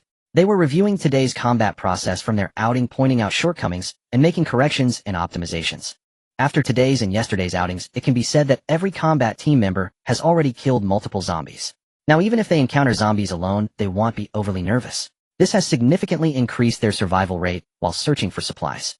After all, moving through various buildings, one can never know whether a zombie will jump out after opening the next door. Several squad leaders were former soldiers, and with the training over the past 6 months, they have already surpassed many others. Equipped, well, they can comfortably handle 1 or 2 zombies on their own. Of course, if facing a larger number, escaping would be the priority. Life is only one. Everyone would respond to danger in the best way possible. Upon seeing Qin approach, they all stopped the discussion. The squad leader sitting at the front quickly stood up to make space for the boss to take a seat. All combat team members are aware of their boss' prowess. In the past 2 days, they have witnessed several impressive feats. Zombies in front of him are like clay dolls. They often just blink, and one by one zombies lose their heads. This made the nearby team members feel like exclaiming, "Look at Superman." Qin is used to this. In his past life, he often acted as a lone wolf, having killed countless zombies. Now his body is continuously strengthening with various powers, and every day during combat, he feels familiar with his new strength. He has completely surpassed his past self. He truly does not know what level he will reach in the future. Not intending to delay the combat team members too long, he came to arrange the new tasks for tomorrow, as the major police stations around the base have already been visited. The remaining small precincts probably do not have many weapons left. Sending troops specifically to them would be too low in cost effectiveness. Therefore, he needs to adjust the outing objectives and formations. Starting tomorrow, we will no longer act collectively to search for police stations. The nearby ones have already been searched by us. Going further poses too high a risk with the possibility of not returning the same day. Therefore, starting tomorrow, we will split into small teams for operations, with each team consisting of 5 members and 2 vehicles going out. If you encounter suitable vehicles on the way, take them. In a moment, each team leader should come to my office to collect the list, which will include some supply search points and priority of supplies. This includes weapons, medicines, food, tools, and more. Starting tomorrow, we will expand our search area. Each team must continue to ensure their safety. If you encounter something unmanageable, abandon it for now, or first transport back what can be secured. Li Bowen's team and Zhong Ye's team should each take a fuel tanker out tomorrow. When you pass by the gas station, drain all the fuel inside and bring it back. Lu Wenhao's team will continue to assist Wang Bin in transporting chemicals from the chemical factory. Chen Junqi's team and Zhang Tiankai's team should search according to the list, prioritizing medicines, food, and some important electronic products. I will not accompany everyone outside tomorrow. You need to take care of yourselves. The scale of the combat team needs to be expanded, and I will select some people from the base to join your teams. You can also absorb some people into your teams based on the situation outside according to the standards I previously mentioned. After returning, I will conduct another round of screening. Is everything clear? If there are no objections, we will proceed as stated tomorrow. He had said quite a bit. However, everyone below listened attentively. The combat team had no objections.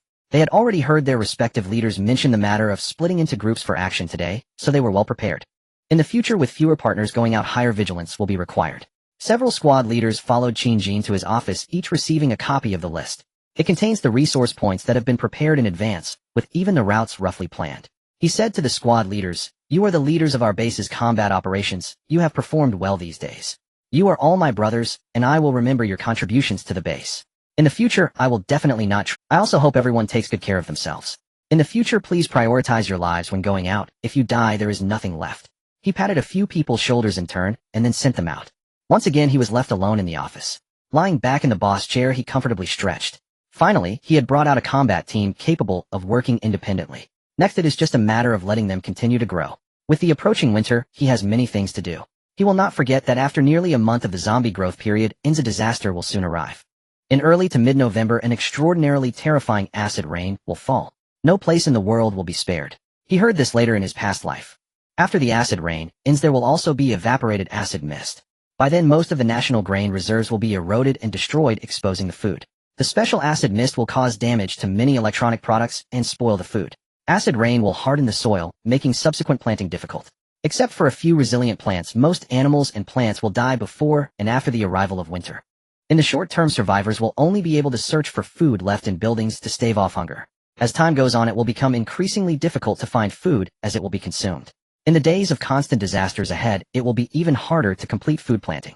Only a few hardy edible plants that can adapt to the new environment will barely suffice. Qin Jin needs to prepare for the first disaster of the acid rain before it arrives. End of chapter. A new day. At 6:30 in the morning, the sky was just beginning to brighten. At the entrance of the Green Source base, the members preparing for battle and those set to transport items from the chemical plant were all ready. The weather has become even colder today, dropping below 20 degrees. The team members have all put on their coats, remarking on how quickly the temperature has fallen this year. Except for Qin Jin, no one knew that this was just the beginning. A grand procession of more than 10 vehicles drove out in turn, with the most heading to the chemical plant.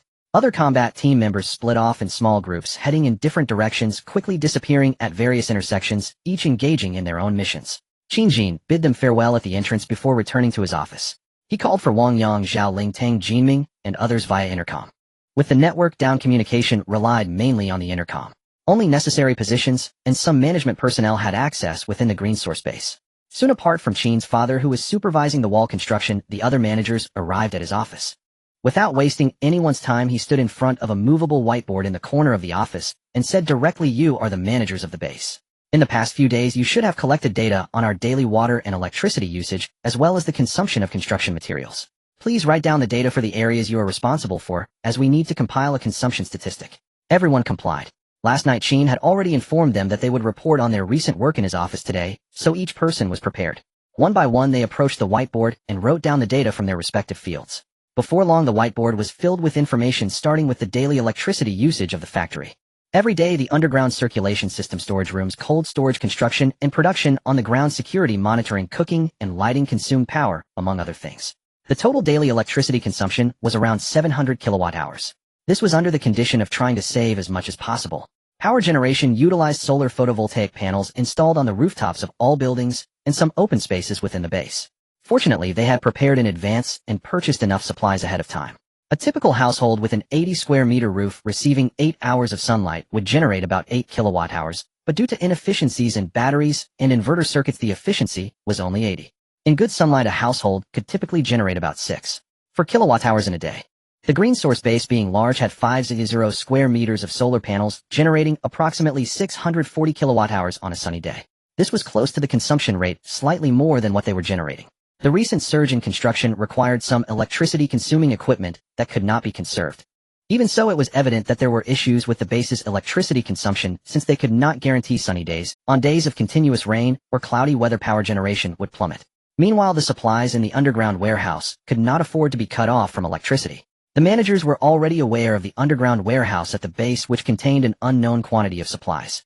Countless weapons and food were being transported in and stored, making it impossible to keep this a secret. A few days ago, Qin had informed all the managers.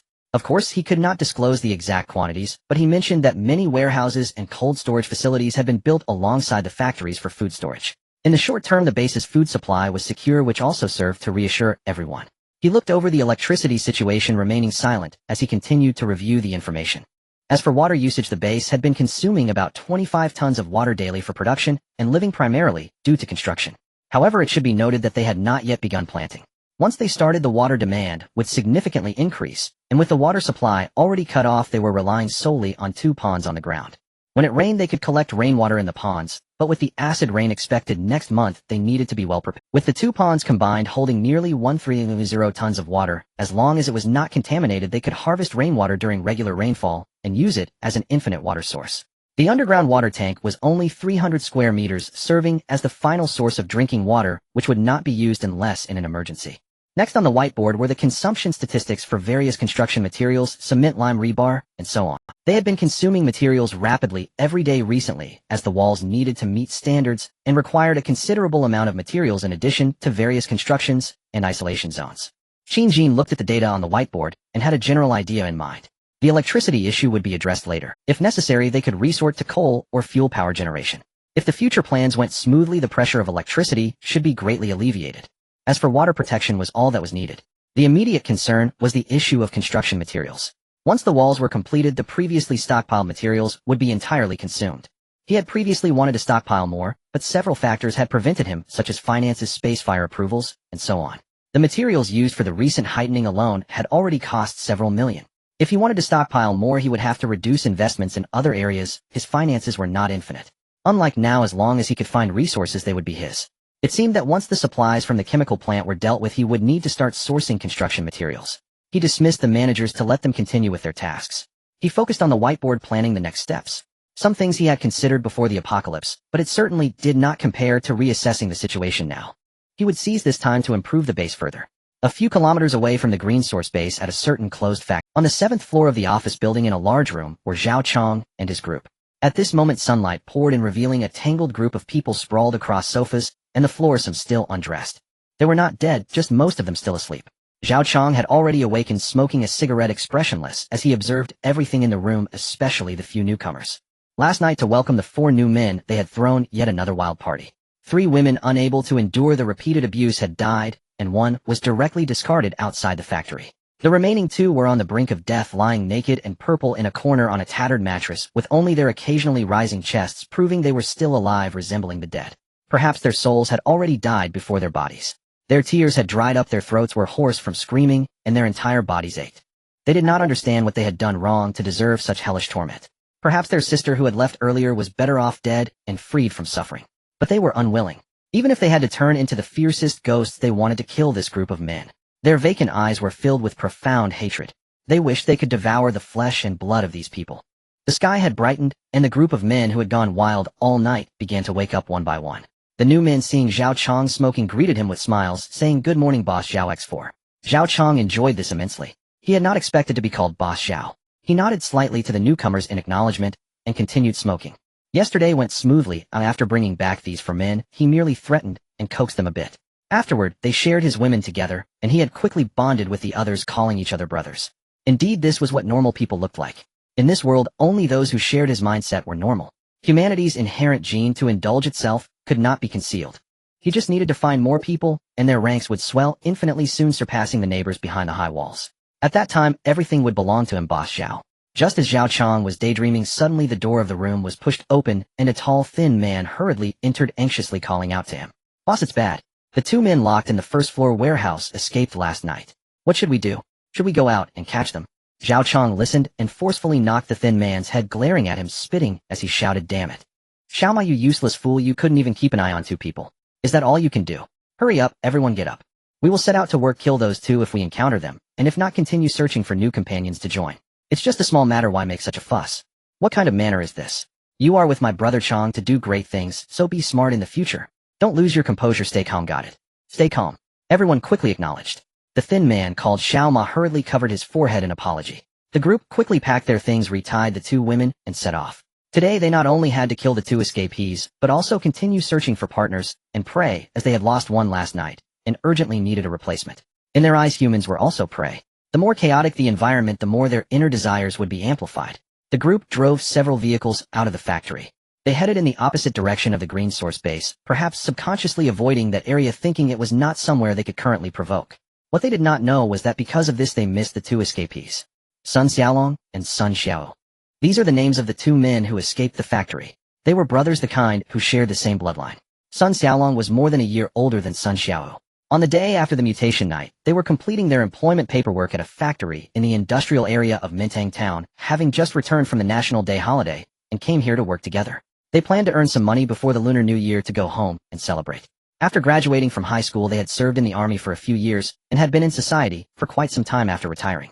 Sun Xiaolong had already reached his 30s, but unfortunately both brothers were too honest and had never had a girlfriend. Their shyness prevented them from making girls happy, causing them to miss many opportunities. Otherwise, with their military demeanor, they could have attracted some factory girls. Each year the money they earned from working was only sent home to their parents for saving, hoping to use it to marry wives in the future. Unfortunately, they could never keep up with the rising housing prices and bride prices. In their hometown, the bride price had even risen to 2,000, not to mention other various fees such as gifts, alcohol, and banquet costs. It was despairing. So they preferred to leave their hometown and come to Guangnan province to work everywhere, at least avoiding the high-handed pointing of relatives or neighbors. Here the two brothers had a bit more freedom. Over the years they had worked in factories as security guards, waiters, and so on. Lacking connections and eloquence, they simply lived quietly, relying on each other. Then on the night of the mutation, they had just finished dinner and were strolling around their new company when they suddenly heard chaotic noises and screams from all directions, and then the apocalypse arrived. They escaped alongside some survivors. Some mutated on the way and some fell behind after being bitten by pursuing zombies, leaving only a small group. Among them were the three women. Yes, they remembered that two of them were colleagues who had started working with them today. The girls, being slower, quickly fell behind from the other escaping men, and it was the two brothers who, unable to ignore it, protected the three girls as they ran. Using their military skills, they guided the girls away from the initial chaos and hid in a civilian house. Perhaps the homeowner had become a zombie and run away, which inadvertently benefited them. There was still a little food inside, and they hid there for several days. During this time, they monitored the outside situation with the phones they still had, knowing that the outside world was in chaos and had not dared to go out. Originally, the two brothers had considered going out alone to find help, but considering the safety of the three girls, they had not acted. Then 2 days ago, they heard shouting outside, suspected to be from rescuers.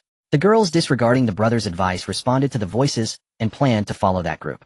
Having been in society for a few years, they had some ability to judge people and knew that Zhao Chang's group did not seem to be there for rescue. Under the pressure of a few hopeful women wanting to join them, they had no choice but to follow, as staying in the house was, even though a sense of unease had begun to creep into their hearts. At that time, they still did not realize how quickly the morals of others in this world had collapsed. Soon they were brought to Zhao Chang's factory. After the opposing party revealed their intentions, they had attempted to resist, but unfortunately, they were subdued by Zhao Chang, using the girls as hostages, tied up and beaten severely. What followed was an event that shattered their minds. They, along with several girls, were taken to a spacious room. That night they witnessed what hell truly was. The terrifying scenes they had never imagined unfolded before them. The girls they had protected earlier were subjected to humiliation by this group of beasts. They wanted to resist, to use words to stop the violence, and their hands bore countless scars from struggling. Unfortunately, the perpetrators did not relent even a bit, and their attempts at persuasion only led to more brutal treatment. They too were beaten badly. Their bodies were in pain, and their worldview shattered. From the exchanges among the beasts, they learned that one woman had been violated to death, and her body discarded outside. They were dealing with a group of absolute scum. Unfortunately, they did not fight back with all their might at the beginning. Now it was too late. They were exhausted and battered. Even so, they did not waver in their thoughts of joining those inviting them, despite having always been at the bottom of society, struggling to find their way. But the honor of being soldiers told them that even if they were to die, they could not commit such acts. Later they were confined in a pitch-black room, and from what they heard, death awaited them. What Zhao Chang and his group did not know was that they had not given up in that room. Using some skills and small tools, they successfully broke free from their ropes. Taking advantage of their captors' sleep, they escaped the room and fled the factory. They walked on the road outside, their bodies already weak, but they were unwilling to give up. They must find a safe place to rest and recover. Then they would kill Zhao Chang and his group. Since order and law had already collapsed with the villains running rampant, they would not be foolish. An eye for an eye. Blood debts must be repaid in blood. For themselves, and to avenge those girls who had suffered. End of this chapter. Afternoon. Green Source Base. A room beside the leader's office. At this moment, several people are helping to move some fitness equipment.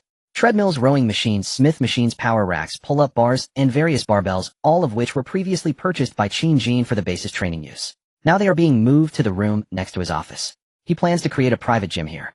With his body growing stronger over time, he thinks having a place to work out might enhance his ultimate potential. He can also test his strength whenever he has free time. On this floor of the office building, he was the only one working, so he simply opened up several adjacent rooms and had the fitness equipment moved in.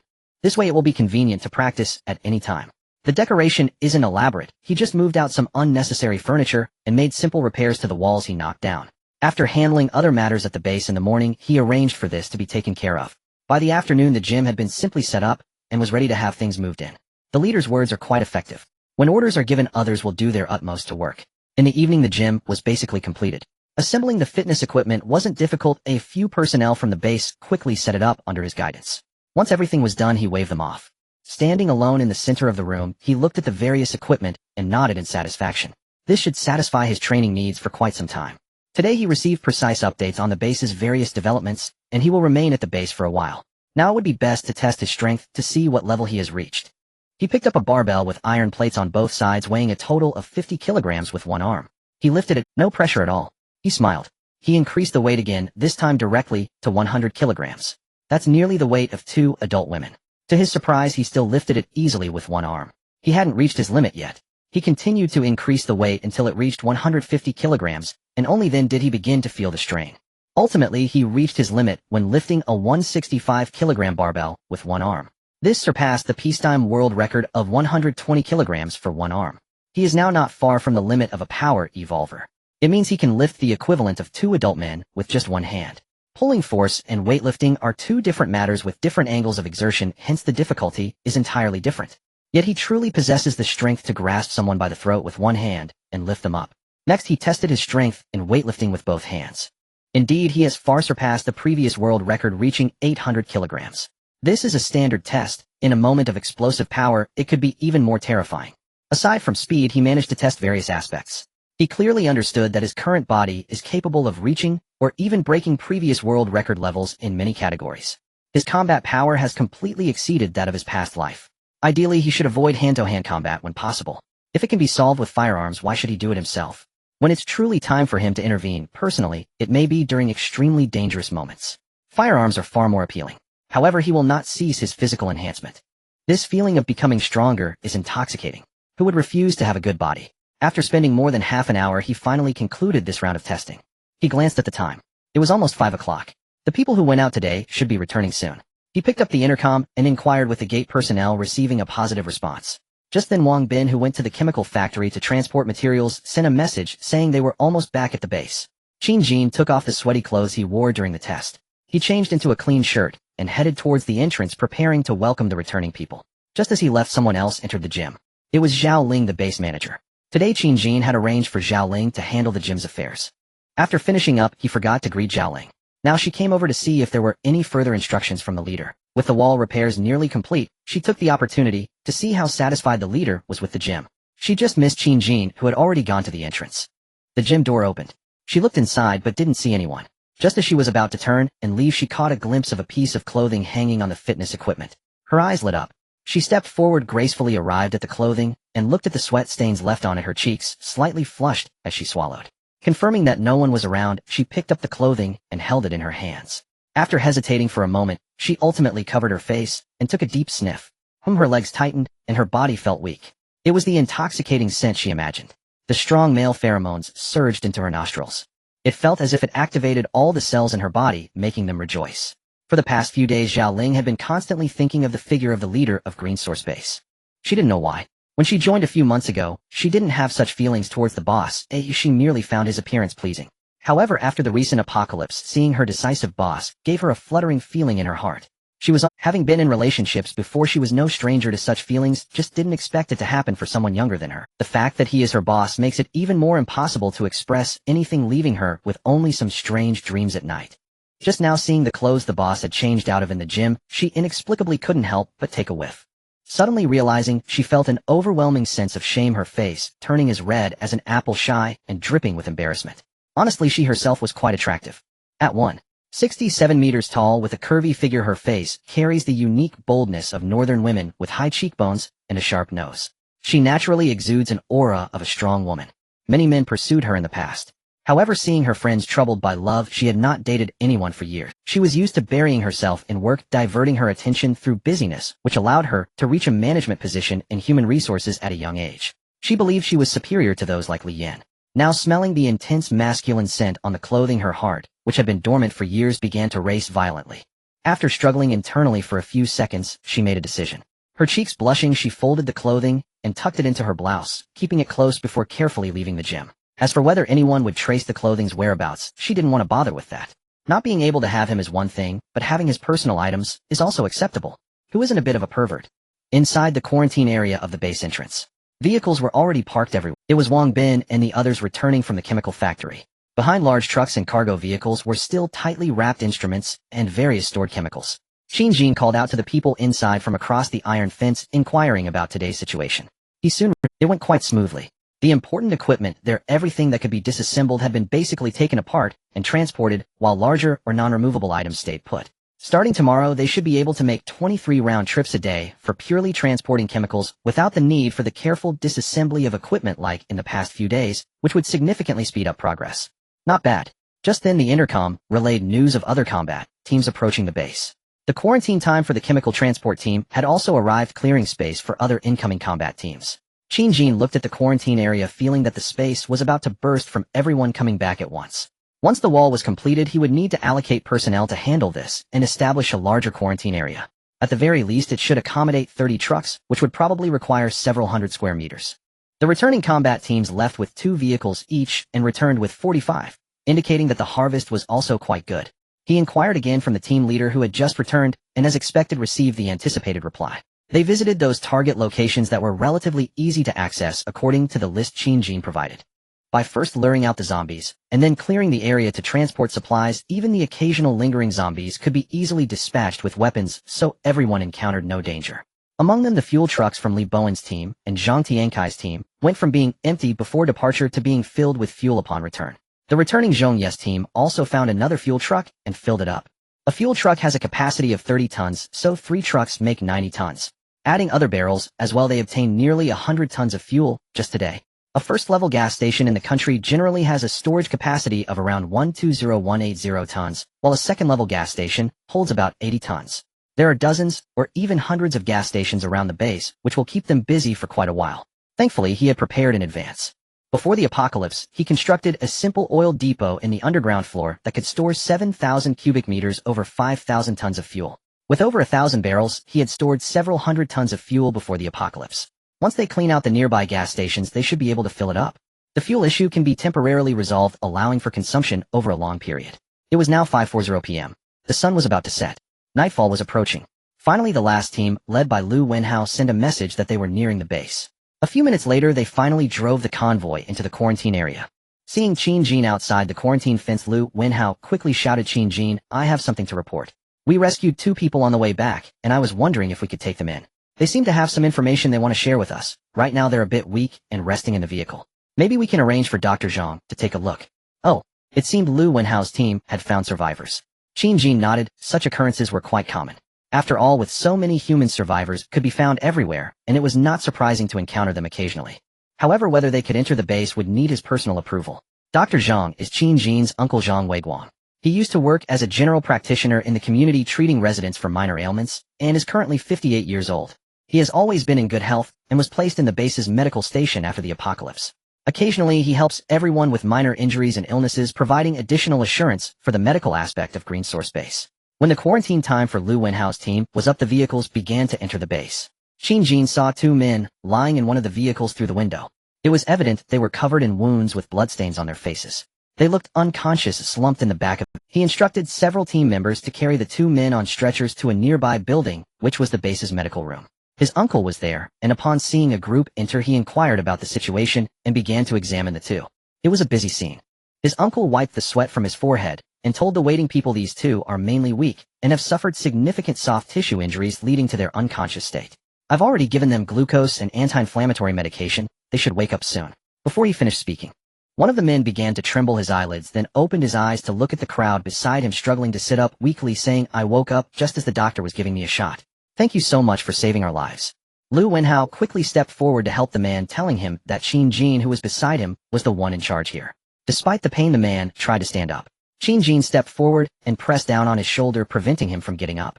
The man was immediately unable. He seemed a bit surprised. After all, he used to be a soldier and strength was always his strong suit. Even in his current weakened state, he could still stand up. However, he didn't expect to be unable to move, with just one hand pressing down on him. He gave up and sincerely said, "Thank you very much. My name is Sun Xiaolong. and this is my younger brother Sun Xiao. End of this chapter. Green Source Base. Inside the medical room the man briefly explained, and seeing that the others were still quite weak they decided not to disturb their rest for the time being. Qin Jin led the group out of the room allowing the two individuals to continue resting, while leaving personnel to assist in watching over them also to monitor. Newcomers will certainly have an observation period. It is impossible to just come in and be left unchecked. Even if they are currently injured and inconvenienced they will not slack off. Once they recover a bit more he intends to conduct another evaluation before ultimately deciding whether to keep the two. Outside the medical room Lu Wenhao said to Qin Jin, Mr. Qin, I encountered these two near the base.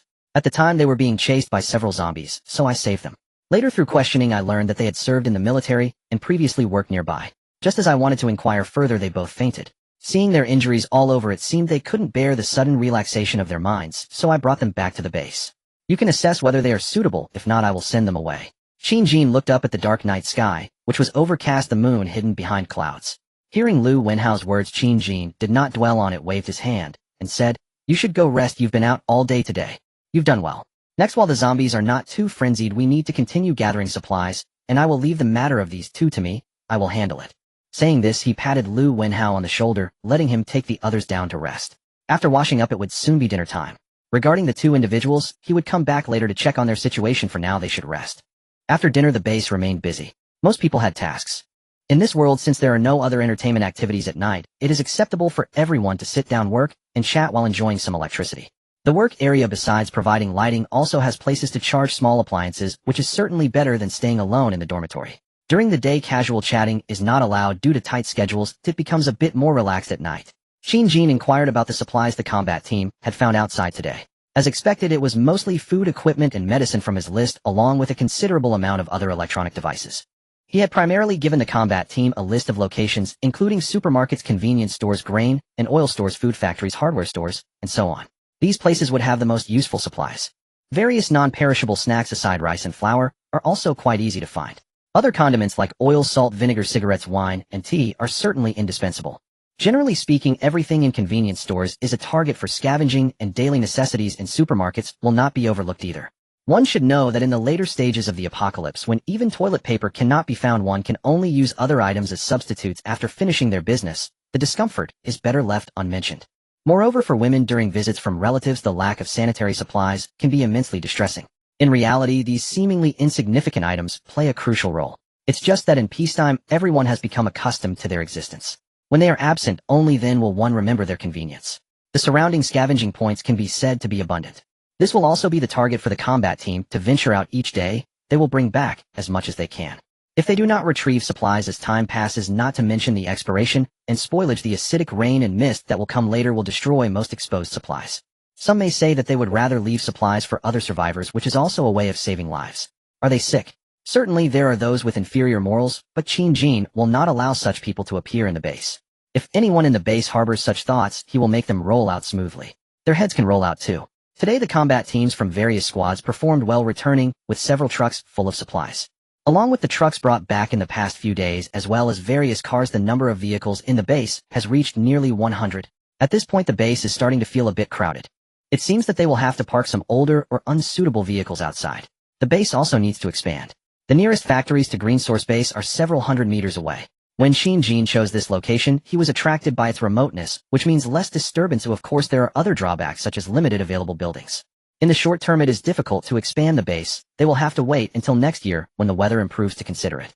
The chemical plant is already entering a stable period, and a few more days should see it sorted. Dong Hui has been leading several subordinates daily to make explosives, storing them in an edge basement with strict safety measures. Today during the day, he went to observe their testing of the detonators, and the results were quite good, basically meeting the requirements. Next they will continue to manufacture and stockpile. Starting tonight, he also plans to equip the combat team members with certain bombs, as these items can sometimes be lifesavers. He has been busy until nearly 10 at night. After digesting the gains of the day, he rearranged and adjusted the operational details for each squad based on the feedback from the combat team. After handling these matters, he suddenly remembered the two people he had rescued today. They had rested for a fair while. They should be feeling better now, right? Without further ado, he directly notified Lu Wenhao to go over together. After all, since he was the one who found them, if there was anything uncomfortable for Qin Jin to face, Lu Wenhao could handle it. Soon they reappeared at the entrance of the medical room. Looking inside, Sun Xiaolong and his brother were half reclining on the bed, their faces visibly much better. After receiving several hours of intravenous fluids, and having just eaten some porridge, Sun Xiaolong's brother had also woken up and both seemed in good spirits. Upon seeing them, Sun Xiaolong hurriedly got up to greet them. Mr. Qin, Brother Lu, hello. We are feeling much better, thank you for saving our lives. Please let us know if there is anything we can do. We will definitely not refuse anything we can help with. Sun Xiaolong responded very tactfully. He had already gained some understanding of the situation here through casual chats with Dr. Zhang and the guards. He knew the names of the people who had saved them, and that this place was originally Mr. Qin's factory, which had been transformed into a survivor base after the apocalypse arrived. Other details were not very clear. Your injuries are not completely healed, yet it is fine to speak while sitting. We came to understand your situation. Entering here does not mean you can join. There needs to be a review first. As for how the review is conducted, we do not have a standard yet, so you can start by introducing yourselves. Qin Jin said to the two. Sun Xiaolong and his brother did not actually sit down, but stood straight looking at him as they spoke. We are from Ganshi. I am 2 years older than my brother. We came here to work. After finishing high school, we served in the military for a few years, and after retiring, we have been working in the Jiang Triangle area. This time we just returned to Guangnan province together after a long holiday, found a factory that provides food and accommodation, and planned to work together for a few years to save some money to go home and find a wife. But then the world changed, and there were monsters everywhere that devour people. We also know they are called zombies. We have seen them in movies, but never expected them to be this crazy. Fortunately, we met Brother Lu today, otherwise we would have been doomed. He said, still a bit shaken. After escaping from Zhao Chang's factory last night, they had traveled in the dark for a long time. Due to hunger and injury, they couldn't find food or water along the way. Having not eaten or drunk for several days, they were about to collapse, and had to dig up some tree bark to stave off hunger. They only managed to regain a bit of strength by resting until noon before continuing to flee. Moreover, this area is mostly undeveloped. To avoid Zhao Chang, they dared not take the main roads, and chose to take small paths instead, which slowed them down significantly. They had to hide in abandoned buildings several times to evade zombies, only daring to come out and continue their journey after the zombies had moved on. They dragged their heavy bodies along in this manner. By the time evening approached, they had barely covered a few miles in a straight line. As a result, they encountered several more zombies. They had no strength to fight, and could only run for their lives. While escaping, they also used stones and obstacles to slow down the pursuers until they reached a certain stretch of road that led back to Green Source Base. Just as their strength was exhausted, and they were about to collapse in despair, Lu Wenhao's team appeared. With swift efficiency, they eliminated the zombies. After a brief conversation, the two succumbed to their exhaustion and fainted. After hearing this, Qin Jin and the others felt unsure whether to say these two had bad luck or good luck. It's good luck to have escaped the zombies, but bad luck to have ended up at Green Source Base. While everyone was lamenting with the two brothers, Qin Jin raised a question he had wanted to ask earlier. What happened to the injuries on your bodies? The doctor said those were marks from beating. Also, what did you do? Why did you flee from your previous place? Please be honest. Sun Xiaolong exchanged glances with Sun Xiaohu. Their previously relieved expressions changed. Sun Xiaolong hesitated. He was unsure about the atmosphere here. If these people were like Zhao Chang's group, wouldn't it mean they had escaped from a wolf's den only to enter a tiger's den? Seeing their change, Lu Wenhao could not help but ask, what happened? Please try to speak up. We are very reasonable here. If there is something you find difficult to say, it might affect your joining the base, so I suggest you tell us so we can address it together. After speaking, Qin Jin did not urge them, patiently waiting for the two to continue. The brothers exchanged glances and ultimately decided to explain. It was still Sun Xiaolong who spoke. We were beaten. We had 5 people before, including 3 girls, and were taken to a factory where we were controlled. The women were assaulted, and that group wanted us to join them. When we refused, they tortured us severely. Sun Xiaolong continued to recount the detailed events of the previous days, including how they survived by avoiding zombies during the mutations, leading a few girls to hide in a house, and enduring several days of fear. Then how Zhao Chang lured them out, and the process of being controlled in their factory. Finally, how the women were violated by that group of beasts, and they felt utterly powerless. They narrated everything. We deeply regret not having killed that group when we first encountered them. With our skills, dealing with fewer than 10 of them would have been no problem, but they held those women hostage, and we hesitated. By this point, Sun Xiaolong and his brother had grim faces, their clenched fists trembling with rage. We never anticipated that humanity could be this vile. The apocalypse has only just begun, and yet they dare commit such acts. Those girls had been with us for several days, and we had become somewhat familiar with them. It is unbearable to witness such torment right before our eyes, and we are filled with hatred. We now wish we could kill that group of beasts. Since there is no law, we will not care anymore. Boom. A dull thud resounded. It was Lu Wenhao, unable to contain his anger after hearing everything, as his fist slammed against the wall. The swelling on his fist began to spread, his face darkened, and his eyes reddened, but he still did not forget to say to Qin Jin, sorry, Mr. Qin, I lost control a bit just now. The latter replied with an expressionless face, even unusually calm. It's okay, it's entirely normal to lose control upon hearing such things. Lu Wenhao suddenly wanted to ask why Qin Jin was able to maintain such composure. Before he could voice it, Qin Jin continued speaking to the two brothers. If the situation is true, we will seek justice for you. After all, if the situation is real, then you will become part of our base. Immediately after, he picked up the walkie-talkie and switched to the combat team's dedicated channel. Addressing the squad leaders of the combat team, he shouted, "Immediately wake all combat team members and prepare for battle. We will gather at the main gate in 10 minutes with vehicles and weapons. Do you understand? Everyone." Now, his last shout was raised in volume. After speaking, he turned back to the somewhat bewildered Sun Xiaolong and Sun Xiaohu, asking, "Can you two still move?" The two in a daze nodded. "Okay, then get ready to depart, gather at the main gate." Qin Jin led the others out of the medical room first, while Sun Xiaolong and his brother took 2 seconds to react. With a belly full of questions, they hurriedly followed up to ask, "Where are we going?" Qin Jin first looked up at the overkill, then he tilted his head to glance at him coldly, uttering, "Where else could we go? Of course we are going to kill." End of this chapter. It was night, around 10 o'clock in the evening. At the entrance of the Leviathan base, the lights were still brightly lit. The squad leaders who received the news were unsure of what was happening. However, this did not hinder them from quickly following orders. In less than 10 minutes, they had changed into their gear, armed themselves, and gathered at the entrance of the base. Their vehicles for combat were already brought out. Some people who had not yet slept were curiously watching from a distance, wondering what was going on. Qin Jin had been waiting here with the Sun brothers. Lu Wenhao also rushed over to gather his team. He looked at all the battle-ready members. Also present were the managers Wang Yang and Zhao Ling, who had rushed over after hearing the news. Everyone was waiting for him to speak. Qin Jin stood in the center of the area. He directly called Lu Wenhao to step forward and briefly introduced the situation of the Sun brothers and their previous encounters. Lu Wenhao quickly recounted what he knew to everyone. Wow. After Lu Wenhao finished speaking, everyone was enraged. How could there be such a group of beasts? Looking at the still injured Sun brothers, everyone was already convinced. Damn. Is it already this chaotic outside? Yeah, they dare to kill and plunder. It's terrifying. Suddenly I feel that our Leviathan base is so good. Others who heard the conversation from a distance couldn't help but express their anger. Some were also relieved to be at the Leviathan base. Seeing everyone vent their frustrations, Qin Jin raised his hand to signal for silence. Those who noticed his gesture quickly shut their mouths and pulled the others who were still talking to be quiet. The noise quickly subsided until no one was speaking and everyone's gaze was focused on the base leader. As you all know what has happened, I will lead people out to meet these folks soon. The base will immediately enter a state of heightened alert. Those without tasks should return to their dorms to rest. Those with important tasks continue, and all security personnel should be on duty to maintain the safety of the base and await my next orders. I do not wish for any disturbances here before we return. If anything happens, there will be no mercy. His words were filled with killing intent. Then his expression turned cold as he addressed all the combat team members. Let's go. The gates swung open. The zombies outside had already been cleared, and even though there were quite a few at night, they had been lured to other walls. A convoy of more than 10 modified vehicles surged out. They drove into the dark ahead. The scene shifts to Zhaochong. During the day, they had wandered around. Unfortunately, they did not encounter the Sun brothers. For that, he had scolded Xiao Ma several times.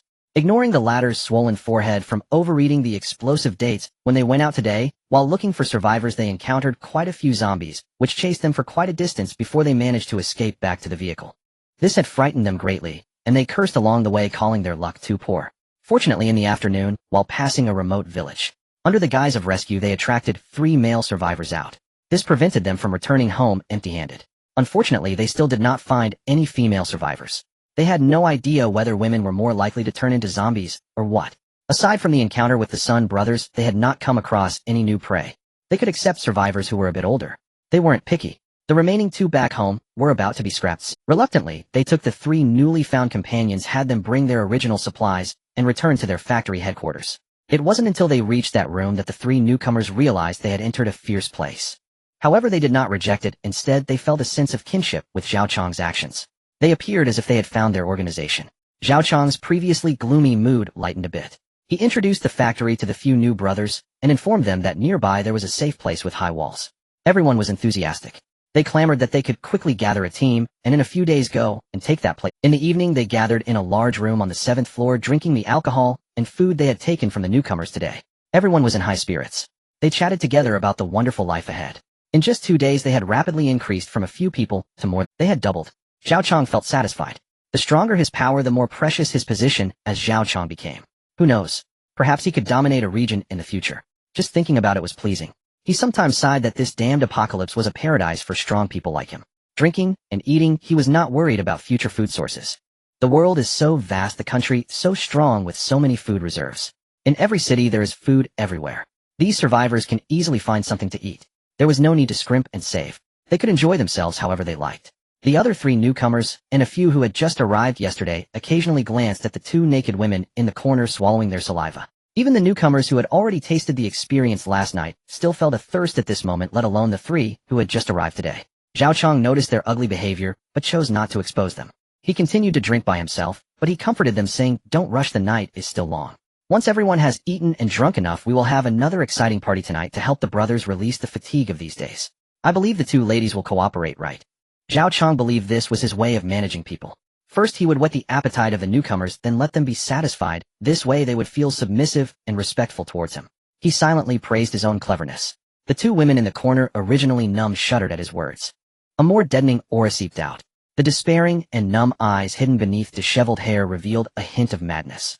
At this moment the men in the room were still immersed in joy, seemingly unaware that a group of reapers was already approaching. A slightly tipsy younger brother intended to open the window for some fresh air. Just as he reached the window, he suddenly saw many vehicles outside. The bright headlights were aimed right at their face. Since they were on the 7th floor, they had not noticed yet. He rubbed his eyes in astonishment, somewhat doubting whether he was seeing things due to drunkenness. What kind of world is this? How could there be so many vehicles wandering around at night? After rubbing his eyes several times, he finally sensed something was off, because he saw someone getting out of a car staring at him, standing by the window.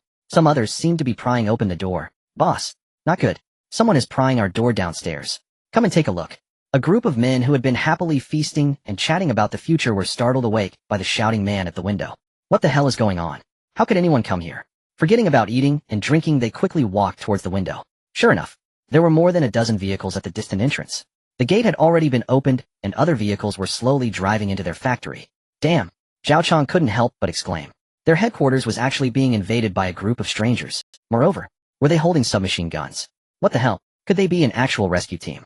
Li Gui, damn! Xiaoma, hurry, and take those 2 women to the nearby restroom and lock them up. Remember to gag them. Everyone else grab your weapons. Let's not go out for now. Hold this room. Let's see where they came from first. Zhao Chong had already seen the group downstairs staring at them. Because in the entire factory this room was the only one still emitting light, so it was impossible to hide anything. Xiaoma hurriedly pulled the 2 women into the restroom of this room, hiding together and using cloth to gag their mouths to prevent any sounds. The others quickly pushed the sofa and table against the only entrance of the room. Next they had to wait for the other side. On this cool autumn night, Zhao Chong and the others were sweating profusely, pondering the intentions of the group outside. Were they just passing by and seeking shelter? Or were they here to invite them to join? Or was there some other reason for their arrival? They were completely lost. Seeing the weapons on the other side, they had no intention of attacking, because that possibility simply did not exist, even though they were very envious of the other side's firearms. The group that had arrived here were of course the combat personnel from the Leviuan base. They disregarded the darkness and crashed through many attracting zombies. Under Sun Xiaolong's guidance, they quickly found this place. After all, it was only a few kilometers away, and this area wasn't large. There was no special combat plan. According to Sun Xiaolong, this group of people could not possibly have firearms, so facing them was like lambs to the slaughter. Without hesitation, they had just reached the factory entrance. They directly used a large steel clamp to break the lock, then all combat personnel entered, and the gate was replaced with Leviuan base's own lock. Qin Jin glanced at the highest building's 7th floor. At this moment, there were quite a few people standing by the window of the only lit room, presumably the targets of their mission. Keep 2 teams to secure the perimeter, and do not let anyone escape from here. Split into 2 teams to search all buildings, leave no one behind. Anyone who dares to resist will be killed without mercy. The rest follow me to the 7th floor of that building. Understood. A low response echoed. All combat team members sprang into action. Qin Jin had the Sun brothers lead the way, heading straight for the location of the group. It only took a few minutes. They had already surrounded the door to Zhao Chong's group. Qin Jin signaled to Li Bowen with a glance, who understood, and walked forward shouting at the door, "Those inside, listen. You are surrounded. Open the door immediately. Don't force us to use force." "Who are you? What are you doing here? This is my factory, and without my permission you are trespassing. Do you understand?" Hearing the shout from outside, Zhao Chong responded with a fierce tone. Although he wasn't the original owner here, the people outside did not know that, so he could say whatever he wanted. First, he needed to establish a higher moral ground for better negotiation. Li Bowen glanced back at the boss, then turned to continue. "I will count to 3. If the door isn't open, don't blame us for using force." Inside, everyone was sweating profusely and dared not speak. Only Zhao Chong sneered softly. He had been in this business for many years, who wasn't scared to grow. 3, 2, 1. After counting down, seeing that the door still wasn't open, Li Bowen signaled a few team members, and they all kicked hard against the door. Bang! The door shook, but did not open. Li Bowen and the others kicked again with all their might, but it still did not budge. Inside, Zhao Chong and the others felt a slight sigh of relief. The people outside didn't seem very powerful. They couldn't even open the door, better to negotiate honestly. Stop! Qin Jin called out. Those still trying to break the door stopped. Under the boss signal, they stepped aside. Qin Jin stood in front of the door himself. He slightly crouched, his whole body tense, especially his legs and the trousers, which were like solid muscle. Power was gathering. Suddenly, he turned his body and kicked hard against the tightly shut door. Boom! Wood splinters flew. The door shattered, along with the furniture blocking it, such as sofas flying far away. A few unlucky souls were struck by the furniture. In an instant, the inside was in chaos. Qin Jin's evolved arm strength was already close to a ton, not to mention his more powerful legs. The explosive force of that kick definitely exceeded 2 tons. It could have kicked a parked car away. Seeing the door break open, the people on the other side were still in disarray. He took the opportunity to step into the room.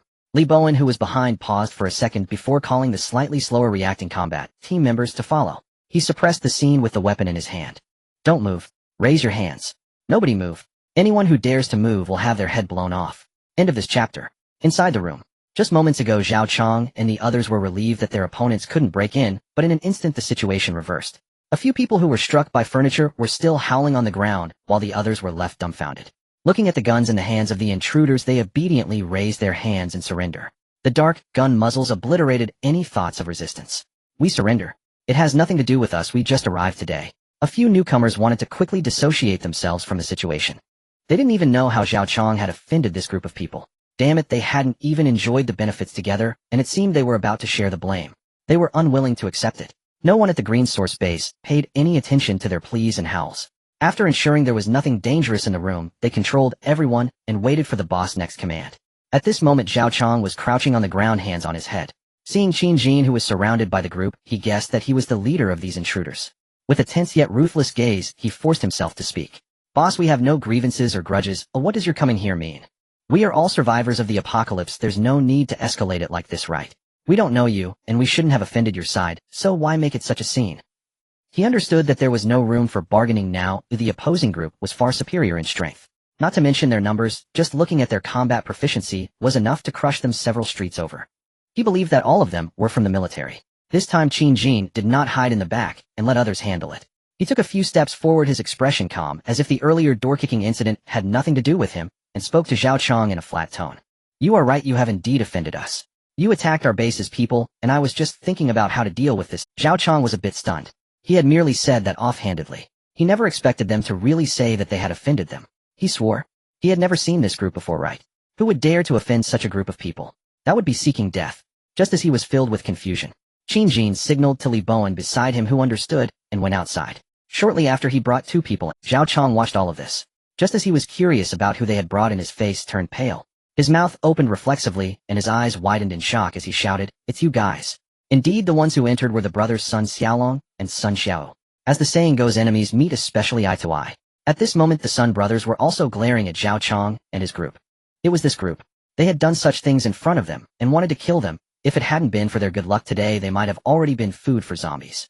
Zhao Chong and most of his original crew realized what was happening. Oh no. So it was these 2 who were behind it. Boss, don't listen to these 2. We are the good guys. They wanted to kill us, which is why we drove them away. Zhao Chong roughly understood the purpose of this group. It was either to take revenge for the 2 brothers, or to target certain things here. He didn't believe that anyone would act without profit. He also didn't intend to plead for mercy from the 2 brothers. It would be pointless. The fundamental way to resolve the situation lay with the leader of that group. As long as he let him go, everything would be negotiable. We can follow the boss, so well, do whatever you want. We absolutely have no objections. Now what he could offer was to serve this group, as long as he could join, it shouldn't go too poorly in the future. Huff. Qin Jin couldn't help but let out a laugh. He covered his forehead, chuckling softly, then looked at Zhao Chong with a mocking gaze and said, "Why is it that you people always think of joining us at times like this?" "Why? Just because you have a mouth?" he asked back repeatedly, leaving Zhao Chong and the others speechless. Indeed, what they thought was a bit of strength seemed to be nothing more than dog poop in the eyes of the others. Moreover, you attacked our base's people. We are here to seek revenge for them. That's quite reasonable, right? After saying this, he glanced at the Sun brothers, signaling them to come up. He took 2 machetes from the combat team and handed them to the brothers, and said to them, "How you want to take revenge is up to you." Sun Xiaolong and Sun Xiao looked at Qin Jin, who was making a pleased gesture. They looked down at the machetes in their hands, and then at Zhao Chong and his crew, who had once brutally beaten them. For a moment, they didn't know what to do. The reversal came too quickly. During the day, they were still fleeing. Although they had fantasized about returning one day to take revenge on Zhao Chang, the speed was just too fast. Upon hearing their story, the boss immediately gathered a large group of people and came over. In just a few minutes, Zhao Chang's group was suppressed like dead dogs, unable to resist. Is this the world of the strong? So terrifying. After a while, Sun Xiaolong was the first to react, seemingly remembering something. He looked around and felt a chill in his heart, unable to help but ask, "What about the girls? Where did you hide them?" Zhao Chang's people looked at each other, not daring to speak. They certainly knew where they were, but how could they dare to say it? If this group found out, wouldn't that intensify the revenge? So they all fell silent. It was still the Sharpie Zhong. Seeing a few of them subtly glance towards a nearby door, he had an idea and said, "What's behind that room? You. Go open it." Zhong Yu pointed his gun at a lackey near the restroom. Under the threat of the gun's muzzle, the lackey could only walk over slowly with a mournful face. He twisted the doorknob and found it locked. At this moment, he felt a gun barrel pressing hard against the back of his head again. His heart trembled. He had no choice but to knock on the door and said to the inside, "Come out, there are guns outside, you can't hide. If you don't want to get shot, open the door quickly." After waiting a full 5 seconds, inside, the door finally opened. A young man came out holding his nose, and when he saw the gun pointing at him, he quickly raised his hands and shouted in surrender. God knows he was almost suffocated in the restroom. The water had been cut off for several days, they couldn't flush it, and it was already clogged. The inside was now detestable and filthy. Zhong Yu merely glanced at the restroom and disdainfully said to the young man, "Go bring the girl inside out." The young man had no choice but to comply. He brought out 2 girls who were already on the verge of death and had been rendered semi-conscious by the toxic gas. What about the other one? Sun Xiaohu also walked over. Seeing the 2 girls who were barely hanging on, he felt as if something was stuck in his heart and asked out of curiosity, "She's dead." Zhao Chang knew he couldn't hide the truth any longer, and without further struggle coldly said, "How did she die, eh?" Sun Xiaohu with red eyes asked, even though he already had a vague answer in his heart. "Haha, haven't you seen it? Beast. I'm going to kill you." Sun Xiaohu kicked Zhao Chang to the ground, and the nearby Sun Xiaolong couldn't hold back, either joining in the beating. They had abandoned the machetes. They felt that killing him directly with a knife would be too merciful. The exhaustion from earlier was surprisingly restored due to their anger. After beating Zhao Chang, his subordinates did not escape unscathed, ignoring their pleas for mercy as fists and kicks rained down on them. In an instant, the room was filled with screams. The combat team did not participate, although many clenched their fists. "It has nothing to do with us. We just arrived today. We haven't done anything. We were forced to join by them." The 3 unlucky souls who had just arrived today were also wailing. Had they known, they would have stayed in their original place and not followed Zhao Chang.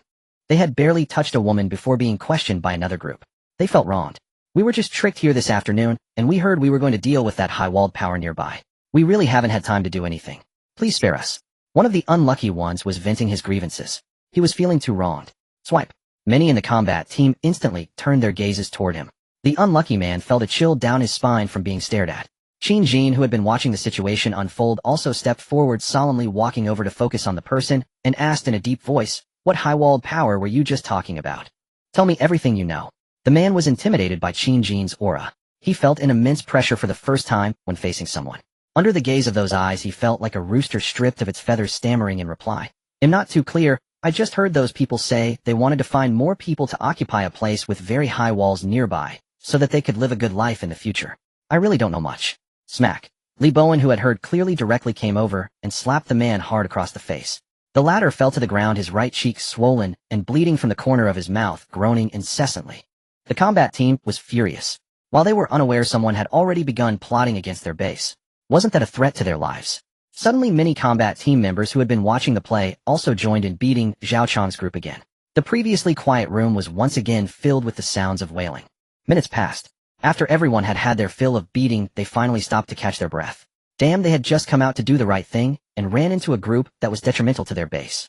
They suddenly felt that they weren't as safe as they thought. Who knew if there were other groups outside targeting them? After all, they had been running around outside lately. Perhaps there were others eyeing them. Even Qin Jin, who had been observing the situation, thought the same. It seemed they needed to strengthen the base's defenses. There were too many mice outside. No matter how good the defenses were, it wouldn't be excessive. Zhao Chang's group lay on the ground, groaning, all of them injured. Yet everyone did not feel relieved. Seeing the beating stop, Qin Jin finally took the initiative to walk over, grabbed Zhao Chang's hair, and pulled him up coldly, saying a word to the leader of Zhao Chang's group. "How do you want to die? Damn." He could only scream that phrase in his heart. "I refuse. Why do you want to kill? It's the new era. What's wrong with playing with a few women? Women are just consumables. There are as many as you want outside. I don't believe you can hold back." Zhao Chang refused. His beautiful dream had just begun, so why should it be shattered? No reason. Actually, I brought people over mainly because I was somewhat displeased by certain stories, but upon hearing that you were targeting our base, I couldn't ignore it. How about this? Qin said as he slowly walked toward the table they had originally eaten at, which was covered in food scraps and bottles. He reached into the trash and pulled out something. Dice. The thing Zhao Chong and his group had used to play games while drinking. Those who drank were quite familiar with it. Qin put on a smile, but Zhao Chong and the others couldn't find any joy in it. He said to Zhao Chong and his people, "I'll give you a chance. Let's play a game. We take turns rolling the dice, the side with the higher number wins, and in case of a tie we roll again. The loser I will personally kill, and if you win I won't personally kill you, and we'll let you leave here." Fair enough, right?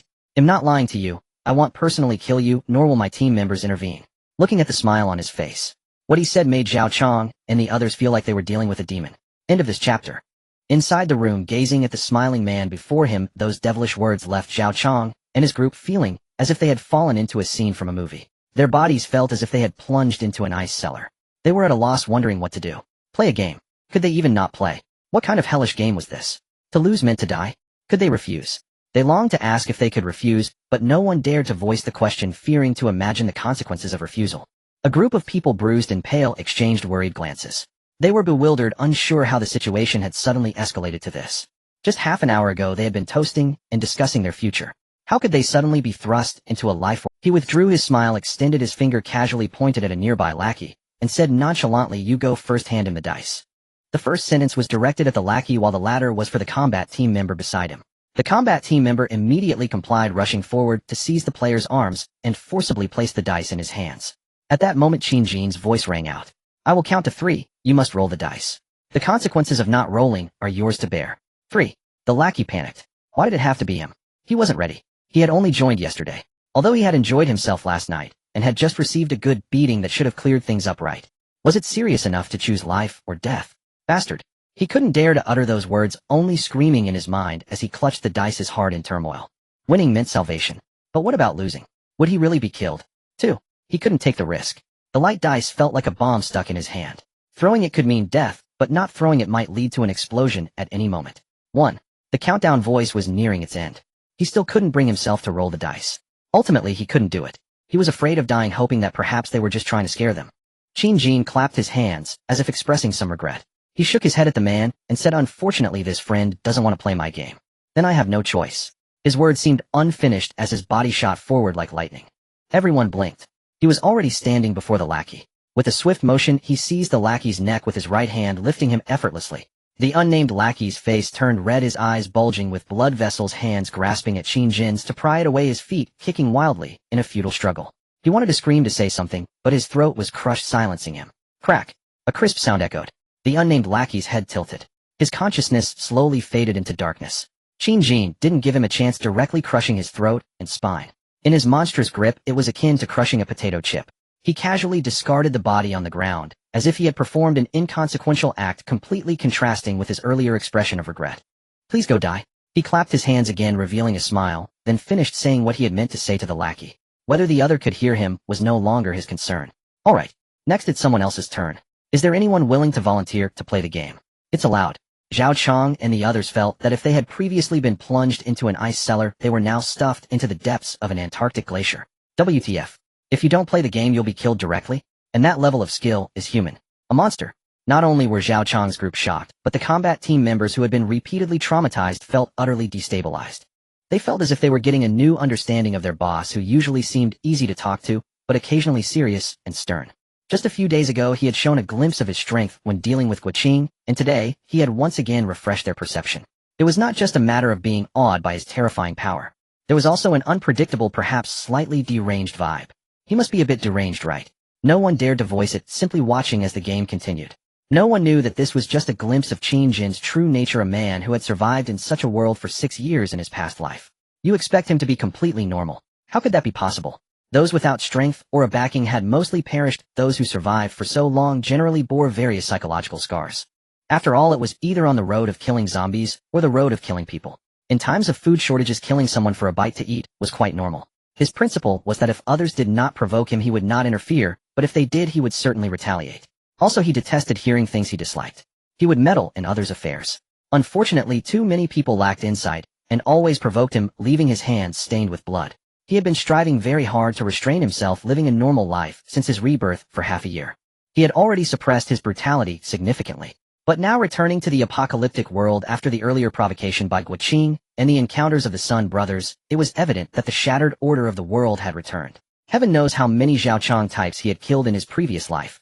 Although he and Zhao Chang were both devils who trampled on lives at their core, there was not much difference. Yet he simply wanted to kill such people, just to feel good in his heart, to sleep well at night. There was no grand justification, simply an aversion to them wanting to eliminate such people. Perhaps it was the product of a fusion of past morals and chaos. After he finished speaking, no one still dared to voluntarily request to play the game. No one wanted to play such a deadly game ahead of time, right? Since no one has volunteered, you will be next. Qin Jin pointed again at a man who was crouched down on the ground, covering his face in an attempt to diminish his presence. The combat team members approached and forcibly lifted him, ignoring the man's mournful expression, ruthlessly shoving a die into his hand. 3. The countdown continued. This man, pretending to be dead, was one of the earliest followers of Zhao Chang, previously one of his capable subordinates. He looked to his boss for help, but received no response from Zhao Chang. 2. The countdown's ominous voice. He hesitated for a moment, resigned, gritted his teeth, and took a deep breath. As if summoning all his strength, he pressed his hands together, furiously rubbing the light dice, before throwing it out, muttering, "God bless. God bless. It must be a 6. The die traced an arc as it fell to the ground, rolling forward until it began to slow down under the anxious gaze of the pretending to be dead man. Finally, it came to a stop. 2. The pretending to be dead man's legs went weak, nearly collapsing onto the ground. His already pale face was now ghastly white. It seemed as if part of his soul had been taken away by a ghostly messenger, and his face took on a ghostly hue. Damn. The pretending to be dead man cursed inwardly for rolling such a low number. Trouble. Qin Jin didn't care how he felt. He took the other die handed to him by the combat team, and casually remarked, 2 is a bit low, now it's my turn. He casually tossed the die in front of the pretending to be dead man, and it rolled to a stop beside him. 4. The pretending to be dead man's already pale face turned a ghostly white. Cold sweat poured out of his pores like a flood. He looked at Qin Jin with bloodshot eyes, not knowing what would happen next. Qin Jin leisurely drew a handgun from his waist and aimed it at his head. Under the gaze of the terrified man, whose eyes were wide with fear, he unhesitatingly pulled the trigger. Bang! A gunshot echoed in the room, shattering the pretending to be dead man. No, now it was the truly dead man's forehead. Blood and brain matter splattered as he fell to the ground. His wide-open eyes hadn't yet closed, as if he had many things left to say. Next time, don't ask God for help. Let's change it up. We don't trust it in this land. Similarly, this sentence was likely lost on the truly dead man. Only the other spectators could hear. Zhao Chang and his accomplices trembled. They were all drenched in sweat. This was indeed a hellish game. Alright, let's continue to the next. Is there anyone who wants to play first? You can still volunteer. It was like the king of hell calling names. At that moment, Qin Jin's voice felt like that to everyone present, including the combat team members and the Sun brothers. This game was scarier than directly killing Zhao Chang's group. 3 seconds passed. Still no one wanted to take the initiative. He had no choice but to shift his gaze to the group across from him. As his gaze swept across, the people on the opposite side felt as if they had been shocked by electricity, every hair on their bodies standing on end. They all feared being chosen. Even if ultimately everyone might not escape, they wanted to delay for as long as they could. This was human nature. The one who had just come out of the restroom. Qin Jin pointed, selecting the small horse who had been hiding in the restroom. The small horse, who had been praying frantically, now trembled like he was having a seizure. His eyes glazed over, drool spilling from the corner of his mouth, unaware. The combat team members kindly forced the prepared dice into his hands. They even thoughtfully helped him clasp his hands together to hold the dice securely, preventing it from falling out as the game began. The small horse felt dazed and out of sorts. His mind felt like it had been pierced, and his soul had wandered off for a stroll. 3. The relentless countdown echoed once more. This was a countdown to life and death. A jolt brought back his wandering soul. The small horse remembered what he was doing. He was playing a deadly game. Clutching the dice in his right hand, it felt like the bones of a demon ready to spring forth and consume him. 2. He knew he had to throw it out, or the demon would truly eat him. In despair, his eyes lost focus, resembling an aging candle struggling to survive, and he hurled the dice with his right hand.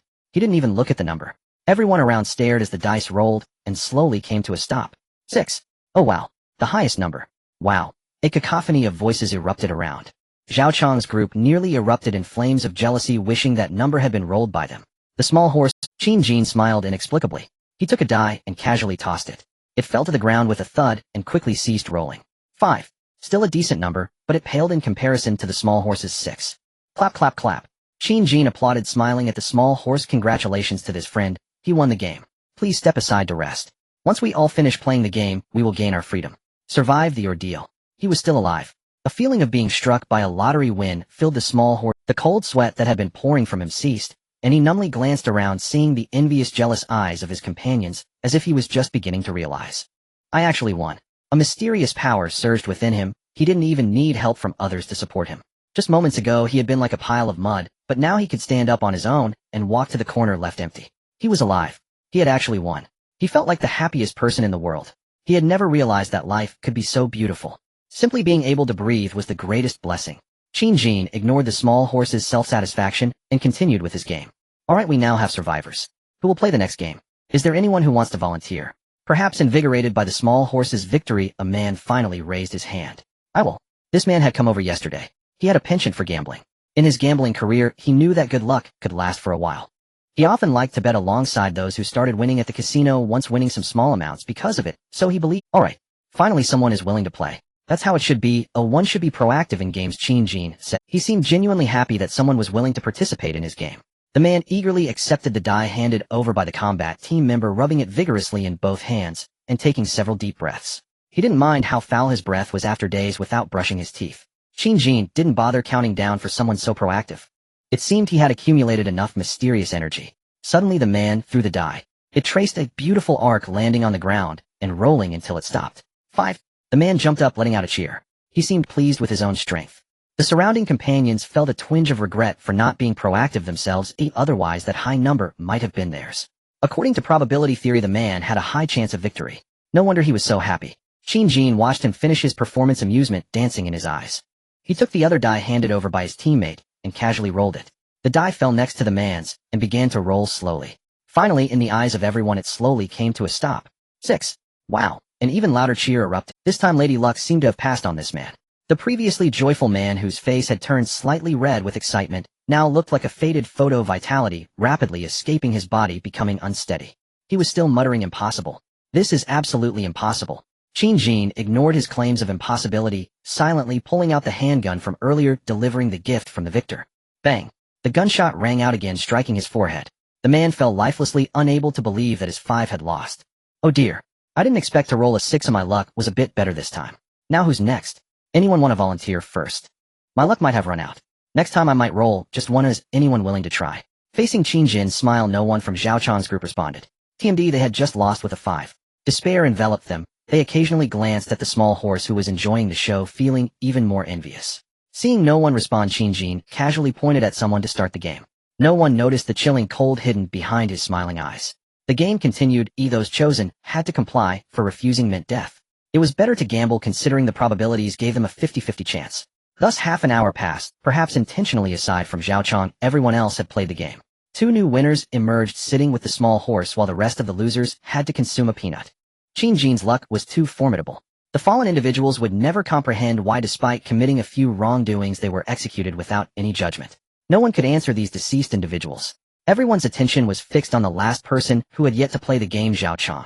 Having played for so long, Qin Jin was a bit weary. His smile faded as he coldly addressed the last leader of this group. It's your turn. Zhao Chang knelt in the center of the room. Facing the gaze of everyone present, an unprecedented fear surged within him. He felt like a suckling pig set upon the dining table.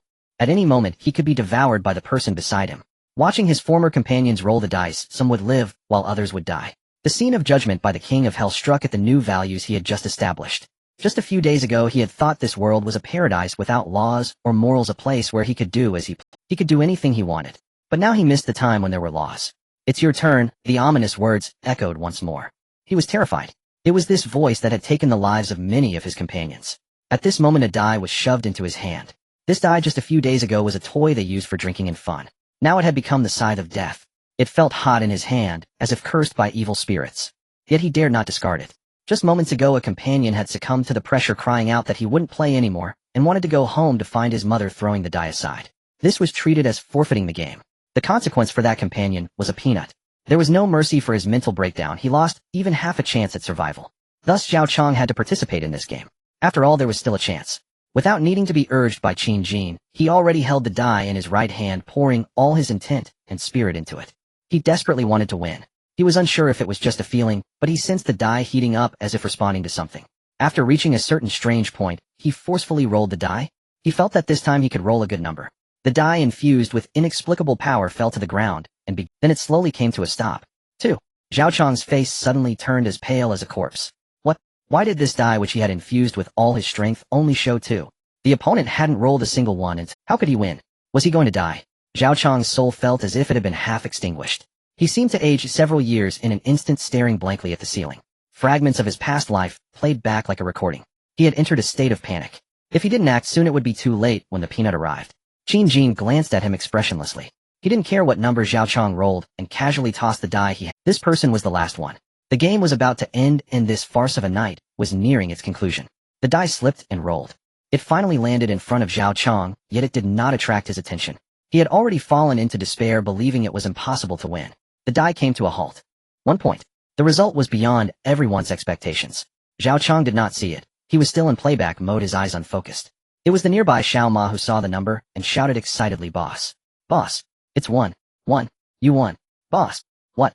Zhao Chang felt it was strange, or why was it so noisy around him? What won? Who am I? What am I doing? It took him 3 full seconds to snap back to reality. His eyes quickly scanned the ground, spotting the die with a single small red dot facing up.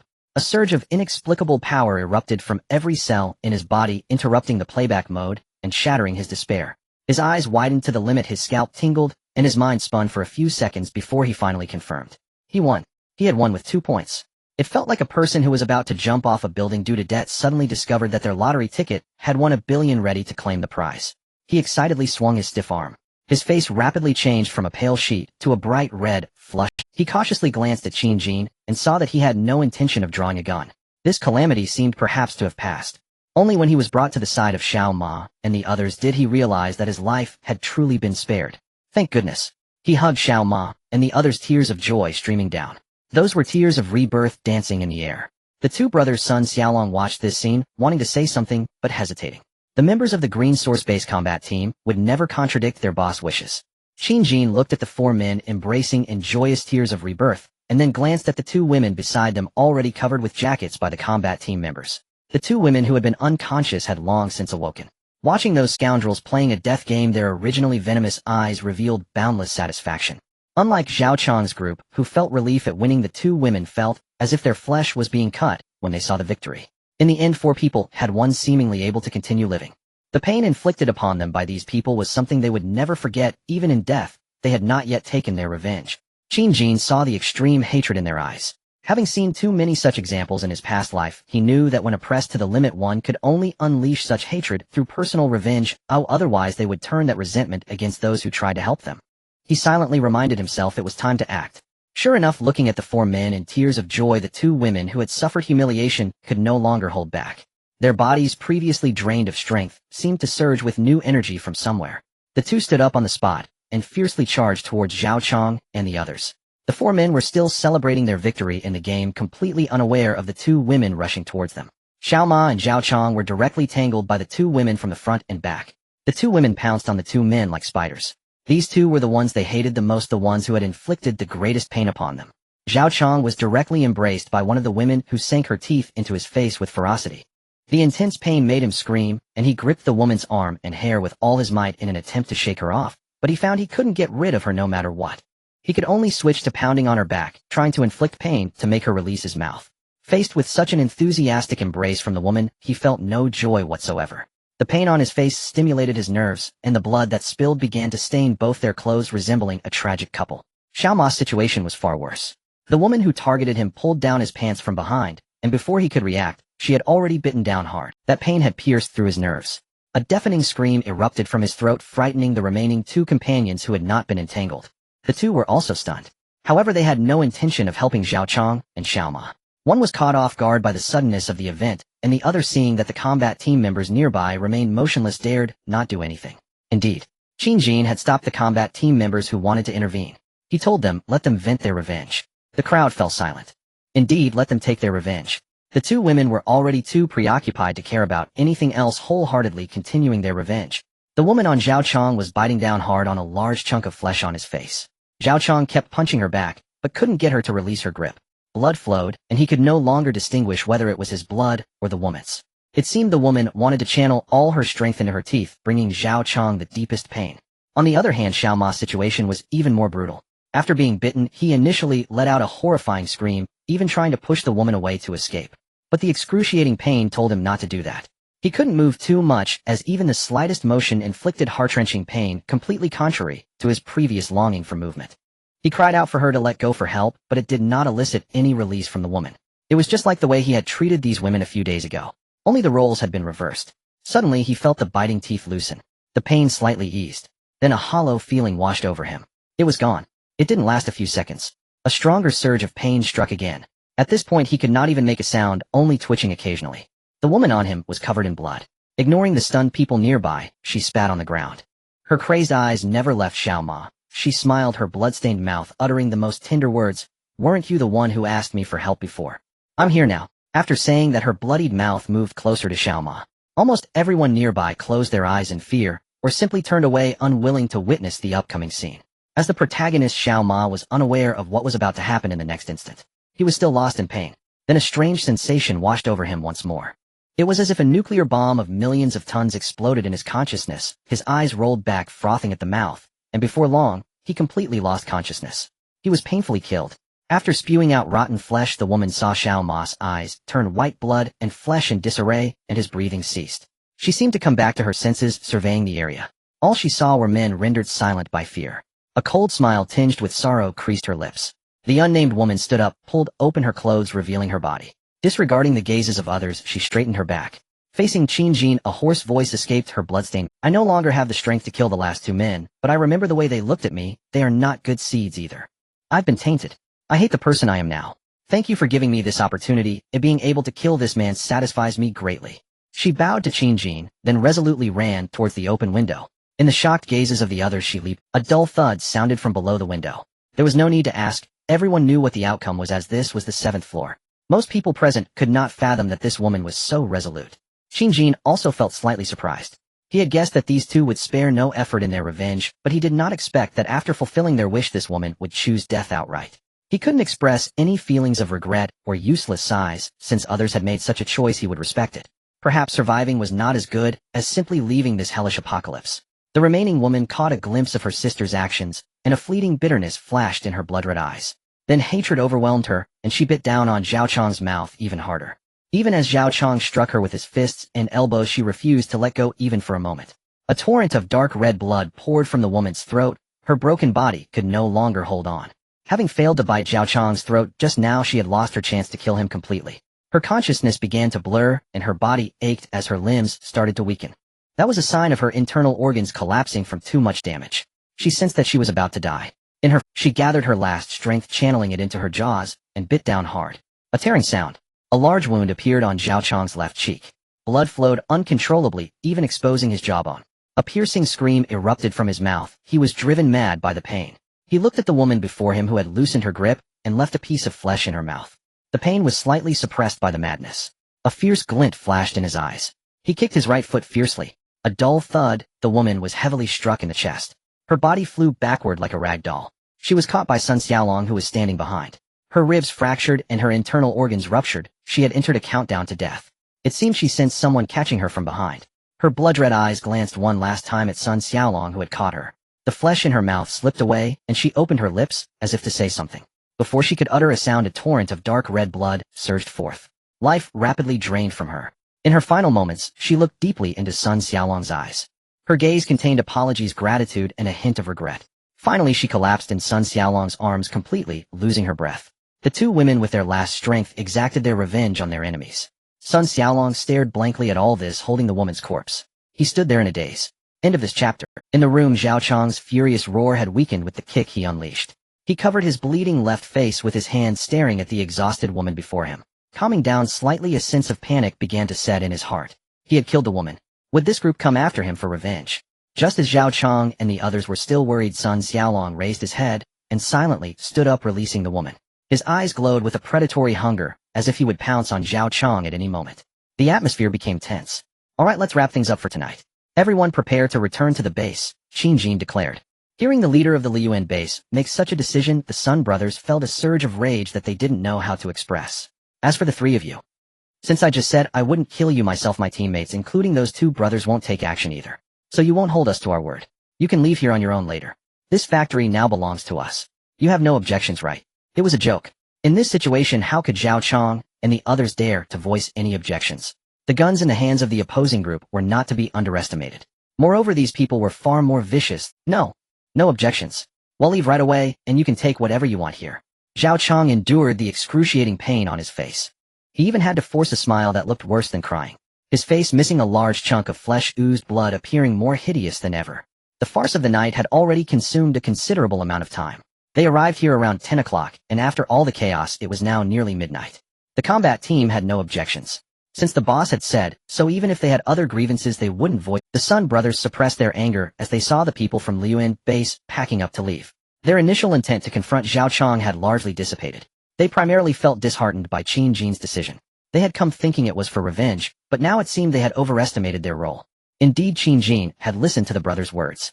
His arrival to deal with Zhao Chong's group was not solely for their revenge. Did they think they could just risk their lives for such things upon joining the base? Obviously not. He was simply responding to reports of familiar troubles occurring near the base. In his past life, he had no strength to intervene, but now possessing the solid backing of Liuan base, the fierceness within him was ignited by their tales, leading him to a whim of wanting to kill. Having vented earlier, he now felt nearly released from that urge. The feeling of power was indeed delightful. But would he really let Zhao Chong and the others go? Don't be foolish, they were coveting the resources of their base. Following the boss orders, the combat team had already started transporting the bodies present. Many had died in the earlier game, but fortunately all had been shot in the head, posing no risk of mutation. The combat team overcame their psychological barriers, each dragging a corpse, until they quickly collected them all on the first floor. They concentrated the bodies together, preparing to throw them out when the door opened later. Zhao Chong and the others watched the blood trails left by the dragged corpses. Just 2 hours ago, these corpses had been drinking and joking with them, but now they were about to be discarded like rotten meat. It was hard not to feel sorrow for the dead. Although there was a slight feeling of satisfaction, it was quickly overshadowed by the joy of having been saved. It didn't take long for Zhao Chong's companions' bodies and the 2 women's bodies to be disposed of. Everyone gathered on the factory's first floor waiting for the boss orders. Zhongyu reported to Qin Jin about the condition of the factory. This factory used to produce hardware components with some machine tools and various steel materials inside. We can utilize a lot of it. Qin Jin nodded. He instructed several team leaders to inform Qin Fu and Wang Yang back at the base about the situation here and to make proper records. This place now belonged to them. When they had the chance, they could transport some important supplies back to Liuan. Since it wasn't far, the combat team didn't need to be dispatched. The base's guards could use this as a training ground. They should all have the ability and courage to leave the base for work rather than relying solely on the combat team for assistance. Everyone organized their belongings. Except for a few team members who were handling the bodies, the others boarded vehicles, preparing to head home. Zhao Chong and the Sun brothers remained by the door. Seeing that Qin Jin and the others were ready to leave, Zhao Chong and his companions suppressed their joy, wishing they would leave immediately. The pressure of standing near this group was immense. They feared a sudden change of heart would lead to their demise. However, the Sun brothers felt conflicted. Although they were grateful to Liuan base for saving them today, the female friend who paid with her life for revenge was being let go while Zhao Chong and the others were allowed to leave. This left them feeling uncomfortable. You three get out now? This factory is our territory. Qin Jin's cold voice interrupted their chaotic thought. What? Hearing this, Zhao Chong and the others were stunned. No. Boss, you want us to go out? There are zombies. We'll die if we go out. Let us stay for one night, and we'll leave voluntarily tomorrow. I promise you won't see us again. Zhao Chong hurriedly pleaded. He'll say it again within 3 seconds. You need to leave my territory immediately, or you'll face the consequences. Qin Jin said expressionlessly, not relenting even at Zhao Chong's pleas. Or perhaps this had been his intention. Looking at Qin Jin on the armored vehicle with his cold gaze, Zhao Chong had no doubt that if they continued to stall, he would be shot within 3 seconds. The Grim Reaper doesn't joke around. Damn it. He could only curse silently in his heart, not daring to voice it, and had to suppress his anger. His face disfigured, and missing flesh contorted in pain, blood occasionally seeping through. He gritted his teeth, signaling the remaining 2 companions to start walking toward the door. There was still a chance to survive if they left. They just needed to find a safe place to stay until dawn. After dawn, the activity of the zombies would decrease, and they would still have a chance to find a vehicle or a new place to survive, which was far better than continuing to plead with those killers. He silently vowed that as long as he survived, he would make those people pay eventually. Especially that leader, he must not fall into his hands. The 3 of them cautiously moved toward the door. At that moment, there were no zombies outside the entrance, as the combat team had already done a simple cleanup since they were about to leave. Stepping out of the factory door, Zhao Chong and the others took a deep breath. This was their first time appearing defenseless in the dark of the apocalypse. Usually they hid upstairs. Now the thick darkness enveloped them, and it felt as if flesh-eating monsters awaited from every direction. Boss, where should we go? One of the companions asked, curling up next to Zhao Chong, as if seeking comfort. The life and death choice of the night had shattered his courage. He had just joined today. He hadn't even tasted the woman's blood before nearly losing his life. At this moment, even if he regretted siding with Zhao Chang, he had no choice but to think of a way to increase their chances of survival until a new path emerged. Let's go that way. I remember there are a few buildings about 500 meters away. I checked before, and there were no people there. We can hide there for the night and figure out the rest tomorrow. The others quietly agreed. Bang! Just as they finished murmuring and prepared to move, a gunshot shattered the night. Ah! One of Zhao Chang's companions let out a deafening scream. His calf was shot through, blood gushing out. Flesh was torn around the wound with fragments of bone faintly visible. Clearly that leg was rendered useless. Bang! Just as Zhao Chang was still in shock, another gunshot rang out. He felt a numbness in his right foot. A torrent of pain surged through his mind, shattering his thoughts. Bang! Another shot fired. All three of Zhao Chang's group were shot in the legs and fell onto the cement road in front of the factory. Ah! Pain. An indescribable agony. Zhao Chang collapsed on the ground, clutching his wounded right leg, rolling in madness and howling. As if such movements could ease the excruciating pain. They were too overwhelmed to think about why they had been shot. Their minds were filled with sheer agony. This was also how most people reacted after being shot. Qin Jin put away his slightly heated rifle by the armored vehicle door and returned to his seat in the passenger position. He wiped the gun briefly. It had felt good earlier, hitting all three shots. The combat team's vehicles were ready, and the team members who dealt with the bodies had completed their tasks and boarded. The gate was fully open, preparing to head home. "Aren't you two getting in the car?" he called out to the two brothers who had yet to board. Only then did Sun Xiaolong and Sun Xiaohu snap out of their shock. They had just witnessed their boss lean out, aiming his rifle at Zhao Chang's group and firing.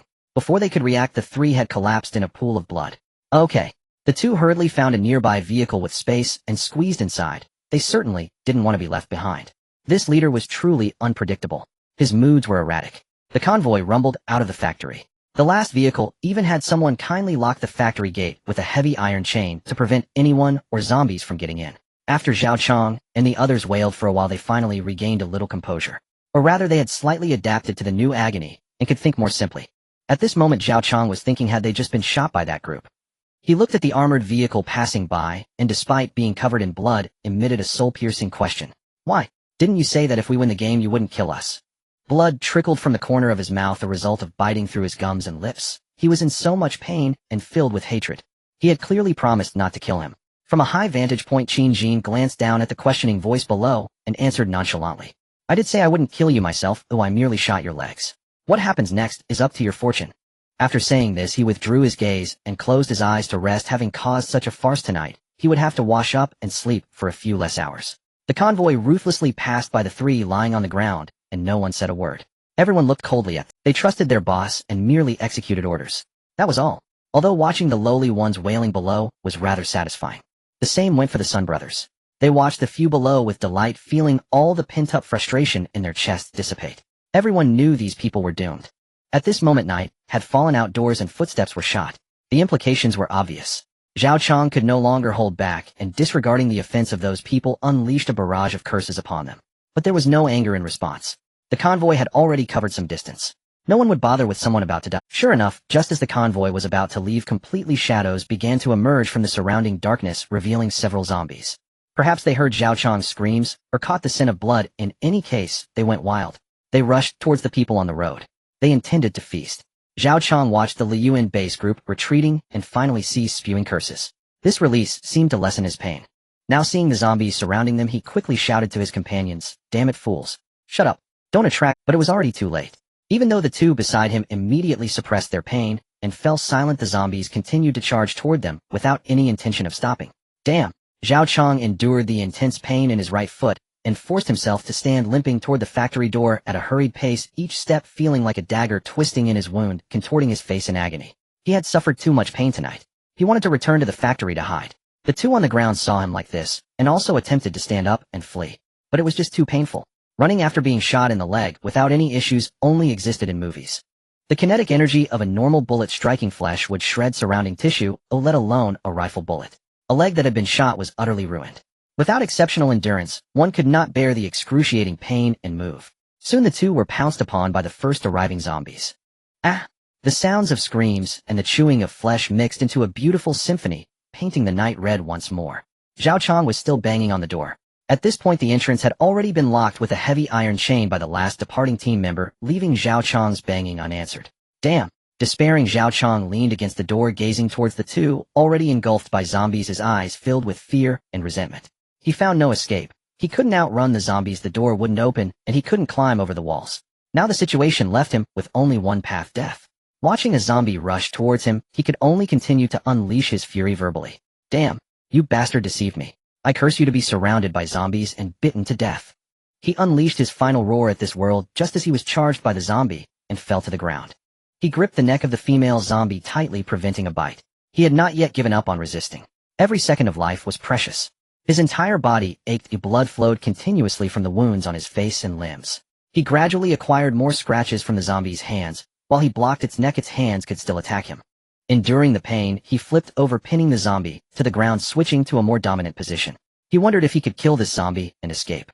In that moment, illuminated by the moonlight, he saw the face of the zombie beneath him. A chilling sensation coursed from his tailbone, flooding his entire body. He even forgot the pain for a moment.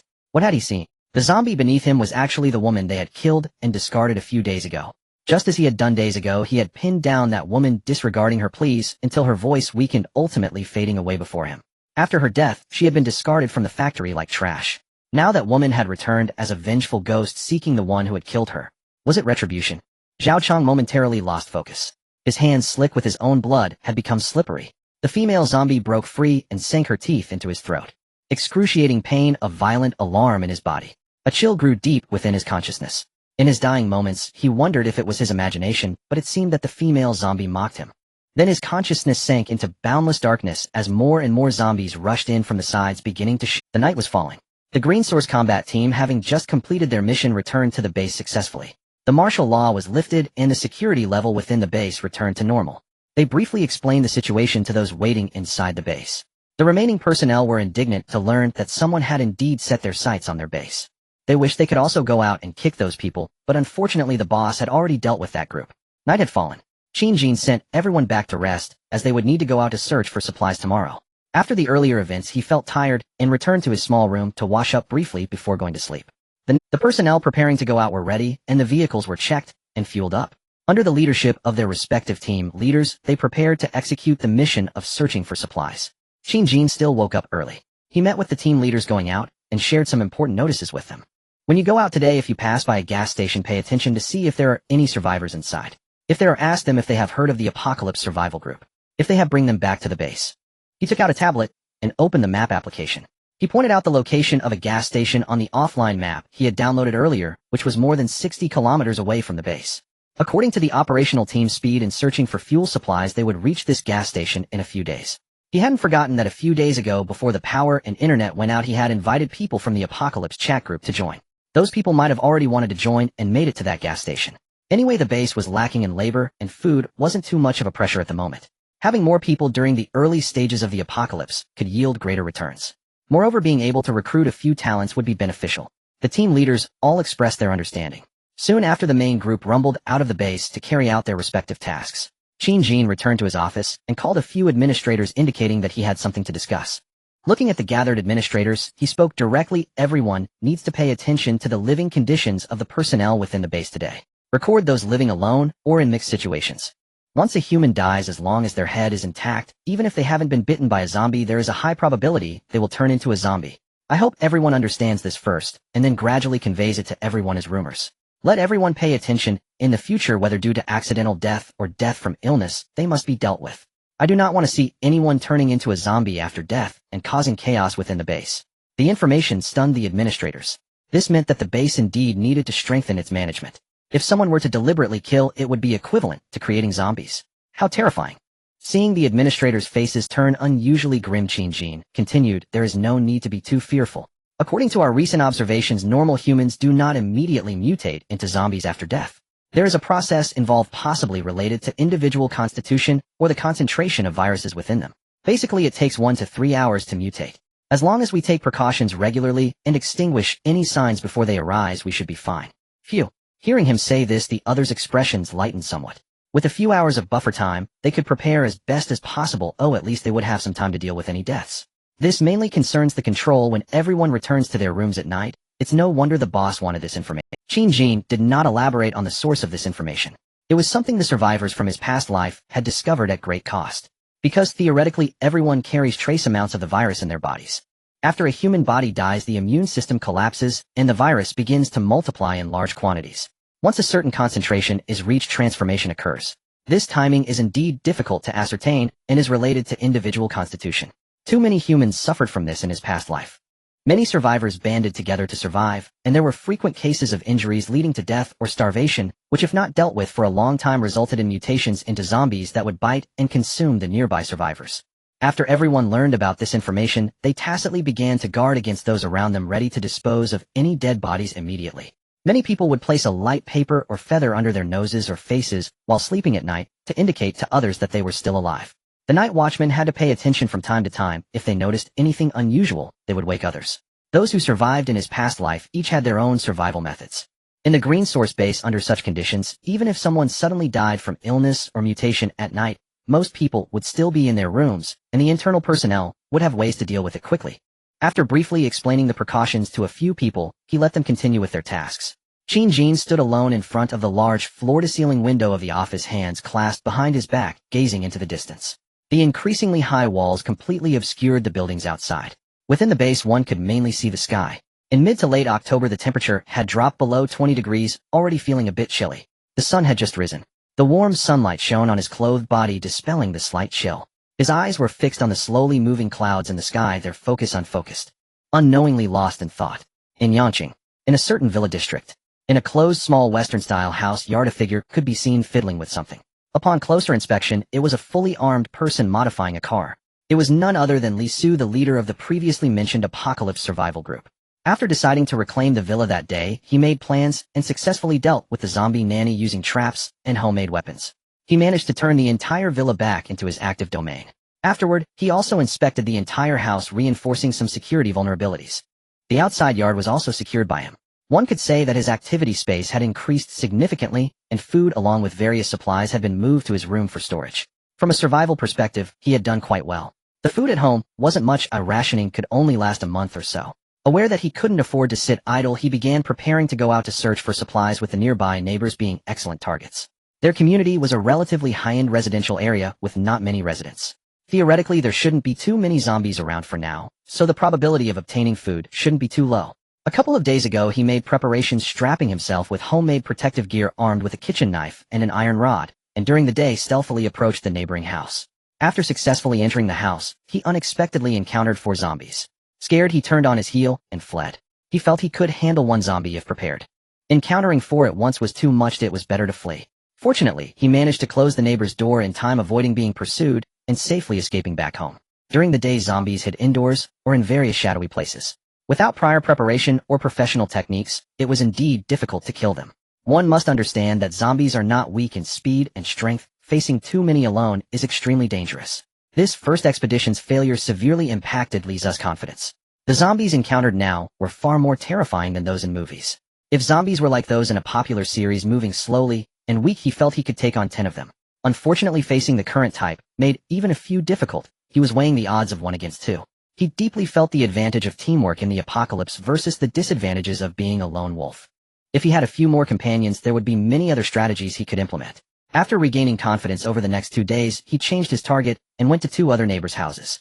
Unfortunately, he returned empty-handed again. Those places all had 3 or more zombies. He thought of opening the door to lure the zombies away before searching for supplies, but the situation had changed over the past 2 days. He noticed that the number of zombies outside was increasing, and they often lingered around his house at night, as if they had discovered food here. Thinking of the claim made by Qianjin in the chat group about the zombies becoming stronger, he observed closely for 2 days, and found it might actually be true. It was possible that after a few days, many remaining survivors had been found and killed by zombies, causing the number of zombies to vastly exceed that of survivors, leading to more zombies surrounding the remaining survivors. Moreover, with the zombies' senses of smell and hearing slowly enhancing, he would soon be surrounded by even more zombies. Occasionally looking across the river towards the bustling area of Yanqing, he felt a chill at the thought of the terrifying population there in the past.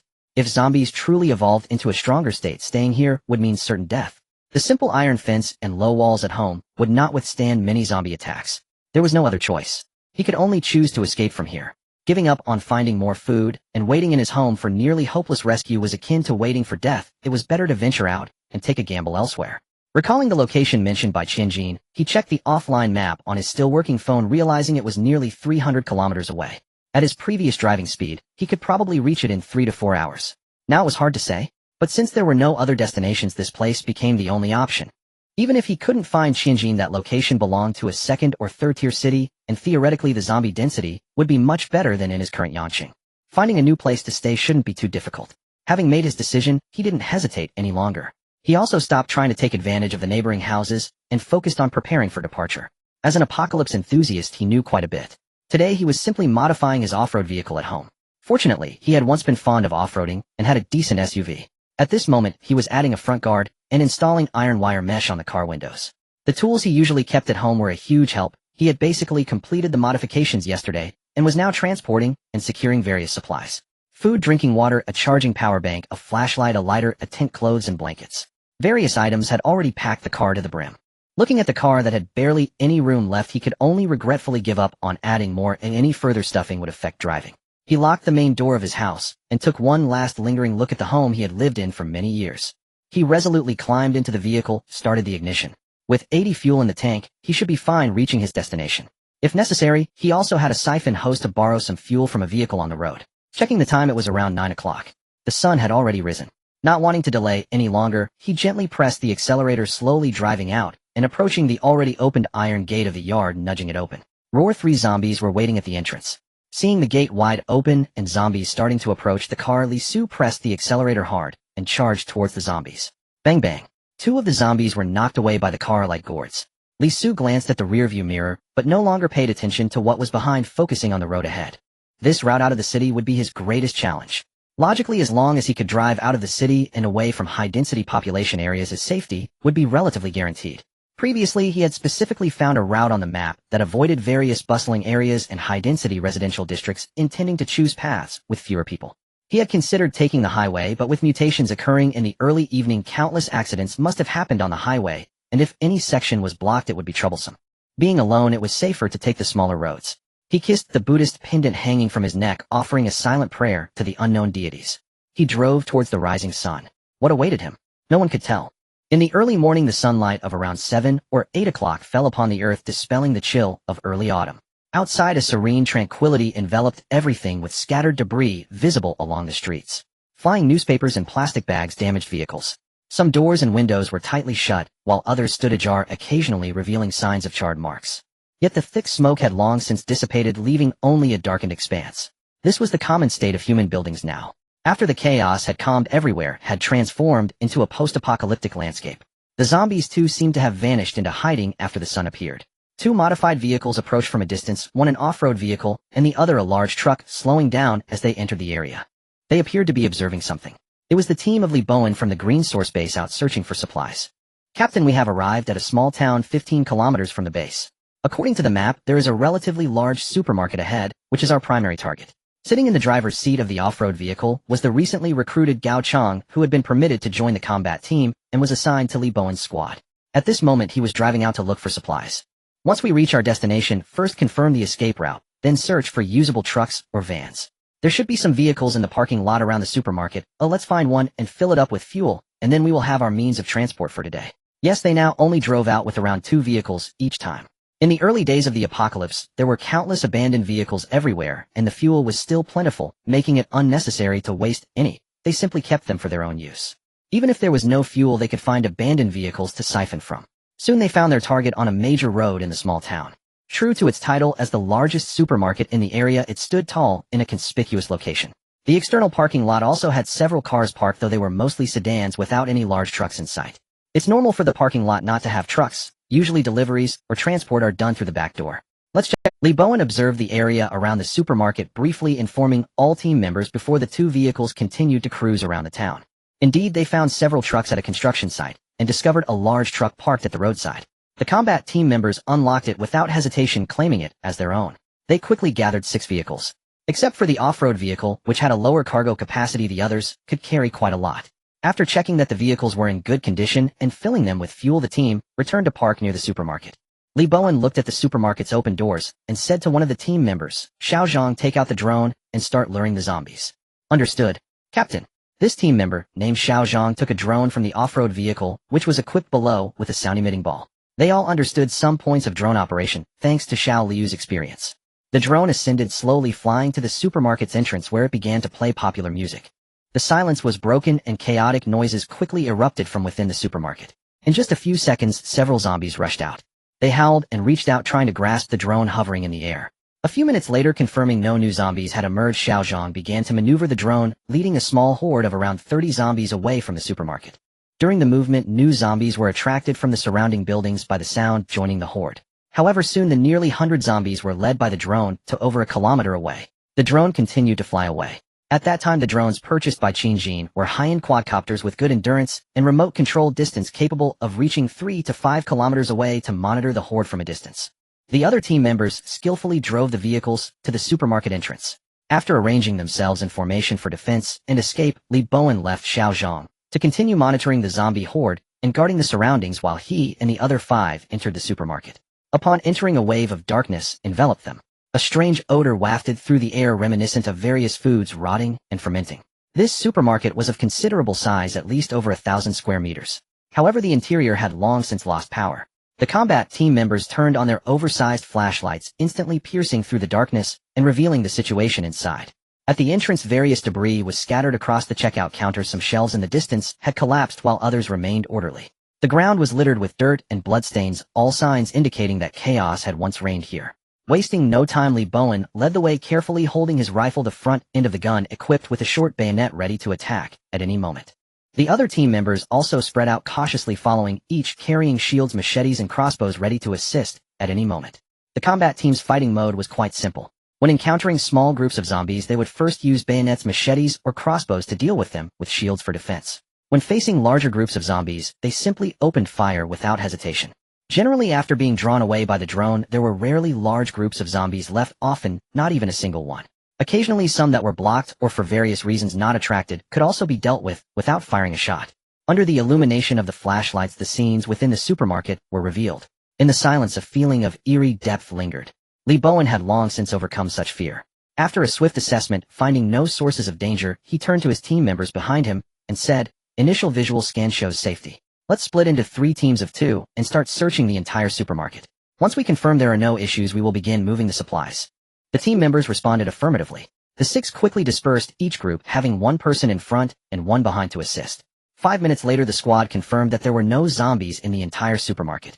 They only found 2 skeletons marred with bite marks and missing parts, clearly having suffered the ravages of zombies. Li Bowen approached the bones, found 2 sheets, and covered them, providing them with a final comfort from being exposed to the elements after death. He then said to the team, "All right, block the back door. We can't let zombies sneak in from behind. Xiao Zhang is guarding the front door. Everyone start moving the supplies." The team members spread out, skillfully searching for items.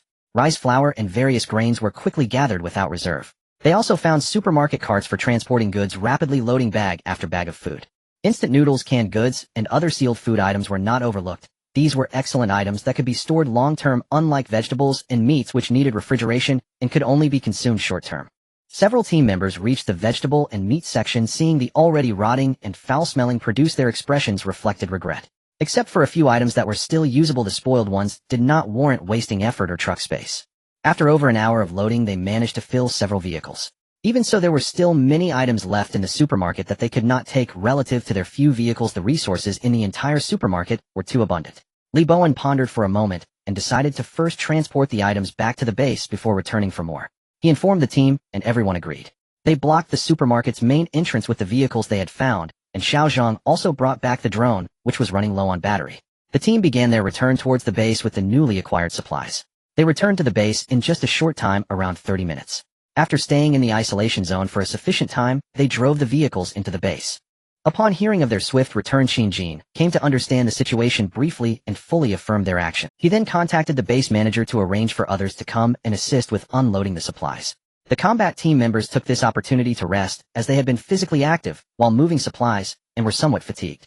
They all sat down on the vehicles or rested in the nearby buildings. Qingjin said to them, "Thank you for your hard work. The base can't spare personnel to assist at the moment. You will have to continue working hard. Once the wall is repaired in a few days, things should ease up a bit." Indeed, this was the case. The base's wall was still under construction and Qin had already been preparing for other tasks before the acidic rain arrived. There were indeed not many personnel available to assist the combat team in transporting supplies. Boss, we understand, there's no need to say that. We are all here for this collective to survive. Li Bowen replied. Qin patted his shoulder, nodded with a smile, and then turned to attend to other matters. It was not long before he returned, and within half an hour all the items had been unloaded. After all, taking things down was simpler than putting them up. By this time it was only around 10 o'clock, and if they hurried they could still have time to go back to the supermarket for another round. Li Bowen's team reorganized the vehicles, started all the previous ones, and set off for the supermarket once more. This was merely a microcosm of the combat team. Other teams were also engaged in similar activities. As the search for supplies expanded, they would venture further. Inside the Green Source base, the newly joined brothers Sun Xiaolong and Sun Xiaohu are currently part of the wall construction team after a night of rest. The events of last night have faded considerably, and their injuries have healed significantly. Initially, they only had minor wounds, and after a short period of malnutrition, they recovered quickly. Last night's events are now behind them, and life must go on. The two brothers were assigned to a dormitory for rest, and the base manager Tang Jiming provided them with some precautions before letting them rest. Little do they know they are still under the close scrutiny of the base. They were brought in unconscious yesterday and taken out again at night, and they have yet to see the full extent of the base. It was only after getting up during the day that they realized they had joined an extraordinary place. The towering walls and armed personnel patrolling with weapons made them believe that this was a well-established refuge for humanity. After breakfast, they learned about the general situation of the Green Source base from chatting with nearby personnel. One can only say that President Qin is truly remarkable. It's been only a short while since the apocalypse, yet such a base has been established. Although many details and important information are still unclear, the events of last night and the scale of the base speak volumes. From the situation, one can tell the strength of this place, and they can't help but feel a sense of awe for President Qin. In the morning, they joined others to help at the base of the walls.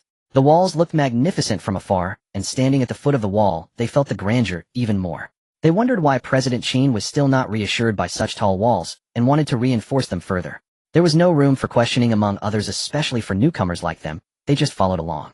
At this moment, having a safe place and food to eat seemed like a good situation already.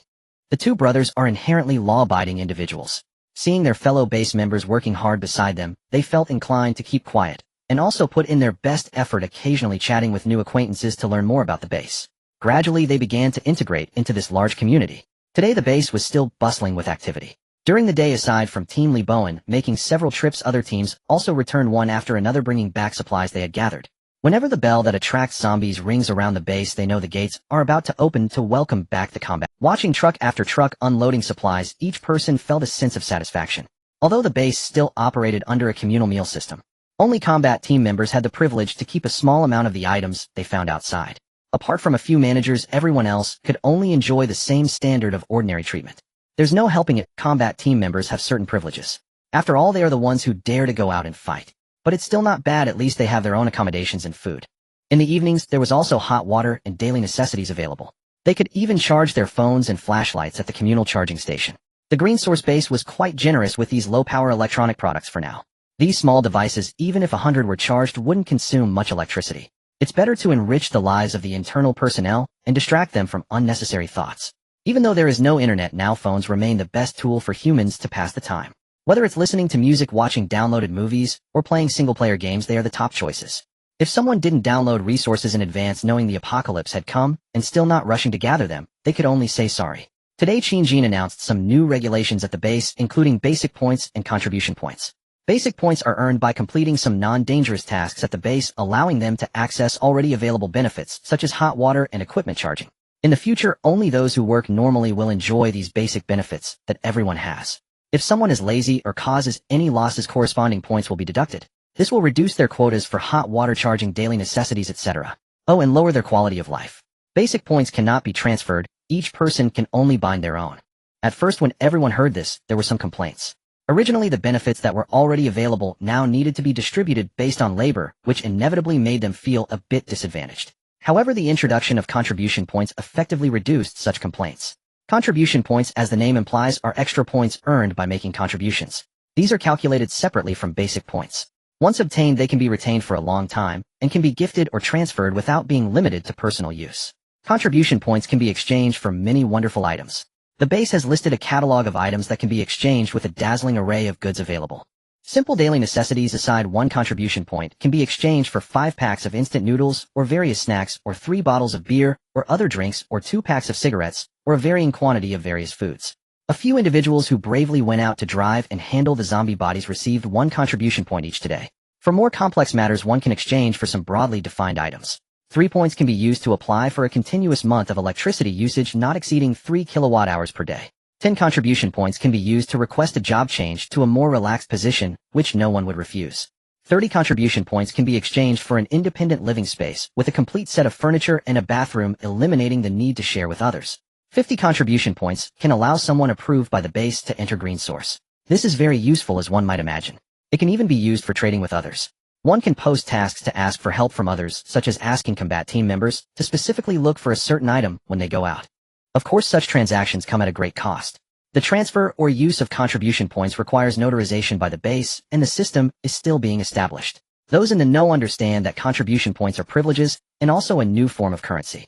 Each point must be approved by Qin Jin, and only with his signature can it be designated to someone's name. This prevents fraud by others. Additionally, the total issuance may fluctuate. As the base develops and grows, contribution points may be diluted or appreciated. There will certainly be loopholes and gaps which will be gradually improved over time. Those bold enough can also try the consequences of cheating. Qin Jin will also keep a tight grip on every point of contribution. Only with sufficient inventory will he sign and approve. Combat teams frequently undertaking high-difficulty missions will surely earn more contribution points. Even the inventions of skilled personnel like Dong Hui can yield substantial amounts of points. This move has also motivated many individuals to some extent. After all, everyone has their own aspirations, and when there's a way to achieve them, there's a direction to strive toward. The Green Source base is developing towards a small society model, becoming increasingly refined. It also conveys to everyone that only useful individuals are needed here. Those who do not listen or work may find themselves going hungry. Following the issuance of the new regulations, Qin Jin instructed the managers to pay attention to feedback from the lower ranks, and most of it was positive. This signifies the smooth implementation of the system, and no one dared to voice dissenting opinions. Thus, when the base personnel saw various supplies being transported back, they felt a sense of fulfillment that they could also earn opportunities through hard work. As long as they work diligently, the day they earn contribution points will allow them to exchange for the items they need. Guangyuan City. The town of Mentang is located in Fenghe County. At the border of Fenghe County, there lies Longmen County, positioned to the southwest of Fenghe County, with some areas bordering the Deep City. It is also a crucial passage from Mentang Town to the Deep City. Although both Fenghe County and Longmen County belong to the jurisdiction of Guangyuan City, the economic disparity is evident. Unlike Fenghe County, which primarily relies on agriculture with light industry as a supplement, Longmen County, being close to the Deep City, has attracted numerous factories that have relocated here over the years. This has led to rapid economic development in the area, making its GDP one of the highest in Guangyuan City. Over the years, the influx of migrant workers has also significantly increased. Of course, most of the population is concentrated in the southwestern direction near the Deep City, while the area closer to this direction still lags behind.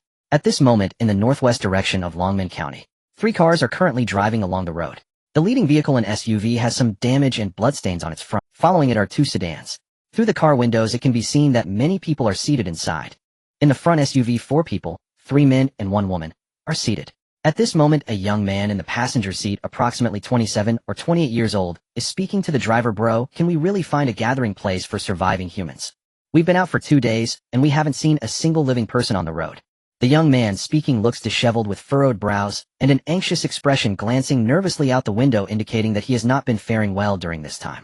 A woman in her 30s, dressed fashionably and reasonably attractive, sitting in the back seat, also asks nervously, "Yeah, Brother Chen, you said there's a gathering place for humans. That's why we all followed you out for a chance. You can't lead us into a trap." The driver, Brother Chen, appears to be in his 30s or early 40s. Although his appearance is not particularly tidy, his eyes are noticeably brighter than those of the others. They are a group of survivors fleeing. The person who just asked him is his cousin. They both live together in a residential complex in Fenghe County. The two were having dinner together when the mutation occurred. Fortunately, neither of them mutated and managed to hide at home to survive the first wave of chaos caused by the zombie outbreak. After waiting for the fog to dissipate, they dared to venture out to assess the situation, as the zombies had been drawn away by some unknown attraction. The residential complex is not large, consisting of an old-style community with a population of around 200 to 300 people. Perhaps due to everyone being home at the time, many who did not mutate managed to survive. Those who turned into zombies remained trapped in their homes, unable to come out or roaming outside to hunt for other survivors. This residential area was one of the few places where humans had managed to endure. After all, the country is built of steel and concrete. After the incident, apart from those who enjoy the excitement, most people stayed home to observe the situation. Once the situation became clear, most people would not easily venture outside. Brother Chun, after the fog cleared and the zombies retreated, he bravely called out a few times, attracting some zombie growls from nearby rooms, but he also learned that there were quite a few survivors within the complex. Thus, over the next few days, everyone exchanged WeChat contacts, forming a group to seek survival together. However, after a few days of power outage, the internet disappeared, and everyone could only rely on other means of communication. He glanced at his cousin, and then looked at the two people in the back seat through the rearview mirror, tightening his grip on the steering wheel, while revealing a smile, saying, "Don't worry, on the day before the internet was about to go down, I really saw a post on a website saying that there are official organizations setting up a quarantine zone in Guangzhou, preparing to create a new living area for humans." This news might not have been seen by many, as many social media platforms gradually went offline, but I saw this on a relatively niche media outlet. Those who have already arrived at the living area even posted photos and videos. In the photos, I saw very high walls, at least 3 to 4 meters high. There are many people inside. It turns out there are so many still alive. In the videos, I also saw some armed individuals maintaining order. This is where we should go, Brother Chin exclaimed with anticipation. In the past few days, he was indeed frightened by the crazed momentum of the zombies. Had it not been for the fact that they seemed to have disappeared, he wouldn't have dared to come out. He was also spurred by the news of this human gathering place seen before the power outage to decide to take the risk of coming out. Of course, he did not dare to set off alone, so he shared the news with others in the complex. In the end, except for a few who were unwilling to leave, most followed him to embark on the journey to the desired gathering place. At the time, he was so engrossed in the news and excitement that he did not have time to take screenshots or save the videos. Now that the internet is gone, even if his phone still has battery, he cannot log in. Thus, he found it somewhat difficult to explain himself to those who questioned him later. After his repeated explanations, the others were only half convinced. Compared to staying in one place without any rescue in sight, those who ventured out are all yearning to go to the official established refuge to live together. Only in populous places can one find a sense of security. Brother Chin also walked with them, and they were more willing to believe that this is real. After all, they are all in the same boat, and have no need to fabricate a lie that could harm themselves. Thus, their only goal now is to head there. Brother Chin remembers the address in Guangzhou and knows the general location. However, now, without the internet, they have no navigation to guide them. They have been out for 2 days, and have only traveled a bit over 100 kilometers. Along the way, they encountered zombies several times, and could only brace themselves and push through. Fortunately, they were not intercepted. However, the front of his SUV sustained some damage due to the several waves of zombies. Yesterday, lacking experience, they chose to set out at noon, thinking that they could cover more than 200 kilometers in 3 to 4 hours. However, shortly after setting off, they encountered scattered zombies, causing them to veer off course and delay their departure from Fenghe County for quite some time. Later, they became smarter by avoiding some busier areas, but they still made several wrong turns and took a longer route before arriving at Longmen County before nightfall. Last night, they initially planned to find a desolate place to sleep in the car, but unexpectedly they were disturbed by a zombie that suddenly appeared from nowhere. Frightened, they drove for quite a distance before finding another place to stop and rest. Even so, throughout the night, none of them could sleep well, with some even staying awake all night. Today, feeling exhausted and anxious, they hurriedly continued their journey as soon as dawn broke. By 10 o'clock today, after running for 4 hours, they barely reached the outskirts of Longmen County. They are about to enter the intersection of the deep city Guangzhou and Guanyuan City. The roads in this apocalypse are unexpectedly difficult to navigate, filled with traffic accidents and the occasional appearance of zombies. They cannot drive fast, and frequently have to detour. According to Brother Chin's prior memories, they should be able to reach the gathering place by traveling another 40 to 50 kilometers. With such anticipation, they found a wide-open area at noon, stopped the car to eat. The 2 cars behind also contained survivors from the same complex, each quietly eating their own food. Everyone mainly had some snacks, and at this moment, there were no conditions for cooking. The apocalypse has not been long, and most people have not yet reached the level of robbing others. It is even less likely that cannibalism will occur so soon. Moreover, they are about to reach a new place of residence. This small team of survivors is still maintaining a fragile balance. As long as they can reach the gathering place, they believe that soft and comfortable beds, steaming rice, and fragrant dishes are all waiting for them. Most importantly, they will have tall walls and armed soldiers representing safety. This is far more secure than in the perception of most people. Humanity cannot be defeated by mere viruses. As long as they regain their strength, humanity will rise again and reclaim what belongs to them.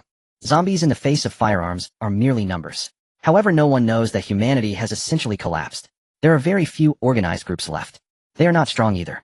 Furthermore, no one knows that the forthcoming natural disasters will destroy most of humanity's technology. For groups like Brother Chin's, perhaps ignorance is bliss. Everyone finish up quickly and let's strive to reach the gathering place by afternoon, otherwise it will be dangerous to still be in the city at night. In just 10 minutes after the meal, Brother Chen urged everyone to set off. As long as they do not encounter any unexpected events, they should reach the gathering place shortly. Soon this small team set off on their journey, heading towards their envisioned paradise. In a certain residential complex in Fenghe County, in a third-floor unit of a five-story small building.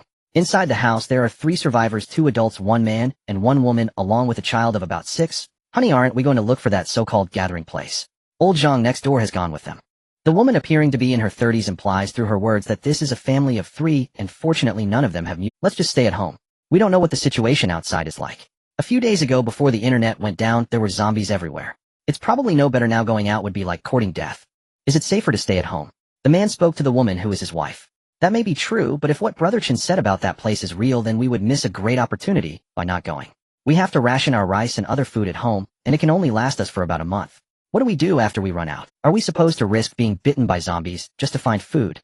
You've been saying to wait and see for days. All the easy to take food outside has been taken by those so-called good neighbors, and they won't even share a bit with us. How can these people be like this? Shouldn't we help each other in times of difficulty? Faced with his wife's doubts, the man took out a cigarette, sniffed it, but couldn't bring himself to light it.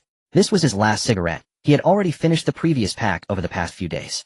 After savoring the smell of the tobacco, he slowly said, even if that place is indeed an official establishment, it doesn't mean we can relax once we get there. They even abandoned the original office location to find a new place for defense, which shows that the establishment was rather rushed.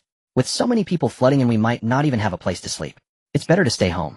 If the authorities manage to restore order and deal with the chaos outside, we will be Don't worry, if it comes to it, I will also find a way to go out and look for food. I won't let you two starve. The man, he expressed his view about not following old Zhang and the others outside. His wife, hearing this, didn't say anything more. She merely continued to frown, looking worried as she went to prepare dinner for the family. Tonight the family still ate rice with soy sauce. They had already consumed all other vegetables and meat, which did not last long after the power outage. Now there was only half a bag of rice left, along with some flour and other grains, plus some oil and salt for seasoning.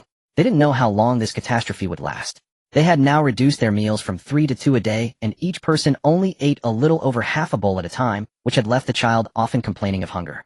Unfortunately, there was no other choice. A few days ago, those who were bold had already rushed out to scavenge the abandoned. They only started thinking about going out to find food in the last 2 days, but unfortunately the good stuff had already been cleaned out, leaving only items of little value. Those who had turned into zombies were trapped in their homes, and no one dared to go inside. They had seen too many people die from zombie bites. Ordinary people couldn't handle even one zombie. Ordinary people lack experience. Just brushing against a zombie would spell doom, while zombies, even with their bodies pierced like a sieve, can still move. Hitting a vital point is incredibly difficult. The current situation is that many residents who remain in the community have managed to gather supplies. His family, having gathered nothing, is in the minority, and it's no wonder his wife was complaining earlier.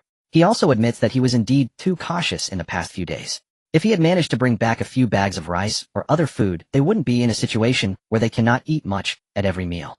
He has already made up his mind that if things don't work out, he will consider going out. There are definitely zombies in farther places, and finding food means facing zombies, which is too dangerous.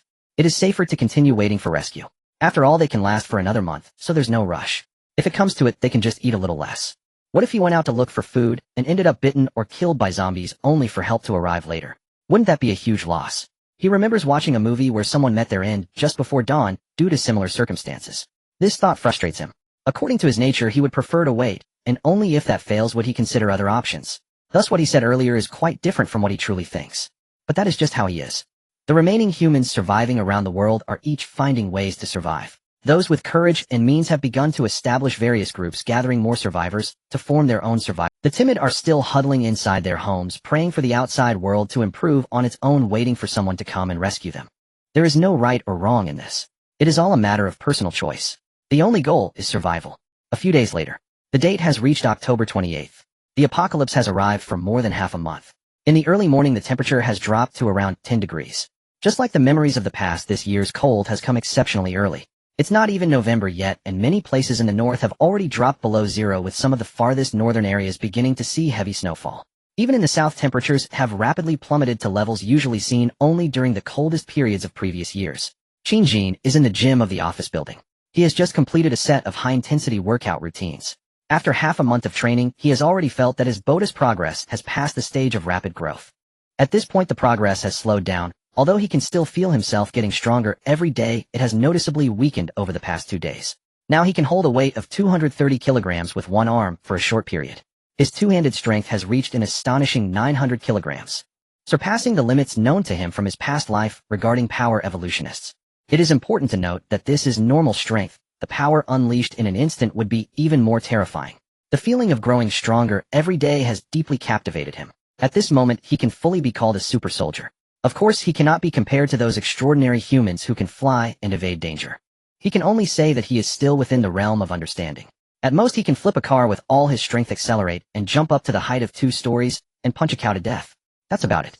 With such immense strength, his physique has also changed accordingly. For instance, he has just finished his visibly explosive muscles fill the entire quick-dry outfit with well-developed abs, defined lines, and broad back muscles along with strong thighs. All of this proclaims that he is not to be trifled with. This is just in terms of strength. Other neuromuscular reflexes have also significantly improved, allowing him to see fast-moving objects for a longer duration. Although he is still far from the legendary bullet time ability, it cannot be underestimated. He has yet to test whether he can see the blurred trajectory of bullets. He will do so when he has time. Additionally, his other senses, such as vision, hearing, and smell, have also become more acute and sensitive. Even if he has not reached the level of those evolutionists from his previous life, he is not far off. It can be said that he has undergone an all-around evolution and strengthening. When he is not out and about, he enjoys wearing looser shirts, making it hard for anyone to notice the terrifying strength that lies within his slim appearance. In the past 2 days, he measured his height, and surprisingly grew a few centimeters. His weight has even reached a terrifying 103 kilograms. Normally, people would think he weighs around 7,585 kilograms. Without a doubt, the bone density and muscle density in his body have certainly increased. Otherwise, he would not be able to withstand the recoil from his punches. This is evident from the ease he feels when hitting a sandbag. Having mentioned all these benefits, there are certainly some drawbacks. For instance, his appetite has significantly increased lately, requiring several people's worth of food in one meal. It has only slightly improved after his physical enhancement slowed down over the past 2 days. But he still needs about 2 people's worth of food. If he weren't the leader of a faction, he would not be able to support such a powerful physique as in his past life. Fortunately, the increase in strength is not too exaggerated, and he does not possess the ability to bend steel or burst his clothes with a little effort. Additionally, during this time, he feels an excess of energy, as if there is an unending stream of energy flowing within him. Without a girlfriend, he spends his mornings and evenings in the gym to relieve some of that energy. He even damaged a sandbag and had to send his combat team out to help bring back some suitable fitness equipment. Standing by the window of the gym, he opened one of the windows after finishing his workout. A wave of cold air blew. While others might feel cold, he only feels a refreshing breeze. There was even a faint mist rising from his body. He gazed at the base in front of him, a smile creeping onto his lips. A sense of satisfaction welled up within him. The base has now preliminarily entered a proper routine, with everyone having found their place and knowing what to do in this new world. At the Liuan base, everyone has basically adapted to the new life. The combat team occasionally goes out to search for supplies, bringing back truckloads of items each day, filling multiple warehouses. The walls were entirely completed a few days ago, achieving a height of 12.5 meters. Some steel wires have been added on top. From a distance, one can see a majestic structure resembling a dragon standing tall. At a height equivalent to 4 stories, it gives everyone in the base a strong sense of security. No one believes that zombies can breach such defenses. Except for Qin Jin, who is still not satisfied. After the walls were repaired, the internal personnel did not become idle. They immediately turned to the construction of other projects. In the isolation area inside the base gate, the original barbed wire fence has been removed and replaced with a 5-meter-high wall. Due to the smaller area, it has basically been completed in just a few days. This isolation area can now serve as a moat. It occupies more than 300 square meters, and a simple iron sheet house has been constructed inside for personnel returning from outside to rest. Some shooting positions have also been set up on the walls of this isolation area. Defensive personnel can immediately eliminate any threats to those inside, or any zombies if they notice something amiss. Next, the warehouse construction within the base continues to accelerate. In the past, during peacetime, various fire safety approvals had to be considered, preventing construction according to personal preferences. Now it is different. Without regulations, it is all about convenience. The goal is to build quickly and solidly. The underground areas are primarily used for storing important items, while less important or hazardous chemicals obviously cannot occupy such vital space. It is important to note that during construction, waterproofing was thoroughly implemented in the underground space, so it is mainly used for storing food, weapons, and some materials with higher environmental requirements. For example, medicines and some perishable foods. The ground space is not that particular, as iron sheet warehouses and cement warehouses are starting to be constructed. There is no need to worry about not being able to fill them in the future. Based on the frequency with which the combat team goes out daily, as long as they dare to build warehouses, the combat team dares to fill them up. This fully reflects the joy of zero-cost purchasing. The nearby chemical factory has long moved all movable items. The chemical materials piled up in the base are sufficient for them to produce several tons of explosives and various pesticides and chemicals. If they run low in the future, they can search for more elsewhere. The warehouses and buildings constructed before the apocalypse have now been filled to capacity. It is important to note that these warehouses were empty at that time. Now they are filled, and the quantity of materials inside is terrifying. That is why new warehouses continue to be built. Currently there are over 100 vehicles, and many of the newly acquired ones can only be parked outside the base. Before the acidic rain strikes, and the warehouses are not yet completed, they can only be covered with waterproof tarps to protect as much as possible. They have also not been stingy with the machines that can be brought back from outside. During this time, they have brought back many to the warehouse, which will be of great use in the future. The drainage system within the base has also been rechecked and strengthened. The 2 large ponds must also be confirmed to be functioning properly, as no mistakes can be afforded with the acidic rain.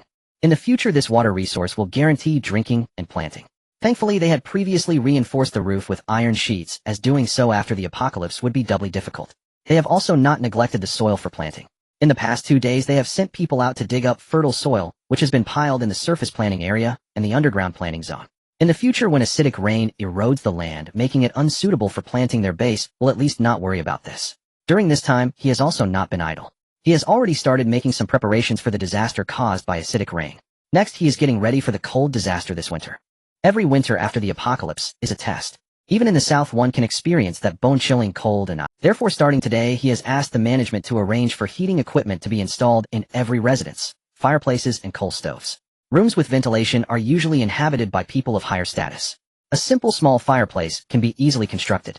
Ordinary rooms without such conditions can also use cement bricks to make a stove for warming. Shinjin does not care about others' opinions, he only needs to issue the orders, and naturally someone will execute them. This is the advantage of being the sole leader who speaks and is obeyed. No one will contest his authority and interrupt his plans. The population in Liyuan base is currently around 90 people. After dealing with a group that had been causing trouble, they gradually took in a few newcomers, such as Gao Chong and the Sun Brothers. It is worth mentioning that the Sun Brothers have recently joined the combat team. With their military backgrounds, not joining the combat team would be a waste. The number of members in the combat team has now reached 30, nearly 1/3 of the base's population. Subsequently, the number of defensive personnel also maintains around 30, divided into 3 small groups rotating shifts 3 times a day. To maintain such a large base, a team of 10 is already quite compact. Qin Jin's uncle Qin Guoqiang, his aunt Luo Xiaojuan, and Zhong Ye's father Zhong Jiangwo are all team leaders of the 3 defensive personnel groups.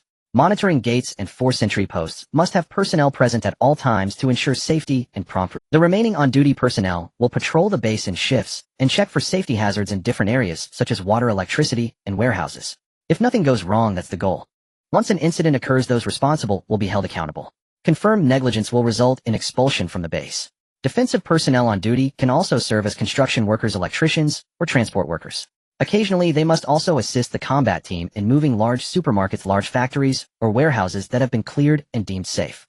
On the surface, defensive team members appear to be the busiest and most exhausted. However, compared to the combat team, they still lag behind. The combat team faces more dangerous outings every day where a minor mishap could mean death. In recent days, there have been instances of combat team members getting injured. However, due to their good equipment and well-planned tactics, they have not been directly harmed by zombies, preventing any casualties. Qin Jin has personally visited the injured team members several times, reviewing the events with them to discuss how to reduce or avoid such situations in the future. During this time, the combat team has rapidly adapted to the new rhythm, with each member having achieved significant kills against zombies. Facing 1 or 2 zombies individually is no longer a problem. In advantageous terrain, they can even kill 10 or more zombies with their weapons. Their combat effectiveness has improved tremendously. Correspondingly, the food and accommodation conditions for the combat team are the best, followed by the defensive personnel and some managers, and then the ordinary members of the base. Currently, no one dares to complain. After all, these privileges are earned with their lives and courage. If you want it, then join the combat team and face the zombies. Alternatively, join the defensive team, where you will occasionally go out to transport supplies or clear the occasional zombies that appear outside the base, as well as handle the unpleasant task of moving bodies. Even some of Qin Jin's relatives, aside from those in high positions who can enjoy certain benefits, those without positions receive the same treatment as ordinary members. Of course, this is mainly due to the willingness of several relatives. For instance, Qin Jin's grandmother is quite old, and he initially thought she could simply rest and enjoy her retirement. However, his grandmother insists on working. Even if she just helps pick vegetables and cook in the kitchen, she is more than willing. His cousin Qin Xiling, aunt, uncle, and other cousins who have no official positions have primarily been helping repair the walls or occasionally assisting in the kitchen or organizing supplies at night. Aside from having slightly better living conditions than ordinary members, their other benefits are the same. Qin Jin allows them this freedom. 3 managers oversee the ordinary members. Qin's father is responsible for weapons and overall management. Qin's mother manages the food supplies. Cousin Luo Dandan assists in tracking the daily incoming supplies. His uncle manages the medical situation within the base. Additionally, Dong Hui has been appointed as the manager of the chemical department with Wang Bin as his assistant handling the production and storage of explosives and chemicals. Dong Hui is indeed a talented individual. Besides being able to manufacture explosives, he can also create various other chemical products such as pesticides, disinfectants, laundry detergents, lubricants, and countless other items. He truly lives up to his reputation as a former technical director of a factory. Notably, in the past few days, Qin Jin has established a planting department. This department is intended for future food cultivation and research as well as raising some livestock. Let's not forget that during peacetime, his food factory had hired an agricultural planting team that included a professor-level individual from Yangqing Agricultural University, Yuan Mu. During the opening ceremony of the mutation night, he made sure to invite this person to attend. Fortunately, the other party was gracious enough to accept. Perhaps it was due to the fact that he had been affiliated with the Liyuan food factory for the past few months and had been receiving a salary, otherwise he might not have come to such a remote place. At this point, Yuan Mu has naturally become the current manager of the planting department at Liyuan base. Of course, if he dares to do anything inappropriate, this little leader will find himself in trouble. After enduring more than half a month of harsh reality, Yuan Mu has realized that the world has changed. To survive is already a great fortune, and to continue shining in the profession he has engaged in for half his life is also a blessing. Thus, he gladly accepted the task and began preparing the planting areas on the ground and underground with the 2 rooms. It is worth mentioning that he originally had another student who came to attend the opening ceremony. That was the student named Little Zhou who mutated the earliest. Unfortunately, he became one of the first to die. For now, the planting work for food has not commenced. They are first managing the cultivation of fruits and vegetables. Once there are not enough hands in the future, Qin Jin has promised to arrange for more manpower to assist him. The poultry in the base, including chickens, ducks, geese, cats, dogs, pigs, cattle, sheep, and even rabbits and bamboo rats. Some bamboo was planted during the base's greening, are also present. Many of them died during the mutation night. Now only a small number remain. However, if they are raised properly, they can still occasionally enjoy fresh meat. The fish in the 2 reservoirs are now managed by Gao Chong, who was rescued from outside. After completing supply search missions outside or early in the morning, he can often be seen busy feeding the fish. The entire base is thriving, and Qin Jin observes everything with keen interest.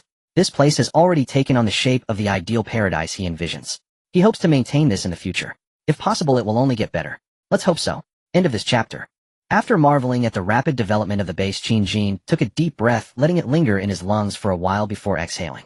A plume of mist shot out from his mouth, like an arrow. It dissipated more than a meter in front of him. He closed the window and turned to head to the newly constructed shower room on the same floor. After exercising every day, he felt uncomfortable with the sweat sticking to his body, and he needed a shower to feel refreshed. It is indeed a strange matter.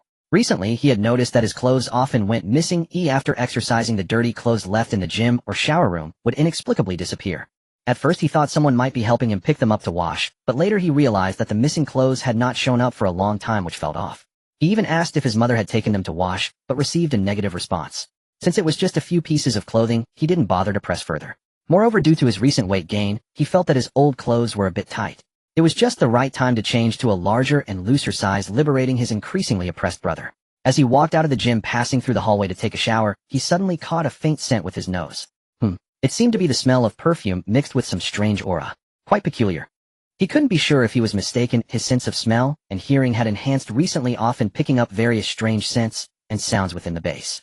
He had yet to fully adapt to these new changes, so it was hard to determine if it was an illusion. While he was too lazy to think, after his shower he still had many things to deal with. Recently he had been quite busy. The acid rain was expected to arrive in a little over a week. There were still some preparations left to be done, and he needed to hurry to set them in motion. Longmen County. A gas station on a highway. At this moment there was not a soul in sight outside. The main building, which housed the toll and convenience store, had its doors tightly shut with all the windows closed. Inside, a man was leaning against the window, occasionally glancing at the road outside, seemingly waiting for something. It was Li Su, who had left home to seek progress. It had been a full week since he left home. He had been at this gas station for 4 to 5 days. He had originally thought he would encounter progress soon after arriving here. Unexpectedly, he had waited for so long. According to what Progress had said, they would pass by here 5 to 10 days after making a statement. Today should be the final date of the 10th day, as mentioned. He didn't know if Progress had already passed by on the 5th day. Perhaps he hadn't arrived here in time and missed it. It wasn't his fault for missing the 5th day's date. He had planned to leave home early and reach his destination that very day. After all, it was only 2 or 300 kilometers. Unfortunately, things didn't go as planned. Traveling alone, he encountered multiple traffic jams along the way. On some rural roads there were fewer vehicles, but in city areas he faced heavy traffic during peak hours, forcing him to take detours to find alternative routes. He ended up spending too much time leaving the urban area of Yanqing. He barely made it to Guangyuan City around dusk, and it had been quite an unsteady journey. One could say he was just unlucky. Before the internet went down, he hadn't seen any news about an official gathering place being established in Guanxi. Otherwise, considering where he lived, Guanxi would have been a better choice. Why did he have to travel all the way to Guangyuan City to seek refuge in a place with no resources? There's no point in discussing this now. Fortunately, on the second day after he left, he successfully got onto the highway. Afterward, he made his way here, finally finding the gas station that Progress had mentioned. At that time, the doors of the building were wide open, and there wasn't a single person in sight. Only some bloodstains were visible on the ground outside, leading him to speculate that the staff might have already mutated. After biting and consuming those who hadn't mutated, he wondered where the zombies had gone. He clapped his hands in celebration, having carefully confirmed that there were no zombies inside the convenience store. He closed all the doors and windows, parked his car behind the building, and treated this place as a temporary residence. Besides, the convenience store still had plenty of snacks and drinks to last him a long time. And then he waited here. During these 4 or 5 days of waiting, he had not completely avoided encounters with survivors. In his eager anticipation, he saw a few vehicles appearing from the highway, only to drive away, without stopping, leaving him disappointed. They were likely survivors passing through, and he had considered chasing after them to inquire about their destination in hopes of gathering more options. Joining or seeking advice would have been good, but in the end he held back. In this world, one couldn't know whether the other party was friend or foe. Besides being alone, he was at a disadvantage if they attempted to rob him. He certainly didn't believe that people were still as kind as before. After the order collapsed, humanity could commit countless unimaginable acts. And so he waited until now. Today was the promised day, and he decided to wait one more day. If it really didn't work out, he would find a better place. Or he could try to encounter some survivors, even if there were only 1 or 2, to see if he could team up for survival. Just as he was bored and lost in thought, he suddenly noticed some movement out of the corner of his eye outside the window. Upon closer inspection, he was surprised to see 2 cars entering the exit ramp from the highway toward the gas station. People have arrived. Li Zu's heart skipped a beat. He quickly crouched down, his eyes fixed on the 2 cars across from him. Unsure if they were Progress, he decided to be cautious. The 2 vehicles did not hesitate and drove straight to the fuel pump positions at the gas station, coming to a stop. From the 2 cars, 5 or 6 men slowly got out. After exiting the vehicles, it was evident that they were dressed in ordinary clothes, but wielded weapons such as machetes and iron rods. They were carefully scanning their surroundings, seemingly on guard against any potential zombies. Li Zu's gaze sharpened. He noticed that there were faint bloodstains on the weapons of the group he saw. They had either killed people or zombies. This indicated that the group was not to be trifled with. He continued to hide inside the building, hesitating whether to go out and ask. But he was worried that they were not the people he hoped for, and he was conflicted. However, the new arrivals paid no attention to his thoughts.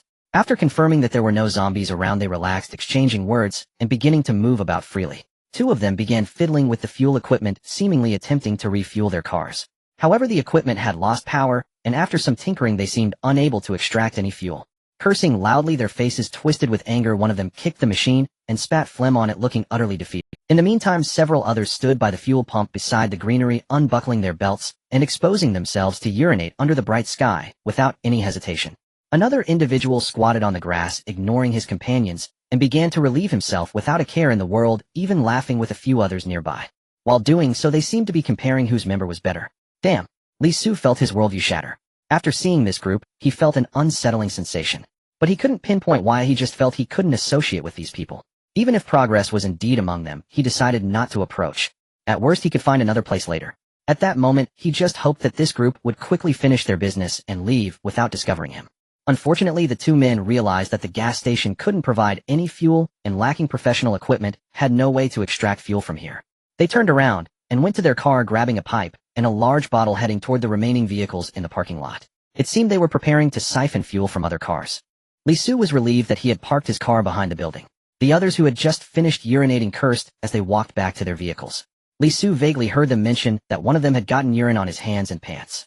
Without water to wash, they were jokingly rubbing against each other's clothes. One particularly brash young man, after finishing his roughhousing, seemed to shift his gaze toward the convenience store of the gas station. That was where Li Zu was hiding. End of chapter. Someone has noticed this house. Li Zu's heart trembled. He quickly lowered his head. He was very nervous, silently chanting, "Not to come, not to come." But he could already hear the other party's voice getting closer to him. He could even hear them talking at the door. "Come over here, the supermarket is closed, and we don't know if there are zombies inside." If we open the door, we will deal with any zombies we find and take all the food inside to replenish our supplies. In the distance, a few voices of agreement faintly echoed, and then a loud noise came from the front door. Oh no. The door he had high hopes for was kicked open violently in less than 10 seconds. The other party waited for a while, seemingly realizing that there were no zombies rushing out of this house. Someone with a professional appearance knocked on the door with a metal rod, seemingly trying to make some noise to confirm. Li Su knew he could not hide anymore. If they intended to search this place, he would undoubtedly be discovered. He might as well show himself and confirm whether Qianjin was here. He shouted, "There is someone here. There is someone here." He raised his hands and slowly walked to the door, appearing. The first face-to-face communication began between both parties. "Oh, there is actually someone inside. I didn't expect there to be a living person in such a remote place." "Who are you? What are you doing here?" asked a tall, sturdy man with a face full of flesh, seemingly holding some authority. "I'm waiting for someone. Do you know a person named Qianjin?" Li Su felt there was no need to continue hiding at this point, so he straightforwardly asked. Regardless of whether the person was the one he was waiting for, it was better to get a clear answer before proceeding. "Qianjin, never heard of him. Since this brother is waiting for someone, we won't disturb you. However, the supplies in the supermarket are open for grabs. It would be fine for us to take a bit, right?" The man narrowed his eyes. He seemed somewhat skeptical of Li Su's words, but did not press further. Since they were merely strangers, they had no intention of inviting Li Su to join them. They simply intended to take their share and go. Li Su got his answer and inexplicably felt a sense of relief. He had been focusing on the other party's expressions, and there was no change when Qianjin was mentioned. It seemed that the other party was indeed not the person he was waiting for. As for their plan to enter the small supermarket to take supplies, he had no major objections. Although he arrived here first, there were too many of them, and blocking them might lead to more trouble. He gestured for them to go ahead, and then stepped aside, indicating they could proceed. Seeing that he was cooperative, the group did not make things difficult for him. They proceeded to enter the supermarket to gather supplies. They were also a group of survivors fleeing from Longmen County. They had heard that a new human survival area was being established in Guanshi, so they planned to head there for a chance. They gathered 5 or 6 people, found 2 vehicles, and traveled together. The big man and 2 others were former street toughs. They easily found several like-minded individuals to survive together. They were all in their prime, had decent combat skills, and were willing to fight. They had dealt with small groups of zombies several times.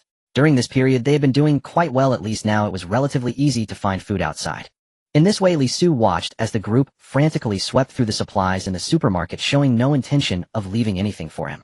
Their 2 vehicles were soon filled to the brim, and they even siphoned gas from the cars in the parking lot. They even brought over a newer vehicle, making it 3 cars. Li Su could only feel a deep resentment. This group was indeed no good. In the end, they left him with barely a few bottles of drinks. Only some worthless items remained, and all the food was gone. Suddenly a commotion came from the back of the house. Li Su's heart sank. "Oh no. Kong Good. Kong Gu. Come quickly, I found a car here, it's so cool." One of the group had somehow wandered to the back of the house and discovered his vehicle. The big man seemed to be called Kong Gu. Hearing his people shout, he glanced at Li Su and smirked. He said nothing and directly walked to the back of the house. Seeing this, Li Su reluctantly followed. Indeed, he found them surrounding his car, and he had no choice but to stiffen his resolve and say, "Everyone, this is my car, there's no need to crowd around." Li Su placed his right hand behind him, tightening the grip on the baton tucked into his waistband, ready to face the situation. "Hey, look at this beast of a car, it's got so much protection, these modified rims, and it's packed with supplies inside. It seems this friend has moved a lot of things onto the car already. This friend doesn't seem very honest." One of them joked, looking at Li Su's car, seemingly treating it as their own, lovingly caressing it, as if it were a beautiful woman.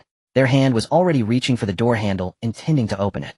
"This is my property. There are plenty of cars outside, no need to make this awkward for everyone."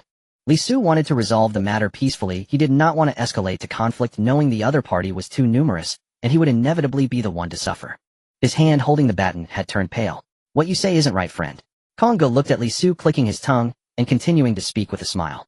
"Everyone wants to live safely. You have such a good car, isn't it a waste for you to drive it alone?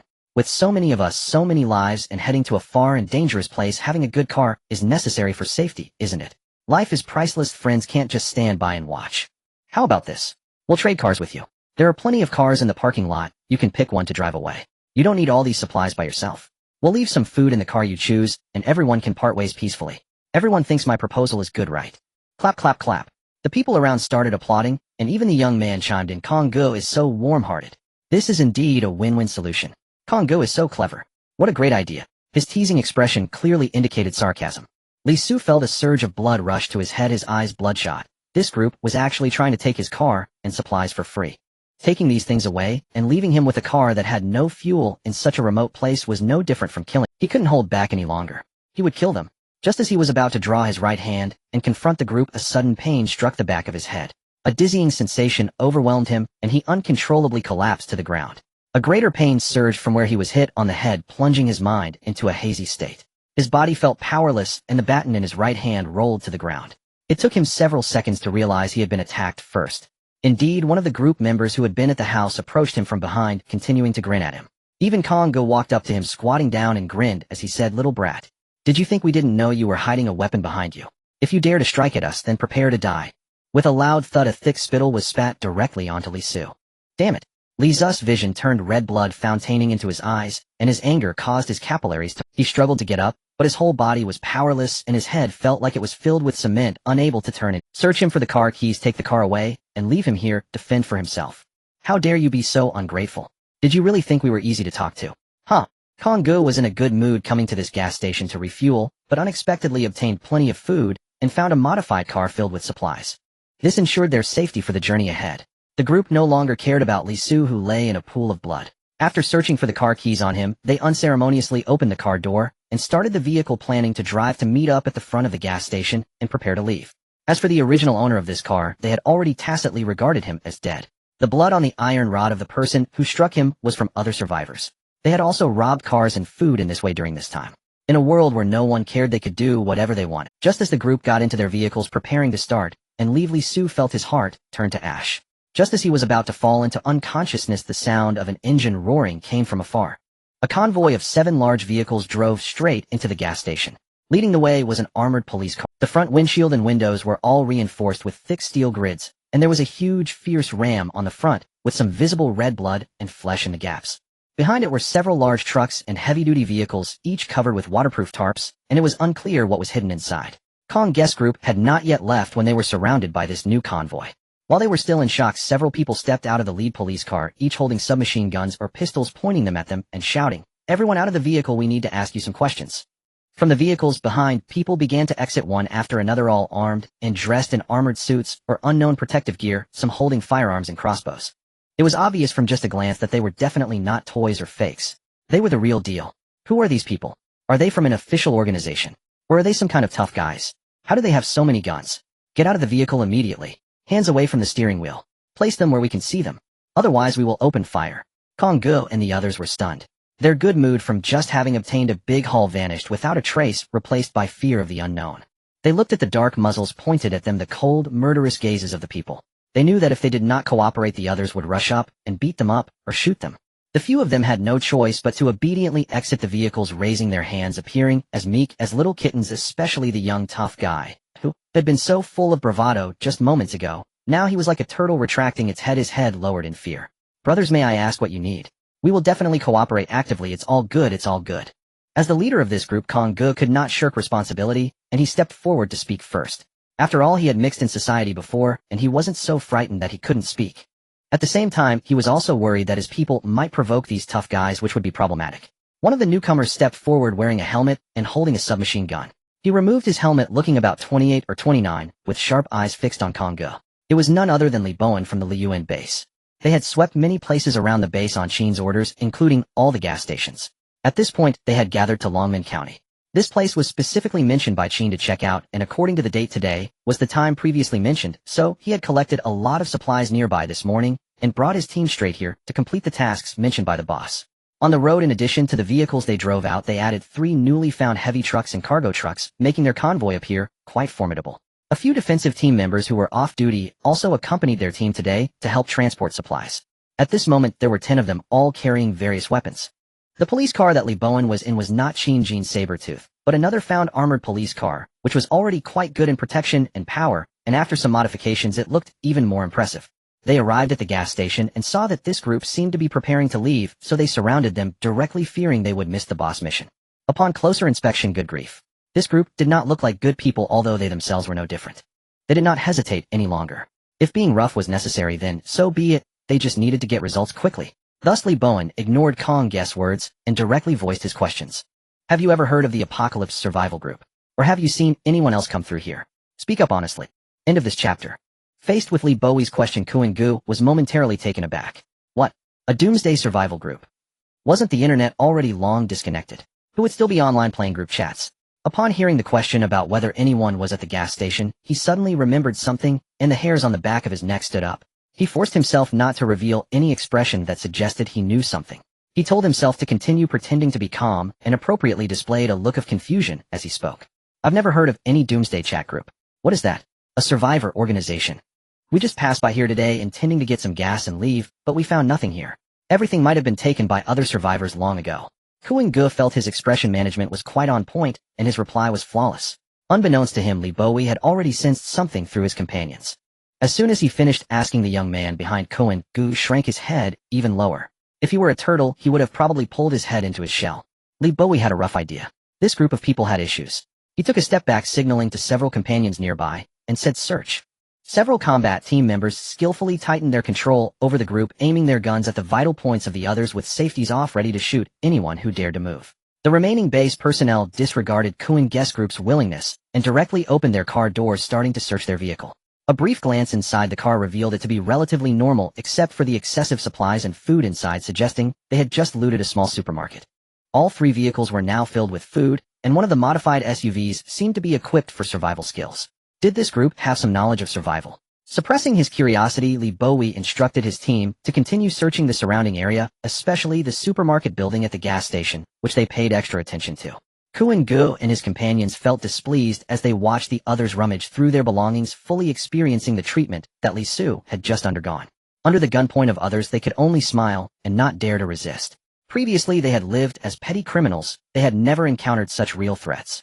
They hoped these people wouldn't discover the young man they had just killed.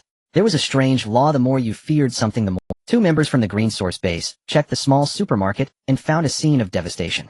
Upon opening the back door, they discovered Li Su lying on the road behind. Captain, there's a discovery. A person is unconscious in the back. One of the team members checked Li Su's breath and found he had lost a lot of blood, but was not dead, just unconscious. He then directly called for others over the walkie-talkie. Kuan-gu and the others, upon hearing the voice from the intercom, secretly exclaimed that things were going wrong. However, there was nothing they could do but hope that the person they had beaten was not the target of this group, even wishing he would never wake up. Then there would be no evidence. Li Bowie left a few people to continue monitoring Kuan-gu's group, while he moved over to check the situation. Soon he saw the man lying in a pool of blood, his head covered in blood with the blood on the ground, not yet dried, clearly having been attacked not long ago. He guessed that asking that group about it was likely useless. They were probably the ones responsible for the attack. Without delay, he called for someone to bring the bandages and hemostatic drugs from the car to stop the man's bleeding before carefully placing him on the stretcher they had just brought. Perhaps the shaking had awakened Li Su. Before the stretcher even reached the combat team's vehicle, he groggily regained consciousness. He was confused about why he was being carried by a group of strangers. Suddenly, seeing Kuan-gu and the others surrounded, he glared angrily. Li Bowie, seeing he was awake, didn't want to take him back to the base for questioning, fearing he might have the wrong person. So he directly asked the just awakened man, "What happened? How did you end up behind the building?" Li Su retracted his gaze from Kuan-gu and looked at Li Bowie and the others, who seemed to have saved him. Everyone was fully equipped, with many holding guns or crossbows, and some had knives strapped to their waists. Clearly they were another group of ruthless individuals. He endured a faint pain in his head, his thoughts racing, and cautiously replied, "I was waiting for someone here, but this group came and tried to take everything from the supermarket. That SUV is mine. They forced me to give it up and injured me." Li Bowie listened to his words and found them quite consistent with his suspicions. He had doubted that this man had been injured by that group, who otherwise they wouldn't have hidden it. Then he remembered that the man had said he was waiting for someone. He tentatively continued to ask, "Can you tell me who you are waiting for?" Li Su hesitated. To be honest, he also didn't know the real identity of the person he was waiting for. They had only chatted briefly online and had never verified any passwords before the internet went down. At this moment he felt a bit awkward, but clinging to a glimmer of hope, he voiced the suspicions he had. "I don't know the name of the person I'm waiting for. We met online, and I only know his username is Qianjin. We agreed to meet here." They matched up. Although Li Bowie didn't know if the boss online name was Qianjin, the man's words about meeting online and agreeing to meet here indicated that this person was likely the target of their expedition. He directly asked, "Do you know a group called Doomsday Survival?" Upon hearing that familiar name, Li Su's eyes widened in shock. Ignoring the freshly bandaged head, he forced himself to sit up, excitedly telling Li Bowie, "I know. I am the traveler from that group. You are Qianjin. That's great. I've been waiting for you forever." He desperately needed to vent his emotions. He had been waiting silently here for several days, and today almost got robbed and killed. If it weren't for his good fortune at the end, he probably would have perished. Finally, he encountered the person he had set out to find. Li Bowie smiled, pressing down on his shoulder to calm him, advising him not to get too excited and cause his wound to bleed again. He continued, "I am not the Qianjin you mentioned. Our boss sent us to pick you up. We will take care of your wounds, and later bring you back to our base to meet the boss. He might know who Qianjin is. Hearing that the person in front of him was not Qianjin, and that they were sent by the boss, it seemed that Qianjin knew the boss of these newcomers quite well. Otherwise, how could he command such power? Could that boss actually be Qianjin? For a moment, curiosity filled him. This netizen, who seemed to know a lot, appeared to be an important figure in a powerful faction. With this curiosity, he felt a significant relaxation in his heart, a sense of finally finding a community. How wonderful. Li Bowie told him to lie down and rest without needing to ask how to deal with Kuan Ge and the others. He waved his hand instructing the team to lift Li Zu's stretcher onto a vehicle to ensure he wouldn't die midway, as he wouldn't want to return with that on his conscience. After making arrangements, he turned back to Kuan Ge's side, re-evaluating the group. The people who had pretended to be calm earlier could no longer maintain their facade. They watched helplessly as the injured man was taken away for assistance, realizing that they had likely attacked someone. The group, damn, couldn't that guy have introduced himself earlier? Every time they engaged in such activities, they always introduced themselves first. Knowing the opponent had powerful backing, they would have reconsidered their actions. With such a strong background, why did it have to come to this? Damn. Kuan Ge saw the situation developing unfavorably and could only force a smile as he approached Li Bowie, trying to appease him, saying, "Boss, this is a misunderstanding. We really didn't mean it. There must be some misunderstanding. We are willing to compensate that young brother. We were only temporarily safeguarding his vehicle, not taking his things." We apologized to the young brother from earlier. He bent almost at a 90-degree angle, saying things he barely believed himself, clearly feeling helpless. Sweat dripped from his forehead as he shot a fierce glance at the companion who had attacked Li Su earlier, cursing him for being so heavy-handed and putting them in this predicament. He quickly signaled his companions to apologize together. Unfortunately, before they could take real action, the opposing group had already denied them the opportunity. Tie them all up. Li Bowie didn't bother with their excuses and ordered his team to bind them first. Upon hearing such ruthless words, two of Kuan Ge's men exchanged glances, gritted their teeth, and charged out of the encirclement. They seemed to be betting that these men wouldn't dare shoot, or that they wouldn't hit them. But they were about to be disappointed. Bang bang. The combat team members didn't care about that. They aimed and shot at the two who dared to flee. One of them was shot in the back of the head and fell dead on the spot. The other fared little better, hit in the thigh and the lower back, and fell to the ground howling in pain as the powerful kinetic energy of the bullet took him down. Kuan Ge and the others who had plans to escape but hadn't had the chance yet were terrified. Where did these ruthless people? Did they really shoot to kill at the slightest disagreement? Didn't they shout, "Don't run"? First to pretend to chase them and give them some time. Wasn't the local gang supposed to have some manners?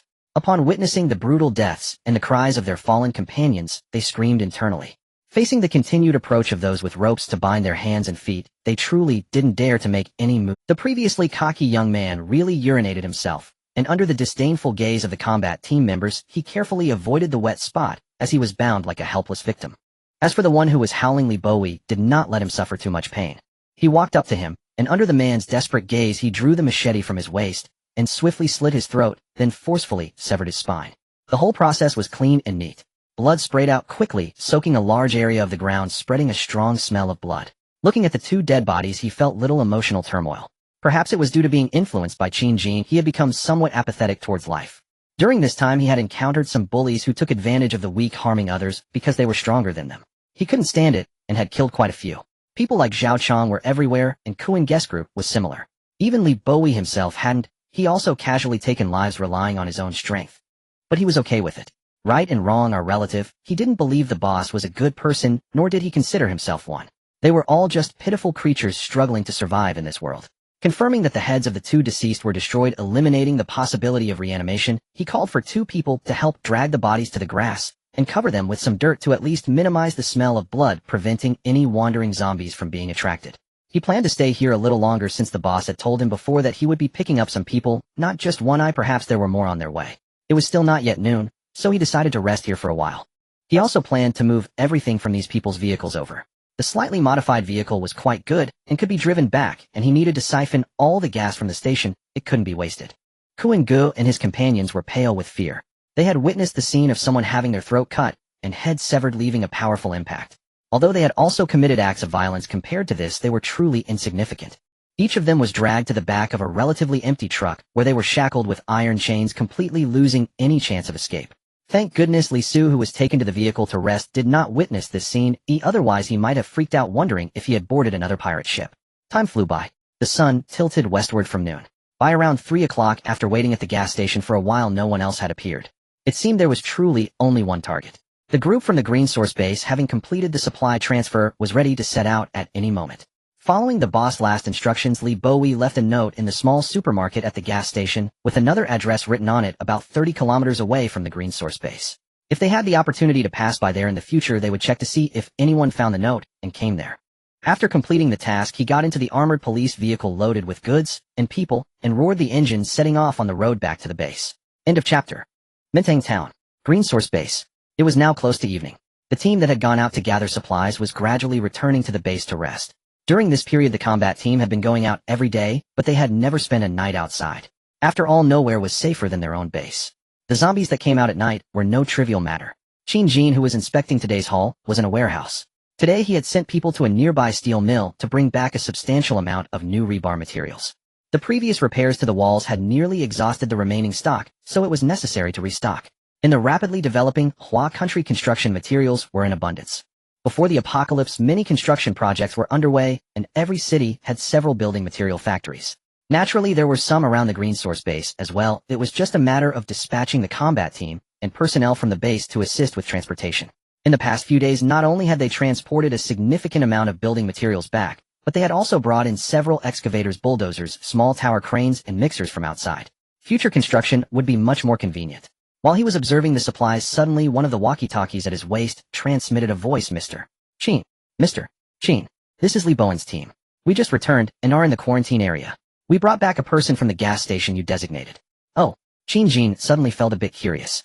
It seemed that his previous casual action had indeed caught a Driven by curiosity, he set aside his inspection and turned to head towards the quarantine area at the main gate, wanting to meet this person who appeared to be from a survival group. After leaving the gas station, Li Bowen's team did not linger and rushed straight back to the base. The 60-kilometer journey took them less than 2 hours. Do not underestimate this speed. The outside world is different from the past, with obstacles everywhere and occasional zombies appearing, not to mention survivors starting to ambush and rob passing vehicles. Being able to travel 30 to 50 kilometers in an hour was also thanks to the powerful vehicles of the Green Source combat team. Facing lighter and smaller obstacles, they did not need to deter or get out of the vehicle. They could simply push through slowly, and small groups of zombies could be ignored just crashing through. At this moment, Li Bowen's team was waiting in the quarantine area. Since it had not been 10 minutes, yet they were not allowed to enter the base. He had already messaged the boss and figured he wouldn't need to do anything else. Li Su had already woken up. After a round of treatment, at noon, the bleeding from his head had stopped. After resting and eating something, he felt a bit dizzy, but was able to get up and walk. Now he stood inside the quarantine area, staring at the towering walls around him, mouth agape, as if he had never seen anything like it before. Just before approaching the base, he was still at the back of the vehicle, so he had not yet seen the outer walls of Green Source. The vehicle stopped in the quarantine area, and only when he was notified of his arrival did he realize he had reached the residence of this group. After getting out of the vehicle, he noticed he was in a strange place where he could see the sky above, but was surrounded by walls, one side towering at least 10 meters high. The entire space was elliptical, estimated to cover several hundred square meters, and even with nearly 10 vehicles parked, it did not feel crowded. The two large gates at the front and back were tightly closed, one of which seemed to be the entrance they used, while the purpose of the other was unknown. He was a bit curious. Was this group's residence really just an empty space like this? No ceiling at all. Inside the quarantine area, there was a small metal house for special situations, which indeed felt a bit empty.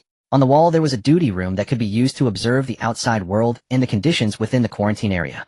At that moment, two people were in the duty room that resembled a watchtower, standing guard with their guns. Li Su was curious for a short while.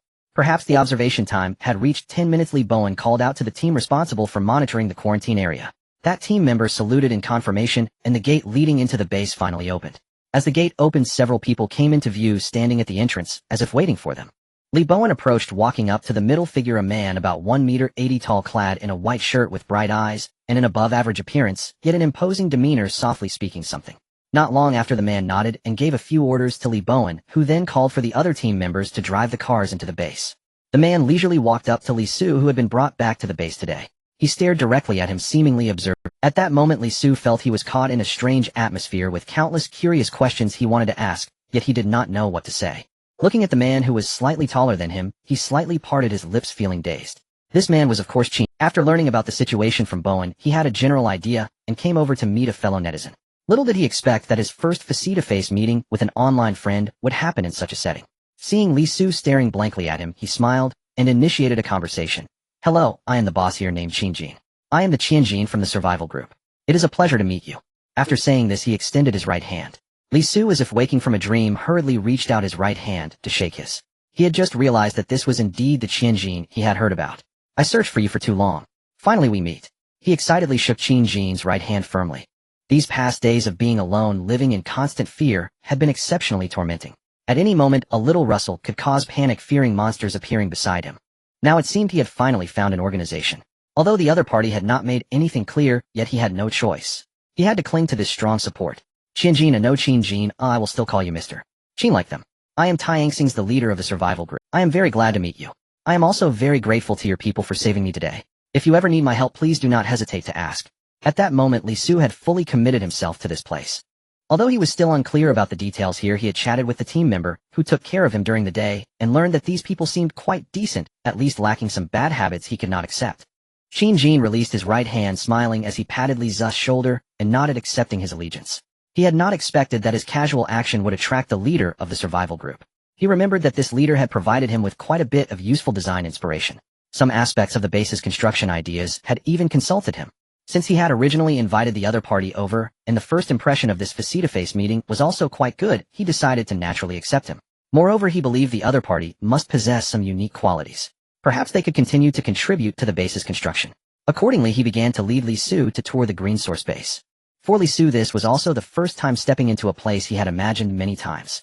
As he entered the door, he was greeted by a spacious open area with various vehicles parked on both sides. The number, so numerous, it was hard to count. Some sheltered under metal warehouses, while others were placed outdoors. Further out were various buildings, many of which appeared to be warehouses or factories, not resembling multi-story buildings.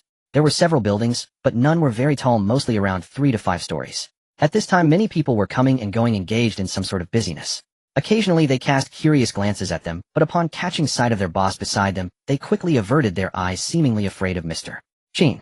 Qianjin briefly explained the situation to Li Su when Wang Yang rushed over. Wang Yang was becoming Qianjin's dedicated steward. Each time a newcomer arrived, he was responsible for the reception.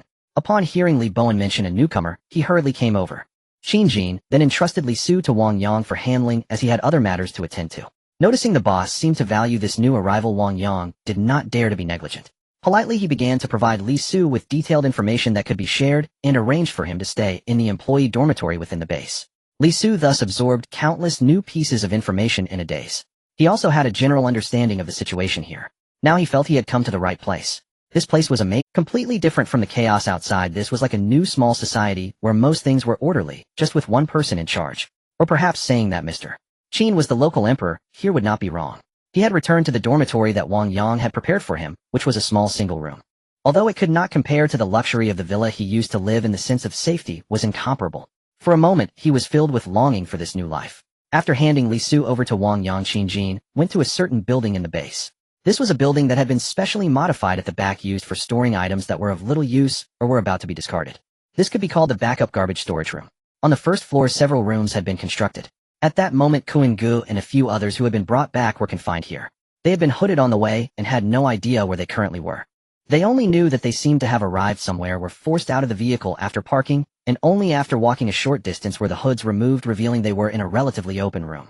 There was a light tube in the ceiling, no windows around, and there was an exhaust fan seemingly with only one entrance. Near the entrance there was a table with what seemed to be some items covered by a cloth, and they had no idea what was inside. 2 people stood before them, staring at them. "Boss, these are the people we encountered at the gas station today." The speaker was Li Bowen, a man who appeared extremely fierce in Kuan Gu's eyes. The other man beside him was Qianjin. At this moment he nodded, indicating he had heard Li Bowen's words. He had already heard a brief account of the situation upon their return, and knew that this group was preparing to rob Li Su's belongings and intended to leave, but they were unlucky enough to be caught by the combat team. Perhaps soon their luck would not just be termed unlucky.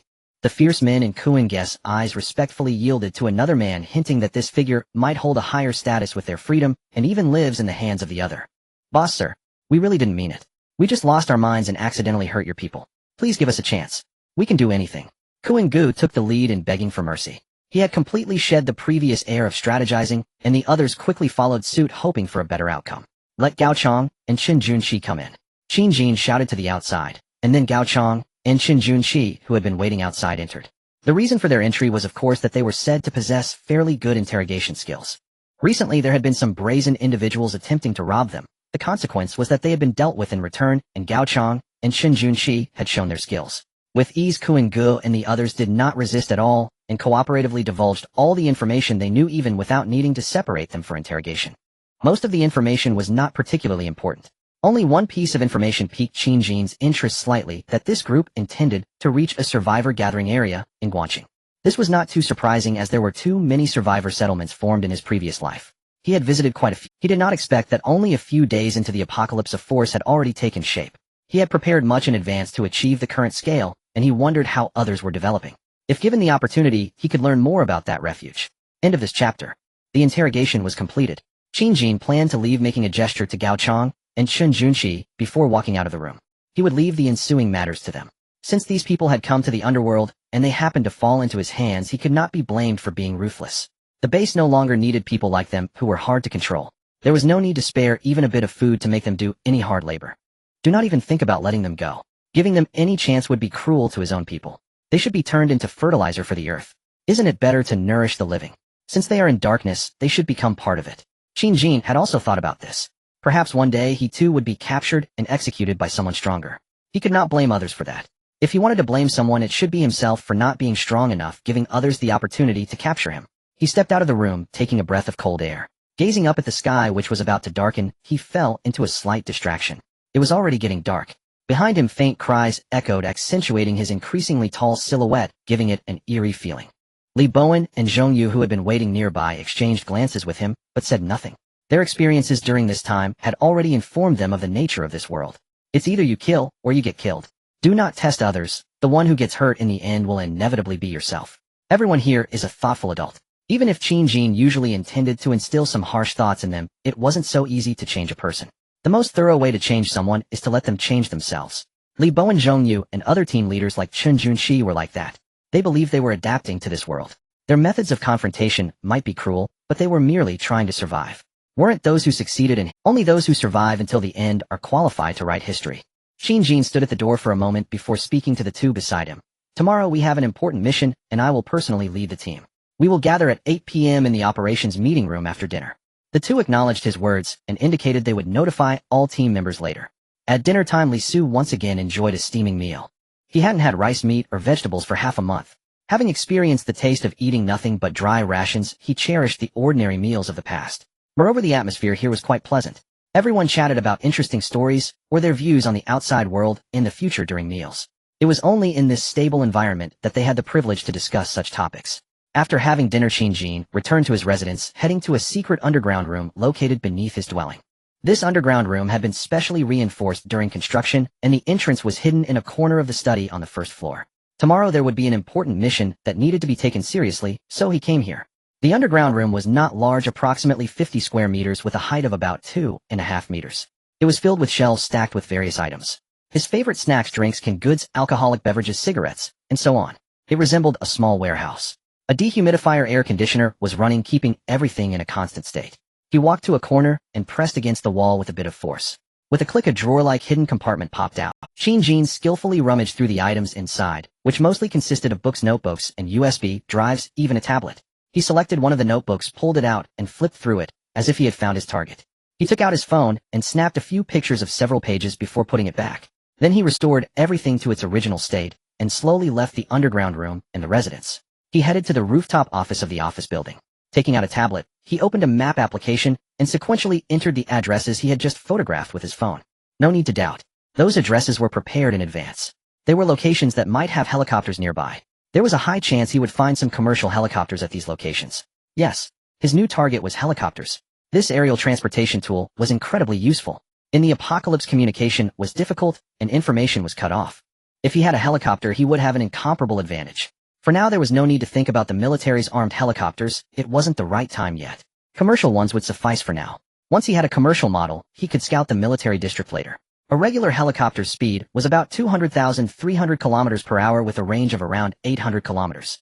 As long as sufficient extra fuel was carried on board, theoretically, it could achieve a range of over 2,000 kilometers.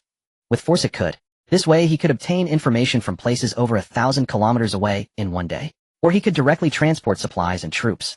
For example, to scout the military district in Ju City, which was 700 kilometers away. A round trip might not even take half a day. Once confirming there were no resisting forces and supplies, he could find ways to acquire more weapons and heavy firepower. He could also scout a route to a specific destination. Recording road information while flying would allow him to obtain a rough understanding of the situation, enabling him to prepare extensively in advance. The benefits were too numerous to describe. There was still over a week before the acid rain arrived. The base had already gotten back on track. The combat team members had received preliminary training, and even his own combat strength had improved qualitatively. If not now, then when? Moreover, with the acid rain approaching, if these treasures were damaged, he would truly be devastated. Therefore, tomorrow he would personally lead the team to recover as much of these treasures as possible.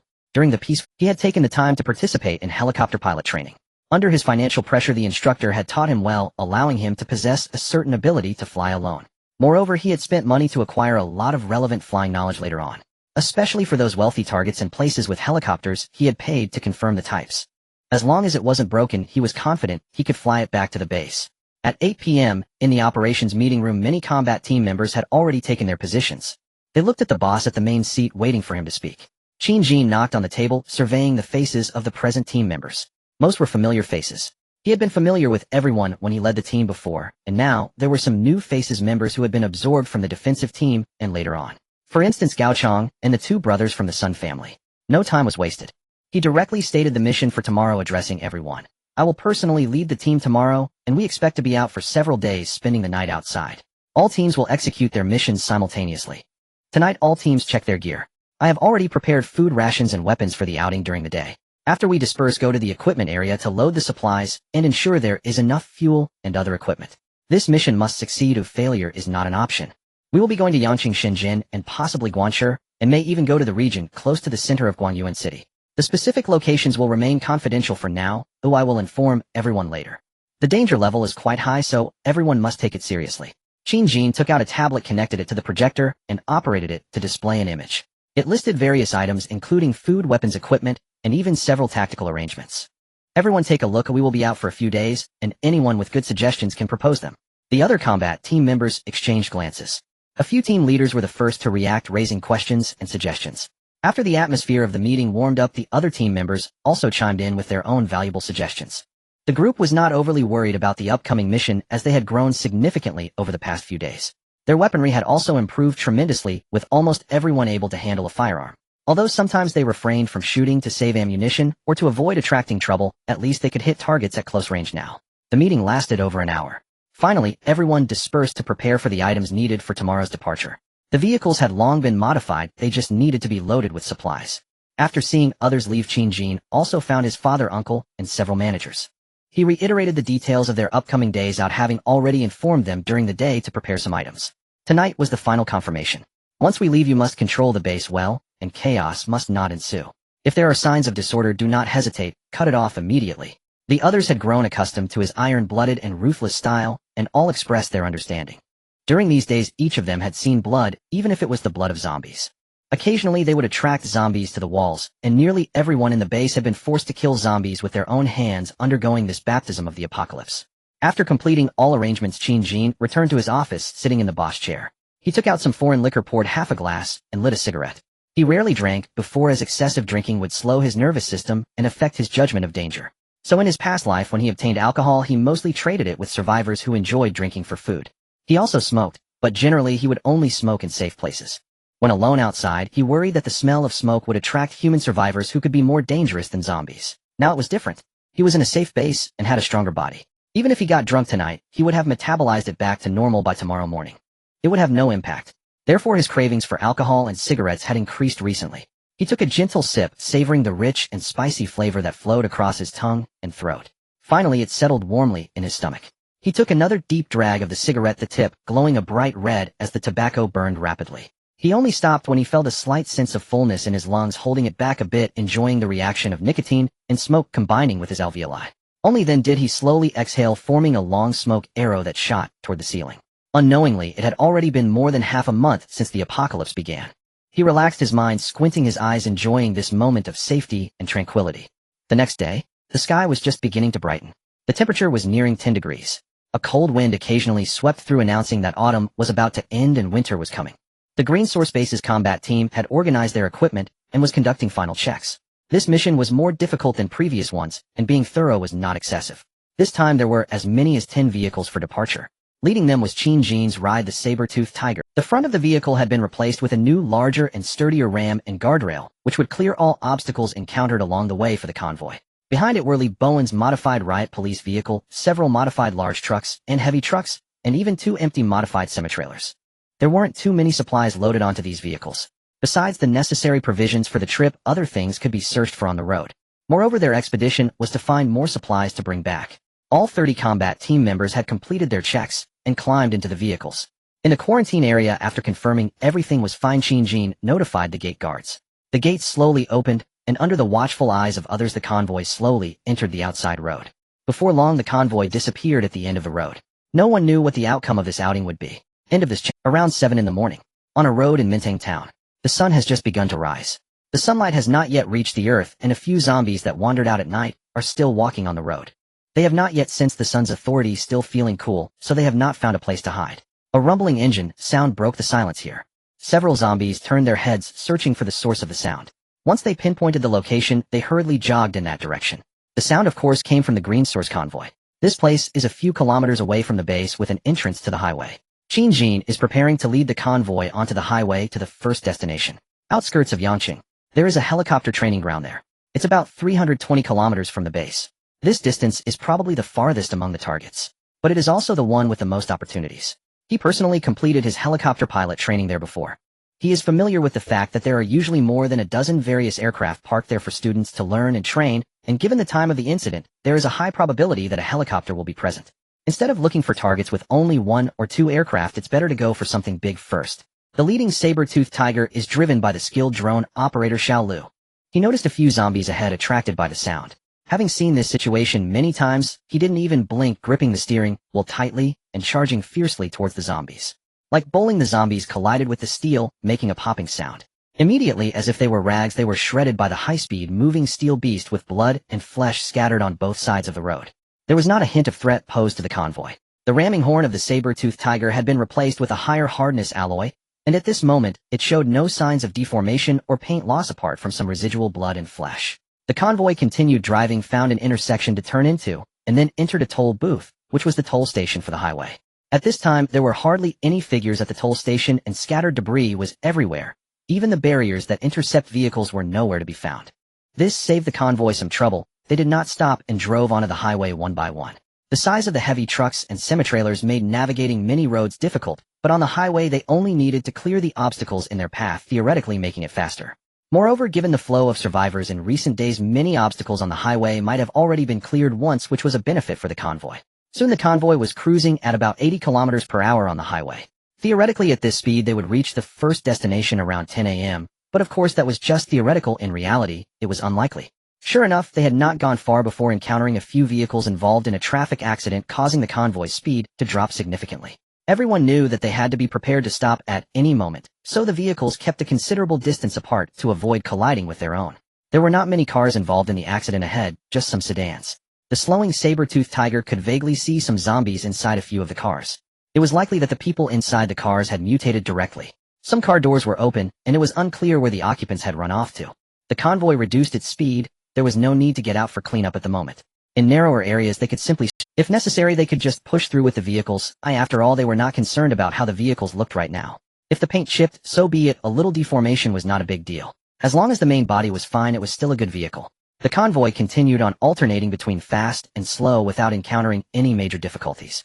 It was unclear whether the original occupants of the accident vehicles had turned into zombies or where they had gone. Occasionally a few stray zombies could be ignored and simply crushed. Fortunately, they did not encounter a situation where the road was completely blocked. The time reached around 10:30 a.m. After nearly 3.5 hours on the highway covering over 200 kilometers, they were finally about to exit the highway. The remaining dozens of kilometers would require taking the national road. On the outskirts of Yangqing, they found an exit from the highway and temporarily stopped the convoy as they exited the road. Perhaps due to the sun being out, there were hardly any zombies on the road. The situation was not much different from that in Fenghe County. Considering that this was just the outskirts of Yangqing, which was not very developed and had a low population, this was still considered normal. Qin Jin took out his phone in the car. At this moment, the positioning satellites in the sky were perhaps still operational. The offline maps he had prepared could still work, although the network and signal had disappeared. Combining with the physical map held by Zhongyu in the back seat, after confirming the direction was correct, the convoy communicated via the intercom, and then continued to start. As the provincial capital of Guangdong Province, Yangcheng is a historic and large city that everyone has basically visited. However, now it is all in ruins, and the road is nothing but desolation. The helicopter training base is situated in a spacious area on the outskirts located in a remote place that requires passing through several small roads and part of an urban area. The combat team arrived at a small town after 10 minutes. Though it was called a small town, it was quite prosperous. At least they could occasionally see some tall buildings that had been constructed in recent years. However, the occupancy rate seemed low as many windows and balconies were closed or lacked air conditioning. Walking on the national road, the number of abandoned vehicles began to increase. Many car doors were open with no bloodstains in sight. It was unclear whether the owners had failed to close the doors or if someone had come in to search for something. Screech. As the combat team continued to drive, suddenly, the leading saber-toothed tiger slammed on the brakes, its wheels leaving a long skid mark before finally stopping. Fortunately, the following vehicles observed in time and managed to stop just in time. What the hell? Almost crashed into us, a team member in the back couldn't help but complain.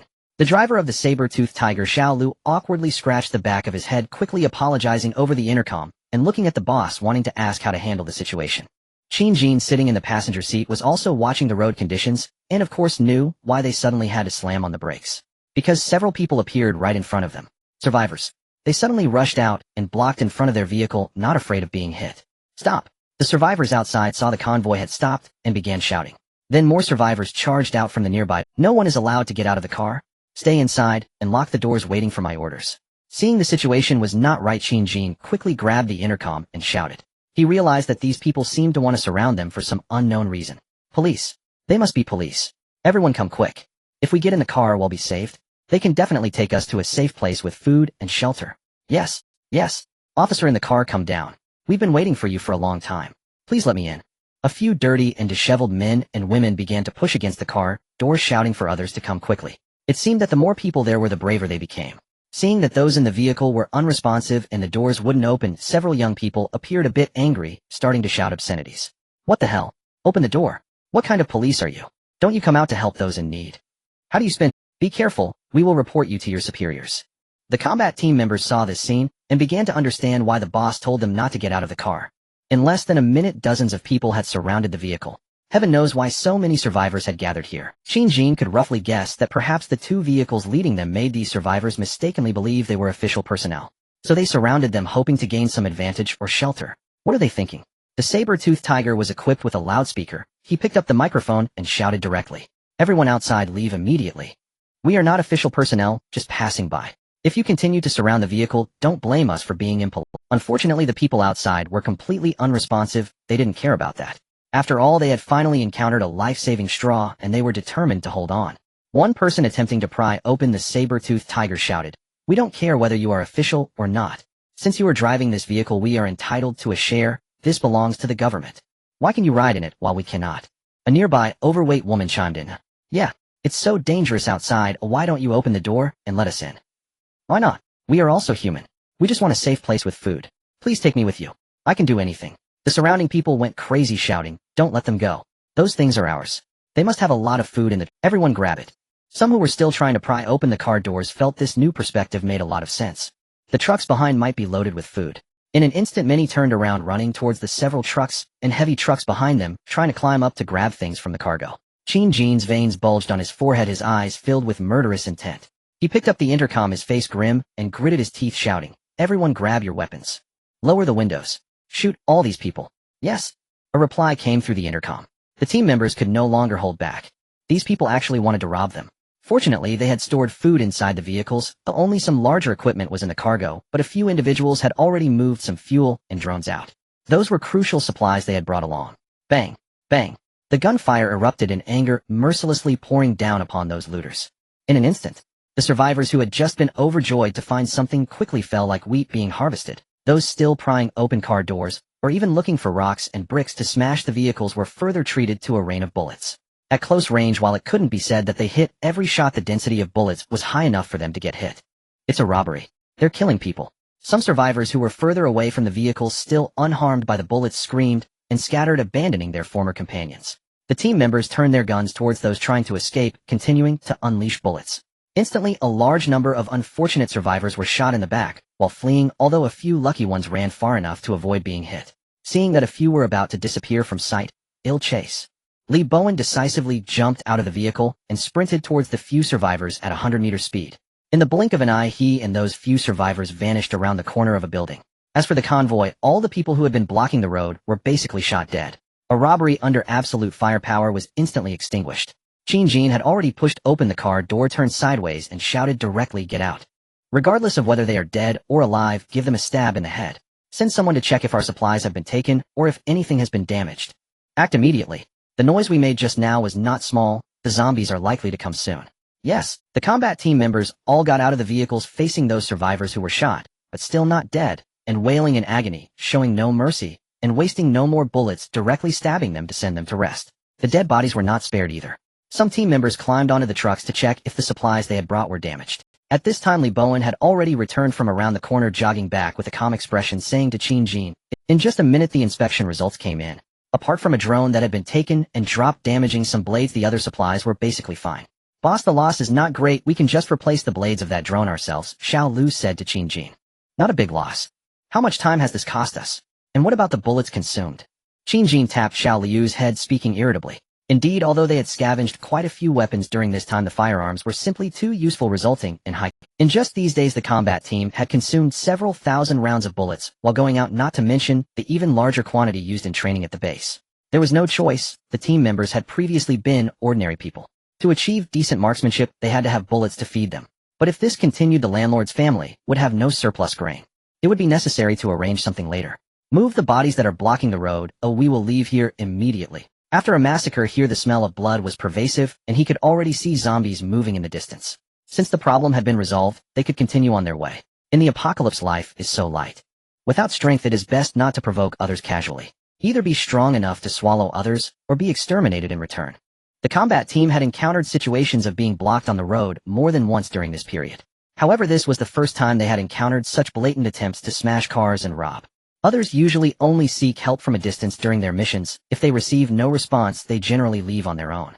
The convoy quickly set off again, continuing towards their destination, leaving behind a field of corpses.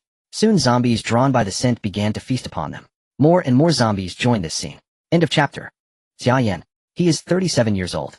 He is a trainer at a helicopter training ground. He has a long flight record and has worked at the helicopter training school in Yangqing for many years. This is the largest helicopter training base in the province. It is always busy as enthusiasts from all over the country come here to experience flying. On October 10th, it was his duty day. During the day, he flew in the sky with several bosses for a long time, teaching them for quite a while, and only finished work and rested after it was close to dark. This helicopter training ground is large, surrounded by a wall over 2 meters high which protects everything well. After all, every helicopter is a valuable item starting from several million, so it should be well protected. Although the buildings here are not high due to the requirements of the flight area, there are still quite a few. There are several office buildings, a canteen, exhibition halls, and many dormitories for instructors and staff, even some high-end accommodations specifically for visiting bosses. Since the location is somewhat remote and transportation is inconvenient, many people study here long-term, allowing these bosses to stay overnight. He remembers that on the night of the 10th, everything was fine at first. Not long after having dinner, he was resting in his dormitory video, chatting with his wife, and children, sharing interesting stories. At that moment, various noisy sounds came from outside. When he ran to the balcony to check, he realized the world had changed. Thus, during those days of the corpse fog, he stayed in his dormitory, too afraid to go out, shivering as he observed the disasters occurring outside. Before long, the outside quieted down. This was because there were no other living people in the training ground within a short. Due to the enclosure and closed gates, the zombies did not escape, but gathered within the flying base. During those days, he could not sleep at all, with screams from humans before death and zombie howls echoing in his ears. The zombies banging on the door were terrifying. Fortunately, the iron door of the dormitory was strong enough to withstand the pressure from outside, preventing the crazed zombies from breaking in. He also learned through his mobile phone what was happening outside. The apocalypse had come. A global disaster. After waiting for 2 days, the fog dissipated, and the zombies no longer went crazy. During the day, they gradually dispersed from his doorstep, but occasionally a few still wandered by. He hoped that the authorities outside could quickly deal with the monsters and come to rescue him. In the first few days, he still had tap water to drink and a little bit of snacks in his dormitory to stave off hunger. However, after a few days, even with careful rationing, everything was gone and the water and electricity were cut off. He didn't have time to collect more water, leaving only half a bucket of tap water in the toilet for flushing.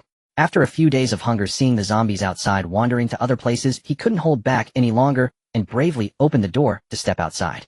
As a result, he was quickly spotted by the zombies, and in fear he hurriedly escaped back into his room, locking himself in again. His consciousness was somewhat hazy. He no longer knew what day it was, nor could he remember how many days the apocalypse had lasted. He only knew he hadn't eaten anything in a long time.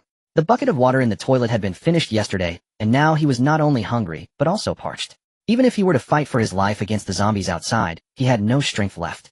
Hunger and thirst had drained all his strength. Perhaps a death by starvation was destined for him. He no longer wanted to struggle. He lay there waiting for death to come, but the feeling of hunger was too unbearable. If given a choice, he would certainly choose to be a dead man from overeating. He lay with his eyes closed, half asleep, and half awake. His consciousness seemed to float up, drifting lightly in the room. Bang, bang, bang. Suddenly, a violent gunfire mixed with explosions jolted his thoughts back. He instinctively opened his eyes, dazed for a few seconds, only to suddenly realize that it seemed to be gunfire. He didn't know where he got the strength from, but after days without food, he forced his bloodshot eyes wide open and sat up, supporting himself on the edge of the bed. Then, trembling, he leaned against the wall and walked toward the balcony, and what he saw shocked him. Many vehicles whose origins he did not know were parked on the ground floor of the training ground, and some people dressed in seemingly exceptional attire were firing various weapons at the zombies gathered in a clearing. Occasionally someone would throw something resembling a bomb, sending the zombies flying. Rescue has arrived. Xia Yin trembled with excitement, tears streaming from his previously dry eyes, his mouth agape, and saliva dripping as he began to wave his arms excitedly. Great. He was saved. Without a doubt, it was the people eliminating the zombies at the training base. It was indeed the people from Liuanji. After dealing with the robbers midway, they continued to speed towards their destination. Having entered some urban areas, they encountered more and more zombies, but relying on the powerful horns and armor of the saber-toothed tiger, they led the convoy through relatively easily. Then they drove out of the outskirts and continued towards their destination. Fortunately, Qin Jin had come here several times before and recognized the road somewhat, otherwise it would have taken more time. As they approached noon, they finally arrived at the outskirts of the helicopter training base. After confirming the target, they did not rush in, but first sent a drone to scout the situation. Soon they had a pretty good understanding of the situation inside, especially the many helicopters parked on the airfield made Qin Jin unable to help but shake his fist. They had struck gold. From the drone's footage, most of the helicopters seemed to be in place without major issues. However, some appeared to have sustained damage with broken glass. There were also a few that crashed on the ground. Perhaps someone had tried to fly away during the chaos. But they were unsuccessful. It might have mutated during flight. It was hard to say. That was just a pity for the helicopters. The drone then flew around, scouting the situation regarding zombies and the environment of the entire training ground. Perhaps due to it being midday, the zombies were mostly inside the buildings.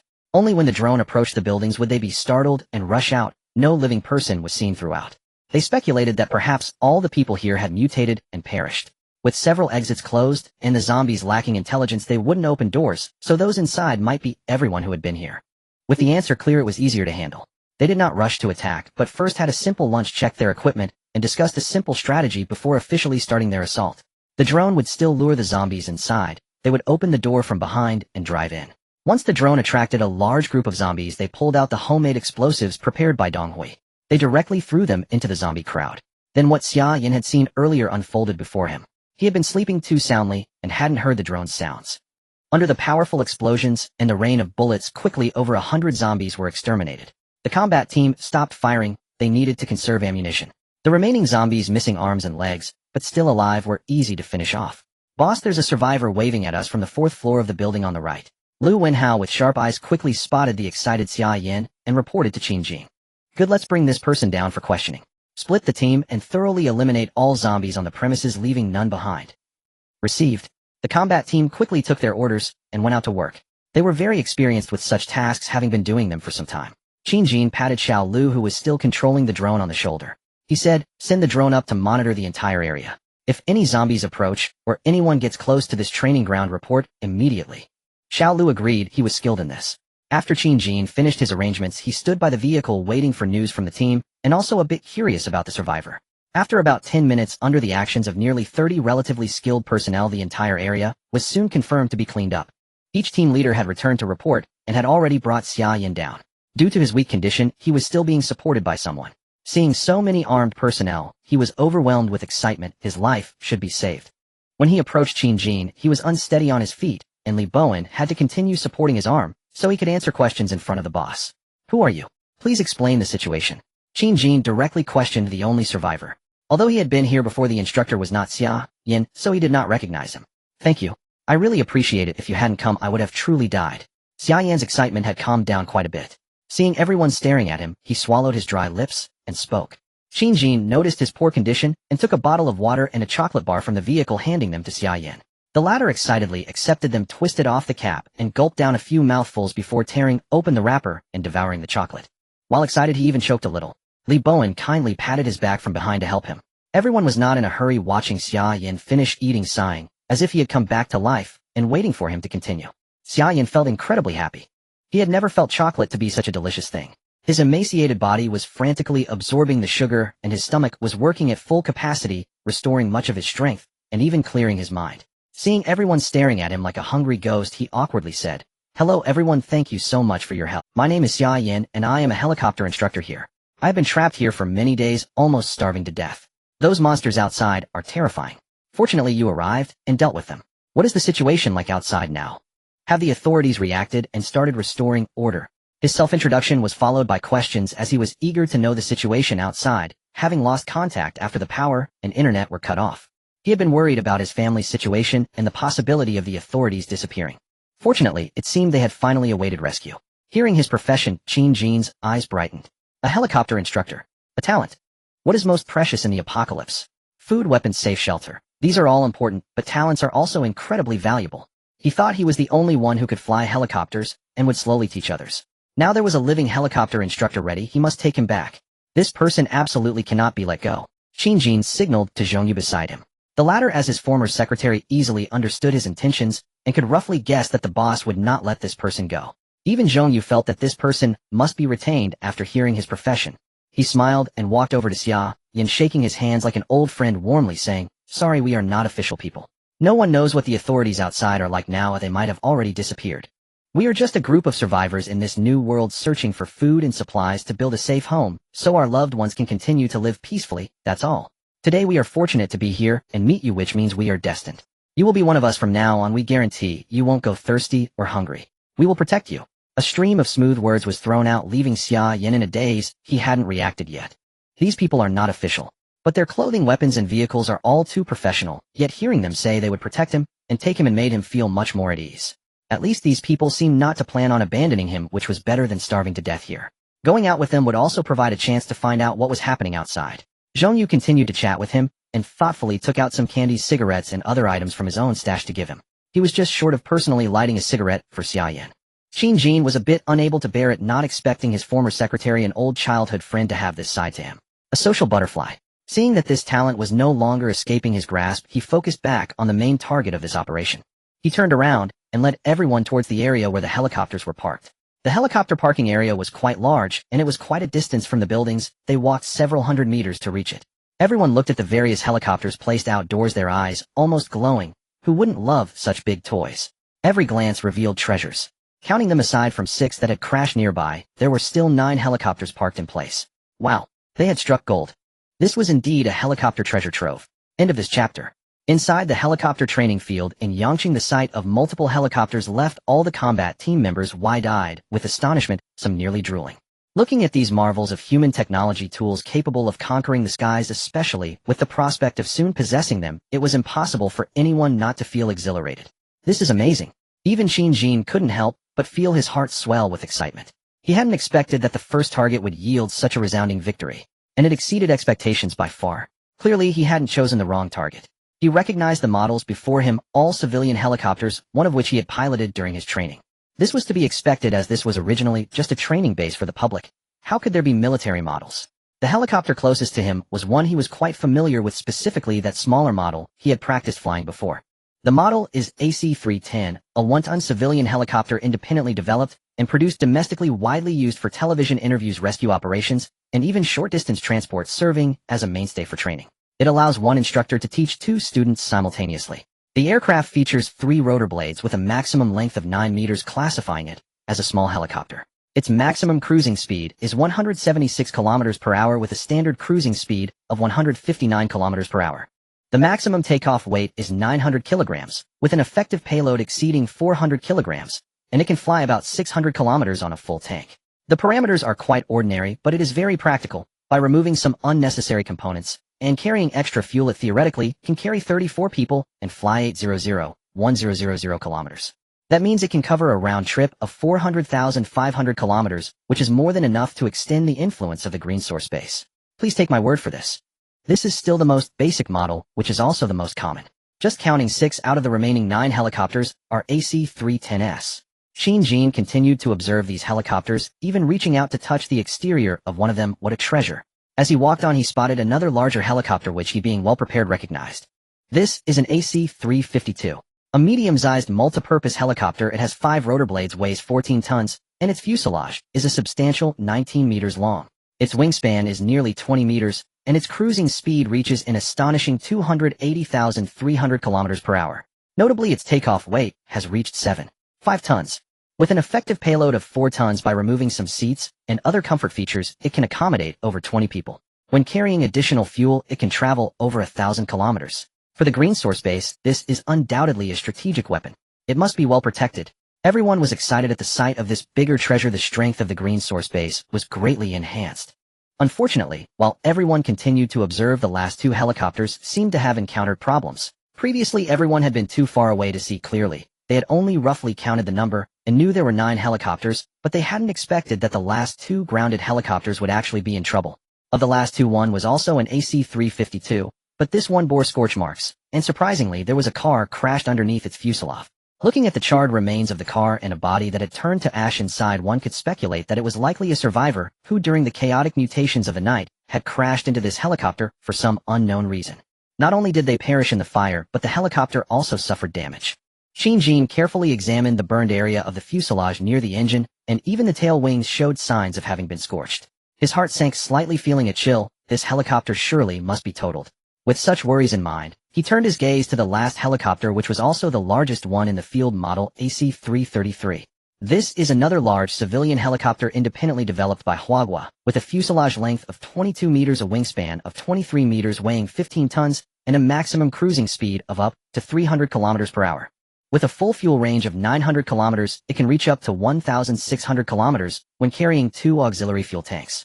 Although these parameters seem close to the AC-352, this AC-333 large helicopter has a maximum takeoff weight of 13.5 tons. Its effective payload also reaches 6 tons. By discarding some unnecessary components and carrying extra aviation kerosene, the range can astonishingly extend beyond 2,500 kilometers. Trust me on this. This model is a military variant with significantly stronger external armor than the other 2 models. It can soar to altitudes of 6,000 meters, easily transporting over 30 people at once, and can squeeze in even up to 50 if need be. It can be considered the pinnacle of civilian models. However, at this moment its door was ajar, and the faint traces of red blood hinted that things were not simple. Shin hurried over, leaning against the side of the fuselage and cautiously peering inside.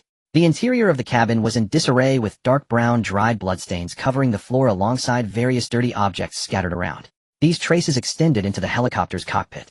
Shin drew his pistol and climbed aboard carefully. He finally came across a skeleton that had been completely devoured in the cockpit. Although there were no zombies present, the scene before him still shattered Shin's heart. He saw that the cockpit was a mess, likely due to too many zombies crowding in to feast on that unfortunate soul, leading to various levels of damage to the controls and instruments. Damn. The most precious large helicopter couldn't have been completely scrapped like this, could it? He scrutinized the damaged areas, but couldn't determine whether this helicopter could still fly. But even if it could take off, he wouldn't dare fly it. If something went wrong in the air, it would truly be the end. The excitement he had just felt was doused with a bucket of cold water, and the feeling of having gained something only to lose it again flooded his heart. Stepping out of the helicopter, he solemnly addressed the other team members. Everyone split up and checked these planes for any damage. Things are not as simple as they seem. Even the planes that look fine on the outside need to be examined inside. Others also noticed the abnormalities and rushed to examine the helicopters. It wasn't long before everyone gathered back to report. The conclusion was that out of the 6 small helicopters, 3 were intact, while the other 3 surprisingly had varying degrees of damage. There were signs that someone had been gnawed at by zombies on some of the planes, while others seemed to have been roughly operated, causing some levers or buttons to sustain damage. One helicopter even had marks from a vehicle collision on its side. It was likely the result of that car that had gotten stuck under the medium-sized helicopter. Of the 2 medium-sized helicopters, one was fine, while the other had sustained damage from a vehicle and burning on the exterior, and the internal machinery would require professional inspection to ascertain the extent of the damage. Finally, the largest and only large helicopter had sustained severe damage in the cockpit, and it was uncertain whether it could still fly. This result was more serious than anticipated, leaving everyone unable to believe that so many issues had arisen with these helicopters. After learning the results, Shin pondered for a moment before addressing the nearby Xia Yan. Mr. Xia, could you take a look at these damaged helicopters? Is there any chance you can fix them? Xia Yan had spent some time with the combat team and confirmed that these people were definitely not official. They were merely a group of survivors seeking these helicopters from who knows where. He held no strong feelings for the helicopters in the training base, as he had only worked here in the past. After having eaten something earlier, he had regained some strength. Faced with the questions from the team's leader, he didn't dare to be dismissive and replied, "It's hard to say. I took a quick look. Aside from the medium helicopter with severe shell damage, the others are in relatively good shape, but I haven't examined the insides yet, so I can't make a definitive conclusion." "Then please make sure to check these helicopters and see if those that are damaged have any chance of being repaired." Qin Jin spoke without hesitation. While he said please, the authoritative tone was clearly not a request, but an order, as it was far too important. Xia Yan knew he couldn't refuse this matter, nodded, and set off to inspect each helicopter. Under the boss signal, Zhongyu also followed Xia Yan to see if he needed any assistance. Everyone else start checking the status of the supplies in this training base. Count the helicopter parts, relevant equipment, and the amount of aviation kerosene. It's not enough to just take the helicopters, all the accompanying items are also of utmost importance. Let's get to it. The small teams responded. There was no need for the boss to arrange things, they all busied themselves under the direction of their respective team leaders. This base was quite large, and even 30 of them would need considerable time. Qin Jin simply found a place to sit down, beginning to contemplate the next course of action. Receiving so many helicopters was beyond his expectations. Originally, according to his plan, he thought he would be lucky to obtain 23 helicopters at most. He hadn't expected to hit the jackpot right from the start. Even if those helicopters that seemed problematic couldn't fly, he had no intention of giving up, but once returned to the base, they could still be used for parts if needed right. The two semi-trailers they brought were each 17.5 meters long, and with the small helicopters having a fuselage width of just over 1 meter, they could be loaded diagonally with the rotors folded and secured, allowing one semi-trailer to carry all 6 small helicopters. As for the 2 medium-sized helicopters and the 1 large helicopter, the same method could be used to secure them on another semi-trailer, or it would also be feasible to transport them individually using a heavy-duty truck. He had made preparations in this regard before setting out. The crashed ones would also need to have useful parts dismantled. Additionally, there would undoubtedly be plenty of items in this training base that needed to be packed and taken away. At the very least, all the aviation fuel needed to be packed up. This type of fuel is different from the gasoline used in cars, and the chances of finding it elsewhere are extremely low. Thus all of it here must be extracted and packed.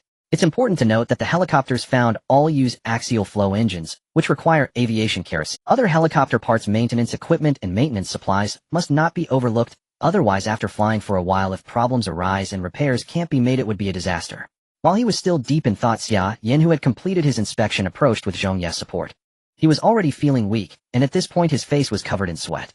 Without Zhongye's support he would likely have been unable to stand, but he still managed to return to Qin Jin to report. "Mr. Qin, I've just checked all the helicopters. Of the 3 small ones, 2 have significant damage that I cannot repair, but one only has some damage in the cockpit, and I can try to fix it. It should be manageable. Then there's a medium helicopter with severe outer shell damage that needs replacement. We would have to find the original manufacturer, but it seems conditions do not permit that at the moment. The internal components also need to be opened up for inspection, though it's difficult to assess the damage inside. As for the final large helicopter, the cockpit has suffered damage to some vital components, but we have those parts at the training site. I used to work here mainly as an instructor, and over time I've picked up some repair knowledge. I can attempt to fix it, but I can't guarantee that it will be successful. There's at most a 30 chance, and it will likely take some time." Qin Jin understood the implication. The chances weren't great, and it would take a considerable amount of time. Hearing this, he couldn't help but let out a small sigh. One small helicopter might be salvaged, and there was still a chance for the large one to be repaired. Not entirely bad, but not good either. He nodded at the exhausted Xia Yan and said gently, "Thank you for your hard work, Mr. Xia. We will need your help going forward. Please go rest for now." Then he gestured to Zhongyu beside him, who understood, and led Xia Yan away to rest. This person must be well protected in the future. Not only would he be needed for helicopter repairs, but he would also be essential in teaching others how to fly helicopters, which is critical. Next, having understood the situation of these helicopters, Qin Jin ordered someone to keep an eye on them. Although it was unlikely that anyone would come in and target them, he still dared not be complacent. Then he led the others to find a building where they could stay and began to set up defenses. They would need to spend the night here. According to his plan, they would need to linger here for quite some time today, as they definitely wouldn't have enough time to return to the Green Source base. He also had no intention of flying back to the base himself. It was unreasonable to think he could return at night, sleep, and fly back the next day. Not only would that waste time and fuel, but it also posed a certain danger. After all, he could only fly, but was not very skilled. If he had the choice, there was no need to take that risk at the moment. It would be safer to wait for Xia Yan to accompany him to get familiarized, confirm that the helicopter was in good condition, and then go out. Moreover, the haul today was somewhat beyond expectation. Just transporting and packing would likely take considerable time, and whether they could depart tomorrow was already a question. Additionally, he was uncertain whether to go to other places with helicopters next. Generally, having one helicopter was already good enough, and it would take a lot of time to search. Each of these matters presented its own set of troubles. This windfall had spoiled his appetite. He found it hard to feel excited about obtaining just one or two helicopters. Later, he planned to rework the combat plan and decide how to handle things after a while. Suddenly, having so many matters to deal with made him both headache and joy. One could only say this was a happy trouble. End of this chapter. The sun hung low in the west. It was 3:30 in the afternoon. Inside the training ground, the combat team had completed the preliminary search and inventory of supplies and reported back to Qingjin. There were many various tools and equipment related to the helicopter, estimated to require 3 trucks and a heavy-duty truck to transport them. Next, there were other useful supplies such as a considerable amount of food in the cafeteria, as well as computers, electronic products, and paper documents, aircraft data study materials inside the building, all of which needed to be taken away, and it was expected that a heavy-duty truck would be required. After deducting one heavy-duty truck for transporting a large helicopter, only one heavy-duty truck remained for this trip. Furthermore, it had just been discovered that there were still over 150 tons of aviation fuel here. This training base typically had many clients training every day, so a significant consumption rate was normal to have such an amount of aviation fuel. Based on the volume of standard oil barrels, a barrel weighs around 200 kilograms, meaning that over 150 tons equates to more than 750 barrels. However, this meant that the remaining heavy-duty truck could not accommodate all of it. Everyone brainstormed together. They had brought several empty oil barrels, and combined with those available here, could bind the fuel barrels in the gaps around the helicopter's semi-trailer, estimating they could fit around 300 barrels. The remaining heavy-duty truck could carry nearly 100 barrels, but there were still over 350 barrels that needed to be dealt with. Ultimately, after some discussion, they decided to go out and find a fuel tanker or another heavy-duty truck, or else they would not meet the requirements. After all, this area belonged to Yang City, so finding a fuel tanker or heavy-duty truck should not be too difficult. Moreover, Qingjin also adjusted the plan and decided not to return tomorrow. They prepared to use this training base as a temporary base of operations, and tomorrow, they would have Xia Yin pilot the helicopter to search for the remaining targets. Flying directly would be much faster. They just needed to circle around the target. If it was present, they could land directly to check. If it could fly directly, that would be best. They could just fly it back, but if it broke, there would be no choice but to abandon it. During the report, Zhang Tiankai also brought good news. Sun Xiaolong and Sun Xiao, the brothers who joined his squad, surprisingly, had previous experience piloting helicopters. It was unclear which unit they had served in before. Qingjin called them over on the spot to ask them directly. The response was that their previous team recognized their exceptional physical fitness, so they were assigned to pilot tests, and they had basically passed the tests, even being considered for training as reserve fighter pilots. They had also participated in a training course for aircraft piloting, which of course included helicopters, transport vehicles that were simpler than fighter jets. However, for reasons unknown later, both brothers were not selected. They were not allowed to continue training on planes and returned to their original unit, retiring not long after. The two brothers had regretted this. Last night at the meeting, when the boss mentioned searching for helicopter targets, they did not speak up, assuming no one would ask if they could fly.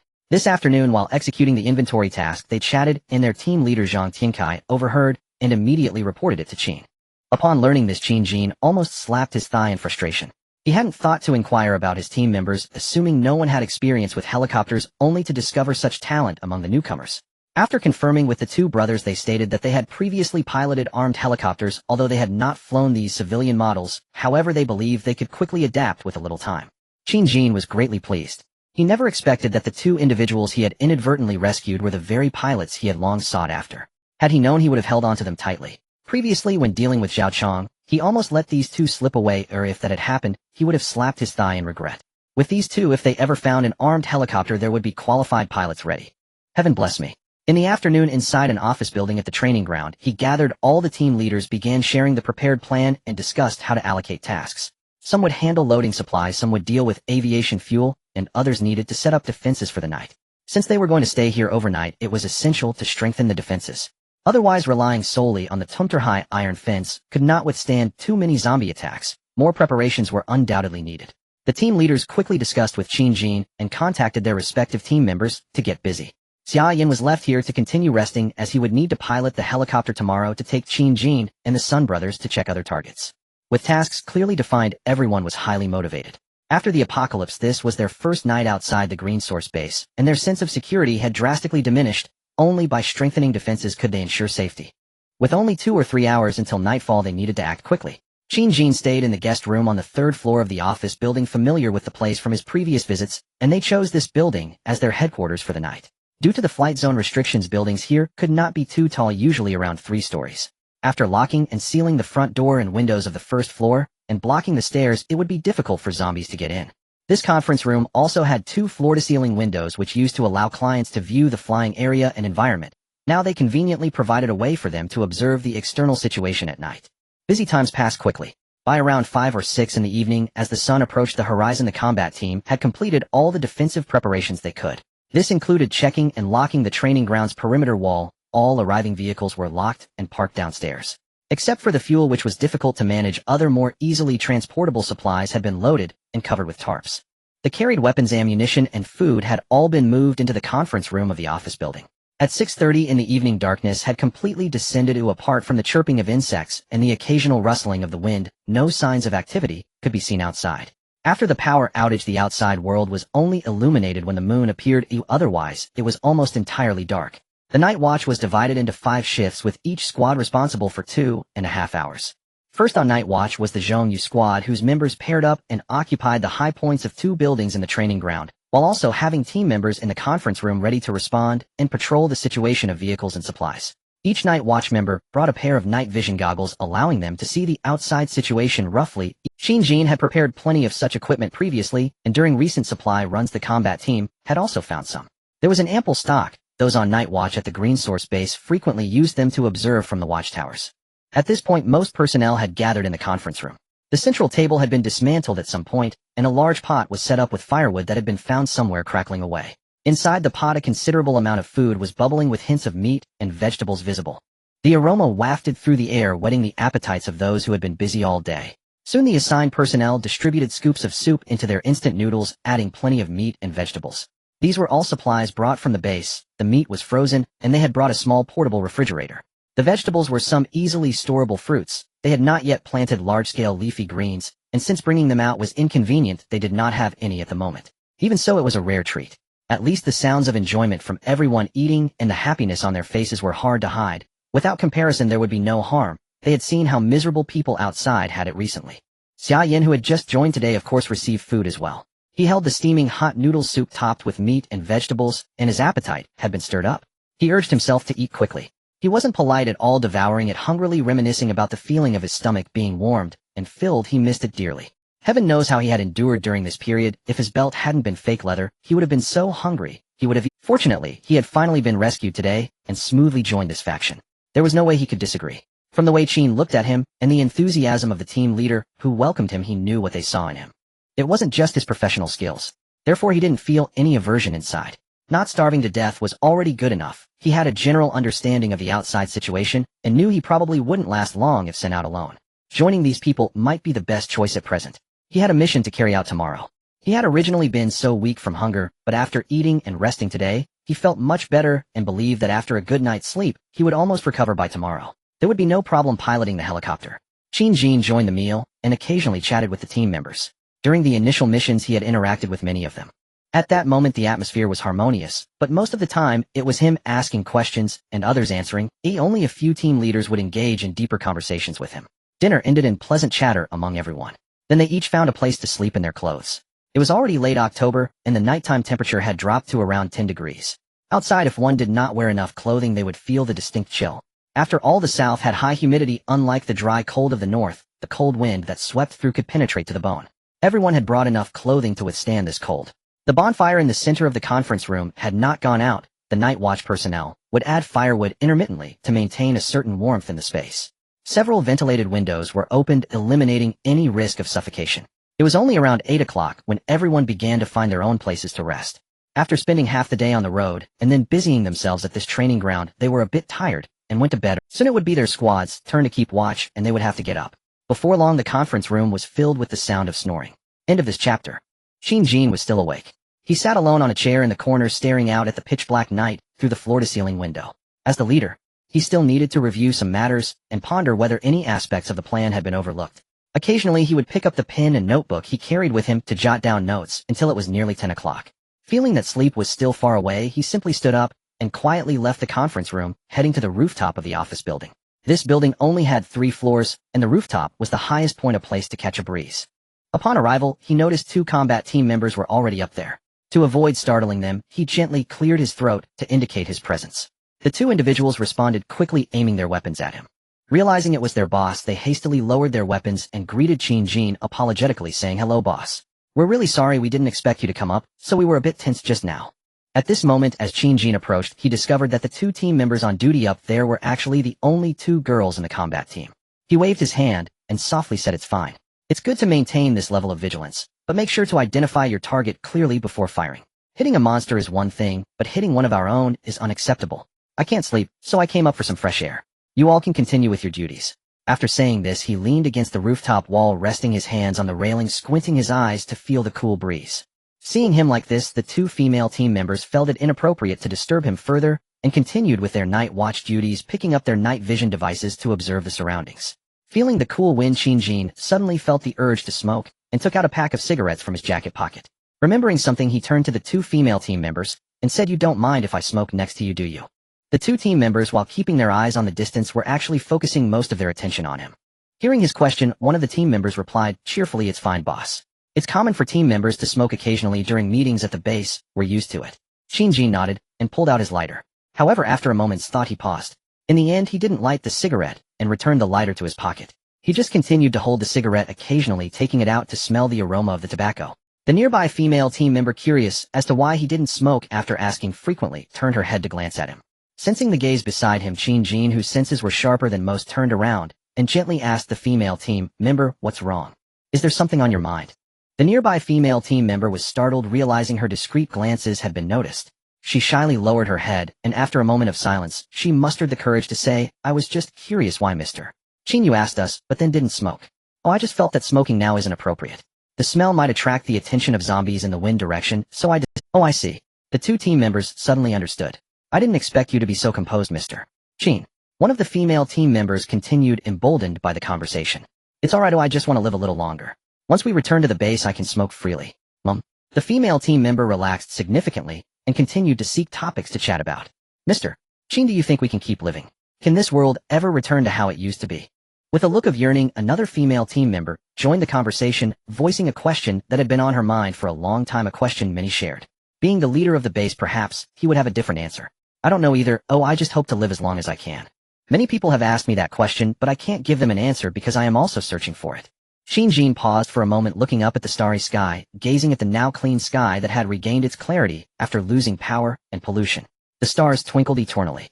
Turning back to the female team members, he continued, "But everything we do now is for ourselves, for our family and friends to live longer, isn't it? As for returning to the peaceful times of the past, I dare not hope for that, because many people have already died and will never return. No matter what, we cannot treat their passing as if nothing happened. We who are alive must remember them. And we are also striving to build a new peaceful living area. The Green Source base was established for this purpose. No matter what happens outside, I hope everyone can feel warmth when they return. You are all fighting alongside me for this." Under the vast starry sky, Qin spoke passionately, looking into their eyes that shone with an inexplicable light, even in the darkness. The 2 female team members felt their spirits struck by a tremendous force. They felt that the fear and anxiety that had long been in their hearts were erased by a mysterious power, filled with something new called hope. This might just be the answer they were seeking. Thank you, Mr. Qin, for clarifying things for us." Looking at their boss, who seemed to radiate light, the 2 female team members hurriedly expressed their gratitude. They felt that the confusion they had experienced during this time had dissipated. The answer they obtained from their boss was something they decided to share with other companions who were similarly lost. Seeing their clear and determined eyes, Qin felt happy for them. Suddenly, one of the female team members' walkie-talkie crackled to life. It was their captain, Li Bowen, speaking. Yao Lei, there's a zombie that has breached the wall at your 4 o'clock. Please deal with it upon receipt. Received, Captain." The team member, named Yao Lei, instantly became serious, no longer paying attention to Qin beside her. She picked up the bough that was leaning against the wall, donned her night vision goggles, and looked in the direction mentioned by the captain. Qin also turned to look in that direction. Although he didn't have night vision goggles, with his evolved eyesight, he could vaguely see a blurry figure moving towards them in small steps from that direction. At that moment, a buzzing sound rang out, followed by a whistling sound cutting through the air. Qin recognized it. This sound was produced by the rapid firing of a bow. The figure that had just been running fell, immediately rolling forward for over a meter before coming to a stop, motionless. Qin was astonished. He could vaguely see that something was embedded in the head of that figure. If he guessed correctly, it was the arrow that had been shot. He took a sharp breath. The distance from where that figure had fallen to this point was estimated to be nearly 100 meters, and it was a moving target, yet it could be hid in the dark. Looking at the female team member who had already lowered her bow confirming the kill, and was now responding to Lee Bowen, he widened his eyes, as if seeing a person for the first time. After she finished replying, and the issue was resolved, she took off her night vision goggles. Qin Jin couldn't help but step forward to ask, "Who are you? What did you do before? Your archery skills are amazing. Why didn't anyone tell me?" Seeing Qin Jin staring at her in surprise, she shyly lowered her head. But she tightened her grip on the bow and, summoning her courage, softly said in front of her idol, "Hello, Mr. Qin, I'm team member Yao Lei. I'm the receptionist at your company. You must be too busy to have noticed me. As for my archery skills, it was just a hobby of mine. I practiced a lot during the peaceful times, and recently, I found him quite good at hitting targets." Qin Jin took another sharp breath. Watching Yao Lei, who was shyly looking down, he was momentarily speechless. He silently thought, is my receptionist really this impressive? End of this chapter. Is my family's front desk really that impressive? Qin Jin stood on the rooftop feeling disoriented in the wind. For the first time he realized that his understanding of his subordinates was insufficient. During the day he had only just discovered that the two brothers Sun Xiaolong and Sun Xiaohu could actually pilot helicopters and even attempt flying fighter jets and tanks. Then at night, he casually learned that the receptionist in his company was a genius in archery. The level she displayed earlier absolutely qualified her as an archery prodigy. No wonder Lee Bowen had sought out this female team member after noticing the situation. He knew her archery skills could deal with such moving zombies. Qin Jin felt angered thinking Lee Bowen. With such an impressive team member at his disposal, he had never informed him, probably wanting to keep her as a hidden treasure. Of course he was only internally criticizing Lee Bowen and not genuinely blaming him. He was usually too busy himself, though other team leaders likely wouldn't disturb him for such trivial matters. Yes, to others these might just be minor issues. After all, Qin Jin was seen as the one making significant decisions about the base, leading them to believe these small matters didn't need to reach his ears. Only more impactful matters would warrant his attention. Alright, Qin Jin decided not to complain any further. In the future he would take the initiative to inquire more, perhaps he might uncover other treasures. He glanced at the slightly shy Yao Lei, wondering what she was embarrassed about. He didn't plan to ask her about such matters, it would be quite inappropriate. He then looked at another team member, scrutinizing her from head to toe, making the other female team member feel a bit embarrassed. He asked suspiciously, "You don't have any skills too, do you? Don't be afraid. Just say it, I can handle it." Hearing his humorous words, the two ladies began to chuckle softly. It was the first time they realized that Qin Jin also had this adorable side, which was simply unimaginable. The other female team member, feeling shy, straightened her tall figure and gently said, "Qin Jin, let me introduce myself again. My name is Zhou Xin. I used to be an employee in the sales department, and my hobby is mountain climbing and traveling, which gives me a bit of courage. As for abilities, I don't have any. I'm quite ordinary. Lei's archery skills are famous in our team, and we can't compare to her." Zhou Xin briefly introduced some situations regarding their team's missions, with Yao Lei occasionally chiming in, and the three continued to chat happily. This allowed Qin Jin to gain some understanding of the overall situation. He couldn't help but breathe a sigh of relief. This was more normal after all. How could geniuses be everywhere? After what had just happened, the relationship among them grew closer, and they continued to exchange amusing stories from both peacetime and this period, chatting joyfully. Qin Jin comfortably enjoyed this moment. Although it was dark outside and he was tightly dressed, not quite recalling the appearances of the two girls, chatting with them allowed him a certain degree of relaxation as well as insight into others' psychological states since the apocalypse. He also learned of their various demands. Everyone was having a hard time. He silently made a decision in his heart. Once this mission concluded successfully and he returned to the base, he wanted to prepare to do something. Time passed quickly. The issue of zombies breaching the walls did not occur again. Perhaps that earlier zombie had encountered a flaw in the wall, or maybe this particular zombie was quite agile, climbing over the Tunterhai wall using its companions. This was plausible for zombies attracted by the scent of human flesh. After all, there were still dozens of people here. Zombies at night were stronger, unlike their weaker counterparts under the sunlight during the day. After this period of evolution, many zombies had experienced enhancements in their abilities, with increased strength, hearing, and smell, becoming quite normal. Qin Jin could understand this. He also communicated via walkie-talkie with Lee Bowen on the rooftop of another building, asking them to strengthen their vigilance in this regard, and to relay the message to the team that would take over next.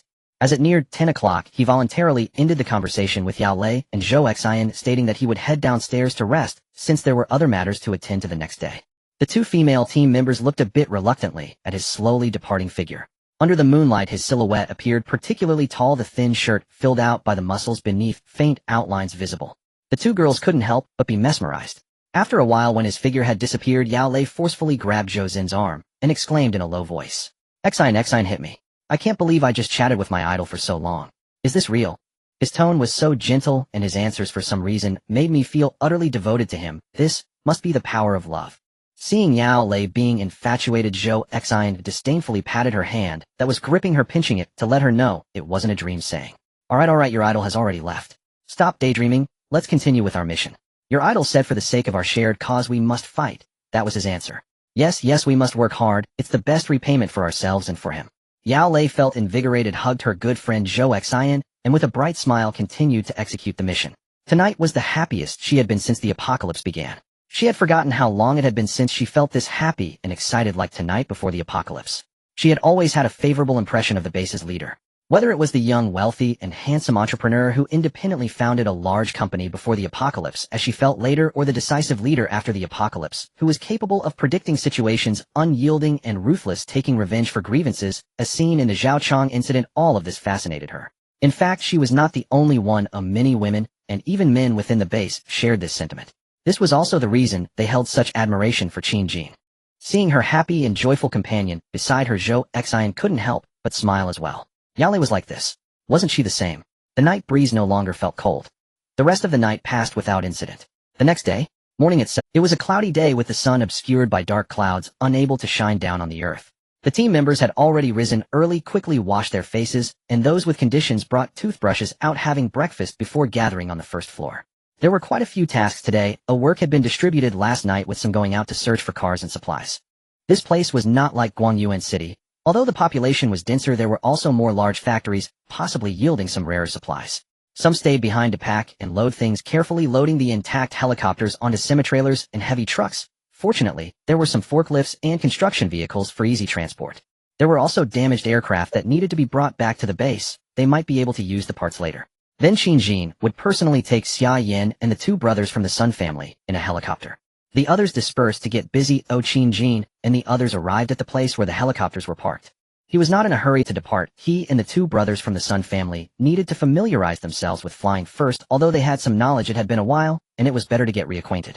Their initial target was to pilot a small helicopter which could accommodate 45 people if squeezed together, allowing all of them to fit, while Zhongyu and Xiao Lu remained on the ground for vigilance and waiting. In the cockpit, under Xia Yan's skilled manipulation, the rotor spun quickly, and the helicopter slowly lifted off the ground. Qin Jin and the two brothers from the Sun family held tightly to their seats and paid attention to Xia Yan's instructions. Thus the small helicopter flew at low altitude over the training ground for a while, then soared higher outside. After about 10 minutes, Qin Jin and the others had a certain understanding and felt more confident, combining it with their previous impressions. The helicopter returned to the ground, and this time Qin Jin took the controls with Xia Yan assisting him. Holding the control stick, Qin Jin felt a vague familiarity and began to feel excited. After reaching a certain RPM, he slowly pulled up the stick, and the helicopter wobbled slightly as it ascended into the sky. Like what he had learned before, he had a certain level of experience with this model, and the flight process went smoothly. In reality, the most critical moments for any aircraft are takeoff and landing, which are also the places where accidents are most likely to occur. With Xia Yan's detailed explanations, he quickly mastered and recalled some key points and successfully took off and landed several times without issue. About an hour passed.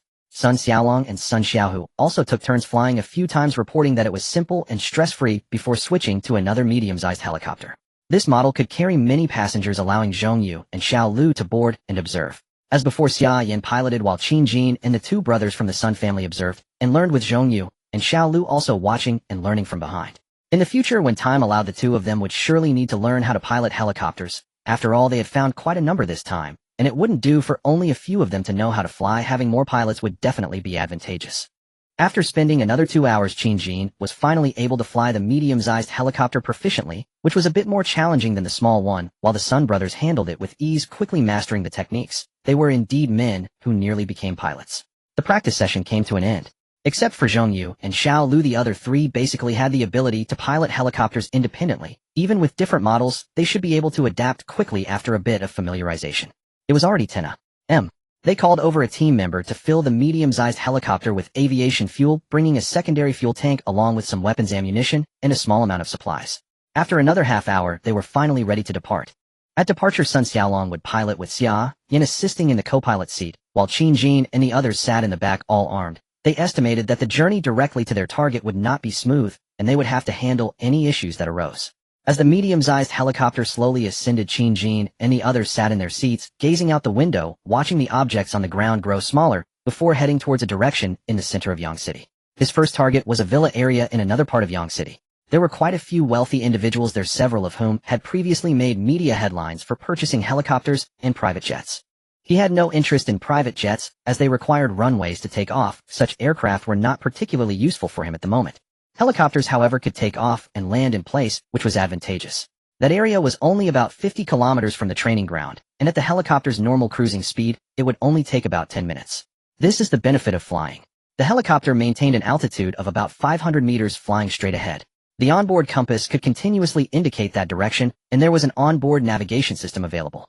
Mobile phones and tablets could no longer navigate. Once in the air, they had to rely on experience and the aircraft. Flying in the sky, everyone looked down at the city, their thoughts swirling. No one could have imagined that within just under a month human society would collapse.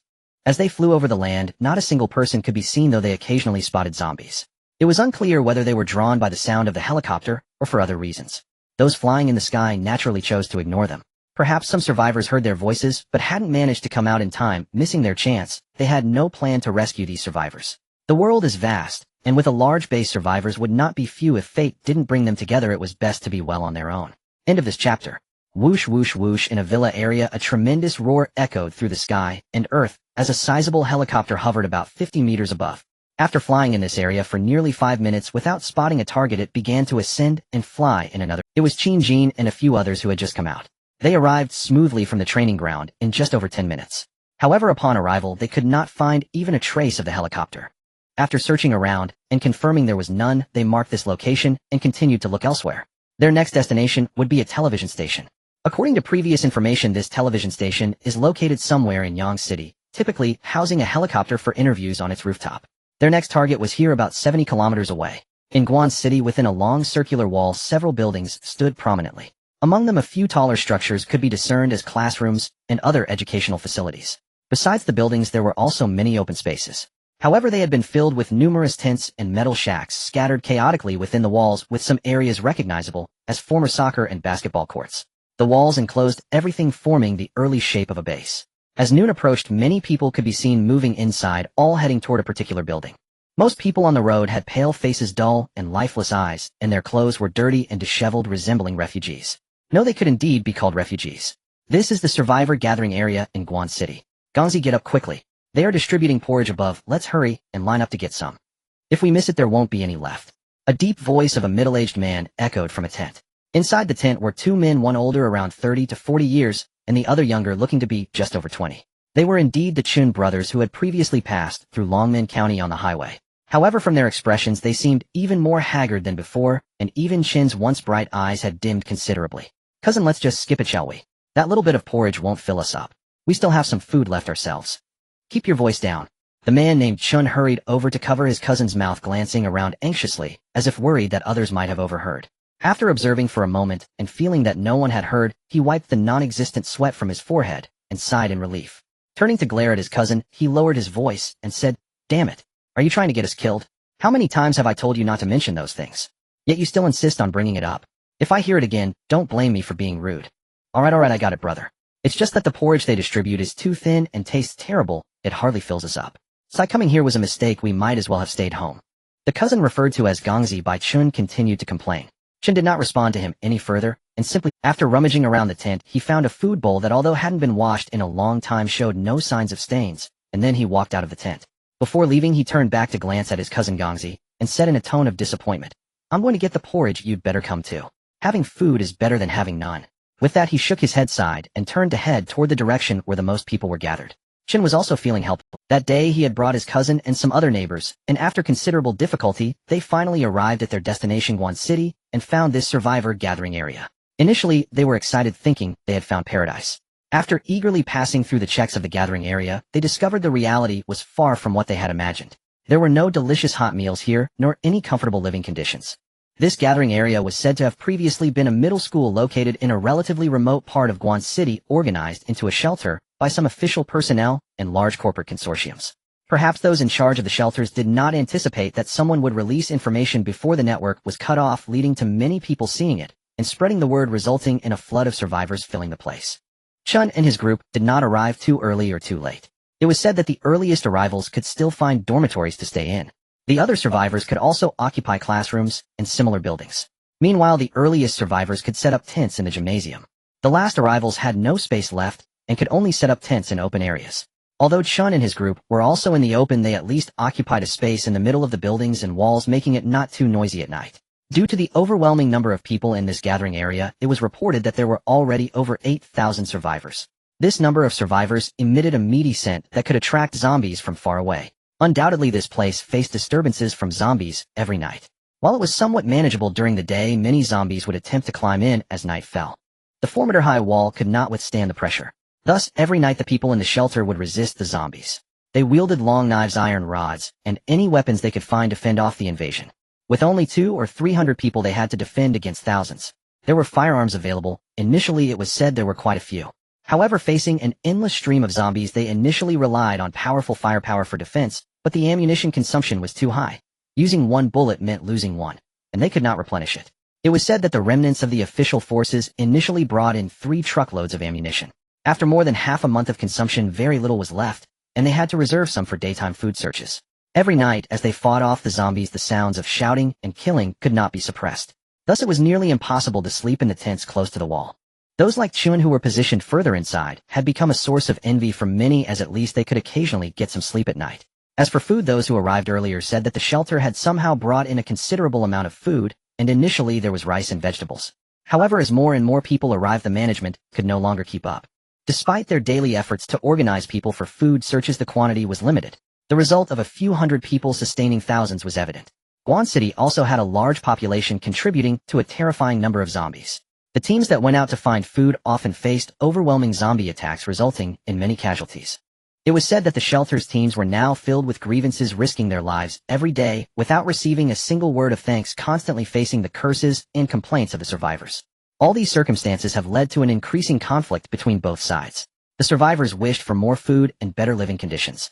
The shelter hoped the survivors would proactively help them resist the zombies and perform other tasks such as reinforce. There were very few survivors willing to help. Those who did often faced disdain from others who thought they were foolish for risking their lives and wasting energy. Going out posed a life-threatening risk. Getting caught by a zombie meant doom. It was better to stay in the shelter, lying down and waiting for food supplies. After all, many within the shelter were part of the official organization, and taking care of them was a duty. After all, in times of crisis, shouldn't the suffering be aided? The gathering area in Guan City developed slowly amid these conflicts. End of this chapter. The slowly developing base in Guan City. Thus, more than half a month had passed in the apocalypse.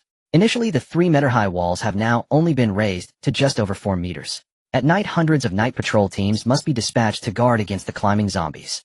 The people in the shelter are exhausted and the survivors are starving.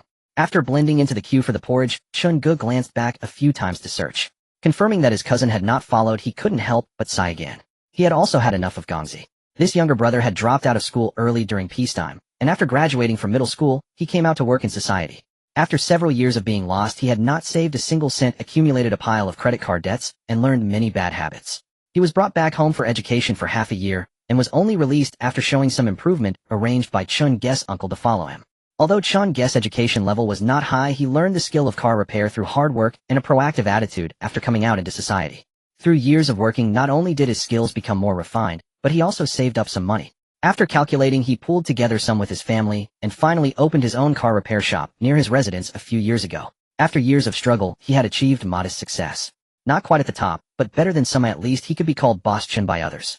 His uncle just wanted his cousin to learn some car repair skills from him, hoping he could have a skill to make a living in the future. Chun-gu, unable to refuse, had to accept. However, in the past 6 months, his cousin's performance had still been poor. He had not put in any effort to learn seriously, mostly sitting around and playing on his phone like a boss. He had even messed up business a few times. Faced with such a brother, Chun-gu felt helpless and planned to go back during the new year to tell his uncle to take him back. He had truly had enough. He had not even married yet. He still planned to work hard for another 2 years, save some money, and buy the house he was renting in Fenghe County, hoping to find a matchmaker back home to arrange a marriage. But fate did not favor him. That night, the apocalypse arrived. He and his cousin ended up in the shelter. Returning to Fenghe County was impossible now, as their vehicle had already been requisitioned. This shelter could not accommodate so many survivors' vehicles. As a condition for entry, only personal items and private food were allowed. Vehicles had to be turned in for unified management. At most, they would be compensated with a tent. Now even finding vehicles outside would be difficult. Good vehicles were scarce, and those with fuel were even fewer. Without a sturdy vehicle to make away, encountering a few zombies on the road could mean waiting for death. Now the 2 meals of thin porridge provided by the shelter daily were the only food for many survivors. It was said that many people arrived with nothing, and those who brought food had to hide it well, otherwise they would be stolen or robbed if not careful.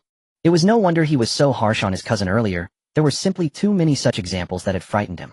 As for those neighbors who came with them, upon arrival, seeing the reality diverge so much from their ideals, they all blamed Chun-gu, showing him no gratitude and instead treating him coldly. Eventually they cut ties and lived in different places, essentially losing contact. Every time he thought of these, Chun-gu sighed inwardly. This world, this human heart, truly made one feel. The queue for porridge was long. Although there were multiple distribution points divided into nearly 10 lines with thousands of people, Chun-gu had to wait nearly half an hour to get his turn. Finally, the metal basin was filled with a scoop of watery porridge mixed with rice, about half a basin, roughly equivalent to a bowl in an average household. Chun-gu carefully held the basin, feeling content as he walked towards his tent. On the way, many survivors, also carrying porridge back, had already finished eating if they had queued early, leaving only those with hungry eyes staring at others still with porridge. Seeing those eyes, Chun-gu ignored them and did not make eye contact. With his head down, he hurried back. He knew in his heart that in this kind of world it was better to keep a low profile. It was best not to have unnecessary interactions with others. Upon returning to the tent, he gently pulled aside the curtain, quickly slipped inside, and arranged the curtain to separate the inside from the outside. Only then did he have the time to look at his cousin. At this glance, his anger could no longer be contained. Damn it, Gongzi, how could you eat so much? Didn't I say, don't eat these things unless it's absolutely necessary? He glared angrily at the snack wrappers on the ground in front of his cousin, clearly identifying them as once being Snickers bars and a half-pack of compressed biscuits. These were the food he had hidden away, meant to be considered for life-saving moments. Damn it. He set down the thin porridge and flipped open the pile of luggage in the corner of the tent, discovering that several bags of snacks he originally had were now basically empty. Only a small bag of rice wrapped in plastic remained, weighing less than 2 pounds, their last bit of food. His eyes turned red as he stared at his cousin, his expression seemingly wanting to devour him. Alright brother, it's just a little food. I only ate a bit of snacks, and I didn't keep it all for myself. Oh, I left you some rice. Chun-gu felt as if he had swallowed a burning ember, unable to say a word. Only the hand gripping the rice bag showed the veins bulging, revealing his inner unrest. He knew why this stupid cousin had left a bit of rice. Wasn't it because rice was hard to cook? If it were snacks or something, he was sure he would have eaten them all. His cousin patted his full belly, comfortably squinted his eyes, and casually said, brother, don't be angry. We'll have plenty of food soon. I'm preparing to join the Snow Wolf gang, and tomorrow I'll go out with them to search for food. Just stay at home and guard the house. Wait, I'll make sure you eat well. Who knows, if I find good stuff to offer to the shelter, we might even get to move to the gym. The gym is a large indoor structure in the shelter, housing some survivors who arrived earlier, and is the best accommodation for external survivors other than their own. That place is a desirable location for many. Chun-gu's anger did not subside much upon hearing this, but he controlled himself and only sneered inwardly at what his cousin said. Do you know what kind of people are in the Snow Wolf gang? Do you dare to join? He suppressed his anger and retorted. As far as he knew, that group was not to be trifled with. They had recently gathered in the outer tent area. It was said they were dissatisfied with the food and accommodation provided by the shelter and were recruiting more members to venture out to search for supplies independently. I've inquired with a few acquaintances, and now the Snow Wolf gang has nearly 100 members. No problem with so many people going out, is just about killing a zombie, if we see one, who would dare to stop us. We've already planned it out. Tomorrow we're setting off to a large supermarket. Once we find the supermarket, we can take whatever we want. I won't forget your care, and I'll leave you some delicious food. His cousin confidently outlined their plans, seemingly envisioning the happiness of finding food and moving into the gym. Even his eyes were squinted with laughter, his mouth wide open, looking as if he was immersed in a beautiful dream. Chun-gu sneered disdainfully. Even the anger he felt earlier diminished. He was amused by his cousin's foolishness. He made a decision in his heart. End of this chapter. Chun-gu made a decision in his heart. He quietly walked back to his position. The space here was cramped. A simple turn would nearly allow one to sit down. He picked up the bowl of now slightly cooled white porridge and began to sip it slowly despite his cousin's disdainful gaze. After finishing the bowl of porridge, the hunger that had been gnawing at him was somewhat alleviated. Although it wasn't enough to fill him, the discomfort of prior hunger was gone. He continued to lick the water stains from the bowl carefully until not a single drop of porridge remained visible before putting it away. Then he took out the luggage belonging to both of them, gradually sorting out his own belongings and separating them from his cousin. With a blank expression, he said to his cousin, Gongzi, my care for you ends here. From now on, we each live our own lives. You don't need to think about sharing good things with me, just take care of yourself. If you have trouble, don't come looking for me. I won't need your help with my own matters. Let's part ways amicably from now on.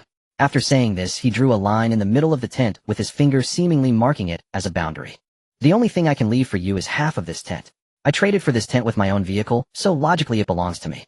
Considering we were once brothers, let's squeeze in together until we find other accommodations. Uff.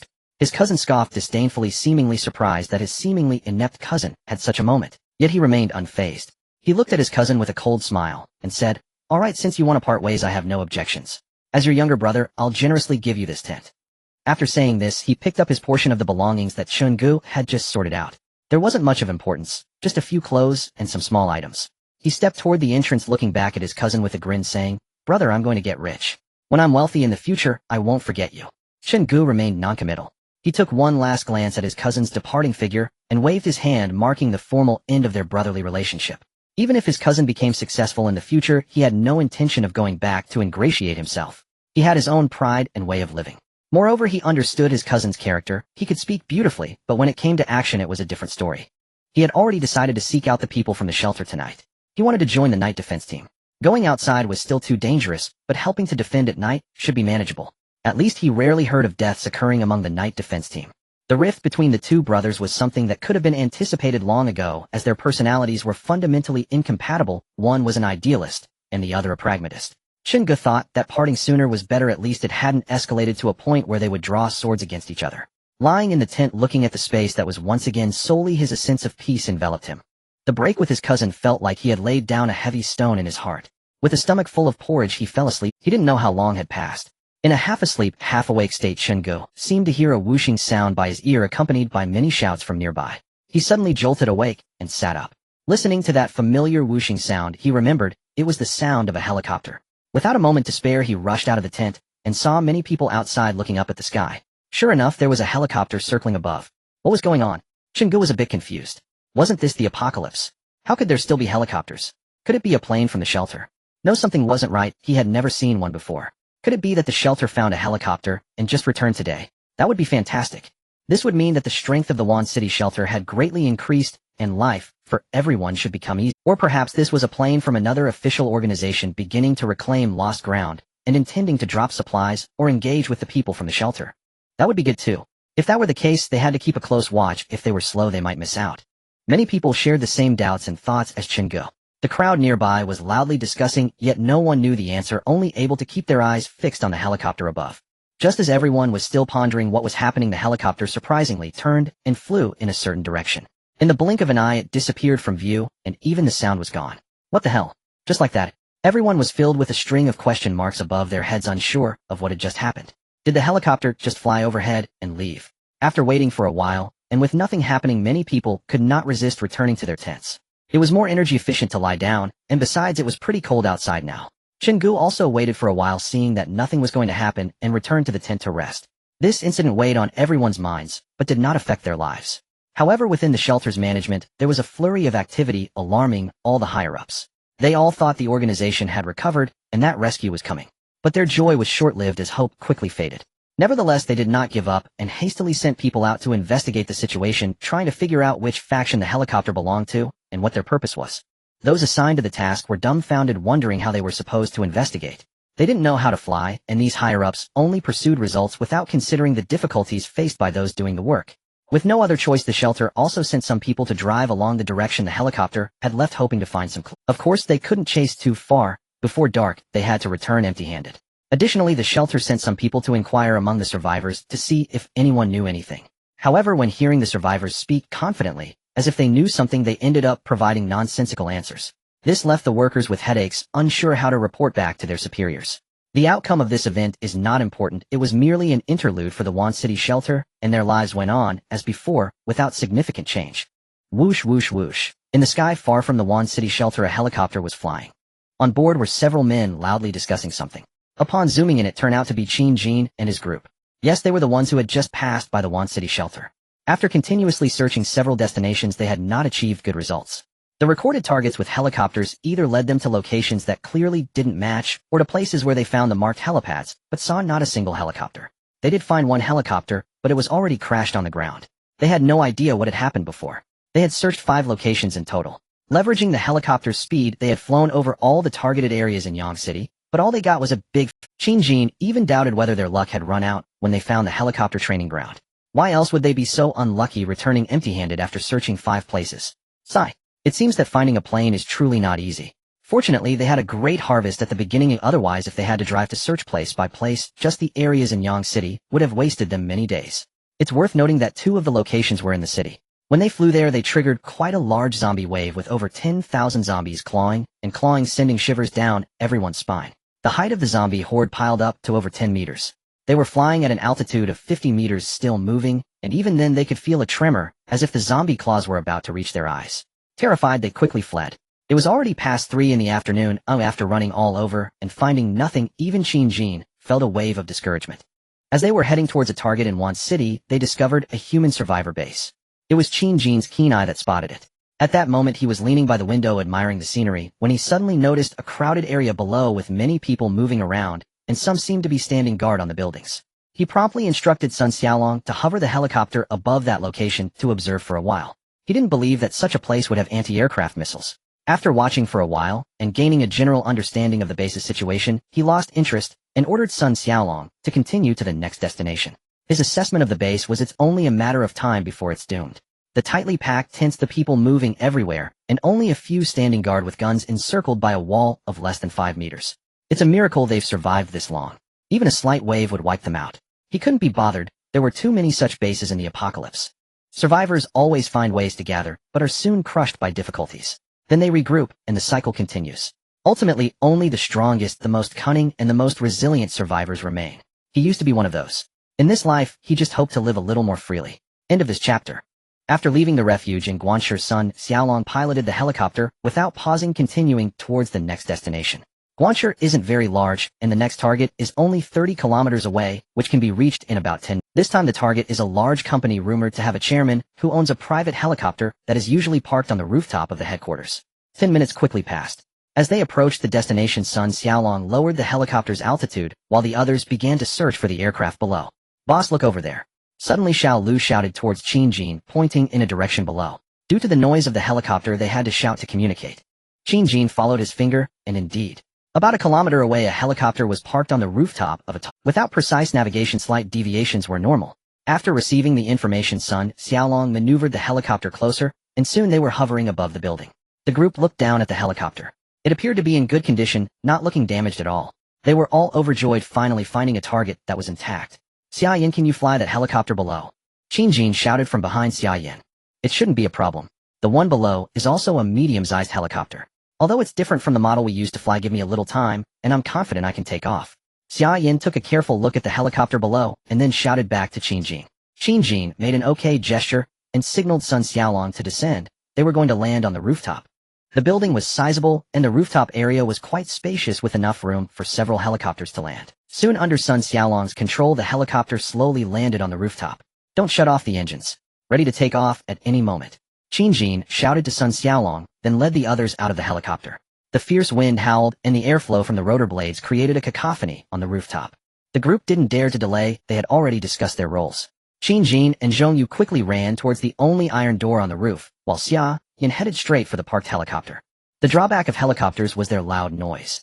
In open areas, the sound could carry for several kilometers, which meant zombies would soon come rushing over. Qin Jin was the fastest. After getting off the helicopter, he instantly outpaced Zhongyu, and Xiao Lu, his superior skills evident without any need for concealment. In just a few seconds, he reached the iron door on the rooftop and quickly closed it. At that moment, he noticed zombies starting to rush up the stairs behind him. Bang bang. The thuds of flesh pounding against the iron door echoed. Qin Jin braced himself against the door to prevent the zombies from breaking through.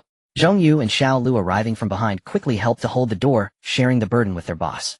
"Xia Yan, there are too many zombies, we can't hold for long." Qin Jin turned to shout at Xia Yan, who was already at the helicopter, unsure if he could hear. He kept his hands firmly pressed against the door, not daring to relax for even a moment. Zhongyu and Xiao Lu were also exerting all their strength to hold it. They knew that if the zombies broke through, it would be disastrous. Xia Yan understood the urgency.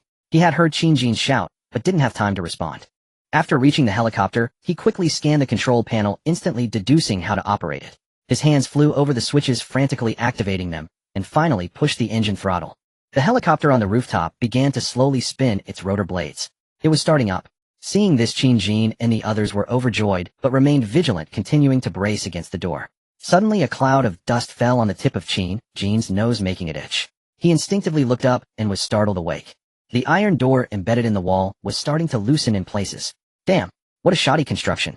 The wall continued to crack, the fissures spreading along the edge of the iron door. It was clear that soon the zombies would push the entire door down. You two hurry back. If Xia Yin can fly it away, do so, if not just leave it. This door won't hold. Qin Jin yelled at Zhong Yu and Xiao Lu, the urgency mounting as the iron door showed signs of failure. If zombies broke out, they would all be finished. There was no space on the rooftop for him to maneuver. Jin, you go first. We'll hold it. Zhong Yu, anxious, could barely remember to use names. He couldn't abandon his childhood friend. Damn. I have a way to escape. You can't run faster than me. Hurry up and go. Let Sun Xiaolong take off. I'll catch up soon. Seeing Qin Jin's fierce expression, Zhong Yu knew he was not joking.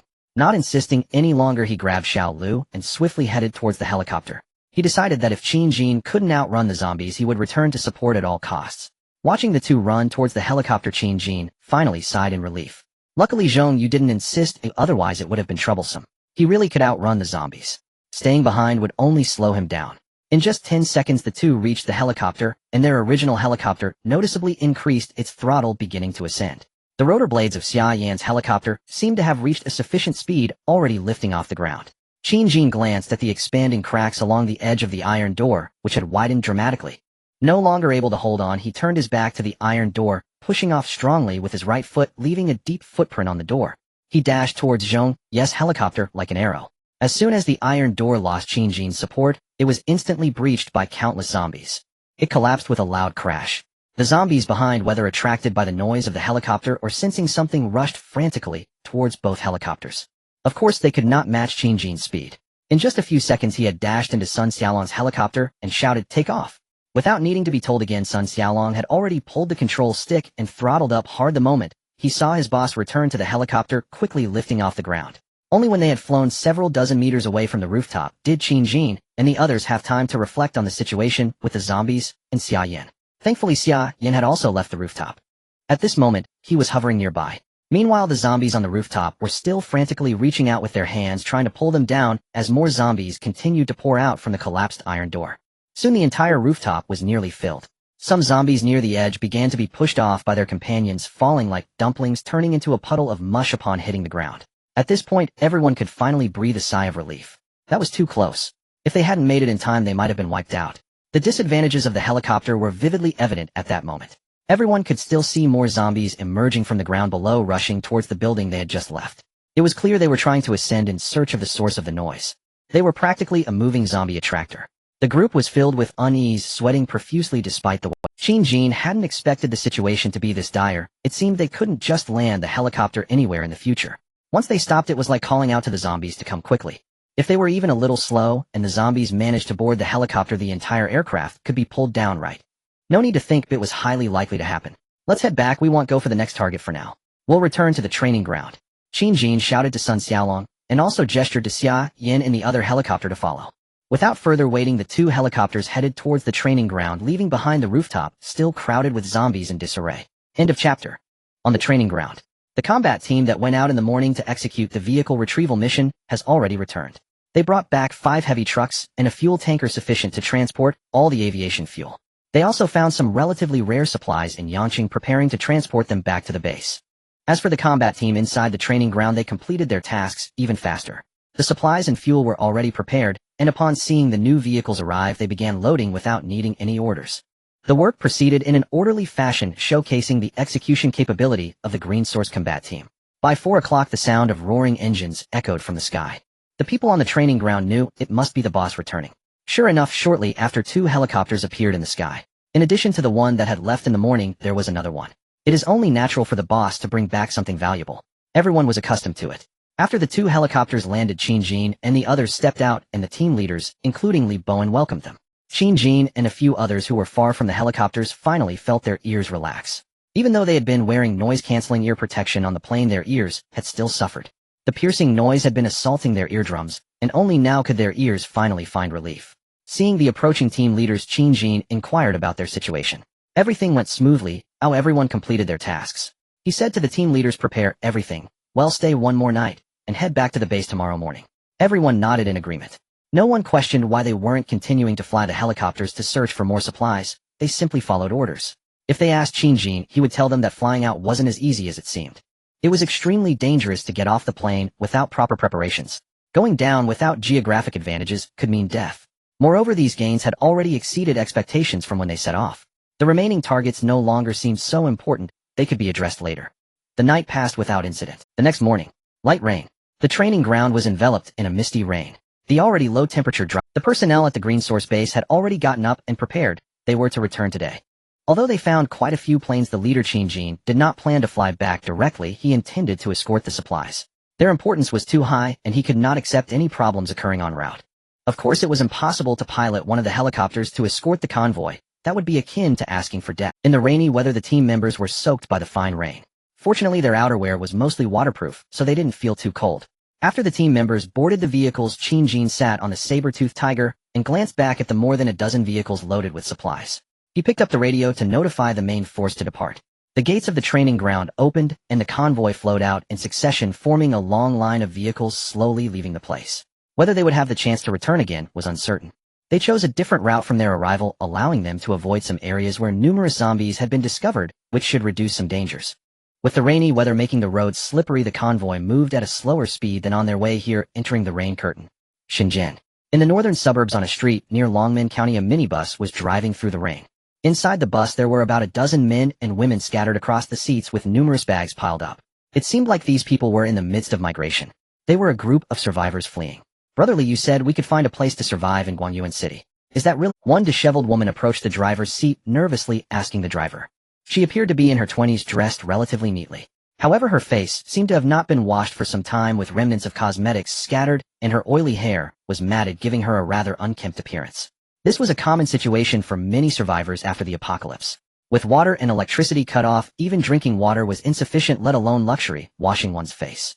The man driving, referred to as Brotherly, was about 34 or 35 years old. He was also not very clean, but still acceptable. He turned to respond to the woman's question from behind, saying, "Asian, didn't we discuss this already? Since we can't stay in Shenzhen any longer, it's better to check if the refuge in Guangyuan City exists. If it does, great. If not, the population is smaller there, and there should be fewer zombies, making it safer." Brotherly turned back, continuing to drive carefully to avoid any zombies that might jump out. While he kept talking, everyone only set off after extensive discussion, so why the questions now? Relax, we'll be fine. You have to trust Sister Huang and Dong Lin. Oh, everyone wants to survive. After hearing Brother Li's words, the woman Asian nodded. As if comforted, she returned to her seat, clutching her bag tightly and falling silent. However, from her occasional glances out the window, it was evident she wasn't completely at ease. Their group was leaving their dwelling for the first time after such a long period in the apocalypse, having originally lived in the same community as survivors. After the apocalypse, in their community during the day, when the zombies hid, some bolder individuals would come out to scavenge for supplies, gradually connecting all the living residents, since the community was small and people lived close enough to hear each other. The reason they left their dwelling was simple. Recently, the zombies around their community had become increasingly aggressive. During the day it was fine, but at night there were always zombies surrounding the doors of the survivors, knocking and preventing them from sleeping. Some of them speculated that the zombies were growing stronger. At first no one believed it until the night before yesterday, when a survivor was killed and eaten after the zombies broke in, shocking them into accepting this reality. If they didn't leave, they would eventually be eaten by the stronger zombies at night. Just then, one survivor mentioned a piece of news that someone in her circle had posted online before the internet went down. In Fenghe County, Guangyuan City, a refuge has already been established. There are tall walls for protection, and people can live safely inside. The survivor who shared the news convinced everyone by charging her phone with a power bank, and actually retrieved the image from the internet. The photo showed a tall wall estimated to be at least 5 or 6 meters high. There were also many people busy doing something nearby. Checking the date of the photo's release revealed it was just days after the apocalypse. If the people from the Green Source base saw this photo, they would instantly recognize it. That place is the Green Source base. End of chapter. The place in the photo is unmistakably the Green Source base. This photo was circulated by the deceased Li Yin during her time at the base. The person holding the photo is unknown, whether a direct friend or merely indirectly related. At this moment, no one is pursuing that answer. The goal of this group is clear: to find a safer place to survive. They can no longer stay in that neighborhood in Shin City unless they are not afraid of death. The woman Asian sat in her seat, glancing at the man who delivered the news and then at the mother and daughter who analyzed the strengthening zombies without approaching to inquire further. Much of what needed to be said and asked had already been discussed. She simply couldn't contain her impatience and went to ask her acquaintance, the driver Li Go. The other passengers on the minibus remained silent. The world had become so dangerously cruel that they had no mind for idle chatter, clutching their belongings tightly and staring out the window, ready to find a way to save themselves at the first sign of danger. Everyone is not truly united. They are merely gathered together temporarily for survival. In the corner on the left side of the minibus, there are two women. One is about 40 years old, looking haggard with a poor complexion. Though faint wrinkles are visible at the corners of her eyes, her once well-maintained dignity cannot be completely concealed. The other woman looks much younger. She wears a baseball cap and a thin scarf around her neck, her long hair styled into a bun atop her head. Despite some smudges on her fair face, she remains charming, her bright eyes gazing out the window. It is indeed the previously mentioned Li Kai and her mother Huang Kailan. After the fog dissipated, they observed for a few days and contacted their neighbors on a day without zombies, brainstorming survival strategies together. Since losing power and water and losing contact with her father, they were saddened for a time, but they have since rallied. They no longer harbor any hope for rescue. The mother and daughter understand that their only chance for the future is to survive well now. Later, Li Kai discovered that the zombies outside were becoming stronger. She had seen posts from Forward in the Apocalypse enthusiast group, and now connecting the dots, she quickly reached this conclusion. After discussing, the mother and daughter shared this news with the other survivors in the neighborhood, resulting in everyone teaming up to search for the refuge shown in the photo. Li Kai recalls that in the Apocalypse enthusiast group, Forward had once invited everyone to join his residence, providing the address and time. However, at that time she had not made up her mind, or perhaps her mother was still missing her father and would not consider relocating temporarily. Now it is too late. They have already missed the time mentioned by Forward. They estimate that by the time they reach that gas station there will be no one left, but they do not dare to gamble.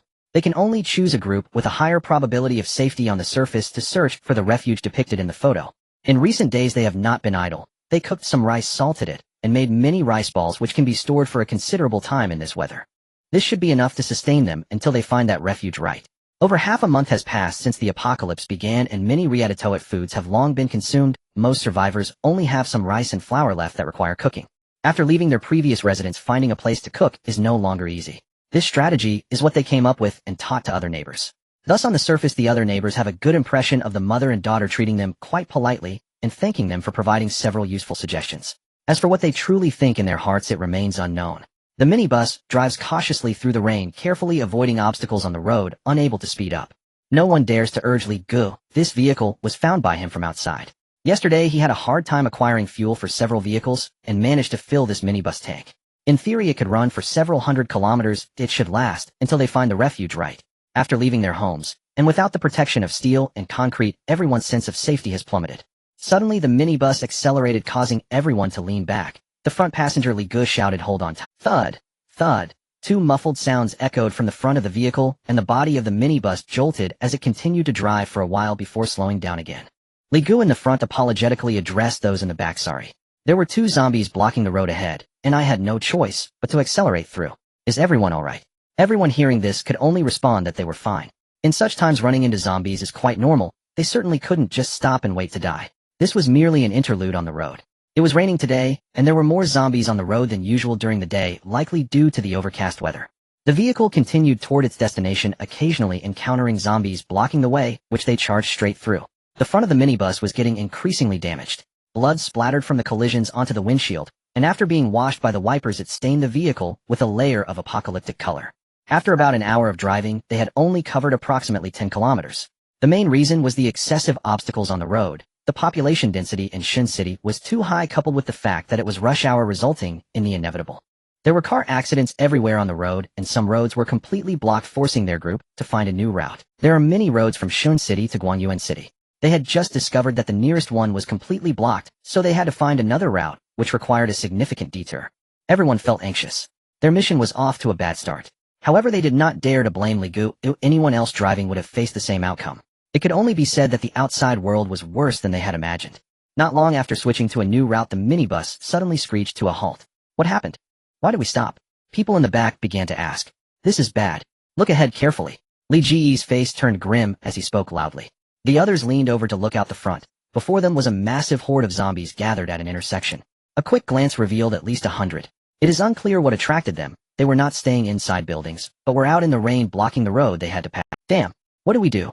Our vehicle can't charge through. Some in the back cried out in panic. Be quiet. We're turning around and taking another route. Don't attract the zombies. Li Gu shouted at the chaos behind him. Not caring whether anyone heard his previous words, he immediately began to turn the steering wheel and started reversing to change direction. Uncertain if it was their voices from the open windows or the noise of the vehicle, some nearby zombies seemed to have heard something. They began to turn their heads and jog toward them. Hurry! Hurry! The zombies are coming. We need to go. Someone in the back urged Li Gu, nearly in tears. However, this was a two-lane road and the minibus was too large to complete the turn in one go. They had to reverse several times, and the rear of the vehicle even collided with the roadside guardrail. In a panic, Li Gu slammed down on the accelerator, desperate to escape this dangerous situation. Suddenly, he felt a jolt in his heart. The accelerator did not respond. The vehicle had lost power. Truly, the more you fear something, the more it comes. The vehicle was stuck in the middle of the road. On one side, a horde of zombies was rushing toward them, while on the other the driver was sweating profusely, desperately, trying to restart the engine. The passengers were already in a frenzy. The zombies would not wait for them. Before long, some zombies had already reached the side of the minibus. They were fiercely pounding on the door and slamming their bodies against the vehicle. They had caught the scent of blood and flesh inside this metal can. Inside the vehicle, chaos ensued with cries and curses mixed together. Fortunately, everyone was clever enough to roll down the windows before the zombies arrived. Li Kai gazed at the increasing number of zombies outside and felt a sense of despair. They were surrounded. On the bus, Li Gu frantically twisted the ignition key, attempting to restart the vehicle. His eyes were wide, veins bulging on his forehead, and beads of sweat dripped onto the steering wheel. However, the minibus stubbornly refused to start. The engine emitted a sound akin to an old cow's moan, lacking. The number of zombies continued to pile up, already reaching the height of the windows. Soon even the light could hardly penetrate. Many people inside the bus were desperately holding their heads curled up in their seats or the aisle, lacking even the courage to look at the zombies. Only a few survivors still had the courage to pick up their weapons against the zombies, waiting for the moment when the minibus windows could no longer bear the pressure and would break. Among them were Li Kai and her daughter. They each held a metal rod and a kitchen knife poised against the zombies outside the window. But what filled their eyes was more despair. How could mere humans break free from the encirclement of nearly 100 zombies? It was truly hopeless. Suddenly, a high-pitched song resonated from outside the bus. It was a song commonly heard during square dancing in peaceful times, now playing at an astonishing volume. A zombie turned its head, heading towards the direction of the sound. It hadn't gone far. With a bang, its head exploded, and it fell. More and more zombies were drawn away from the minibus by the high-pitched song. At this moment, the mountain of corpses began to collapse, allowing those inside the bus to see the scene outside. They spotted a drone seemingly from nowhere playing music beside the vehicle. It slowly attracted those zombies away. They looked further and were astonished to see many vehicles that had inexplicably stopped there. In the front row were two modified vehicles that immediately evoked the term imposing, armored trucks. Behind them was a long line of heavy trucks extending into the distance. At this moment, several individuals on the front vehicles were firing at the zombies, and it seemed some were using crossbows and bows with arrows clearly embedded in the heads of fallen zombies. The people inside the minibus were dumbfounded. It was their first time witnessing the power of firearms, and they were also astonished that someone seemed to be saving them. Some even laughed and cried in joy. The firepower from the opposite side did not cease. Under their assault, the horde of nearly 100 zombies collapsed on the road within 2 minutes. The minibus was truly saved. Many people on the bus were embracing each other, crying. Even Li Kai and her daughter Huang Cailon were tightly holding each other, tears in their eyes. This mysterious convoy, boasting powerful firepower and an extraordinary presence, after wiping out the zombies, began to retract their weapons and retreat back into their vehicles, swiftly driving off in another direction. It was as if the massacre that had just occurred had nothing to do with them. The people on the bus had yet to react, and those who had saved them were already leaving. What? How could this be? They hadn't even had a chance to thank them. Moreover, they wanted to follow those people. Li Gu was the first to react. Confirming that all the zombies outside were dead, he boldly opened the bus door, jumped out, and rushed towards the mysterious convoy, shouting loudly along the way, "Thank you for your help. Are you from the official organization? Can you take us with you?" The convoy had just begun to move, and since the vehicles were all large, their acceleration was slow, allowing him to get a bit closer. However, just as he got close, a man popped his head out of a window of one of the vehicles, gun aimed at him, and said, "Halt, and if you come any closer I will shoot. We are not official people, just a group of ordinary survivors. We saved you at the behest of our boss. Our team does not take in outsiders, so figure out your own survival." Seeing the gun, Li Gu slowed his pace and finally stopped on the road. He raised his hands and unwillingly said, "Can we thank your boss in person? We are truly grateful. We want to express our thanks to him in person." He hoped to delay a bit longer, perhaps to plead with that unseen boss for a chance to be taken in. "No need for that. We have tasks to complete and need to leave quickly. You should also hurry on, as zombies are more numerous in the rain than in sunny weather. It's best to wait until it's clear before going out." The man waved his hand, turned back to instruct the driver to accelerate and catch up with the front convoy. Li Gu was left with no choice but to watch these saviors continue to drive away as more heavy trucks passed by, even 2 long semi-trailers. The trailer behind was covered with a rain tarp bulging high, obscuring what was hidden beneath. A few brave individuals from the minibus also approached. Seeing Li Gu standing there, they anxiously asked Li Gu, "What was up with those people? Why did they save us and just run? We need to catch up to them." Li Gu's expression was dejected as he recounted what the man had said to them. A few fell silent. They were not official people, just a fleeting moment of joy. In this apocalyptic world, there had been no appearance of official rescue, though just now, they had thought they had finally waited for it, but it turned out to be a group of survivors passing through. Watching the entire convoy slowly disappear before their eyes, their feelings were extremely complicated. They were grateful for being saved, yet resentful that they were not taken in. Sigh. They could only blame this damned world.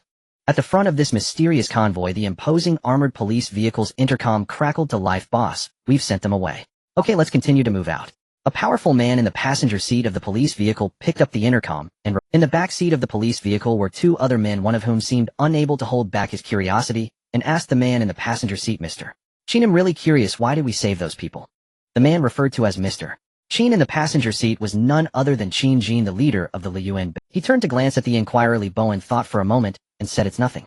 I just saw that minibus was besieged, and suddenly wanted to do a good deed. I'm not quite sure myself, maybe I've killed too many people recently, and wanted to do something good for a change. Moreover, I felt that if I didn't save that bus I would regret it. Li Bowen was even more puzzled. Those people had clearly wanted to come with them, but were stopped by the boss leading Lu Wenhao from the heavy truck to reject them. Let it be. In this world, we can't save everyone, as some people aren't worth saving. If we save, it should come from the heart without expecting anything in return. We shouldn't expect the saviors to care deeply. The apocalypse is long, and they'll have to rely on themselves in the future. Qin Jin squinted his eyes, adjusted his posture to a more comfortable position, and gazed out at the rain, pretending to Li Bowen stopped inquiring, roughly understanding the answer. Perhaps it was just a sudden outburst of kindness from the boss, though he wasn't sure if he had such a thing. Sigh. It was difficult to understand the thoughts of being in charge, making it hard for them to carry out their duties. According to their recent style, they wouldn't have gone to save that minibus. It seemed that in the future these team leaders would need to take psychological courses. They couldn't just focus on killing, but also needed to learn to show necessary kindness, ensuring both mental and physical health. He thought to himself. End of chapter. After the combat convoy rescued the minibus, they did not linger and continued on their way home. Qin Jin was unaware that his impulsive act had saved Li Kai and her mother. He did not realize that he had missed the person he had been searching for all along. Perhaps it was fate. The return journey was more difficult than the outbound one. It was raining, visibility was poor, and the road was slippery. Moreover, the lack of sunlight on a rainy day meant there were even more zombies on the road. The ram's horns on the front of the saber-toothed tiger vehicle were already smeared with the blood and flesh of the undead. Driver Xiao Lu had long forgotten how many zombies he had crushed. He simply plowed through them all the way. They had taken a different route on their return journey, passing through an area on the outskirts of the deep city. Before long, they finally entered the territory of Guangyuan City, taking a different route to enter the city. This was in county of Guangyuan City, a place they had visited while gathering weapons and supplies. Qin Jin picked up the walkie-talkie and addressed all the team leaders and combat team members. Follow my vehicle. We are going to the in-county police station first. No one doubted him, and they followed suit. The convoy continued forward, leaving long tire tracks behind. The in-county police station was not far from their location, only about 20 kilometers away. After about an hour, they arrived at this familiar place. Previously, they had encountered a group of survivors here, including several officers. Not wanting to cause conflict, Qin Jin had voluntarily stepped back. Now they were back again. Qin Jin wanted to see how the group was doing and check if there were any opportunities to find weapons. The vehicle stopped not far from the outer gate of the in-county police station. Qin Jin leaned out, grasped the edge of the car, and stood up to gaze at the police station in the distance. Through the drizzling rain, he could vaguely see that one side of the police station's gate was slightly ajar. This was in stark contrast to the previously tightly shut condition. A faint suspicion began to form in his mind. Not wanting to waste too much time here, he instructed Xiao Lu to deploy a drone, sending it directly to the police station's entrance to see if it could lure out any zombies that might be inside. Xiao Lu was highly skilled at this. Within just a few minutes, he had maneuvered the drone to play sounds at the entrance. The light rain did not significantly affect their drone. Indeed, a dozen zombies rushed out from the police station, but after waiting for another minute, there was no further movement. Only then did Qin Jin order Xiao Lu to draw the zombies away, so that the other team members could eliminate them. With their current strength, they were no longer what they used to be. Unlike before when they had to kite even small groups of... Now there were several capable individuals in the team. For example, Yao Lei could shoot zombies down slowly with her. No longer concerned with the elimination of zombies, Qin Jin led 7 or 8 team members into the police station, while most of the others remained in the vehicle to stand guard. As soon as they entered the police station, a foul odor assaulted their senses. The mingled stench of mold, feces, and decay was overwhelming. The combat team members who entered all frowned. Qin Jin's gaze flickered. He was familiar with this smell from his past life. Certain survivor groups often had this odor after living in one place for a while. Since most survivors had to ration even unclean water, it was unlikely they had extra water for bathing. Thus in his past life, everyone's body odor was quite pronounced.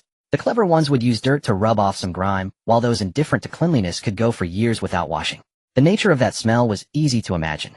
Do not think that water resources could be easily obtained by the riverbanks or ponds in the future. Those places could be even more dangerous than the zombies inside the buildings. This area upon entering was likely where the previous group of survivors often stayed. Not only was there this smell, but also the stench of blood and decay. Jin scanned the area and found the source of the smell in a corner on the right. He walked over and saw a large pool of dark red blood soaking the floor behind a column with some fragmented bones faintly visible on the ground. On one side of the bloodstain lay a tattered, bloodied police uniform. Without asking, he already knew what had happened here. The other team members who had dispersed to search returned to report. No survivors were found inside. This was to be expected. Just moments ago the drone had lured out a dozen zombies, so it would be odd if there were any survivors left here. Search this place again to see if there are any weapons stored. Be careful and watch out for zombies, Jin instructed all the entering team members. Receiving the orders, the combat team members quickly spread out in pairs to search for supplies, leaving Jin alone in the hall lost in thought.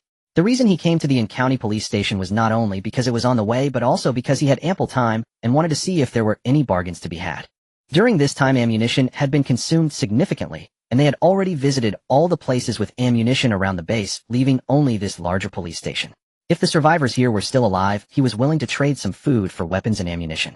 It had been over half a month, and he believed the people here should be entering a food shortage period and would be more inclined to trade with him. If communication with them proved difficult, he would ensure they became easier to communicate with. The Green Source combat team was no longer the same. However, after coming here and taking a look, it seemed that something had happened to this group of survivors. Having been reborn, his memory was excellent. The zombies that were lured out earlier felt familiar to him, likely belonging to the survivors he had seen here before. He just didn't know why they had already turned into zombies. Even a certain unknown officer had become their meal. The complete answer was hard to guess, and he was too lazy to spend time investigating. His purpose in coming here was simply for weapons. Before long, some of the team members who had gone out to search reported that they had found some weapons and ammunition in a room on the second floor. Jin rushed over and upon arrival saw that there were indeed some firearms and bullets inside. There were over a dozen handguns, 4 submachine guns, and it was hard to calculate the exact number of bullets, but there were nearly 1,000 rounds. This was less than what most of the other places they had visited had. He speculated that the original quantity was more than this, but some had already been taken by others for use. He was unsure why the remaining ones were left here. Not wanting to waste time, he arranged for the combat personnel to quickly transport these supplies. It was already noon. Once they got this sorted and had something to eat, they needed to hurry back to the base. The subsequent tasks were straightforward. The combat team members skillfully loaded the firearms and ammunition onto the vehicles, and after confirming nothing was left behind, they departed. In the convoy, the team members who had stayed behind had already finished a simple meal. Occasional zombies that appeared could not get close to them, and were eliminated by the team members using crossbows or bows, which were nearly silent weapons. In the post-apocalyptic world, combat team members grew quickly. Faced with the threat of death, everyone exerted their utmost effort to learn and train, so their marksmanship and archery skills were all quite respectable. Jin returned to the convoy, briefly informed several squad leaders of the situation through the walkie-talkie, and then ordered the team to continue moving. The county was only a few dozen kilometers from the Green Source base. Even with the light rain, it wouldn't take long. The massive convoy continued to start slowly vanishing into the curtain of rain. After they left in a taller building near the county police station, a certain closed window fluttered slightly behind the curtains. A pair of eyes flashed by. End of this chapter. Afternoon. Inside the Green Source base. Here it is also drizzling. Shallow puddles flow across the ground, with personnel occasionally passing by under umbrellas, splashing little droplets. The dust caused by construction everywhere a while ago has been washed away by this rain, revealing various brand new. The Green Source base was originally built not long ago, and with many new buildings recently erected, it is filled with a sense of freshness. At the entrance, the guard on duty today is Zhang Dong. He has been a gatekeeper at the Green Source factory since before the apocalypse, and later joined the defense team, often responsible for guarding the entrance of the base. He considers himself content now. He brought his wife to the opening ceremony, so he has family here. Compared to others who are alone, he is doing quite well. Back in his hometown, there is a teenager living with his elderly mother. The couple went to work in Guangnan province. Given their lack of education and professional skills, they can only take on jobs as guards or cleaners. Each month, he earns a meager salary to send some back home for his mother to take care of the child. Now he wonders how the child and his mother are faring back home. He does not dare to think about going back. The couple can only hope their relatives back home are safe, though they dare not hold too much hope. After feeling sad for a while, the couple has picked themselves up and continues to strive for their lives. After all, one must. Moreover, they understand well that many people outside have died. Now having enough to eat and sleeping soundly is a luxury unimaginable to survivors from the outside world. For this reason, he is now more diligent and serious in his duties than before. His wife, while building walls and doing other tasks, is the same, all to make this base that shelters everyone even stronger. Today marks the third day since Boss Qin and the others went out, and he does not know when they will return. Zhang Dong still remembers how Boss Qin used to greet him often. On this rainy autumn day, he feels a bit drowsy. After a moment's thought, he reaches into his chest pocket and takes out a tightly wrapped bag in a small plastic bag. Carefully opening it, he pulls out a slightly crumpled cigarette. These are the last 2 cigarettes he has left. He has already smoked the others, and he can't bear to smoke these last 2, only occasionally taking one out to sniff under his nose to relieve his craving.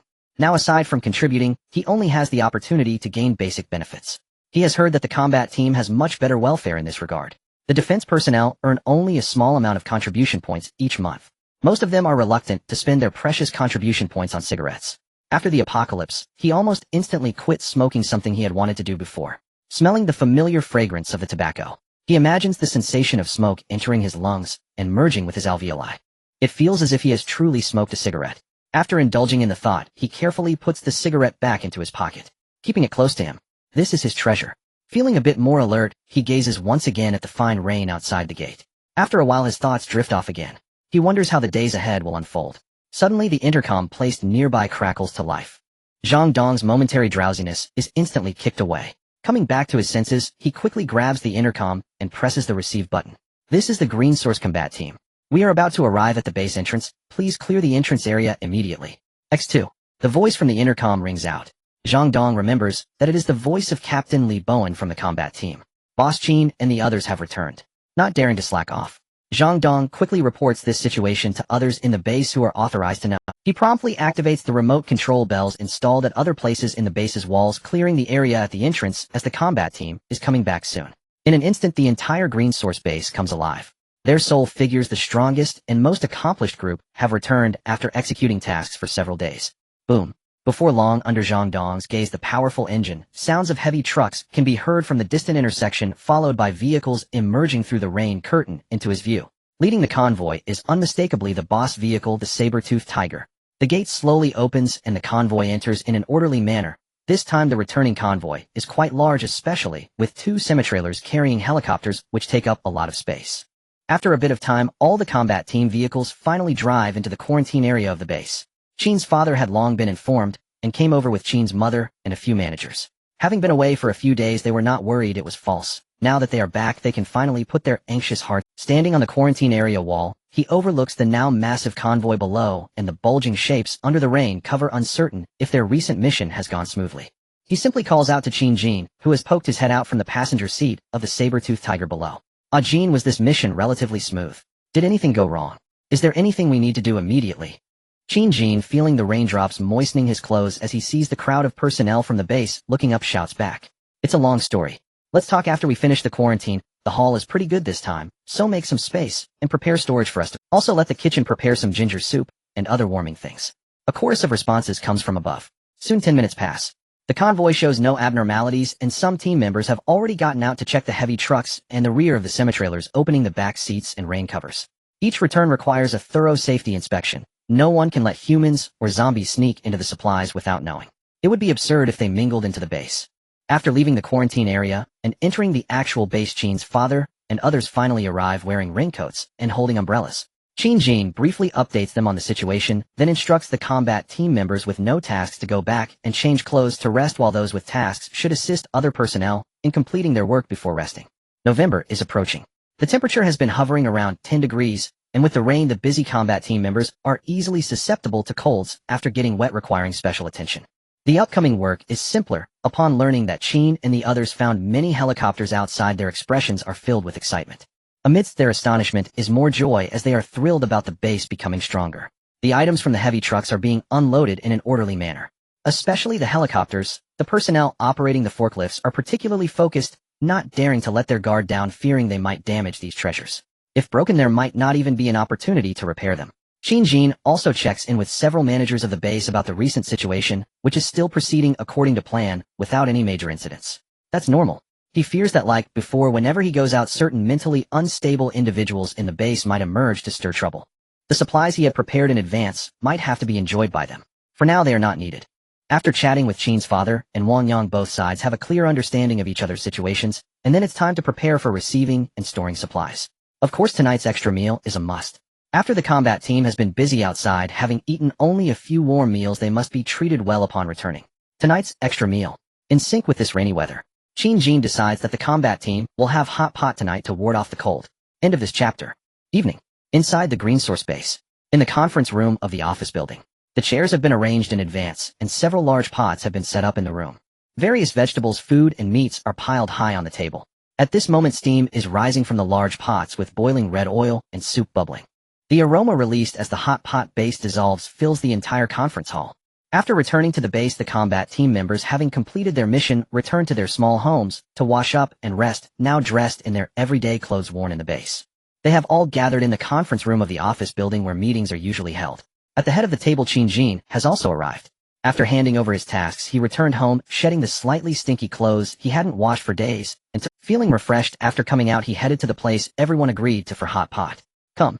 I toast Thank you all for accompanying me on this mission, enduring the hardships of the journey. It hasn't been easy for anyone. Let's celebrate with this drink. Jin raised his filled wine glass with his right hand, and after speaking downed it in one go. Not at all. Everyone went out for the base, it's only right. Jin always taking risks to accompany us outside, we should be the ones to toast him. Don't you all agree? Zhong Yu and several team leaders quickly urged everyone to join in toasting their boss. In an instant, the conference hall was filled with the sounds of clinking glasses. Tonight, everyone eat and drink well. Although we are in the apocalypse now, we still have some food left, and occasionally, we can indulge a bit. Today is a joyful day, everyone must enjoy it to the fullest. Jin said with a smile. This operation to locate the helicopter significantly boosted the base's strength, and he felt very satisfied. So it is entirely appropriate to bring out some food to reward everyone. Everyone happily echoed and expressed their gratitude to the boss, the base, and the leaders, appreciating the opportunity to shine and thrive in this family. In no time, the atmosphere in the conference room became lively with clinking glasses and laughter all around. They heartily ate the vegetables and meats they hadn't had in a long time, enjoying the joy of chatting with companions who had fought alongside them recently. The greenhouse at the base had already planted many seasonal vegetables. Vegetables like radishes, potatoes, cabbage, bok choy, and cilantro are common in the south, and were planted before the apocalypse, though supplies have been limited since. Many were harvested and stored cooked as needed in the cafeteria. As for meat, only frozen meat was available for the time being, as a substantial amount had been prepared earlier. Recently, the cafeteria had not consumed much, and instead the combat team had brought back more good meat after their outing. It's unclear how many frozen food storage units and refrigerators they emptied. There was pork, beef, and lamb, and plenty of sauces essential for hot pot. Everyone seemed to forget they were in an apocalypse, treating it instead as a normal gathering among colleagues. Laughter and joy filled the hall. Even Jin joined in, enjoying the absolute sense of relaxation. Although the cafeteria didn't serve hot pot, the boss was in a good mood tonight, adding an extra meat dish, which lifted everyone's spirits, making them feel that the future of life was promising. The entire green source base was permeated with the aroma of food. It seemed as if the apocalypse had nothing to do with this place. In contrast to the laughter and joy at the green source base. In Fenghe County, in a neighborhood where Brother Chen once stayed, one household, although the doors and windows were tightly shut, faint light was visible through the cracks of the curtains. Inside is a family of 3. They were fortunate enough to survive since the night of the mutations. While many of Brother Chen's group chose to seek refuge, this family was among those who opted to stay. They had remained holed up in their home, relying on their previous food stock to get by. Until recently, when other survivors scavenged all the easy-to-find resources outside, the man of this household finally mustered the courage to venture out. Clearly, he returned empty-handed. His wife complained that he lacked decisiveness, and the man could only respond, "At this moment, there are countless survivors like them in the world. Not everyone who ventures out can return safely. Many have already perished in the jaws of death." On this night, the family of 3 relied on a candle found from who knows where, sitting at their only dining table, quietly having dinner by the faint light. "Mom, I'm so hungry. Half a bowl of porridge is not enough to fill me up." The little boy protested again, hungry. "Xiaoyong, be good. Dad will find a lot of food in a few days. Just hang on a bit longer." The mother comforted her son, patting his head, and gave a knowing glance to the man beside her. "Xiaoyong, just hang on a bit longer. Try not to move too much and lie still, you won't feel hungry. Dad will find something good." The previously silent man reluctantly spoke up, prompted by his wife's gesture. It had been several days since he last ventured out for food. He had gone out again recently, but returned empty-handed, only finding some candles, a lighter, and a broken phone. He couldn't find any food at all, and wondered how other survivors managed to find so much. It rained during the day, and the zombies outside seemed more active than usual, making him even more reluctant to go out. At night, they had diluted porridge with a bit of salt. Half a bowl for each person. It was not filling, it could only deceive their protesting stomachs. By the weak light of the candle, the 3 quickly finished their porridge, licking their bowls clean, not needing to wash them. There was no water to wash them either. The water they had been drinking was nearly depleted, but fortunately it rained today, and the adults in the house used some methods to collect quite a bit of rainwater, which made this porridge possible. Otherwise, they wouldn't know how to cook the last of their rice. The only remaining food for the family was a small bag of rice less than 2 pounds. At the current rate of consumption, it was uncertain how many days they could last. The mother had already decided to continue reducing the portions for herself and her husband, only ensuring the child had enough. The two of them could hold on for a while longer, but the child had already lost quite a bit of weight recently, which made the mother heartbroken. After dinner, the family huddled together on a large bed covered with a blanket to keep warm. In such cold weather, they who had lived in Guanyuan City for years felt exceptionally uncomfortable. In the past, they could turn on the heating mode of the air conditioning when it got cold, but now that was out of the question. Curled up together only occasionally, did Xiao Yong curiously ask, "Dad, Mom, how much longer do we have to live like? Will I still have a chance to see Grandpa and Grandma and my old friends?" The couple fell silent. They had no answer. Perhaps not wanting to disappoint the child, the mother was the first to speak. "Soon, once some official rescue teams eliminate the zombies outside, they will come here to rescue us." "But Mom, last time you said it would be soon, and a long time has passed. How long will it take?" "Mom doesn't know, it's just that it will be soon. Let's wait a bit longer." Xiao Yong pulled back into the blanket in disappointment. His mother had said this several times, but unfortunately these recent days he felt so bored. He couldn't go out to play, the electricity at home was gone, let alone having enough food to eat, feeling quite aggrieved. "Xiao Yong, don't move around. Save your energy and sleep early. If you fall asleep, you won't feel hungry." Noticing the child's movements in bed, the man in the house couldn't help but speak. "When the rain stops, Dad will go out to get you something yummy, be good." Xiao Yong did not respond. In his young heart, he had already labeled his parents as big liars. "I'm so hungry. I want to eat meat, I want to eat vegetables, I want to eat steaming hot pot." With dreams of delicious food, he finally entered dreamland. End of this chapter. The next day, the rain that had poured all day yesterday began to weaken today. Although there were still some dark clouds in the sky, the rain had mostly stopped with only occasional droplets falling. After the rain's cleansing yesterday, the green source base was filled with a vibrant atmosphere. Inside the greenhouses, the fruits and vegetables flourished, having been exposed to the rain, with part of the roof open, resulting in the growth of more tender fruits and new shoots. It was another day of bountiful harvests of fruits and vegetables. In the morning, the personnel at the base had already risen, and after breakfast proceeded to carry out their daily tasks. The construction of the walls continued, with a portion of the workers engaged in building, while fewer people were needed in other areas, as most structures had already taken shape. Other aspects, such as the base's electricity generation and water supply, had entered a stable phase, no longer requiring constant supervision and only needed periodic checks. Today marked the first day since the apocalypse that the combat team did not go out for resource scouting missions. After a busy half-month, Qin Jin finally granted them a day off. This allowed them to enjoy a leisurely time within the base. Many team members celebrated with high fives. Last night, quite a few of them had drunk too much and were carried back to their dorms by their teammates. They hadn't felt this relaxed and comfortable in a long time, a sense of ease that encompassed both body and mind. Today they could rest or enjoy leisure activities in their dorms or various locations within the base. During the construction of the base, various facilities such as billiard rooms, screening rooms, and libraries were prepared. There was even a computer room equipped with several classic 3D games. This amount of electricity consumption was still within the base's capacity. Qin Jin, the leader, did not take a break. Early in the morning, he went to his rooftop office. At this moment, he sat in a chair staring at the forms and lists submitted by several administrators nearby, including his father Qin Fu, mother Qin Mu, and cousin Luo Dan Dan. Before leaving the base, he had arranged for them to compile the resources recently collected by the combat team. He wanted to know the latest resource situation of the entire base. This task might seem simple, but in reality, it was quite daunting. The items collected from the outside were varied and numerous, requiring many similar items to be combined for statistics. Even so, it consumed a significant amount of time for the responsible individuals. Qin Jin glanced through the detailed items on the list he held, eventually flipping to the final summary, which roughly listed 273 tons of staple food, including rice, wheat, flour, and other mainstream grains. Other foods such as packaged instant noodles, biscuits, snacks, and various canned goods and dried meats added up to approximately 62 tons in total weight. Having scavenged countless small supermarkets, the variety was too great, leading to a simple total weight being recorded here. There were also a vast number of beverages with a wide variety amounting to over 100 tons. The arsenal included 237 firearms, encompassing handguns, machine guns, shotguns, and sniper rifles. Most were collected in the earlier stages, as fewer were found later on. There were still over 67,000 rounds of ammunition remaining. Seeing this, Qin Jin frowned slightly. He was not surprised by the increase in food and other supplies. That was normal after clearing out multiple grain and oil shops and supermarkets. However, he had some questions regarding the weaponry. "Dad Dan Dan, why has the ammunition been consumed so quickly? I remember the combat team brought back over 120,000 rounds." He directly questioned his father, who managed the weapons, and his cousin. Sitting on the nearby sofa, Luo Dan Dan, dressed simply in a sweater, retorted, "Isn't it because of you? Did you not arrange for the combat team to conduct shooting training recently?" Each of them consumed at least over 300 rounds, which accounts for over 10,000 rounds right there. Then you complained about the defensive team's lack of combat power, and made them each use nearly 100 rounds to shoot the zombies outside, claiming it was to improve their skill. That added up to nearly 20,000 rounds. Don't forget, every time the combat team goes out, you said it yourself, to minimize casualties they should ensure personal safety whenever possible. Thus they haven't saved any rounds, often consuming hundreds, or even thousands at a time. Seeing his cousin fuming like a miser, Qin suddenly felt a bit embarrassed. He recalled. He had indeed mentioned this to his father and cousin. At that time he thought both the combat team and the defensive team needed to hone their shooting skills, so he ordered them to train while using zombies as targets while out on missions or during defense. No wonder when he went out a few days ago he felt that every member of the combat team had good shooting skills. It turned out it was due to his orders.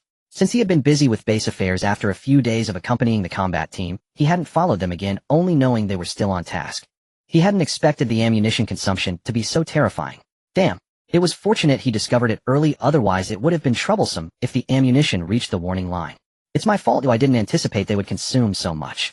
In the future, if you notice any resource consumption rates are too high, feel free to bring it to my attention.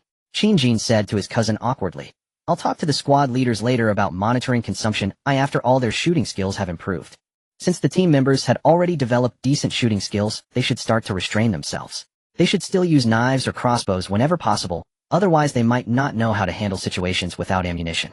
Next he continued reviewing the list. For fuel types the total amounted to over 2700 tons. This was the result of draining all the gas stations around the base, including large vehicle fuel tanks. Then there were various building materials, cement, sand and gravel, steel, metal fittings, plastics, coal, chemicals, and more, totaling dozens to hundreds of tons. He had no idea how many factories the team had raided. Miscellaneous items, including gold, silver, rare metals, and gunpowder, varied from dozens to hundreds of pounds, and even several tons. Other daily necessities were transported back in truckloads, filling multiple warehouses. Qin looked at the list, and felt it was truly tough for those team members who had gone out to scavenge for supplies. The list was practically exhaustive. They should have already brought back everything easily found around the base. Luo Dan looked at her cousin, who had once merely been her little shadow in childhood. Now he had become a leader who controlled the lives and deaths of many, and her heart was also in turmoil. She had never imagined that the world could change so drastically, and that it would be protected by the base established by her cousin. No one could have anticipated this. She fixed her gaze on her cousin, who was still reviewing the list, and after some thought finally voiced what she had been wanting to say. Jean, when can you arrange for 2 more people to help us? Recently the supply volume has been too high. Don't think we are just keeping accounts, sometimes we also need to direct and move those items that are not easily seen by others. If possible, please arrange for 2 trustworthy individuals to assist us. Recently Uncle has been worn out too. Hearing this, Qin looked up at his cousin and father. He could indeed see the hidden fatigue in both his cousin and father, which they usually kept deeply concealed, unknown. Indeed, every day there were countless supplies returning which couldn't just be completed by tallying them up. They also needed to categorize transport and store them all while considering safety. Relying solely on the 2 of them, even with occasional assistance, was truly exhausting. He couldn't help but feel a bit guilty. He had been so focused on the overall direction of the base recently that he had forgotten to care for his family. Dad, Mom, Sis, I'm really sorry. I will find someone to help you share the burden as soon as possible. I've been neglectful. Qin stood up and bowed to his family. Oh, it's nothing. At this time, everyone is tired. For us, being able to have meals and help out is already great. Qin Fu waved his hand with a smile. He was indeed a bit tired, but there was a surge of strength within him. He wanted to shine and make a difference. Qin no longer pretended with his family, keeping this matter in mind, as he continued reviewing the general situation of the supplies found after the apocalypse. After finishing, he could only say the Green Source base had made great progress. End of this chapter. After reviewing the inventory list, Qin had a clear understanding of the situation at the base. The reserves of the entire base had significantly improved. Various supplies were temporarily sufficient, and many strategic items had been found. Next it was time to continue developing in seclusion. He disbanded his parents and cousin who were reporting on the inventory work. He stepped out of the office building and began to stroll around the base. The helicopter transported back yesterday had already been assigned a team to construct a rain shelter and a future hangar, and today the construction was in full swing. The weather in the future would be unpredictable. Such treasures must not be carelessly exposed to the sky. If damaged, it would be irreparable, and there would be no place to cry. After observing the construction site and finding nothing unusual, he turned and headed to the greenhouse. Here many vegetables and fruits were planted, and after yesterday's rain many new sprouts had emerged today. A few people were already busy here. Upon seeing Qin approach, a middle-aged man with a somewhat weathered face and mud on his pant legs came over, nodding to him and asking, Mr. Qin, you seem to have time today. Is there something going on? Qin waved his hand and replied casually, Professor Yuan, there's nothing special. I'm just taking a stroll and happened to pass by here to take a look. By the way, has there been any issue with the planting recently? This Professor Yuan was the agricultural expert Yuan Mu whom he had invited before the apocalypse.